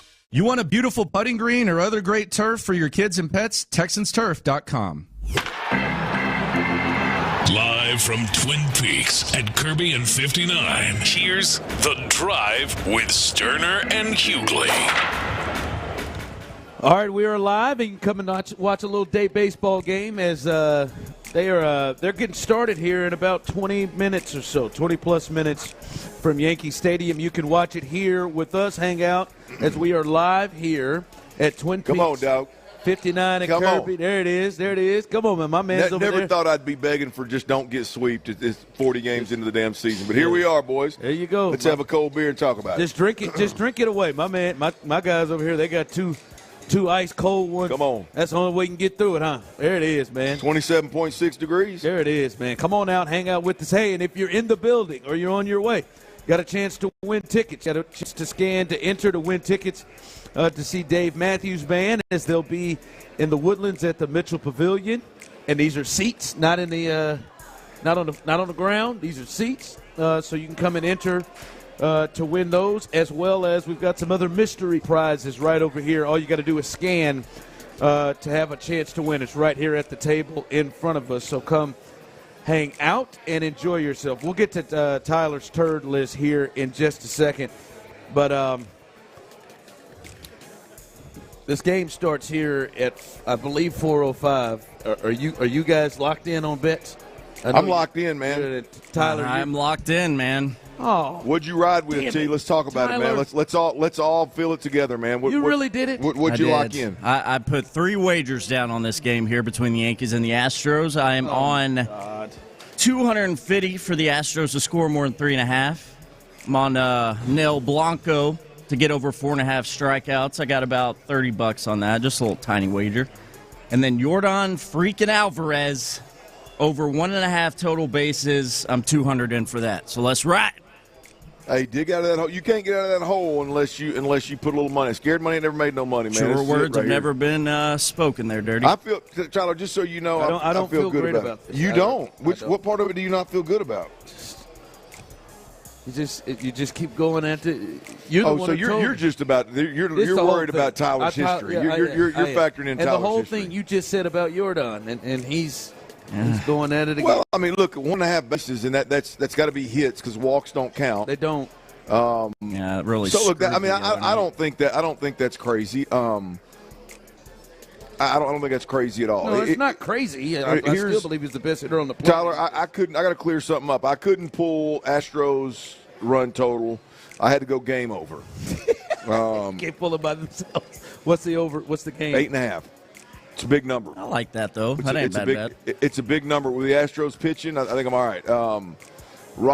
O'Neill, Blanco, the strikeouts, and I need Kyle Tucker to go leave the yard. And it's going to be a good day for you, boy. I'm concerned. What are you concerned about, Tyler? You still worried about Tyler? You can't get me on Tyler, Yeah, I can't. Man. How do you feel about my things, man? I'm a lot of things. I've just never been a quitter. That's right, Tyler. I'm not asking you to quit. I just want you to just show a little. just take a day. That's all. Just take a day. Take a day to get even. Lick your wounds a little bit. No, here you go. Take a day. You know what they say? You can lay down, bleed a while, stand up, fight again. I'm standing up. And on that note, Tyler's turd list. What the hell? Pro athletes are sometimes a lot to handle. We're just not good enough. Maybe even a bit dramatic. Altuve stole an MVP from Judge. Turdish behavior will not be ignored. No one is safe. I'm not going to let it take my joy. It's Tyler's Turds of the Week on The Drive with Stoerner and Hughley. That's right. Another week. Another full podium of some turds, boys. All right. I expect a lot because everybody kept telling me it was the best. The best you've done. You saved your best without me here. Yeah, I did feel pretty good last week. Stoerner gave me his football at 4. Dirties daily, and felt really good. I felt it down in the plums. I feel like we're about to have another one right here. The bronze medal for this week's turd list. It's going to go back to the end of last week. Patrick Beverly, former Rocket, you know him. the Wolverine. Oh, Razorback. Yeah. Razorback, yeah. Pat Bev, if you missed it, not only fired a ball into the crowd of his playoff game, did it twice, hit a lady with that said basketball fired into the crowd, and then doubled down on all of his jackassery in the post game whenever he was in the locker room and a kind lady was just trying to get some audio from him. Asked her, hey, you subscribe to my podcast? Oh, you don't? You can't talk to me. You can't talk to me. Real turdish type of behavior out of Pat Bev. And the great Nick Wright, who was once on these airwaves, those of you that do not know, FS1's Nick Wright. He's not a fan. He is not a fan, and I haven't heard anybody say it better. This man, Nick Wright, just did to Patrick Beverly after this incident. He did to P-Bev what Kendrick Lamar and Drake have been trying to do to each other for over a month. Listen to Nick Wright. From when you got to Houston, I was there, you were thrilled to be in the league. Happiest guy in the world, hanging out at Onyx at 3 in the morning with your ridiculous fake chains because you couldn't get into Dreams yet. I understand, I was in a similar spot, buddy. And you went from that to whatever you've become, a delusional, cheap shot artist, misogynistic clown. Promoting your podcast at the expense of your career, which to its credit, let me check, while still behind Andy Roddick's tennis podcast and your own teammates pod, you are ahead of Bear Grease by Clay Newcomb. So good luck with it. So how did you get here? And how did Pat Bev become a guy that we talk about despite the basketball reference page? A creation of your own delusion in Houston. One and done every year that you played. You know how they broke through to make the conference finals? I don't know, but I know you were out that year. Then they didn't have another playoff run till they traded you and then promptly made another conference finals. Ty Lue's big adjustment, the one time the Clippers are going on a playoff run. You remember what it was? Sitting your ass on the bench. That's what turned that playoff run around. How did that playoff run end? Oh, yeah. With Chris Paul having the best game of his life on you, 2022, you won your championship. Unfortunately, it was a play-in game, and you celebrated like it was. If this was your last moment in the league, good riddance. Won't be missed, won't be memorable. Congrats for creating something out of thin air like the Wizard of Oz that never should have existed, to where you're a guy that's talked about. Bars. That was well done. Fake chain with the Onyx there. That was. I love that so much. Shout out to the Onyx. He's been suspended for 4 games, by the way, by the NBA for that. Yes. No longer can go on ESPN. No. That was. He miscalculated that one. Yeah, he did. But that was beautiful. Just straight bars from Nick Wright. Love to hear it. Pat Bev, you are the bronze medal winner.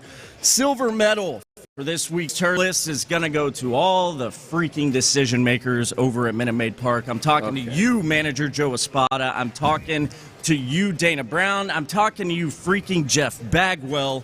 You have taken what could have been a dynasty, and you have ruined it.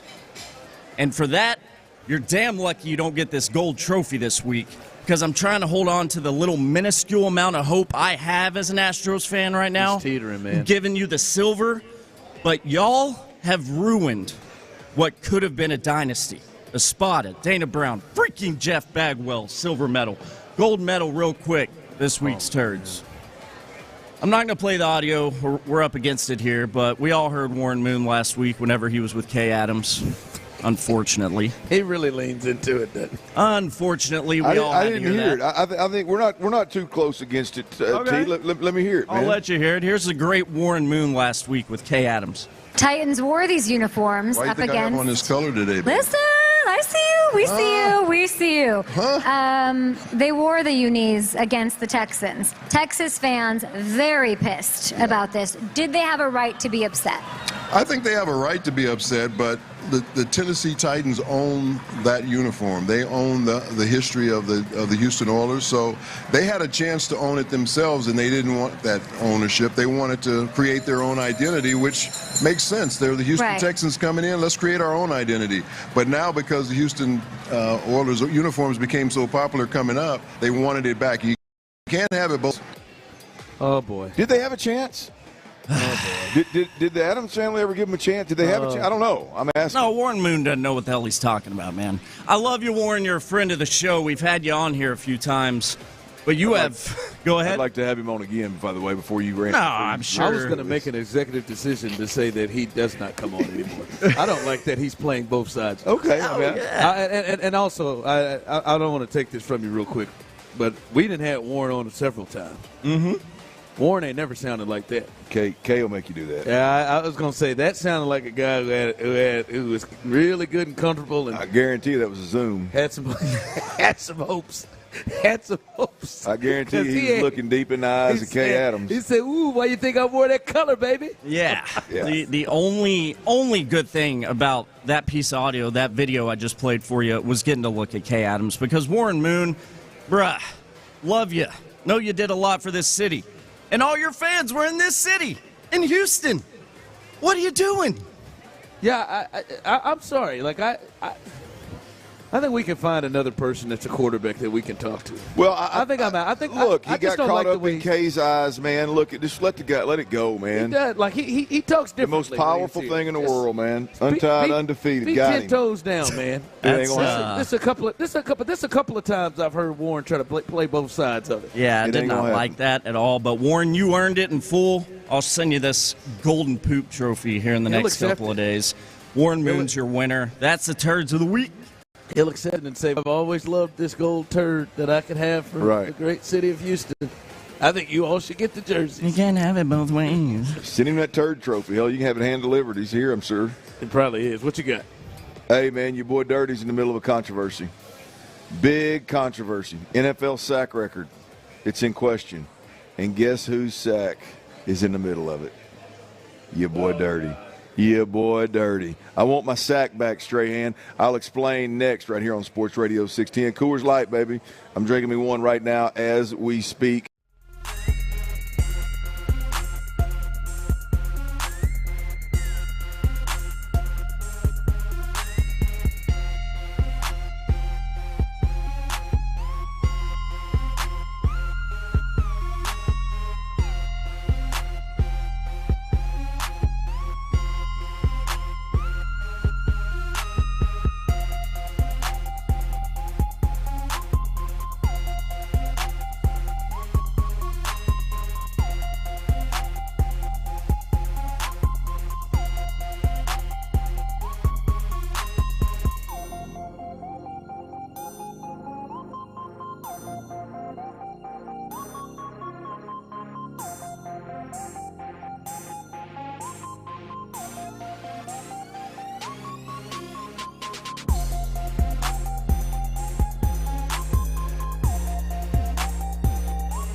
That's 800-838-8614. Paid for by Airtime Media. KILT FM HD2 Houston. Insider access, exclusive content. Sports Radio 610. The Texans play here. An Odyssey sports station.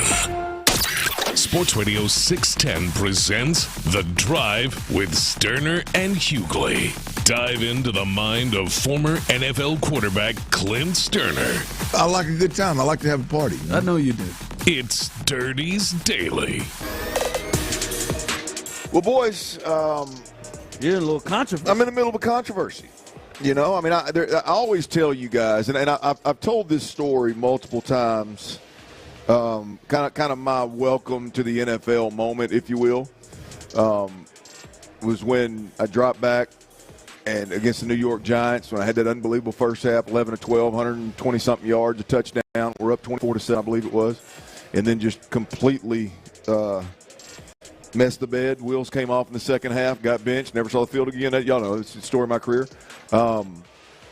There's a play that happened in there where I dropped back, and Strahan is to my right, and he kind of pauses a bit, kind of reading what's going on. It's some kind of certain rush they had. So he was taking care of his responsibility, and the protection just opened wide open to the left, and it was like, I don't know, it was 3rd and 3 or 3rd and 4. Well, I take off, and I'm thinking, oh, it's an easy first down. This is easy for me. And, for me to think that, I didn't think I was Michael Vick. For me to think that, it must have been wide open. And if you watch the film, it's wide open. Busted wide open. So busted wide open. So when I take off, I think I got it easy, and then all of a sudden, to my right, Strahan retraces his steps. So he starts coming around like the down the line of scrimmage, and I hear him coming, and he sounds like Secretariat. I mean, coming down the home stretch, he sounds like a thoroughbred. Secretariat is moving like a tremendous machine. I can hear his feet, Ron. I could hear him breathing. I mean, got close enough. I could see the gap. I mean, it was literally a moment where I was like, well, welcome to the NFL. These interior defensive linemen and defensive ends are a tad bit different at this level, especially the great ones. Well, that happened to be a year. So Strahan, he ends up tackling me, right? He gets credited with a sack. Well, I didn't think nothing about it. I mean, hell, like I said, it was a welcome to the NFL moment for me. And I got the audio of the play if you want to hear it, Clint. Well, let's hear it. Let's hear it. God, I want to hear it. Who's on the Stoerner with a short drop. And he completes it to Johnny Huggins, and the former tight end playing fullback, getting 5 yards. And Sam. Wait, that wasn't it. Give me another 2 minutes, and I'll have it for you. You're getting the completion, though. There's Johnny Huggins. Alabama State's I wanted to finest. build you up before I tear you down, man. Alabama State's finest. No, look, if you were trying to tear me down, brother, you could do a lot worse than Strahan sacking me in that game. I threw 4 of them in the second half. He said, here's the Strahan sack. Johnny Huggins. Yes, indeed. I mean, but it is like I said, it's the moment where, for me, it was just like, damn, this is different. And that dude right there, because, see, my first start was against Arizona. And there really wasn't. He had a rushing touchdown in that game. Had a rushing touchdown. Finger rolled the goalpost, man. Rowdy, the mascot, caught it. I'm still trying to track down that action photo where I finger rolled the goalpost, and it was a finger roll. I've never dunked in my life, so I did not think I was going to dunk the damn crossbar after a touchdown in Texas Stadium. So, but Rowdy, the Cowboy mascot, sitting on the other side of it waiting to catch that thing. That was nice. But anyway, there's a controversy right out here, and apparently somebody has found the video, and I was doing some kind of research on Strahan's record here. Jaguar Gator 9 at NFL. It's at Jaguar Gator 9 NFL, and he pulls this play, and he's breaking this play down, and apparently we snapped the football. It was on the 44-yard line. I do have the audio now if you want it. Let me hear it. Stoerner again with time, and he will run for it, and he won't make it as Michael Strahan makes the tackle, stopping Stoerner for no gain. For no gain. But if you watch the video, I gained half a yard. So the point is, that's not a sack. It should not be a sack. And that is the year, as I've told people many a time, I rode Michael Strahan. I got cut for Romo and rode Michael Strahan to the Hall of Fame.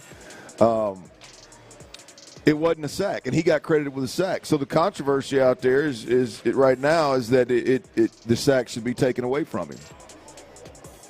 And I'm in the middle of it. That's what it was called on the field. It was called. That's exactly what I want my sack back. No, it was called a sack on the field. I know, but I think that video evidence. There's very convincing video evidence. Damn, I had a nice drop right there too, man. That was good. You want to get some change from 25 years ago? I mean, I want my sack back. I want my sack back. That's all I want. If Brett Favre gets to keep that Brett Favre one where Brett just fell on the ground and allowed him to set the record. Now Brett just fell. Now I mean let's be honest. I was trying. I was trying my ass off. That's to be honest sack. with you. It's called on the field. Damn it! There's no instant replay coming back. We'll see what kind of legs this thing gets, boys. But it's I'll post the video. I'll post the video on my Twitter. Y'all go check it out and tell me if you think it's if it should be a sack or not. It's obvious evidence, man. When you would go up against him, did you think, man, that guy's going to host Good Morning America? He's going to be the host of I didn't even have enough sense to think, man, that guy's going to be one of the greatest pass rushers of all time. I didn't even have enough sense. Like, I didn't even know at the time dude was leading the league in sacks. Like, I had no idea what was – I mean, that's the world. I wish in my playing career that I was good enough to like, think like a lot of these guys do. Like, you think you belong and you think you're really, really good, and so you just kind of soak it in, man, soak the moments in. Not me, hell. I can't wait to get back in the huddle to see if I know what plays next, what the coach calls. Make sure I got that. Make sure I got it going on. But nonetheless, just to let you know, I'm in the middle of a little controversy, and the sack leader, the all-time sack leader in the season, I'd like my sack back. You think one sack off of that takes the record away from him too, doesn't it? Yeah, it does, and that's ridiculous that you're going after him like that. I'm not going after him. I just want my sack back. You don't get it. It was called on the field. I mean, I feel like throwing 4 picks in the second half. My stat line needs a little help. My career stat line needs a little help. Like the sack number could be shrunk by 1. It would help me a little bit. Maybe if one of those passes hit the ground and it was a trap, I would want that pick back. And the sack, they may have been a trap. It might have been a trap. It may have been a trap. One to Howard Cross. Oh, could it happen any worse, man? I throw a touchdown that would have put us up 31-7, and it gets called back on offensive pass interference, which is a bogus miscall, like egregiously. Who was it on?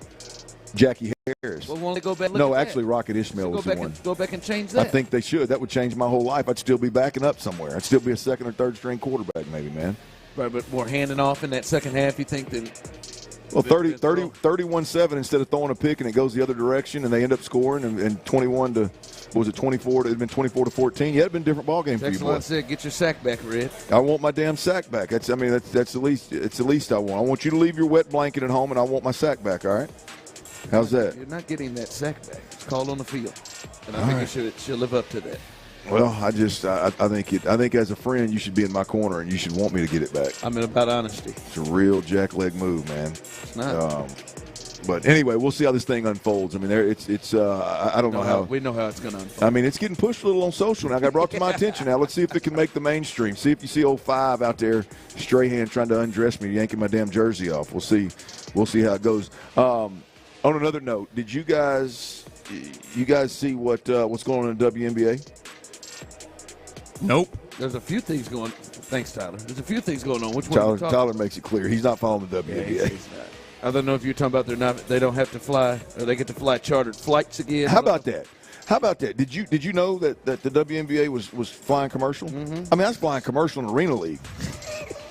It's slide United. Maybe you'll run into a team. I mean, no, it wasn't. Yeah, it was the cheapest route to Spirit. You think they had them on Spirit? Hey, look here, Apple Airlines, whatever the cheapest flight was. I cannot believe that the WNBA was not chartering flights for their. You could. I cannot believe it. I can't believe that's not a typical. I don't care. $76,000 a year. I don't care how much they're making. I cannot believe they were not on chartered flights. I can't believe that WNBA teams are walking through the airport and flying commercial. I honestly can't. Tyler said he can. Well, I know Tyler can. Hell, the power. This is what's beautiful is right. Like Caitlin Clark. Did you hear the comments from Caitlin Clark that kind of spurred this? Like apparently just kind of in a press conference setting, she just alluded to the fact that the women's sport's changing and that, hopefully, flying commercial is a thing of the past. But she said there's nothing we can do about it until the collective bargaining agreement is renegotiated in a year. So we got another year of it. And within 2 weeks, I believe it was, the WNBA announced that they will be chartering flights for these women's teams, and it's I think it's to the tune of $25 million is what it's going to cost them per year, league wide. Yeah, it is a thought of like, damn, they're playing their games on ABC, ESPN, and all this stuff, and they flying United. Well, it's just hard to believe that you're the top league in all of women's basketball is not flying chartered flights. Like, I understand why when we were playing Arena League, like I understand why we were. Hell, we were about third or fourth on pecking order of professional football leagues. Like, I can understand why they're not going to foot the bill. I mean, this is as elite as it gets. I mean, you can argue that in the big scheme of things, Ron, with as few teams as there are in the WNBA, that the WNBA is the most elite, like, pro sport, team sport, I guess. It has to be a team sport, like, of all of the team sports. Because there's not as many spots and opportunities. Yeah, what is there, 12 teams? Yeah. I mean, you got 12 teams, and how many women are on each team? 12? 12 to 15, 11? yeah. 12? I mean, you've got literally 150 women in the world playing in the WNBA, and we can't fly charter flights? But when they got to go play in Russia in their off season, it kind of lets you know about. Like, I'm not surprised that they're flying. It's just wild. But I tip my cap to Caitlin Clark and look, anybody else. It's not just Caitlin, but anybody else that made the effort to point it out. But it's cool to see. When somebody's got that kind of cachet to use it to move the needle and better the entire league and not just make money for themselves, it's cool to watch. Wonder what else is going to – I would imagine the WNBA is going to change tremendously over the next year. Oh, I mean, it's starting to happen at this point in terms of the money that's going in the product and the TV deals coming and stuff. So, yeah, the last 5 years, especially the last 2 years – like the interest in women's basketball is going up in a big way. Hey, on the Caitlin Clark note, did you see the exchange with the Doyle? Reporter? Yeah, is that who it was? Greg Doyle? I didn't have his Indy name. Star. Did you? He's their John McClain. Really? Yeah, he's he's their he is their like top writer. So he apparently had an exchange with Caitlin Clark at her first press conference or one of her first press conferences and did the heart sign with his hand. It sounded a lot worse than watching it.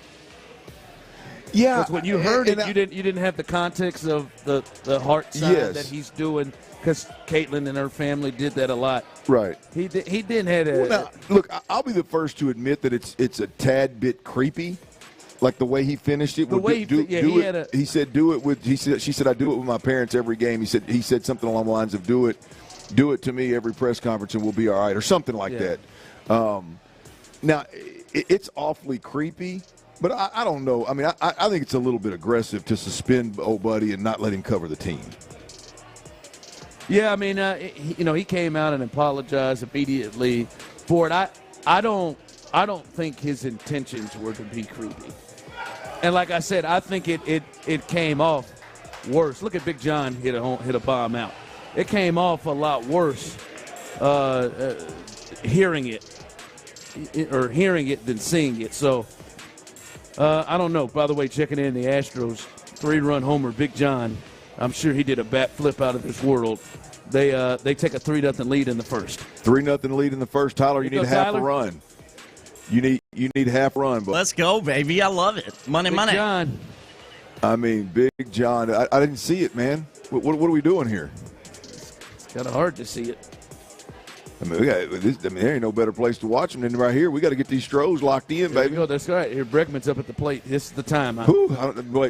Wait till that's over for me. I tell you what, come on through. We're down at 59 and Kirby, the Twin Peaks location. Come through, hang out with us. We're giving away some Dave Matthews Band tickets up at Cynthia Woods Mitchell Pavilion. It's and they're chairbacks, baby. We ain't talking about lawn seats. We're talking about chairbacks. Come on through, hang out with us. We also got a little mystery giveaway on the table alongside Dave Matthews. Come through, check it out, register to win all these tickets that we are giving away. Look, and here's the deal. I strongly suggest that you get the smoked and grilled wings. I got 12 of them. Got the little Cajun rub on it. Give me a little ranch and roll with it. What'd you eat today? What'd you go with? I've had a little queso. Hadn't had anything else. By the way, John, with a spectacular bat flip again, fellas. I mean, you're falling for it, ain't you? Spectacular. You're falling for it, ain't you? The bat flip is so good. I'm expecting him to get hit soon. You think he'll get? Oh, come on, man. They're getting obliterated. I expect that John gets hit soon with that bat flip. By the way, if you were scoring at home, Alex Bregman struck out to end the inning, and he looked defeated. Continues to look defeated with that strikeout. 8 holes next, then it's West Palm. And it had to be 3 pitches. Like, it was so quick. I just saw John run around the bases. That this occurred. So, all right, we'll keep you updated here on the Astros as they are looking to avoid a sweep. They lead again after the first half inning. They lead 3-0 now. They've led all 3 games in the series after their first at bat. We'll see if they can hold on to that now. And these scenarios that we're hearing about, this would be the perfect way to have J.J. Watt here. Nah, man. Nah, this would be the worst way to bring him in. We'll discuss that coming up next. Michael Strahan makes the tackle, stopping Stoerner for no gain. And J.J. Watt said if D'Amico called, he'd absolutely come back and play for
decile a word? It is. It is. Really? Yeah. Oh, God, this has gotten nerdy and stupid both at the same time. Right. That's what we do best.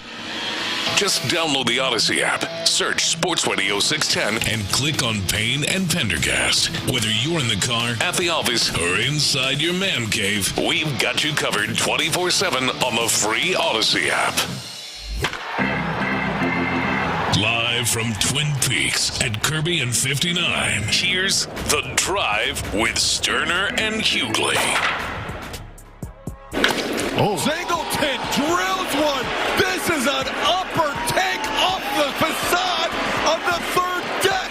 A big fly by John Singleton. That ball was well tattooed at 3-0 Astros. John Singleton is that guy, and that's a huge inning. As Ronel Blanco gets a double play to get out of the inning. He kicked it off with a leadoff hit, then a walk of Soto, got a big strikeout of Aaron Judge, and now just got out of things with a double play.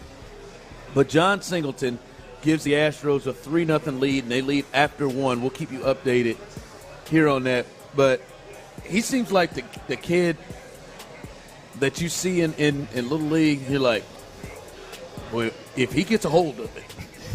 You know that kid. But everybody knows the pitch he can't hit, and so he very rarely does. He strikes out a lot. He misses a lot.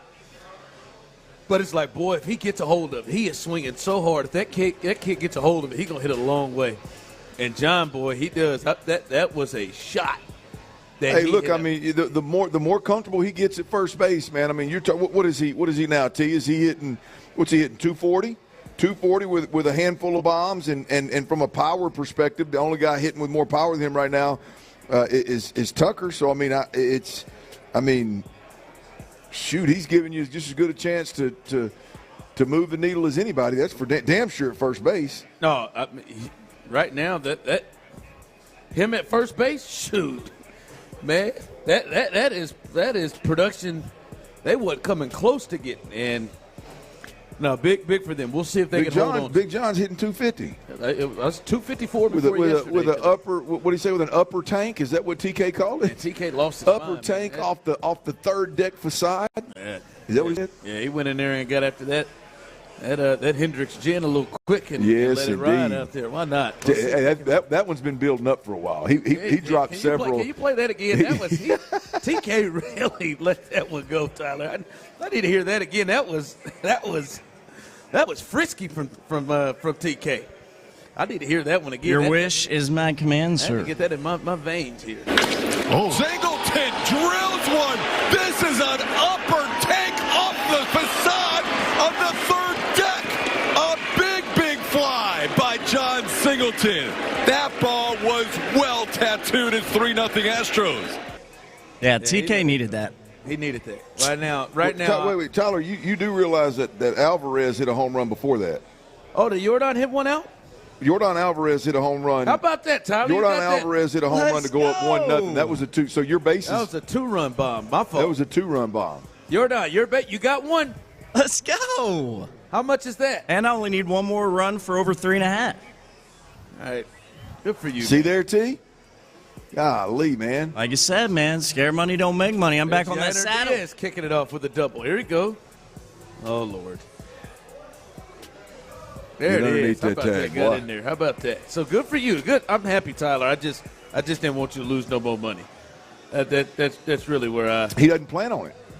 Yeah, I didn't want to lose any more either, man. He don't plan on it. He's going to dig out of this hole right here. That Yordan home run alone, though, that just got me like. That's 200. Yep, Didn't you say you put 200 on it? Mm. There you go. That's back under. Hey, you're back under a stack. That's right. You're back under a stack, baby. I didn't mean to go here, but they just showed. They came back from break, and they just showed Alex Bregman sitting in that dugout by himself, looking at some kind of footage. Like what's he watching? He just looked so defeated, looking at that damn tablet as he was watching his at bat. I'm starting to feel bad for him at this point. Yep. Like that's where I am. It's a rough spot he's in. I'm starting to feel bad for my man. But we'll keep you updated here as the Astros lead 3-0 on homers by Yordan Alvarez and John Singleton, the lefties, have gone deep with that short porch, but I don't think either one of them mattered where they were going to be, especially John's. That was going out anywhere. But the big topic outside of the Astros here with the Texans right now is this J.J. Watt situation, Clint. And listen, I've told you how I feel. I don't think it's going to happen. I don't think it's real. But I do think the scenario that I think a lot of people have painted of him coming in the middle of the season, him coming in if the Texans are playing well and look like they are real contenders, that then he jumps on the team and adds to it. I think that's a potential dangerous recipe. And why I say that is you got a group of guys that have gotten to a certain level where they are championship material. Obviously, guys have done something to get there. And then to have somebody just waiting off on the side to come in and just join it. And I know it's J.J. Watt. And I know his name's in the rafters. But still, that is a potential funky mix that you're bringing in if that's the way you go. I don't think it's going to happen. But if it does, to me, it would make more sense, much more sense, as he's there from the jump as a part of this thing, as opposed to just, hey, man, he's just flying in and just kind of waiting to see, how good you all are. If the Texans get into a spot where their best option to give themselves a chance to play winning defense is to bring a guy out of retirement that at that point in time would have been a year plus because however many games they were in when everybody got injured, if that would be your answer to that, I would really question what the hell the Texans are doing. That would surprise me. And it would be unfair to JJ, to be honest with you, to come in and try to all of a sudden be the savior. Like, to me, that's silly. That conversation is I mean, that would piss me off if D'Amico and Nick did that. Now, if they decided that they want to bring him in and that he could help this football team, which I think you'd be crazy to me. It's crazy to think that J.J. Watt couldn't help this football team, but now's the time. You bring him in now. You get him in a rotation. You get him in the locker room with the guys and get him fitting in with the guys. And you get him getting his body back right. And then you get him in a rotation, and you see if he can't help this team win some ball games. And depending on how he plays, obviously it's going to depend on, how many reps he get, what kind of snap count it looks like. To me, that's the only way this even remotely makes sense, is you bring him in and he's part of the squad. Not an emergency situation if a bunch of guys get hurt. Not a JJ decides he wants to play midseason and he can only go half the season so he doesn't get involved until midseason. Like, all of that stuff to me is silly. Yeah. Someone texted in, Ron, he's a free agent. You're putting way too much thought into this, bro. No, I'm not. It's a different thing. He is literally, but the thought is, in the scenario that has been placed is, hey, man, he's just kind of chilling. Just kind of chilling on standby as Tyler's going to get his runs. Oh, no, they held Diaz at third. Bases loaded as Altuve gets a base hit. Bases loaded for Kyle Tucker here. You need this right here. A grand slam would be huge for you right now, Clint Stoerner, with your bets. But, this guy literally is on standby just waiting to see if the Texans are good enough for him to come back and play. Because if they're 3-4 or something, no, I'm gonna go ahead and continue working at CBS. When cats have gotten him to this spot and he is going to take somebody's job, right? That there is a potential for something. Well, I don't even think that's in the cards, though. No, I don't think that's in the card for D'Amico and Nick. It may. Hell, if I were JJ, it'd damn sure be in my card. Yes. Yeah, you want to pay me several million to come in and play about 8 games? Yeah, I'll be in for it. But that can't be in D'Amico and Nick's card. That can't be. Back in November. Yeah, that's not how they built this thing. That can't be part of their plan. And it can't be their answer if injuries pop. It can be one of the answers if injuries pop and he's interested. Cool, come in and see what you can do. Now, I think JJ would be silly to do it. Those are one of those things that sound cool. That sounds. There ain't no doubt. That sounds cool, but not bringing in the thought of what that would mean for other. But I'm going to tell you, the rest of the room. Let's put all the ifs behind us. Like what does it do to the locker room? Because I think those are all legit conversations and legit concerns. What does it mean for Will Anderson? What does it mean for C.J. Stroud? I think those are all legit. And just put yourself at NRG Stadium on a Sunday in an obvious passing situation and you roll 99 back out there, that place would go absolutely it's berserk. going to go crazy. Hell, it went crazy when he put on a jacket. Right. When he rode out on a golf cart. I'm not saying I don't understand why fans are like in love with the thought of this. I just don't. I don't. Oh God, Clint is out here on my shoulder. He's trying. My boy Tuck. 3-1. Tuck had a hitter's count. Man, I thought he was going to try to groove him. Yeah, it's not. I just think there are more serious things to talk about. All right, we'll keep you updated here on what the Astros are doing. They got the bases loaded right now. With the hottest hitter in the game out there. We'll see. I like this. I like the excitement level of you and not. That's why you bet. That's why you bet, right man. There on the thing. On the and he struck out. I need a home run, bro. Yeah, they could have added to the. Oh, we'll be damn, Tucker. Trade him. And trade him. Want to trade Get him out of here. Trade him. We'll continue live here on the Drive. Payne and Pendergast. Okay, as Espada the right type of manager for this group? They've watched a lot of leadership go out the door. And Espada, at least 34 games in,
Easy, cost-effective, and dependable shipping. Tune your business's frequency to success and turn shipping to your advantage. Learn how at USPS.com/advantage. USPS Ground Advantage. Simple, affordable, reliable. Live from Twin Peaks at Kirby and 59, here's The Drive with Stoerner and Hughley. Fellas, you bet it, man. Y'all as we are back at it, all right, I appreciate you. As we're back at it here live, enjoying ourselves here, having a good time here at Twin Peaks, right here off 59 and Kirby. Come on out. Lomitas. Come on out. There it is. You think they say it like that? Say it, how do you say it? Lomitas. Sure. Lomitas. Huh? What? I mean, I don't know. What do you think? It sounds good. Does that sound right? It sounds really good to me. There's an arrow. I think we should ask, ma'am, what is the name of this street out here?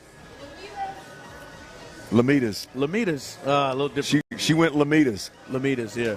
A little different from look close to what you said, but a little different. The Astros are leading 3-0. You can come up and watch a little day baseball as they're trying to avoid. What's the name of this street right out here? It's Clint is doing what's the name of this street out Lomitas. Here? How do you say it? She doesn't know how to say it. Gosh, but dog it. The Astros are trying to avoid the 7-0 sweep of the season series from the New York Yankees as they are leading 3-0 in the bottom of the second with a runner in scoring position for the Yankees after an error by Mauricio Dubon in center field. It's the home run ball. John Singleton hit a blast, a 2-run shot, and then Yordan Alvarez made Mr. Tyler Milner a little money today. So I didn't have the guts to go with Yordan, man. I did Monday. Yordan cost me a little money Monday. You said, yeah, you got to ride the wave. You got to ride the wave, man. And I rode the wave to the likes of a bases loaded strikeout. Damn it, Tuck. Yeah. That was your spot right there because they had nobody to they couldn't put him on anywhere. They had to come to him, and he couldn't get it done and struck out. But they lead 3-0 right now. Get on out here, by the way, as you got a chance to win. You can scan to enter to win. Dave Matthew tickets. There you go. That's coming up at in the Woodlands at the Mitchell Pavilion. You can go out there and hang out and get those tickets. And we got a little mystery prizes. You can also scan to get those tickets as well, as we're here till 6 o'clock here at Twin Peaks on 59 and Kirby. All right, Clint, hopefully this thing can continue and they can end this this losing streak to the Yankees and the overall losing streak they have right now. But Clint, the way this thing is going, the way that the look is, the way that the locker room has looked, the clubhouse has looked, the way this thing has gone, it feels like it's so bad when you think about the elements that are there, and you think about who should have or what you believe the Astros should be doing, it feels like, man, there's going to have to be a major change somewhere if this thing continues. Now, if they turn around and rattle off 15 out of 20 and get back on it, get back in it somewhere, yes. But it just is looking so much to a place where it's beyond like, oh, just a down year. It feels like changes potentially need to be made if they continue playing this way.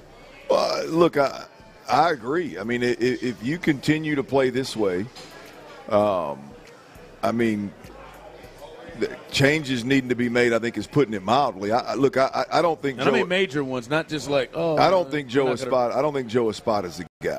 I'm at a point right now where I'm convinced that Joe Espada is not the guy. It's not ideal. Yeah, no, it's not. And I hate that he has been. I hate that he's been thrust into this position of ultimately a leaderless ball club that was believed to have plenty of alphas and plenty of leaders, and they've all gotten off to an awful start, and that's everybody. I mean, let's be honest. There's nobody, with the exception of a couple of hitters, I think, that avoided that. Tucker and Pena maybe, and Ronell. I can't forget about Nell here. But everybody else, man, deserves a little slice of the blame pie here. But ultimately, I think I just can't help but lean on, adverse times expose a man's true character. They show us exactly who you are, what you're about, what you're capable of. And I'll be honest with you, man. When I look at what Joe Espada's done through this rough patch with the Astros, man, it is. There's nothing motivating about it. You've seen enough. I've seen enough to think. Absolutely, like he's not going to grow. He is not going to be the guy. He's a bench coach. He is not going to be the guy. There's nothing about what I've seen that puts me in a spot where I can get even remotely close to saying, "Yep, this is the future." Can't do it. And ultimately, like I said, I feel for him because I'll be honest with you. The reason that I would make a move sooner rather than later is – you wouldn't even wait till the season. No, there ain't no sense. The reason that I would make a move sooner rather than later is that, this is exactly what the reason I feel the way I do is exactly what I thought he would never have to deal with. But he ultimately has to deal with it, and he can't. And that is because you figure like this was – because he's a rookie manager, he's coming into a situation where maybe he can have some time to find his managerial voice in this thing. And this group actually needs a strong figure. And I think that may be one of the surprising things to many is that you felt like you had enough guys in the building that, have been through the wars that could do this. But they need an alpha. They need a big, strong. And it's very clear. Like, they desperately need an alpha because if you look at it, the guys that you've paid just flat out ain't it.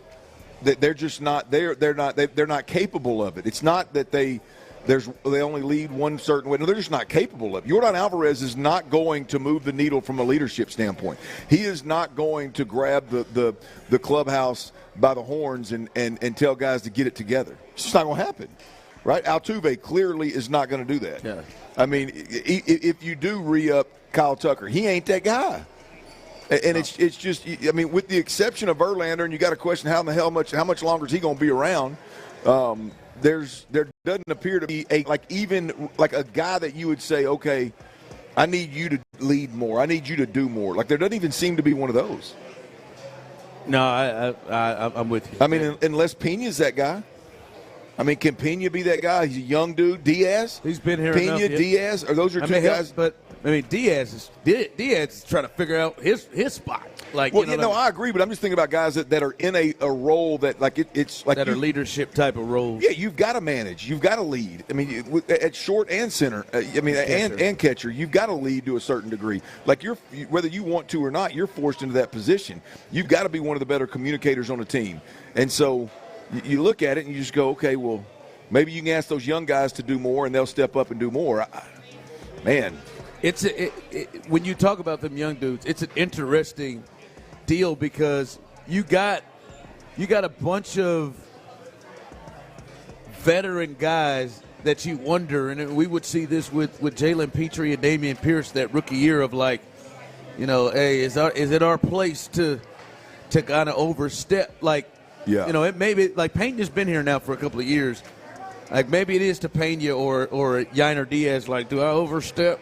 Do I overtalk an Altuve and Bregman, a Tucker? Like these guys that have been here. Well, I mean, here's the deal. They need it if that's them. But here's the deal, Ron. If in an ideal situation, I agree. But like in this situation, the Astros are in right now, Diaz don't need to worry about nobody. You step on everybody's toes. Let them walk on the bottom. You walk on the top of every one of them damn feet that are in that clubhouse. No doubt about it. Like if anybody that's got any level of alpha in them right now in that clubhouse, you don't worry about stepping on nobody's toes. You don't worry about stepping on Joe Espada's toes. You are 12 games below 500. I ain't worried about stepping on nobody's toes. If I piss you off and you push me up out of here, good. You're 12 games under 500. Get my ass up out of here. Like anybody with any level of alpha in them right now, this is when it needs to show. Yeah, and I'll be honest with you, if you got a level of alpha, some of those guys that you kind of wonder about stepping on their toes, not saying they're weak or anything, I just don't think they would probably buck up to you. I don't think. I think they're probably. I agree. You know what I mean? I think they're probably accepting of it. They're probably saying, "All right, yeah, go ahead, man, take that thing," because Correa, well, he was going to step. he was going to step on toes. There ain't nothing worse. Here's the deal: if you're not going to lead, your ass better follow. Right, the guy straddling the fence that wants to have input here but doesn't want to do this and that. Like, no, man. I mean, be a leader or be a great follower. That's the two choices right now. If you don't like your toes getting stepped on, then your ass should have stepped up and said something. You should have been Altuve. If you don't like it, you should have been the one. You're the greatest Astro of all time. You should be the one to talk to the media and right the ship and be the voice of the team. Right? I mean, if you don't like it, and I'm not saying those guys do or don't like it. I'm just saying anybody that would be insulted or disrespected by somebody trying to lead this thing, and get them the hell up out of here. Bregman's popping up again to the right side of the infield with a runner in scoring position. Unbelievable, man. It is unbelievable. Like I've never seen a hitter. Tyler, I didn't know if he was watching it. I knew he was coming to him. He wears out the second baseman, first baseman, and the right fielder. Wears them out with pop flies. And I mean pop flies. They ain't even fly balls. They're pop flies. Runner sitting on third. All you got to do ultimately is hit it on the ground to the right side. All you got to do is hit a deep fly ball. It ain't got to be deep. It's Pena on third. It doesn't even have to be heat. I mean, Alex he's got to be getting close to a Gatorade bucket tosser. Break the bat. Throw your helmet. Hit a damn sack fly, bro. You are a pro. What are you doing? Here we go. We went bro. That's where he's coming. I mean, he's got to be nearing. Send his ass to Sugarland. I don't give a hell anymore. What is he doing? Hey, reel it in. He made you some money. They made you. Not he didn't. The Astros made you some money. Pull your head out of your ass and come up. You're ready for him to go to Sugarland? I don't care right now. Like, he is so bad. Like, just gotta wait for you, man. I understand your pain, man. I get it. I'm telling you. All joke. I know we're not going to talk about it because it's 3-0, right? We're not going to talk about it, but that's bad baseball. That's terrible baseball. That's a guy pressing his ass off. Trying to, instead of, like, in your mind, you're thinking, what hell? Let me get it somewhere on the ground or deep in the air. That is a guy pressing and feeling the pressure. And that pressure, we had Tony on earlier, maybe drop him in the 6th spot. Nope, that thing keeps finding him. It's going to find him anyway, and that pressure has sent Tyler to the showers. Tyler, don't put him on the turd list for poor performance. I would just ask that you do that. Don't do it for poor performance. Do it for popping up to wearing out second baseman. Coming up. Yeah, major leaguer not able to get a sack fly. Just makes sense. Coming up, the Texans have made an addition that excited the hell out of Clinton till he did a little research, and now he has a different feel. But what does it mean? And we'll keep you updated on this Astros-Yankees game as they try to avoid the sweep, as well as the NBA playoffs jumping out tonight. We'll discuss all of that coming up next right here live on the Drive.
800-462-3333. KILT FM HD2 Houston. Insider access, exclusive content. Sports Radio 610. The Texans play here. An Odyssey sports station.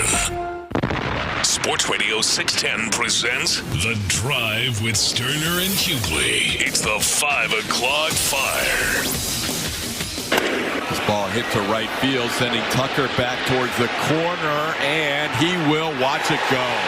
Unreal that that's a home run. That's a fly ball in pretty much every other stadium. Instead, it's a two-run home run. And just like that, the Astros fail to add to their lead. The Yankees come back with a two-run home run by Volpe. Yeah, and that was a Yankee Stadium home run. That ball was probably hit 316 feet. And as Todd Callis said, really a fly ball anywhere except for Yankee Stadium. But it is now 3-2, 3-2, and it happens just like that, doesn't it, Clint? You have a chance to add to a lead, to make it 4-0. That feels really different, and then you squander that opportunity by popping out, and then not being able to get that runner in from third, and then they come back. Two innings in a row, and they come. I know. I'm sorry. Go ahead. I was going to say, and they come right back, and they get this to a one-run game. Well, I mean, it's 2 innings in a row, and they've only played 3, by the way. In the first inning, the Astros do damage. In the second inning, bases juiced, 1 out, Altuve and Yordan Alvarez. Kyle Tucker, he strikes out with the bases loaded, I believe. That's right. It was Tucker and Alvarez. I'm sorry. Altuve singled to load the bases. Tucker strikes out swinging. Alvarez flies out to left. Inning over. Go to the next one. Pena singled. He steals second. And a throw in the air. He gets to third. No outs. Singleton, Bregman, Diaz. Strikeout, fly out, ground out. All with a man on third, no outs. I mean, it just like those are the things that come back to bite you. And again, look, I know it's baseball. I get it. But you can't ask for a better situation to put a game not out of reach this early, but put a game in position to where now the opponent's got to score 6-7 runs to catch you. And it's not like we're talking about Jake Myers and Loper Fido went up there and didn't get it done. You're talking about the cornerstones to do. It's an ideal situation. Bases juiced, 1 out. You got your 2 best hitters coming to the plate, and I mean nothing. Yeah, I mean, those things typically come back to bite you in the ass, especially when you're 12 games below 500. Yeah, and that's what happens with teams that are struggling. That happens to you multiple times, right? Obviously, the way Bregman has swung the bat now, you wouldn't wish it. But, hey, man, we're going to hold it. We got a hit. We're going to hold Diaz at third with the bases loaded because we got Kyle Tucker and Yordan Alvarez coming up. And you can't get it done. And then when you look at Bregman in that situation, that's a way to get somebody out of, at least hopefully a little bit out of the funk where, hey, man, you can do something to help the team without even getting a hit, right? Just, put the ball in play somewhere. I mean, really put the ball in play. And, boy, in that moment, he pops it up, and you can't do anything. And like you said, it's Payne at third. It ain't going to take much. I mean, just get me a mid-range fly ball. It doesn't have to be a deep fly ball. Yeah, they had the infield back. They were going to potentially concede the run. So, yeah, that was that's disappointing. But 3-2, the Astros still lead right now. Where are y'all at money-wise? Y'all in a good spot? Oh, I need a lot of good to happen. You're not there yet. Still early. Need a lot of good to happen. Yeah. I need Tucker Baum, Ronell to strike out a few more folks, and the run. I went with the game over, so I'm on 5 runs in 3 innings. I'm in a pretty good spot. You're in a good spot. Tyler, I'm in a great spot. You already got the total bases you needed from Yordan, right? Yeah, that was a big one. Now I just need one more run for that big one to hit, over 3.5 runs for the Stros. And I'm with Clint. I'd take a couple more Nel Blanco strikeouts. I'm on that, but not big money. Oh, that's why there was a little extra sting on Alex. Honestly, didn't even think about that till now. Now I hiss. Yeah, that was my win. The run you talking about? He needed another run to get the. Well, he's half a run away. Yeah, and that just didn't think about that. Son of a bitch. I thought that's what you were. Nope. You now were losing your mind. Is that legal? What? What he just said? Yeah. Yes. Yeah, it is. I say it a lot. We all say it multiple times on the show. I mean, I would check that. I wouldn't say I say it a lot. I've said it 10 times. I didn't know. I was just over asking. 4 years.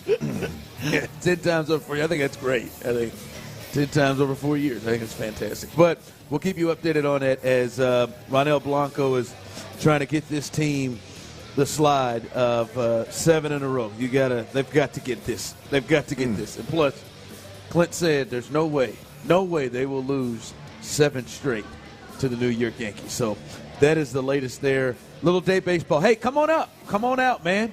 Come on out. Win you some tickets here. You can get some Dave Matthews Band tickets.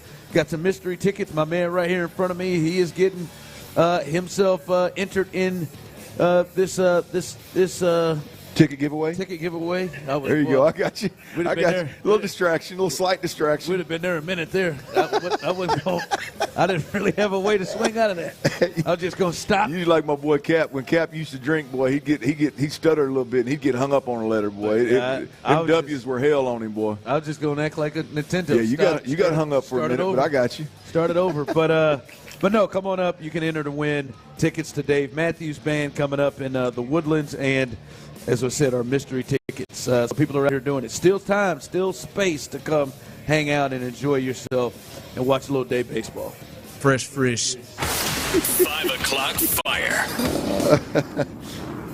Nope, not going to do it. Not going to do it. I get cornered. I was going to come out fighting. All right, the Texans, they made a little sneaky move here, and they acquire. I couldn't tell if I was like, is this guy an H-back? Is he a tight end? He's a wide receiver. Who? Skoranek? Yeah, but I was like, he is a wide receiver. Ben Skoranek. They get him and a 2026 7th-round pick from the Rams in exchange for a 2026 6th-round pick. He caught 66 passes and a touchdown last season. Or 66 yards, and a touchdown last season. He's got 58 career receptions for 575 yards. Last year, he wasn't that impactful at all. He only had 12 targets. The year before, Puka Nacua took all the all the balls in and Cooper LA. was back. But the year before, he was a part of their offense with Sean McVay, and obviously he knows the offense well. Clint, when you first saw this, you were intrigued a little bit by this until you looked at the stats. It was when I first saw that he was going to be released because they announced, Diana Rossini announced originally that they were going to release him. And look, I thought he was well above the release line in L.A. And so it was a little bit of a shock. But then, I mean, anytime anybody in San Francisco, L.A., Miami, a handful of teams like that, Cincinnati. With the connection. Yeah, you start looking at it and you go, man, could that be a possibility in Houston? And I immediately thought, well, I like the guy.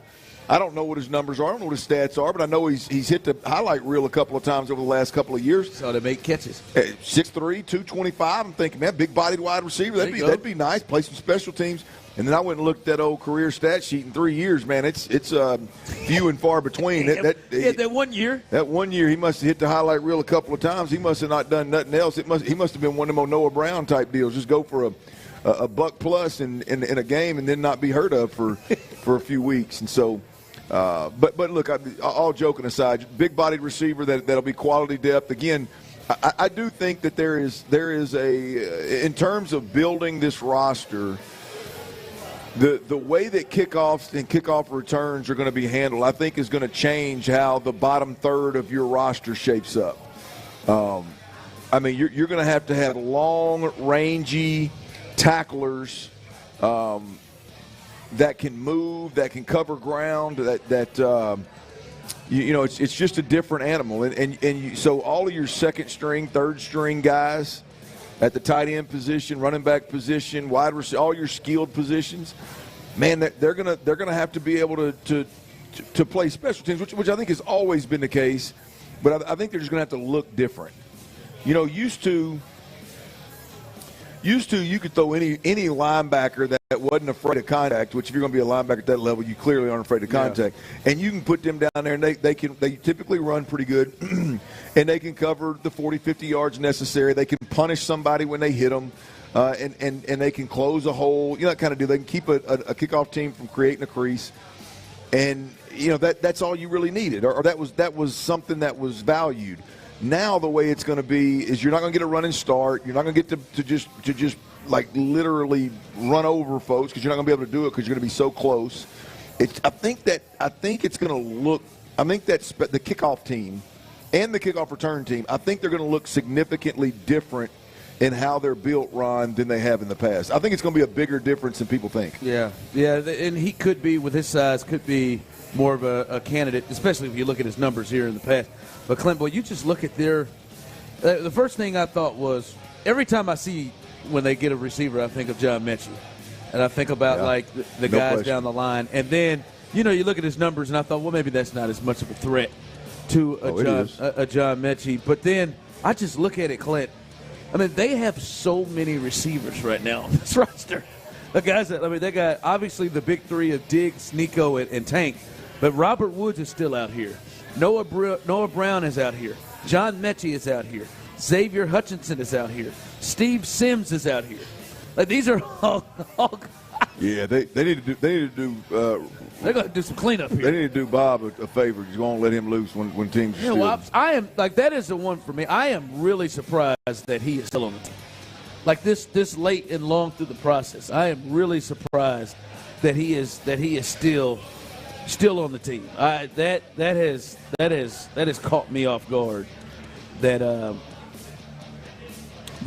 they've still continued to run with him on the roster. We'll see, but they're going to have to get small, or they're going to have to lower this list from the 9 or 10 guys they've got on here that feel like they might have a chance to play. So that is the latest there. But they do bring in a new receiver. We'll see what that means for them moving forward. 5 o'clock fire. Right now, boy, it seems like Clint, if you don't win a championship in the NBA, you're getting fired. You're getting fired no matter how long you've been there. The Suns, they follow the Lakers' lead. They fire Frank Vogel, but hell, this was just his first year. Frank got fired in year one. He took over that Suns job where, of course, they had high expectations with KD and Booker and Bradley Beal added to that group. But he gets fired one season in. Darvin Ham with the Lakers got fired after 2 seasons. Well, I'm telling you, boy, if you ain't winning a championship, Well, I'll tell you, it started with Budenholzer with the Bucks, which was odd there. Then the Bucks fired another guy who was 30-13 or something in his time there, and they've clearly gotten worse. This is a trip in the NBA how quickly guys are losing their job. Yeah, look, man, when you move on from a well-established, experienced, successful coach to somebody that hasn't had that level of success, or somebody that hasn't worked with this group of guys in particular, boy, it is a real gamble that they're going to come in and have the success. Now, you look at what's going on in Phoenix right now, and this is a scapegoat. I mean, you got those three guys that for some reason management is just hell-bent on saying that's not the problem. We're going to build on this. We're going to bring in the necessary pieces. We're not busting up these guys. And in reality, I don't know that it's ever going to work. No, I mean, so there's got to be a fall guy somewhere. Frank seems to be that guy. I mean, but this is the third coach in 3 years. Who was the other one? Monty Williams. And then he went and stole all that money from Detroit. Who was the third one? I can't even remember. I can't remember. They're going through them. They're going through them so quick you can't remember. Yeah, I couldn't remember who that was. They're the third coach in 3 years. So, yeah, you better get to rolling with it. All right, coming up, as the Astros are trying to avoid this sweep, I still think, as I threw in the towel yesterday, it was over for me. I think there is a conversation, at least at this point, that at least needs to be started, at least needs to be addressed to figure out what would be the plan on potentially having to do this for the Astros. We'll discuss that coming up next. The Drive with Stoerner and Hughley. This J.J. Watt. Yeah. Can we stop this? No. Oh, God. This is the part where you're going to piss people off. This is one of the top 3 teams in the AFC. They don't need this. J.J. Watt is the best player in the history of this franchise. First ballot Hall of Famer. He could continue to be the greatest ambassador. It's good. Ride home with Clint and Ron, 2 to 6 every afternoon on Sports Radio 610. Wesley Financial Group is not a law firm. I'm Chuck McDowell, the timeshare cancellation guy, founder of Wesley Financial Group. Being stuck in a bad timeshare can be overwhelming, straining your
Yeah, that's right.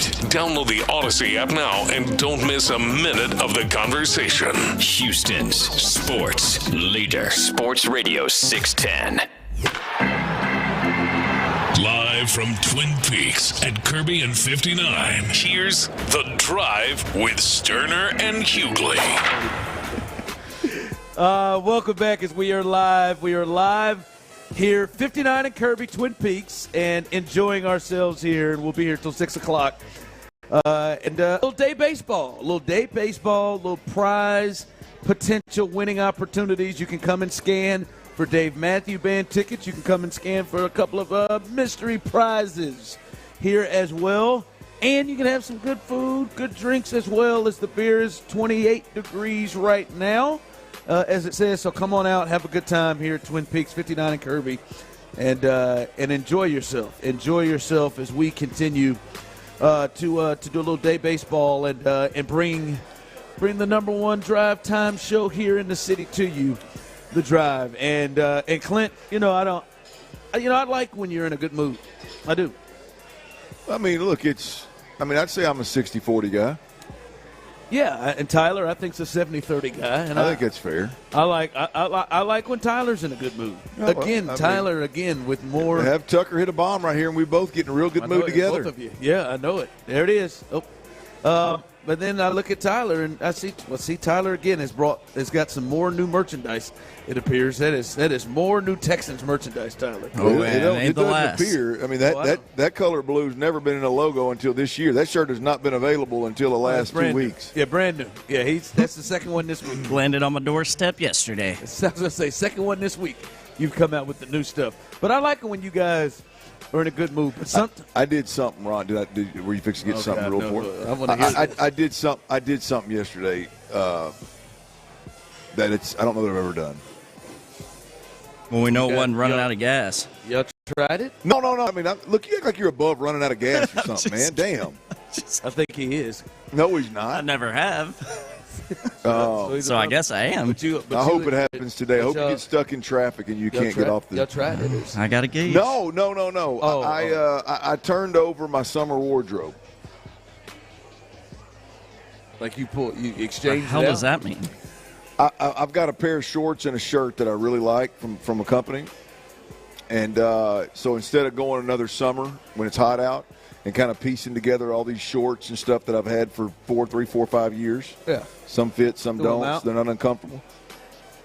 I hadn't thrown them out yet, but I ordered enough to where I ordered myself 3 or 4 short pairs, the same shorts, just different colors. Love them, and about 2, 3 different shirts. Okay.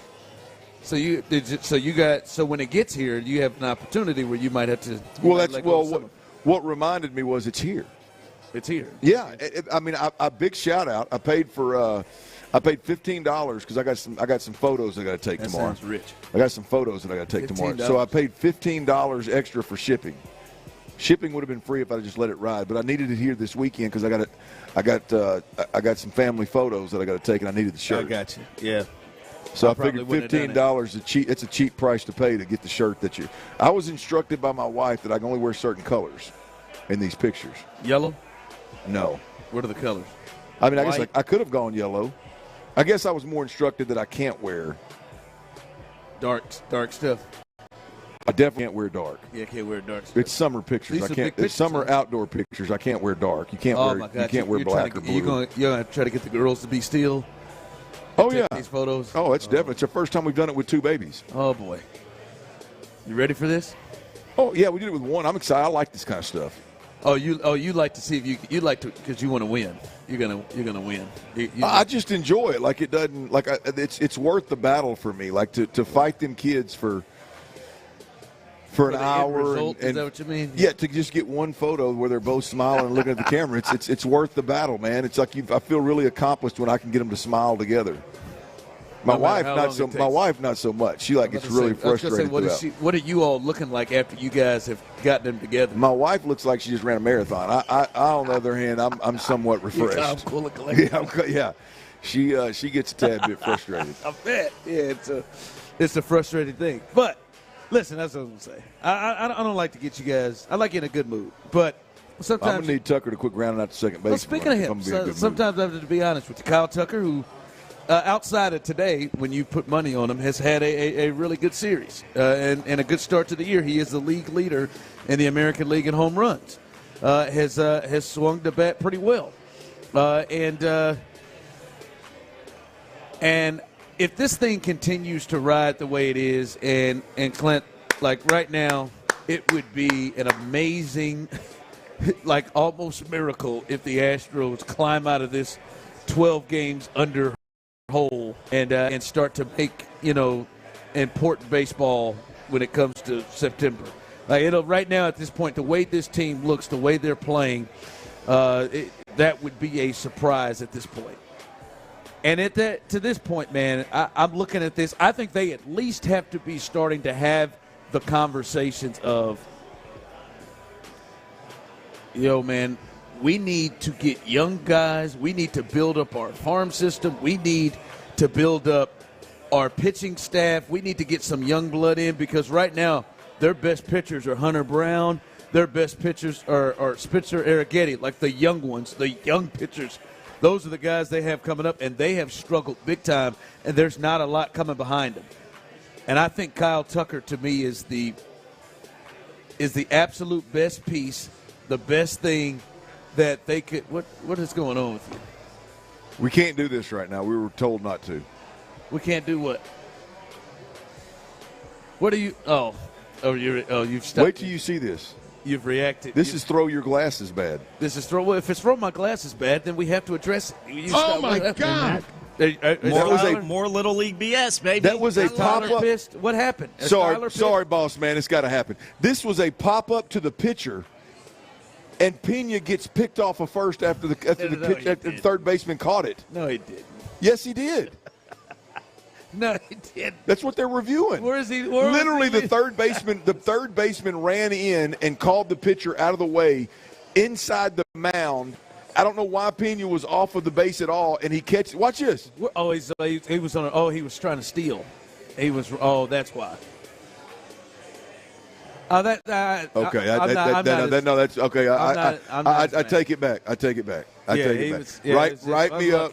Write me up, boss man. I'm sorry. Unlucky there. I didn't realize he was stealing. That's all right. Tyler had lost his mind, too. I didn't know that either, though. Tyler Good to know. I was going to say, I know they played some bad baseball, but surely there is. Because if he got picked off on a pop-up to the pitcher, I would pull him out of the game. Oh, I thought you were going to throw you. I was like, Ron ain't seen this. Because it didn't anyway. I would have benched him. I'd have pulled him out of the game. Sorry, I didn't mean to. I screwed your whole thought up, man. That's all right. That's all right. It happens sometimes. My thought was, though, as I was getting to it, is I think Dana Brown and them at least have to be starting to have conversations about Kyle Tucker. And that to me is the one where you can really get something from it. It's not a rental, which makes it even more appealing to teams. And he's a guy that has a contract that you have control of after this year, and it's not anywhere near the production that he is going to give the payout to him. And that, to me, is when you can get a potential haul to try to get something going with your farm system, which is in the tank at this point. I think they at least at this point need to be having conversations of what that would look like. I know that you don't want to trade Kyle Tucker. Personally, Clint, I want them to sign Kyle Tucker, and I've said it for the last couple of years. But I can tell you right now, he is not giving you no discount after the way things have gone here. And I don't think that they're going to pay him or give him the years, which is going to be somewhere between 7 and 10 years, and pay him the money that he is going to be able to get on the market. And if that is the case, if you're not going to pay him, I think it makes a lot of sense if this season continues to roll the way it is, that you make a move and you move on and try to get a big call. Now you got to get something that you love, but I think at this point they've got to at least be having this conversation with Kyle Tucker. Well, I'm gonna need you to have that conversation with somebody else, right? Well, I want to have it with you, Dan. No, I don't want to have it. I'm not there. I am at. We can move on from Joe Espada. I'm pretty sure he's not the guy. But at the end of the day, They just paid $95 million to bring Josh Hader in here. They just traded for Verlander to bring him back in here. I mean, this is one of those deals, man, where the window coming into the season was wide open, and it was an extended window. I can't let a little 35-game run here push me completely off the ledge. Yeah, I mean, off the ledge is like you say to yourself, because someone just texted in, no, and I mean 3 of them. Ron, they will not trade Tucker. He is a focal point of the future. Bad take. Well, it's not a bad take because they're not going to pay him, right? Like a focal point of the future. Well, he is going to take. Historically, Crane's not going to do it, right? I mean, it would be crazy to think. But if he is ever going to do it, and Tucker is putting up a hell of a campaign right now, he's going to be looking at 7 or 8 years, $300 million. Yeah, I don't think he's going to do that. I don't think. Well, according to history, you're right. You're spot on. Especially after they just signed that Hader deal. I mean, here's the deal, though, Ron. Is you got a team-friendly deal from Yordan Alvarez. Yep. You've been getting team-friendly deals from Altuve and Bregman. I mean, at some point in time, Crain is bound to shift a bit. I mean, and if he's ever going to do it, especially if Kyle Tucker continues this monster season, this has got to be the guy you do it with. Yeah. I mean, you can't. I know it's ugly right now. I know it's rough right now with the Astros, but this, I don't even like. And I understand why they're being had, but the conversations about becoming sellers for me. To your point, like I hope the management of my organization has the wherewithal to know when the timing is right to do those things. But I can't, as a fan right now, let what's going on the field these first 35, 40 games. I can't let that get me there yet. I'm not there. Yeah, to me, as I've said, if they're going to sign that cat long term, I'm with it. I think that should be the move. If you're not going to sign him, right, and you're floating like you are right now, you're not going to sign him. This is the we've seen him. He has not been afraid at all to let cornerstones go. Carlos Correa was that. George Springer was that. Like they've not been afraid to let these cats go. I'm just saying, almost all of those guys they've let go and didn't get anything back. But we understand because in all those years you were in the ALCS going for a title. Right now you're the second worst record in the American League.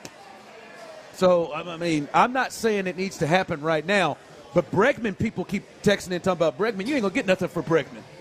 I saw the stats a little earlier. I think Adam Spillane may have posted this again, but he is the worst third baseman in the league in several major categories. And not to mention, even if he was swinging it decently, he's a rental, right? You don't have him after this. Kyle Tucker's the thing that you would get a lot for him or Framber, and right now Framber is not the same. This guy is one of the best players in the American League right now, in the league right now. It's still young. All right. Coming up as we continue, J.J. Watt said something, Clinton. I wonder if you agree with this. You're a guy who's played at the highest level like J.J. has. I want to see if you agree with this, and we'll keep you updated here on the Astros as they continue to lead 4-2. 4-2 right now in Yankee Stadium. We'll keep you updated as we are live right here from Twin Peaks, 59 and Kirby. Come on out and hang out. I heard something this weekend that got me to thinking, y'all. A lot of flies running around. We were sitting outside, a lot of flies running around. In fact, one of them over here landed on my chicken wing a while ago. Somebody told me earlier that flies coming out like they are typically means you're going to have a terrible hurricane season. Well, here's the deal. If we got a tough hurricane season coming or not, you need to think about protecting your family. You need to think about having peace of mind. You can do that with Generator Supercenter. Hurricane, whether it's a hurricane or it's construction or it's a freeze, it is a bad feeling to lose power at the house.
resources, experience, and talent needed to produce solutions. Our new technology platform, developed by AmericanEagle.com, has produced tremendous results with higher traffic, conversion, engagement, and online revenue.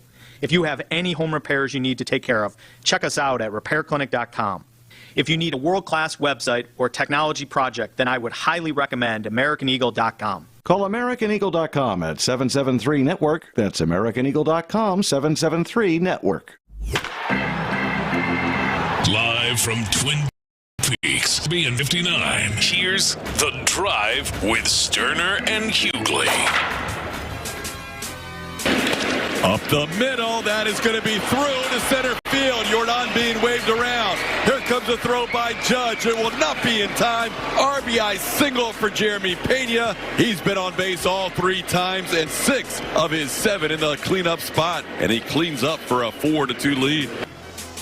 All right, Jeremy Pena, he is sitting nicely in that 4 spot in the lineup. As you heard there, he has been on base, getting hits throughout his time in the 4 spot. The Astros continue to lead 4-2, and Alex Bregman is down in the count 0-2 as he just walked up to the plate. And the Astros are going to try to snap this thing. They are down. Or they're leading 4-2 here in the 6th inning as they look to avoid getting not just swept but the sweep for the season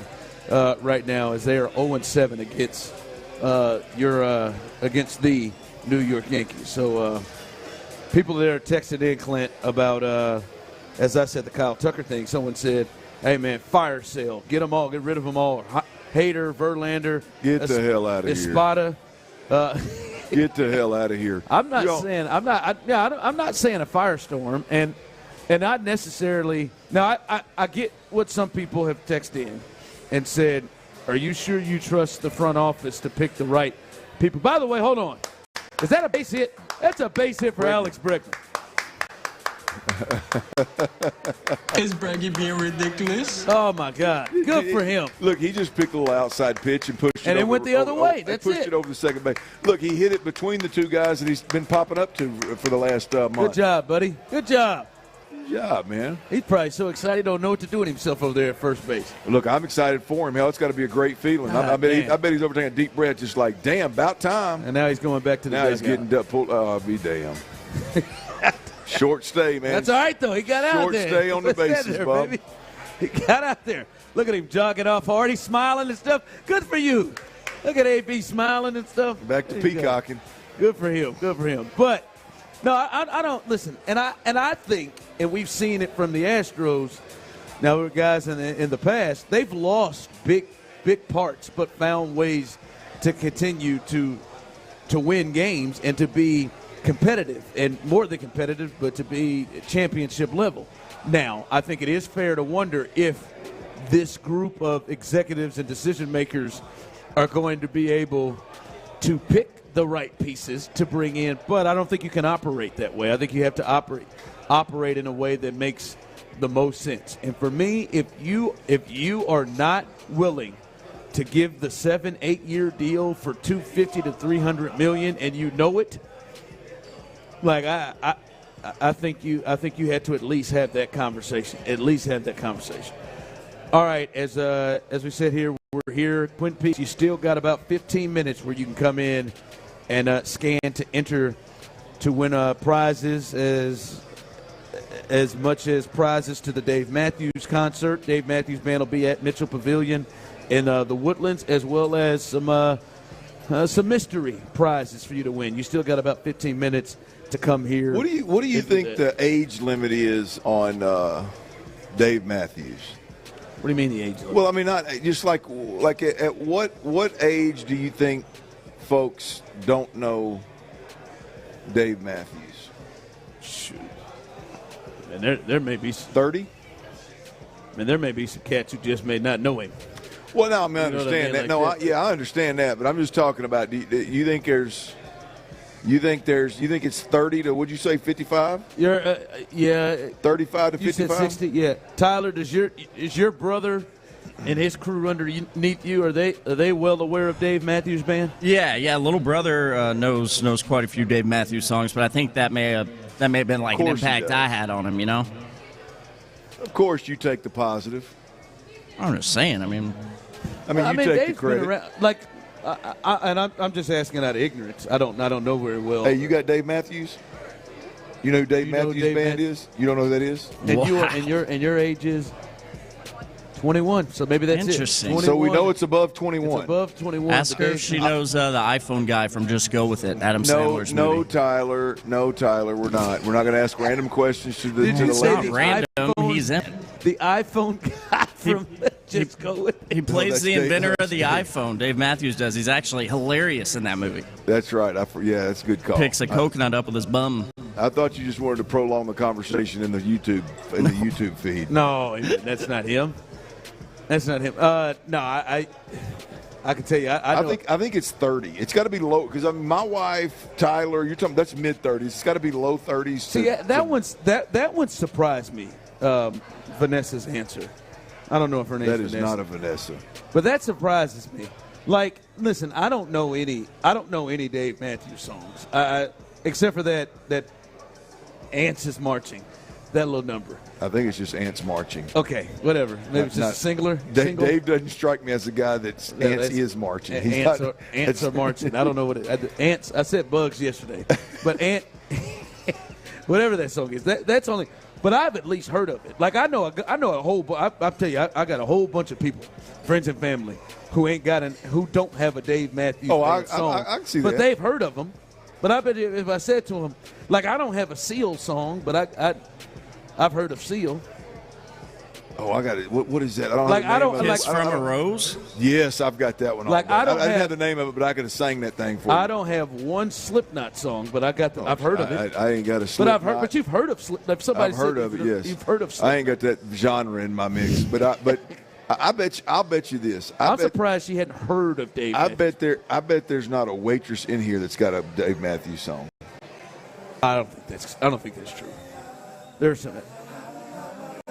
What do you think? You think there's 10 or 11 on the floor right now? I think there's 3 to 5. No chance. I think it's 0. I think it's 0. What is this right here, Tyler? You're playing? This is a little Seal for you. Oh, yeah, I've heard this. Title song from Batman Forever. That's a deal of that's a Seal. I wouldn't know this was Seal. I'm looking at him, Ron. There's no chance. There is a chance. There's some elder ones. There's some 30s.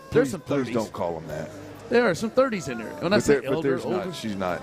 Mel, you got Dave Matthews? You ever heard of Dave Matthews, man?